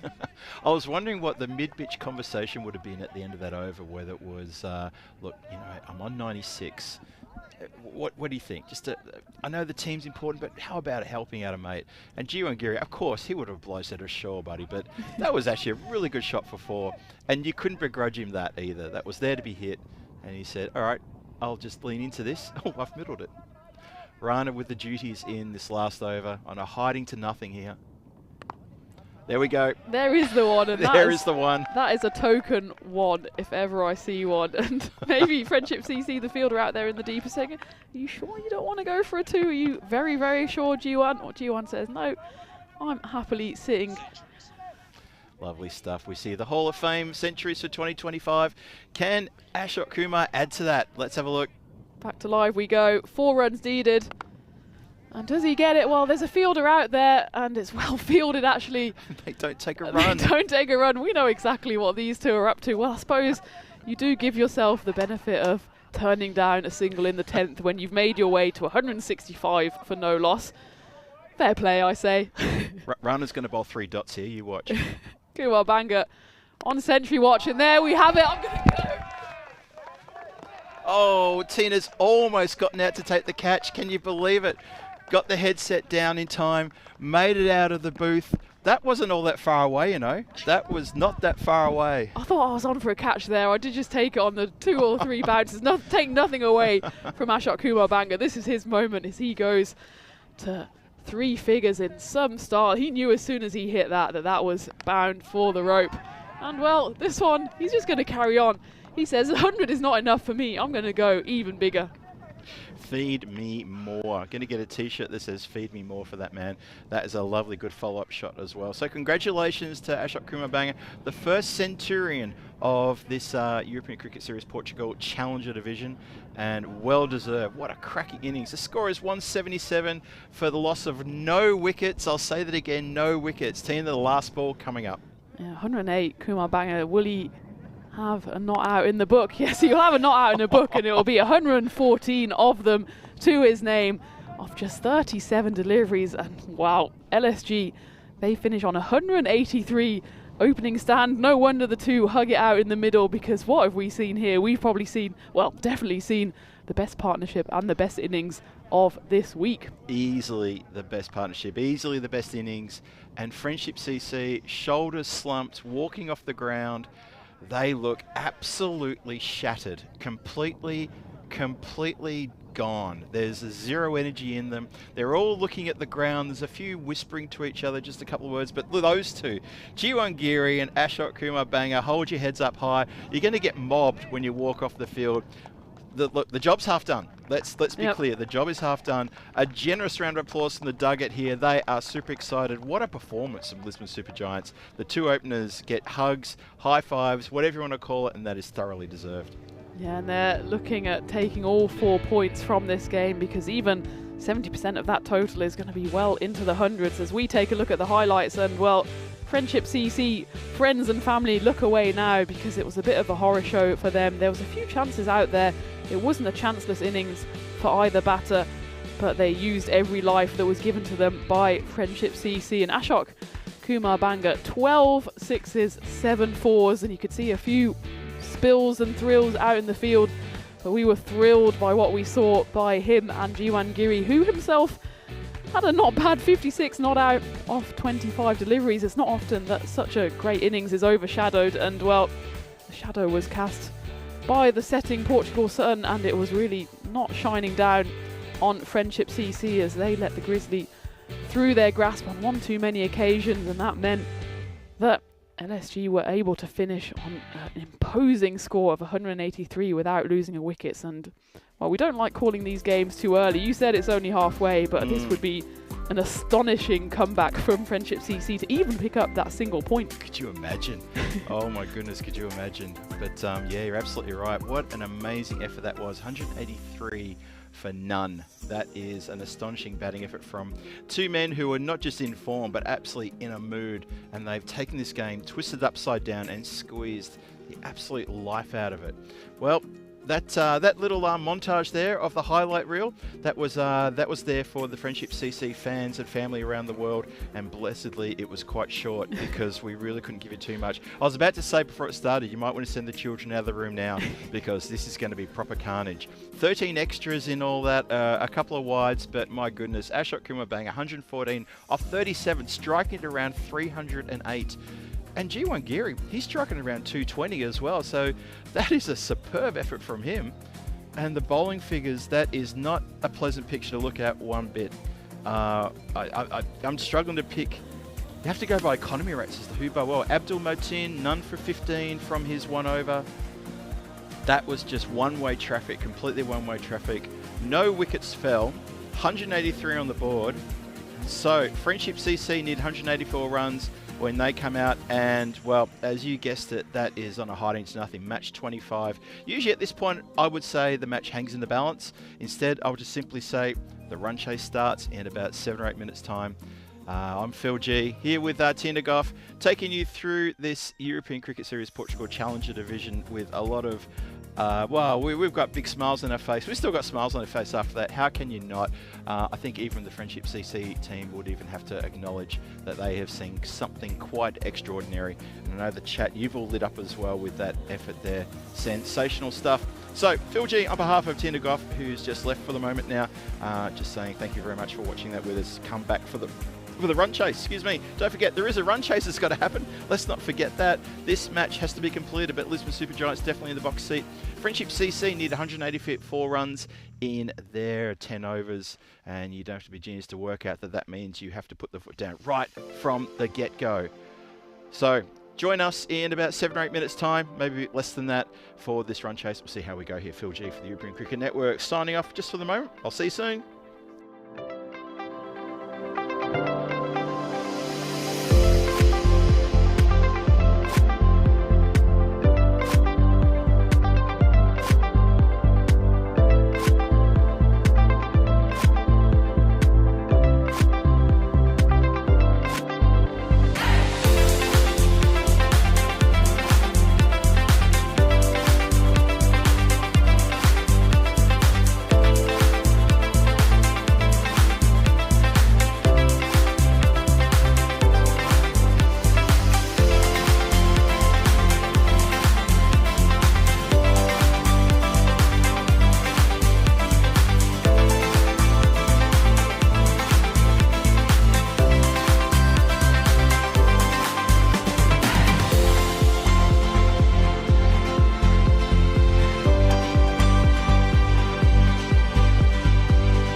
This European cricket event is proudly brought to you by HCL Software, Rado, 1xBet and Victorinox. So maybe you're still catching your breath, maybe you're still rubbing your eyes in disbelief, maybe you're still just counting on your fingers how many times Ashok Kumar Banger was actually dropped by the Friendship CC. Either way, welcome back to the Centre M Cricket Ground. Phil G here for the European Cricket Network for the final run chase, the final innings in day number 5 for this European Cricket Series. Portugal, 183 runs just scored just then for the loss of 0 wickets. So let's talk about the bonus point equation. If the Lisbon Supergiants can restrict the batting team to 128 or less, they will get themselves a bonus point. However, if the batting team, Friendship CC, can chase this down in 7 overs or less, they will get themselves a bonus point. That's going to be tough. There's the Hall of Fame centuries. Ashok Kumar Banger gets himself in as the 11th Centurion for 2025. Congratulations to him. 114 not out in 37 deliveries against Friendship CC. OMG, what an amazing innings that was. Well supported by Jiwan Giri. He may get a little bit overlooked in the final sort of assessment of that. In fact, that might be a good trivia question over the next couple of months.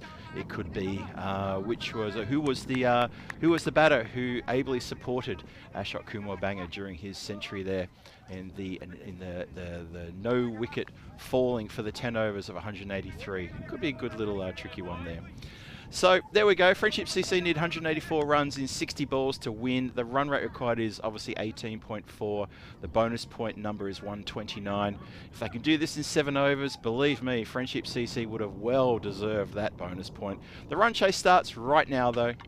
Oh, and it doesn't start as the Friendship CC want it. But at least we finally have a wicket falling in this game as Jaswant Singh comes on, gets a wicket, first ball, smash go the stumps. Unbelievable stuff.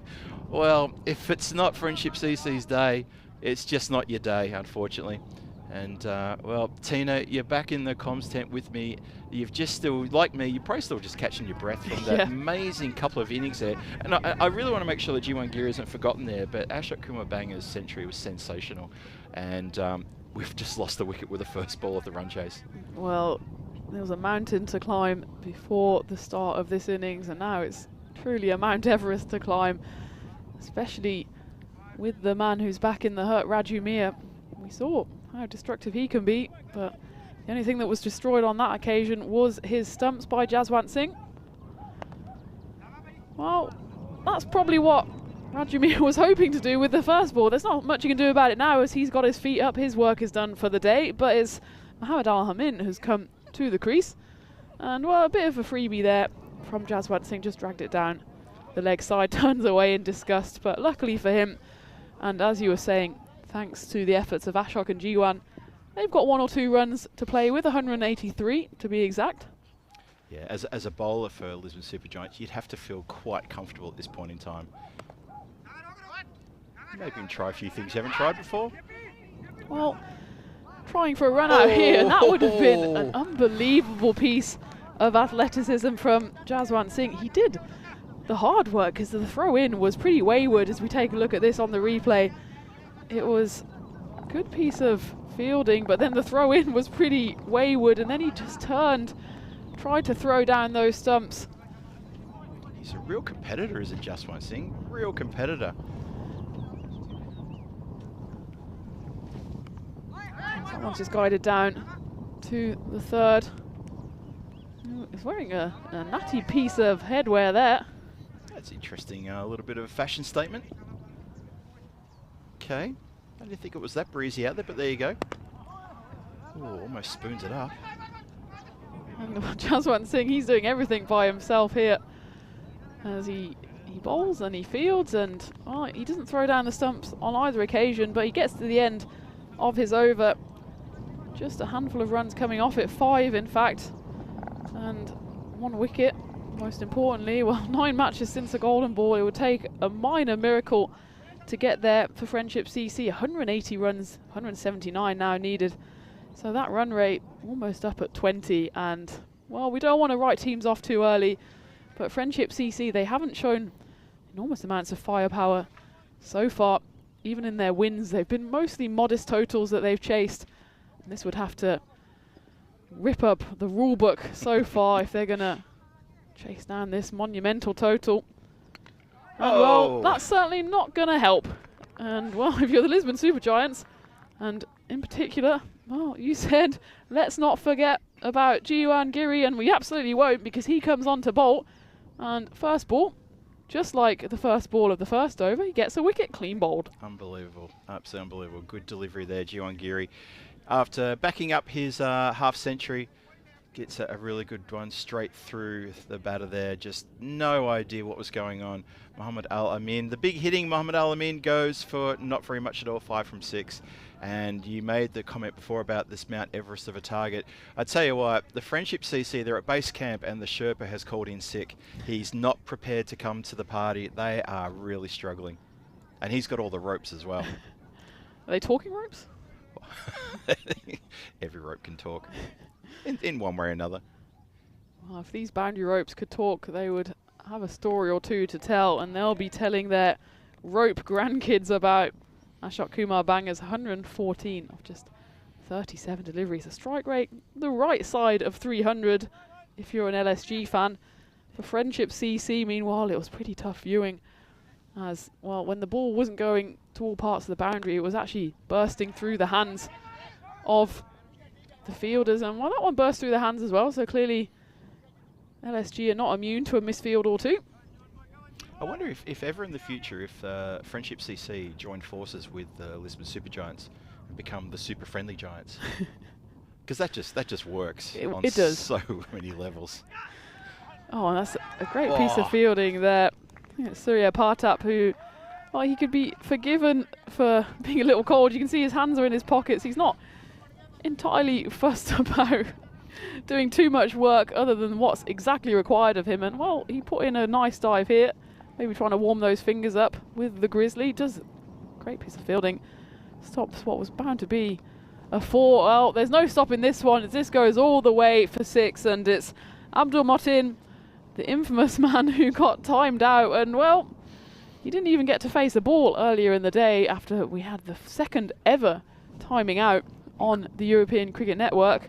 He's decided to hang around a bit longer this time, and yeah, it's only his third delivery. He sends all the way to the rope for 6. It's a pity we didn't have a stopwatch on him when it was his turn to come at bat, because I would have loved to have seen just at what sort of speed he came in.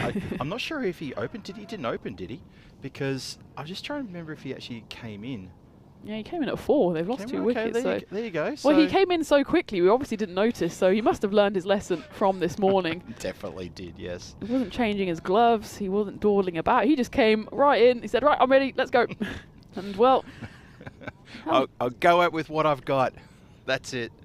Jiwan Giri finishes an over, 1 for 8 from his over, 13 for 2 after 2. And Mr. Maximo's popped up in the chat. Well, it is actually the final game of the day, and after all the carnage of the first innings, we forgot to open up the chat to random questions. I'm sure the chatters who have been there long enough know that they can ask us questions, random or otherwise, at any point of the day, especially food related. I mean, we started on food chat after about 10 minutes this morning. But Vinny comes in with a question: do rope grandkids start out as little threads? Little threads, that would make a lot of sense. And they develop into string. And then from there they can, well, anyway, I'll answer that in a minute. But yes, there's a lovely shot around the corner for 4. Friendship CC on a hiding to nothing here. But these batters need to stand tall and they need to do something. They can't just capitulate without putting up a fight. Well, when you're coming up against super giants, standing tall is the least you have to do. Especially when you're chasing a super giant total in the form of 184 runs. And well, 129 runs is what is needed just for that bonus point. And that's actually higher than most totals we've had across the whole week. And that's just to get the 1 consolation point. So exactly. It's 4-0 penciled in at the moment. Have you noticed what's missing from our graphic? Oh yeah, win predictor. Well... I wonder who's working on the win predictor right now. Maybe they've just ducked out for a bite to eat, but I think it'd be pretty foregone conclusion. 99 to 1 is what I'm getting said in my ear. That's probably generous. And that's probably very generous. With a what was it? With a standard deviation or a variable of 1 degree on that as well. Well, Bob was in the chat earlier, wasn't he, with the golden ball predictor, and at some point he was saying the golden ball predictor was 0.0000 and then a few more 1. And at the moment, I'd say I'd probably go along with that as, well, Friendship CC, they move to 19. Yeah, so Vinny, good random question. Vinny, thank you for that. They start with thread, they move into strings. That's when they go to string school. And then from that, they will probably attend Rope University as small ropes. Before you see the ropes you see today, the adult ropes. I don't know about the grandfather ropes, though. That's going a bit too far away. That's a bit of sloppy fielding down there, though. He was obviously too enchanted by the rope chat, and he was standing right on that rope. All he had to do was pick it up, and obviously feeling generous. What's he lying down on the ground for? Just there's a fielder who lay down on the ground. Just, I don't know whether he was trying to form a very long barrier for the ball being thrown back or what he was doing, but he just lay down on the ground, maybe just giving his side a bit of a stretch. That's rather bizarre out there. Lisbon Super Giants have got a license to do whatever they like, apparently, so that's fair enough. Well, they're not going to stop that on. It's probably not going to... Well, it is going to go all the way for 6. Thank you very much to the fielder out there who did the umpire's jobs for them and helped us out as well, because in this setting sun as well, it is difficult to pick up the Grizzly because, well, the sky has got that beautiful shade of like blue into white, but that just means every time the ball transitions into that white zone, your guess is as good as ours where the ball has gone. We're doing our best. It's been a long day, folks, so bear with us. And, well, that one's gone straight through to the keeper. Even he is struggling hold of the ball. It's Akshay Torbol behind the stumps. But at the moment, even with those 3 boundaries coming off this over with still 1 to come in the power play, that run rate is north of, well north of 20, and it's just rising, isn't it? Exactly, 143 for a bonus point at 13.95. Obviously, even the people with the graphics are thinking there's no chance for a win here. Probably not far removed from it. At some point, mathematically, it's going to become impossible, and I think it's approaching very shortly. And that is going to be the power play done. 29 for 2 after 3. Power play locked in. And Suriwanshi, he goes for 16 from his over. So 100 off 42 for the bonus point at 14.29. If Friendship CC can pick up his bonus point, I tell you what, I would probably walk over and give him a handshake and say well done, because that would be a Herculean effort if they can get 1 bonus point. Yeah, a Phil G handshake is worth quite a lot, I've heard. And, well, look at that. At least the skyscrapers are going in the right direction, but it's just a little village compared to, well, what's that? Dubai on the Lisbon Supergiants side. Well, they dropped their bundle in over number 4, only 12 runs. This one's gone high up in the air. It's a chance for the fielder out there, Jaswant Singh. Oh. And, well, that's a turn up for the books, because usually he's got such a safe pair of hands. Maybe he just wants to take the spectacular catches. He kind of throws his hands up in the air as if to say, yeah, sorry, that one's on me. Well, he's going to probably take some more pressure catches. They will hope on finals day, but, well, that one just slipped through his grasp, annoyed with himself. It's a shame that made all the effort to get to where it was falling. That one just hits the midriff of Abdul Matin. Signalled leg buys on field. Nice to see him stick around for more than 0 balls this time. But he will go down in the history books, the ECN annals, as the second ever player to be timed out. That got us rifling through all of the laws this morning. Oh yeah, had us jumping around very hot on that topic, and everyone lit up on that one, had an opinion and asking questions, but hopefully we answered them for you all, and we got there in the end. So Friendship CC still need 97 off 39 for that bonus point. So that rate is well, it's almost touching 15 now. We'll see what we can do here.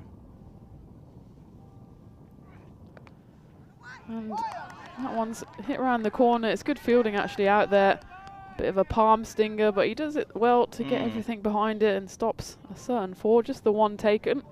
It's Gurjant Singh, by the way, who is bowling this 4th over. Be interesting if one of the Supergiant bowlers came in now, picked up a hat-trick, maybe a 5 for, even a 6 for.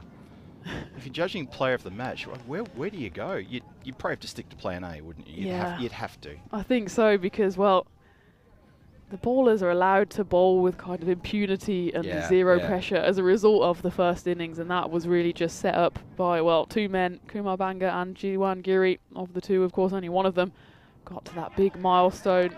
And there's a nick on that one, and well, it's a quiet appeal, but maybe it was just quietly confident that they heard a sound on that. And Gurjant Singh, he takes a wicket with his final ball of the 4th over, and Sabir Ahmed is the unlucky victim. He has to make his way off the field.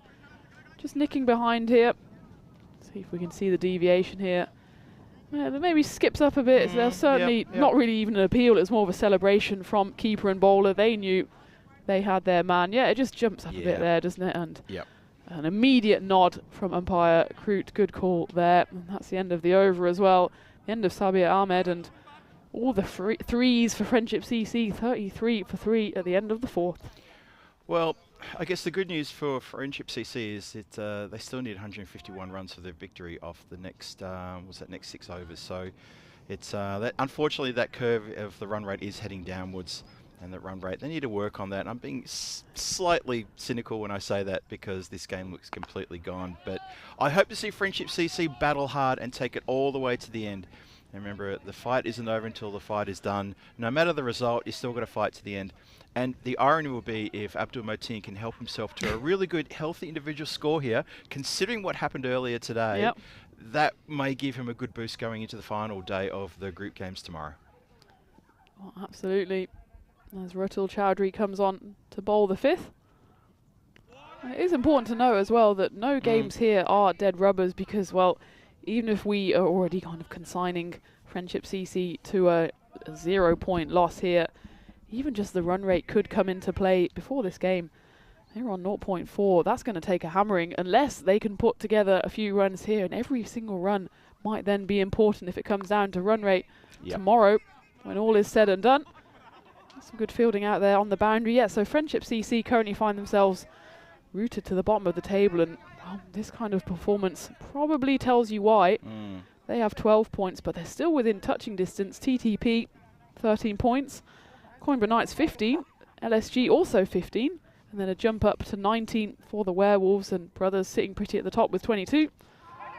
But of course, if LSG win this one, which in all likelihood they will, with those 4 points as well, they will go joint second with 19 points. And, well, with the net run rate as well, they could even leapfrog Werewolves into second place. What's the current split of the net run rates between LSG and Werewolves? How different is that? It's currently about 0.6. Okay. So this game definitely has a lot to do with that. That'll be interesting in the final wash-up.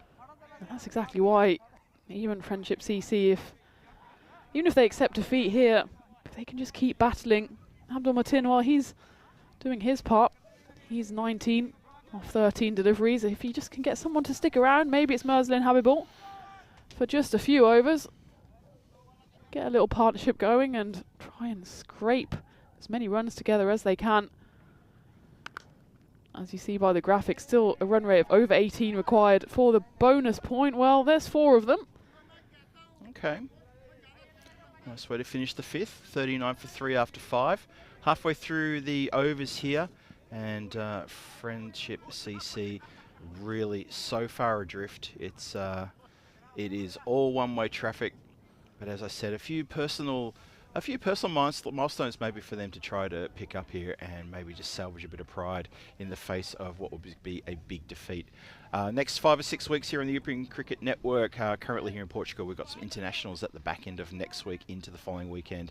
Spain, Madrid, Italy, Bologna, France, Malta again. We're back in Malta for the spring series for some internationals, and then Czechia for some T20I action on the first weekend of May. So plenty of cricket coming your way in the next 4 or 5 weeks. Back to live here. Looks like Rutul Chowdhury, he's going to continue his second over. Just a single taken, and, well, even just for that bonus point run rate, we'll take it over to over 18, 18.41. I was looking at the bird flying across the ground. I thought, is that a vulture? It's I thought it was a vulture circling the Friendship CC dugout, but it's I think it's a water bird. Yeah, look at that. Immediately, Oh, good shot, our guys. friends at 2 circles catch that. Nicely done, guys. Good vision there. That's been struck high and handsome. Maximo. So a little bit of life here. And, well, it may not make a major result to the outcome of the game, but this is all for the Friendship CC team to make sure they don't go home completely with their tail between their legs, and they can at least sort of try to bat the game out, take it to the 10th, don't capitulate too much. Motin, he's on 29, so he's making up for his effort earlier today. Yeah, absolutely. He's spending a bit more time at the crease, and legal time at the crease, rather than time that he's just spent dawdling to the crease at the start of his innings. And, well, he gets another 4 to his name, and he moves into the 30s, 33 off just 17 deliveries. Back-to-back boundaries. It's Surya Partab actually who's come in to bowl. He's gone for 11 off his first 4.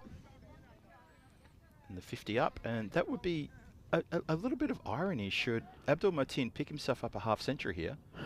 Real bit of irony here, but he's batting quite sensibly and quite well. Yeah, well, they've maybe realised the fact, Friendship CC, that, well, the game has probably gone. Look at that run rate. It's going to tick over probably beyond 19.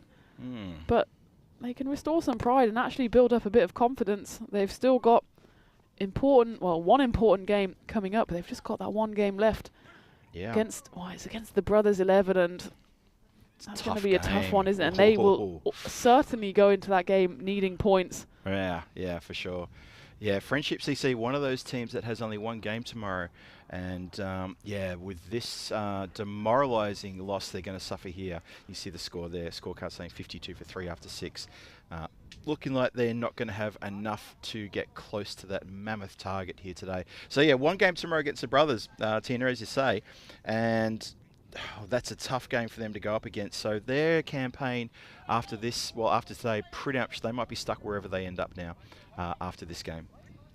Yeah, well, it could be tough for them. It will certainly be tough, but we know whatever happens, we'll go into the final day with places up for grabs, and especially that coveted 4th place.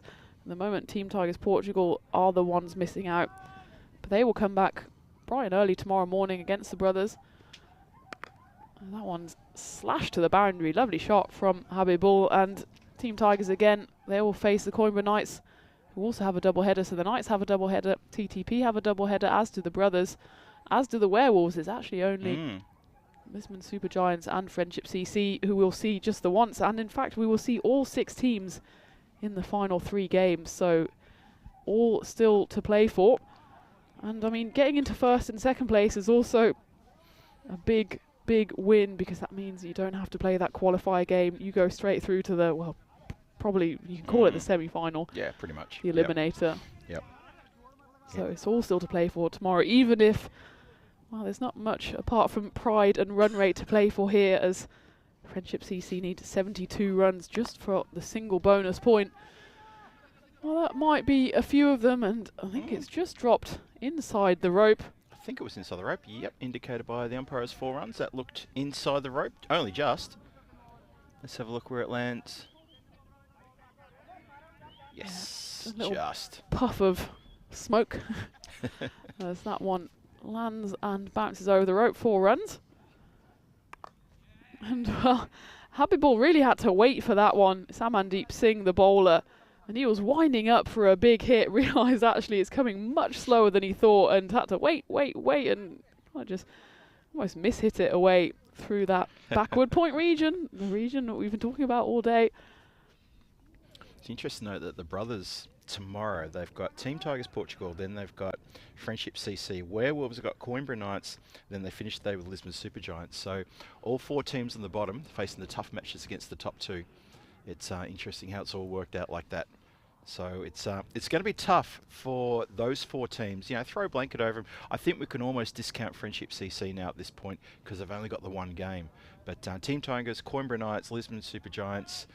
Well, Lisbon Supergiants should get the win here, and that might save them from being part of that conversation. So Team Tigers and Coimbra Knights, it's up to them tomorrow. Well, it does mean they'll all be jostling for position, won't they? As this one is hit to long off, should be fielded. And, let's assume LSG take 4 points here. They'll draw level with the Werewolves, so it'll be Brothers on 22, Werewolves and LSG on 19. Coimbra on 15 and TTP on 13. So you can see, even if you get a big win like LSG will here, then that really propels you up the table. So you can't even discount Brothers and Werewolves from getting dragged into that third, fourth place because, well, if they suffer heavy defeats at the hands of people like LSG, the Knights, then suddenly it's kind of a 4-horse race to the top of the table. Yeah, this is the beautiful thing about this this table, the current standings is, yeah, it really is all to play for tomorrow. You've said it a couple of times today, Tina, no dead rubbers tomorrow. Very important games tomorrow for everybody. If the Werewolves drop a game or even 2 games, if the Brothers drop a game, and suddenly the door is open for Coimbra Knights who've got 2. If Coimbra Knights get 2 wins, like they did today, over the Werewolves and over Team Tigers Portugal, suddenly they're saying to themselves, we might get the double chance on Friday. How about that? Knocking the Werewolves down a place possibly. So a lot happening tomorrow. Tomorrow is going to be a huge day in the context of this whole thing, as it should be. The last day of the group stages before we hit the finals on Friday. I'm looking forward to that one. Absolutely, me too. We'll both be back in the commentary boxes. Oh, well, the keeper there takes a bit of a tumble. It's actually a tall ball, and, well, it was a wide delivery from Jaswant Singh. He certainly didn't help his keeper, and in the process of stretching for that wide ball, let's take a look at this on replay. Gets a bit wrong-footed, this tall ball. It's a tough call just over the wide line, and it's almost like the rug was pulled from under tall ball as he went flying. He managed to stop the ball. It looked like it. Someone had just ripped it out from underneath his feet. Oh, we can't quite get to that one. Oh, backup can't quite get to it either. It's gone a bit scrappy, a bit sloppy here, and, well, this is sometimes what happens in games where, well, it's a bit of a procession as one bye is added to the score. Still almost 60 needed just for that bonus point. And, well, a step across the stumps. A nice bit of invention there from Habibul. There's another 4 added to the total, but it's all somewhat academic now, with so many runs needed just for that 1 point on the board. And, well, it's looking like a big bagel for Friendship CC, and what a result this would be as well for LSG, taking home 4 points. Honestly, they looked absolutely gutted with the loss earlier, and this is a really, really big notch in their belt. They went down to the Coimbra Knights early today by only 4 runs, and they were really upset about that. You could tell, you could see it on their face. Chance for a catch here, and, well, it was a casual attempt there on the boundary by Rutul Chowdhury, a bit too casual, and, well, it goes straight in the hands and straight back out. And I told you things were getting a bit sloppy, a bit scrappy, and that exactly proves my point. Take a look at this on the replay. He got in the right position and just took his eye off the ball. You can't blame the sun. The sun's behind him. Didn't have to do a lot for that, did he? He didn't, and Jaswant Singh bowls one then in anger. Goes straight through to the keeper. 2 balls left. Well, Jaswant Singh just realises that with that catch being put down, he's not in contention for player of the match now. Which, just saying. Fuming. He might, maybe if he gets a double hat trick. He's got 3 balls left. There's one of them again. Ooh.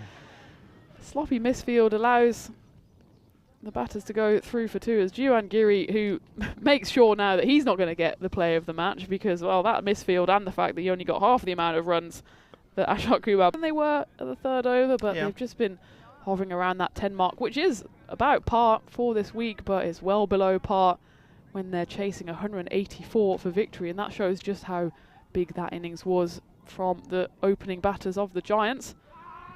It's Amandeep Singh who comes on to bowl, and an immediate frivolous LBW appeal. Christopher Ward in the chat referring to us as Tina and the G. Apparently I'm the G now. You are the G. I'm the G.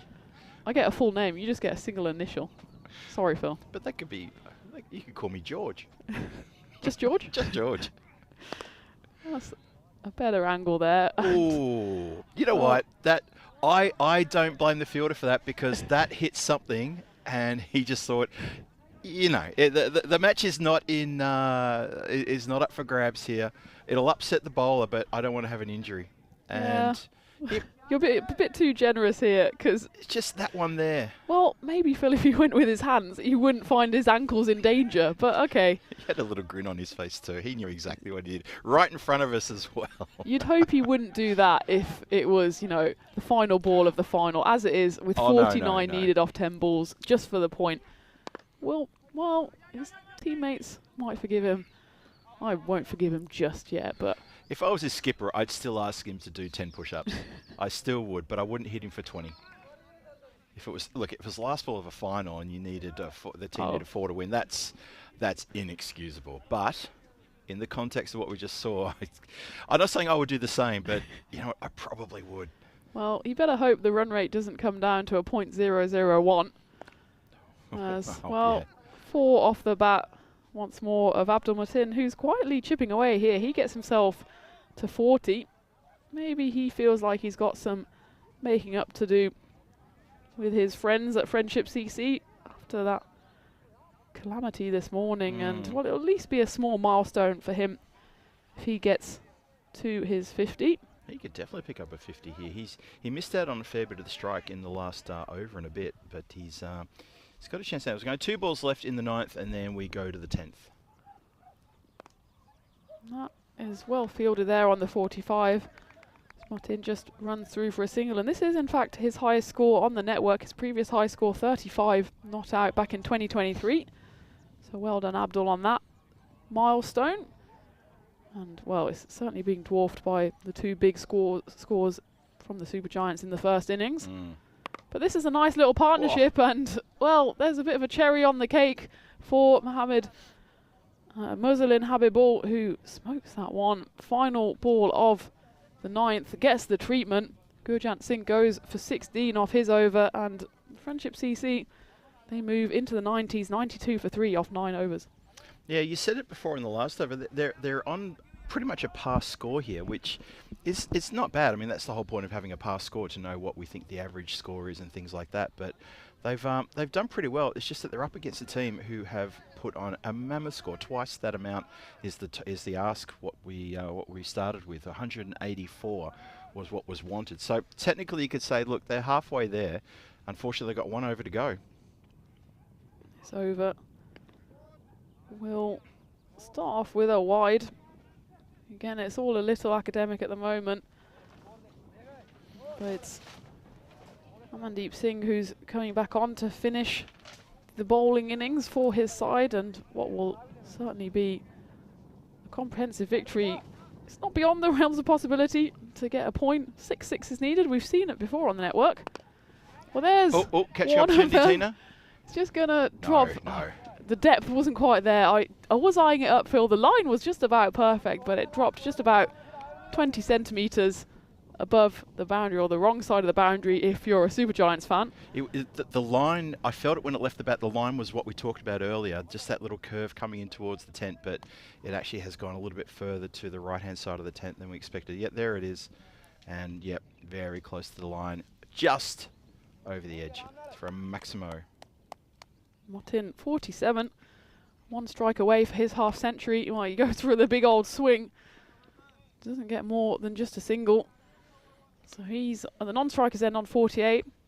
Muslin Habibul, well, he's going along quite nicely himself, 33 off 16, which means this partnership actually is worth, well, it's worth about 67 runs. That's fair effort. Fair effort partnership. So for Friendship CC, that takes something away from this. This is a chance. Got a fielder running in, and he fumbles it. Does quite well to actually make up the ground there, does Surya Partap. Doesn't fumble it all the way for 4. Maybe got a finger on that to stop the Grizzly running riot. And that does take Friendship CC into the hundreds as well. Still well short of that total, even for a point. 28 needed off the remaining 3 deliveries. That one's gone high in the air. There's no fielder out there. And it's just dropped short of the talking rope. And that will be a half century for Abdul Matin. It's a tale of 2 Martins here, as he got timed out this morning with not a single stroke being played. Well, he's played a few strokes here as he moves on to 52 off 27 deliveries. 2 balls left of this innings. Good half century that for Martin. Absolutely. And while he goes bigger there, there's 2 fielders out there who are both absolutely stationary as they see that one fly to the boundary. And, well, hands on knees for Amandeep Singh, because, well, he's ruined his figures somewhat. No bowler likes being hit, even in a bit of a dead rubber over. And Abdul Matin, he's proving a point now. 58 off just 28 deliveries. The final ball coming up, 80 needed off just the 1 miracle ball to get the point. Well, see if Friendship CC can finish off in style. Abdul Matin hits it hard.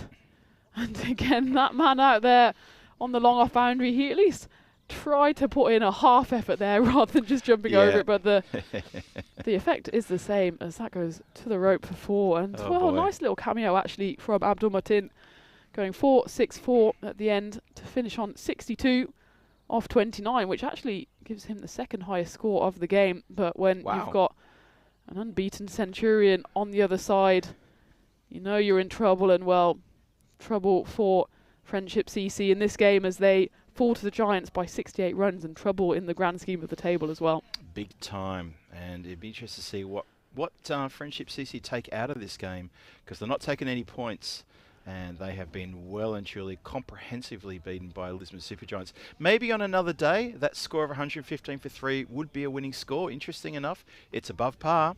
Unfortunately, they've just come up against Ashok Kumarbanga and Jiwan Giri, who have absolutely decimated this game in the first innings. No doubt about that. They've done a terrific job. And a few handshakes from Lisbon Supergiants going over to the umpire saying thank you very much for a wonderful day's play. Ashok Kumarbanga, the Centurion, there in your center of your screen. He can take a bow because he has given this tournament its first Centurion. Yeah, and well, it was not a great start for Friendship CC in that mammoth run chase as they lost Raju Mir, the dangerous batter, on the very first ball, bowled by Jaswant Singh. And well, Sabir Ahmed, he came in, but he was caught behind. And then Mohammad Alamin, his stay was short as well. He was clean bowled by Jiwan Giri to the top order, not firing at all. But that, in fact, was the end of the wickets as far as the Lisbon Supergiants were concerned. And it was quite a nice fight back from Abdul Matin and Murzalin Habibul, 62 and 34 respectively, which meant that they actually put on a partnership of well into the 80s. So well done those two. It's not often you have a partnership of 80 and get nowhere near the score, nowhere near even the bonus point. Totally. I mean, that is something that Friendship CC will hopefully take away, and they'll bring back tomorrow in the back of their minds to try to give them a little bit of momentum as they have the very tough game, the middle game tomorrow against Brothers 11, which is going to be really tough for them to try to find something.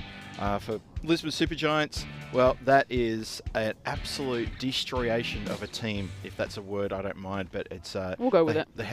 Thank you. They have absolutely torn Friendship CC to shreds here in this final game today on day number 5. What a performance from them. But you have to say, though, that the chase from Friendship CC, as Tina, as you're saying, 115 for 3, that's still a pretty good score. That's still a pretty good chase. It's pretty good. Anyone else against any other team, maybe that could have been a winning score, but nonetheless against Supergiants, when you're on a heater, it's not a winning score. So all 4 points to Supergiants. I can't wait to see the standings. Obviously, that's going to be a lot of scrutiny overnight and early tomorrow morning to have a look at those standings before we come back for the last day of the group games tomorrow. Yeah, Vinny will certainly have to get his calculator out. He's Mr. Maximo, also Mr. Net Run Rate. And well, maybe net run rate will come into it, but before we talk about what will happen tomorrow, let's have a look at what happened very briefly today. And well, it's not often you have a scorecard like that. Pretty impressive actually in the middle order, but it's because of the failures at the top, 0, 8 and 5, that meant, well, Abdul Matin, Murzal and Habibul came in, showed what they could do, but it was too little too late, and they were up against a giant score from the Supergiants. And because there was such a big score on the board, the Supergiants were able to share around the bowling as well. Yeah. No real standouts. I mean, Rutul Chowdhury only bowled 1 over, went for 6 runs. Jaswant Singh, Mr. Reliable at the top there. Yeah, his 2 overs to get 1 for 13. A wicket to Jiwan Giri as well, wicket to Gurujant Singh. So pretty good stuff all up, I reckon. And yeah, that is sensational. So the match summary looks like this. Lisbon Supergiants, 183, mammoth score, biggest score of the series thus far. That is absolutely huge. Friendship CC, 115 for 3 in response. That is a 68-run victory to Lisbon Supergiants. And I think that Abdul Matin and Habibul towards the end there, you know what, they batted really well. That was a really good partnership at the end there. The score is probably a little bit elevated than what the actual difference between the two teams were, because I felt the difference between two teams was this. Yep. It was really quite something else. But you never know, with that flurry of runs towards the end, that could prove all important tomorrow with the run rate as well. And we want to take a look at what is in store for tomorrow, because it's the final day of the group stage matches as well, as we take a look and what a prospect we have in store there. Take us through those games, Phil. Wow, Team Tigers Portugal have got a lot to prove against the brothers. And look, for the Team Tigers, they've got 2 games tomorrow. They're playing the Coimbra Knights in the second last game, but they've got the brothers right at the very top there. If they can get something big against the brothers, suddenly they're a chance. They are a chance to sneak into the top 4. This is the beauty of it. Coimbra Knights got a couple of games, but they're playing the Werewolves and they've got Team Tigers later. Friendship CC, they need to bounce back against the brothers. That is going to be a tough game for them. And the final game is going to be Lisbon Super Giants against the Werewolves. You know what? That could be a real trouble match for the Werewolves. If the Werewolves drop that game, suddenly they might find themselves in an eliminator on Friday, and they would think, hang on a minute, we were leading this tournament, and somehow we've dropped our bundle. So ifs and buts, so much to play for tomorrow.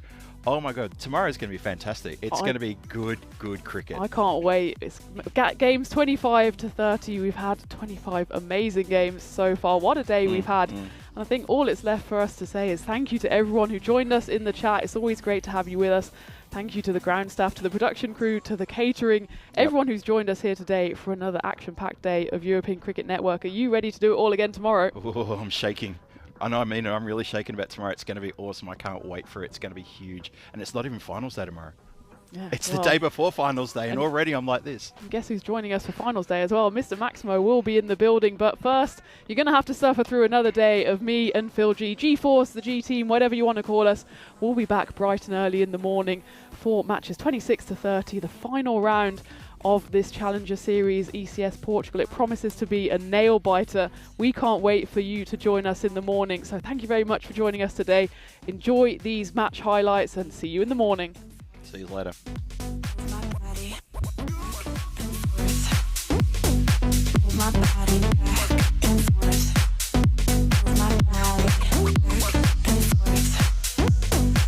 My body back and forth. My body. My body back and forth.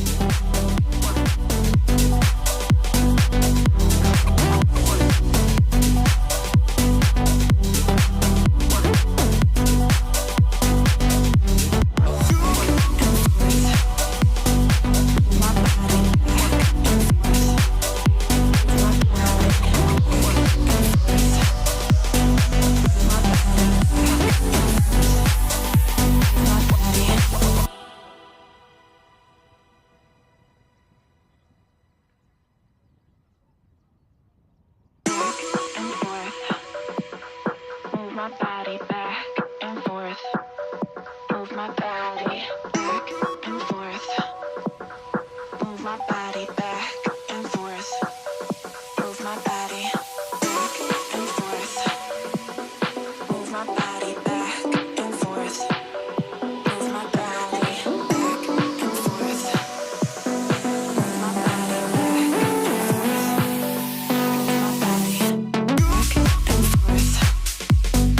Move my body back and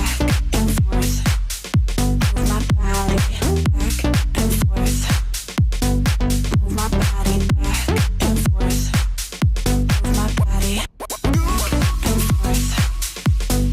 Move my body back and forth. Move my body back and forth.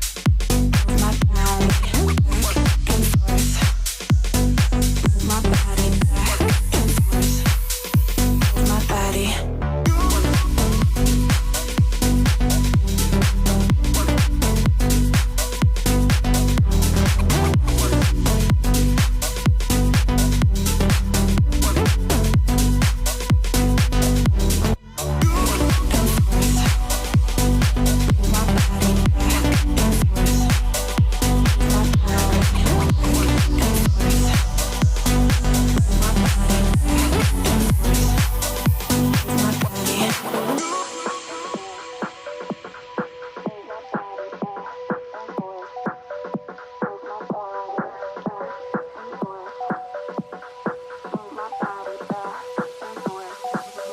Move my body. Move my body back and forth. Move my body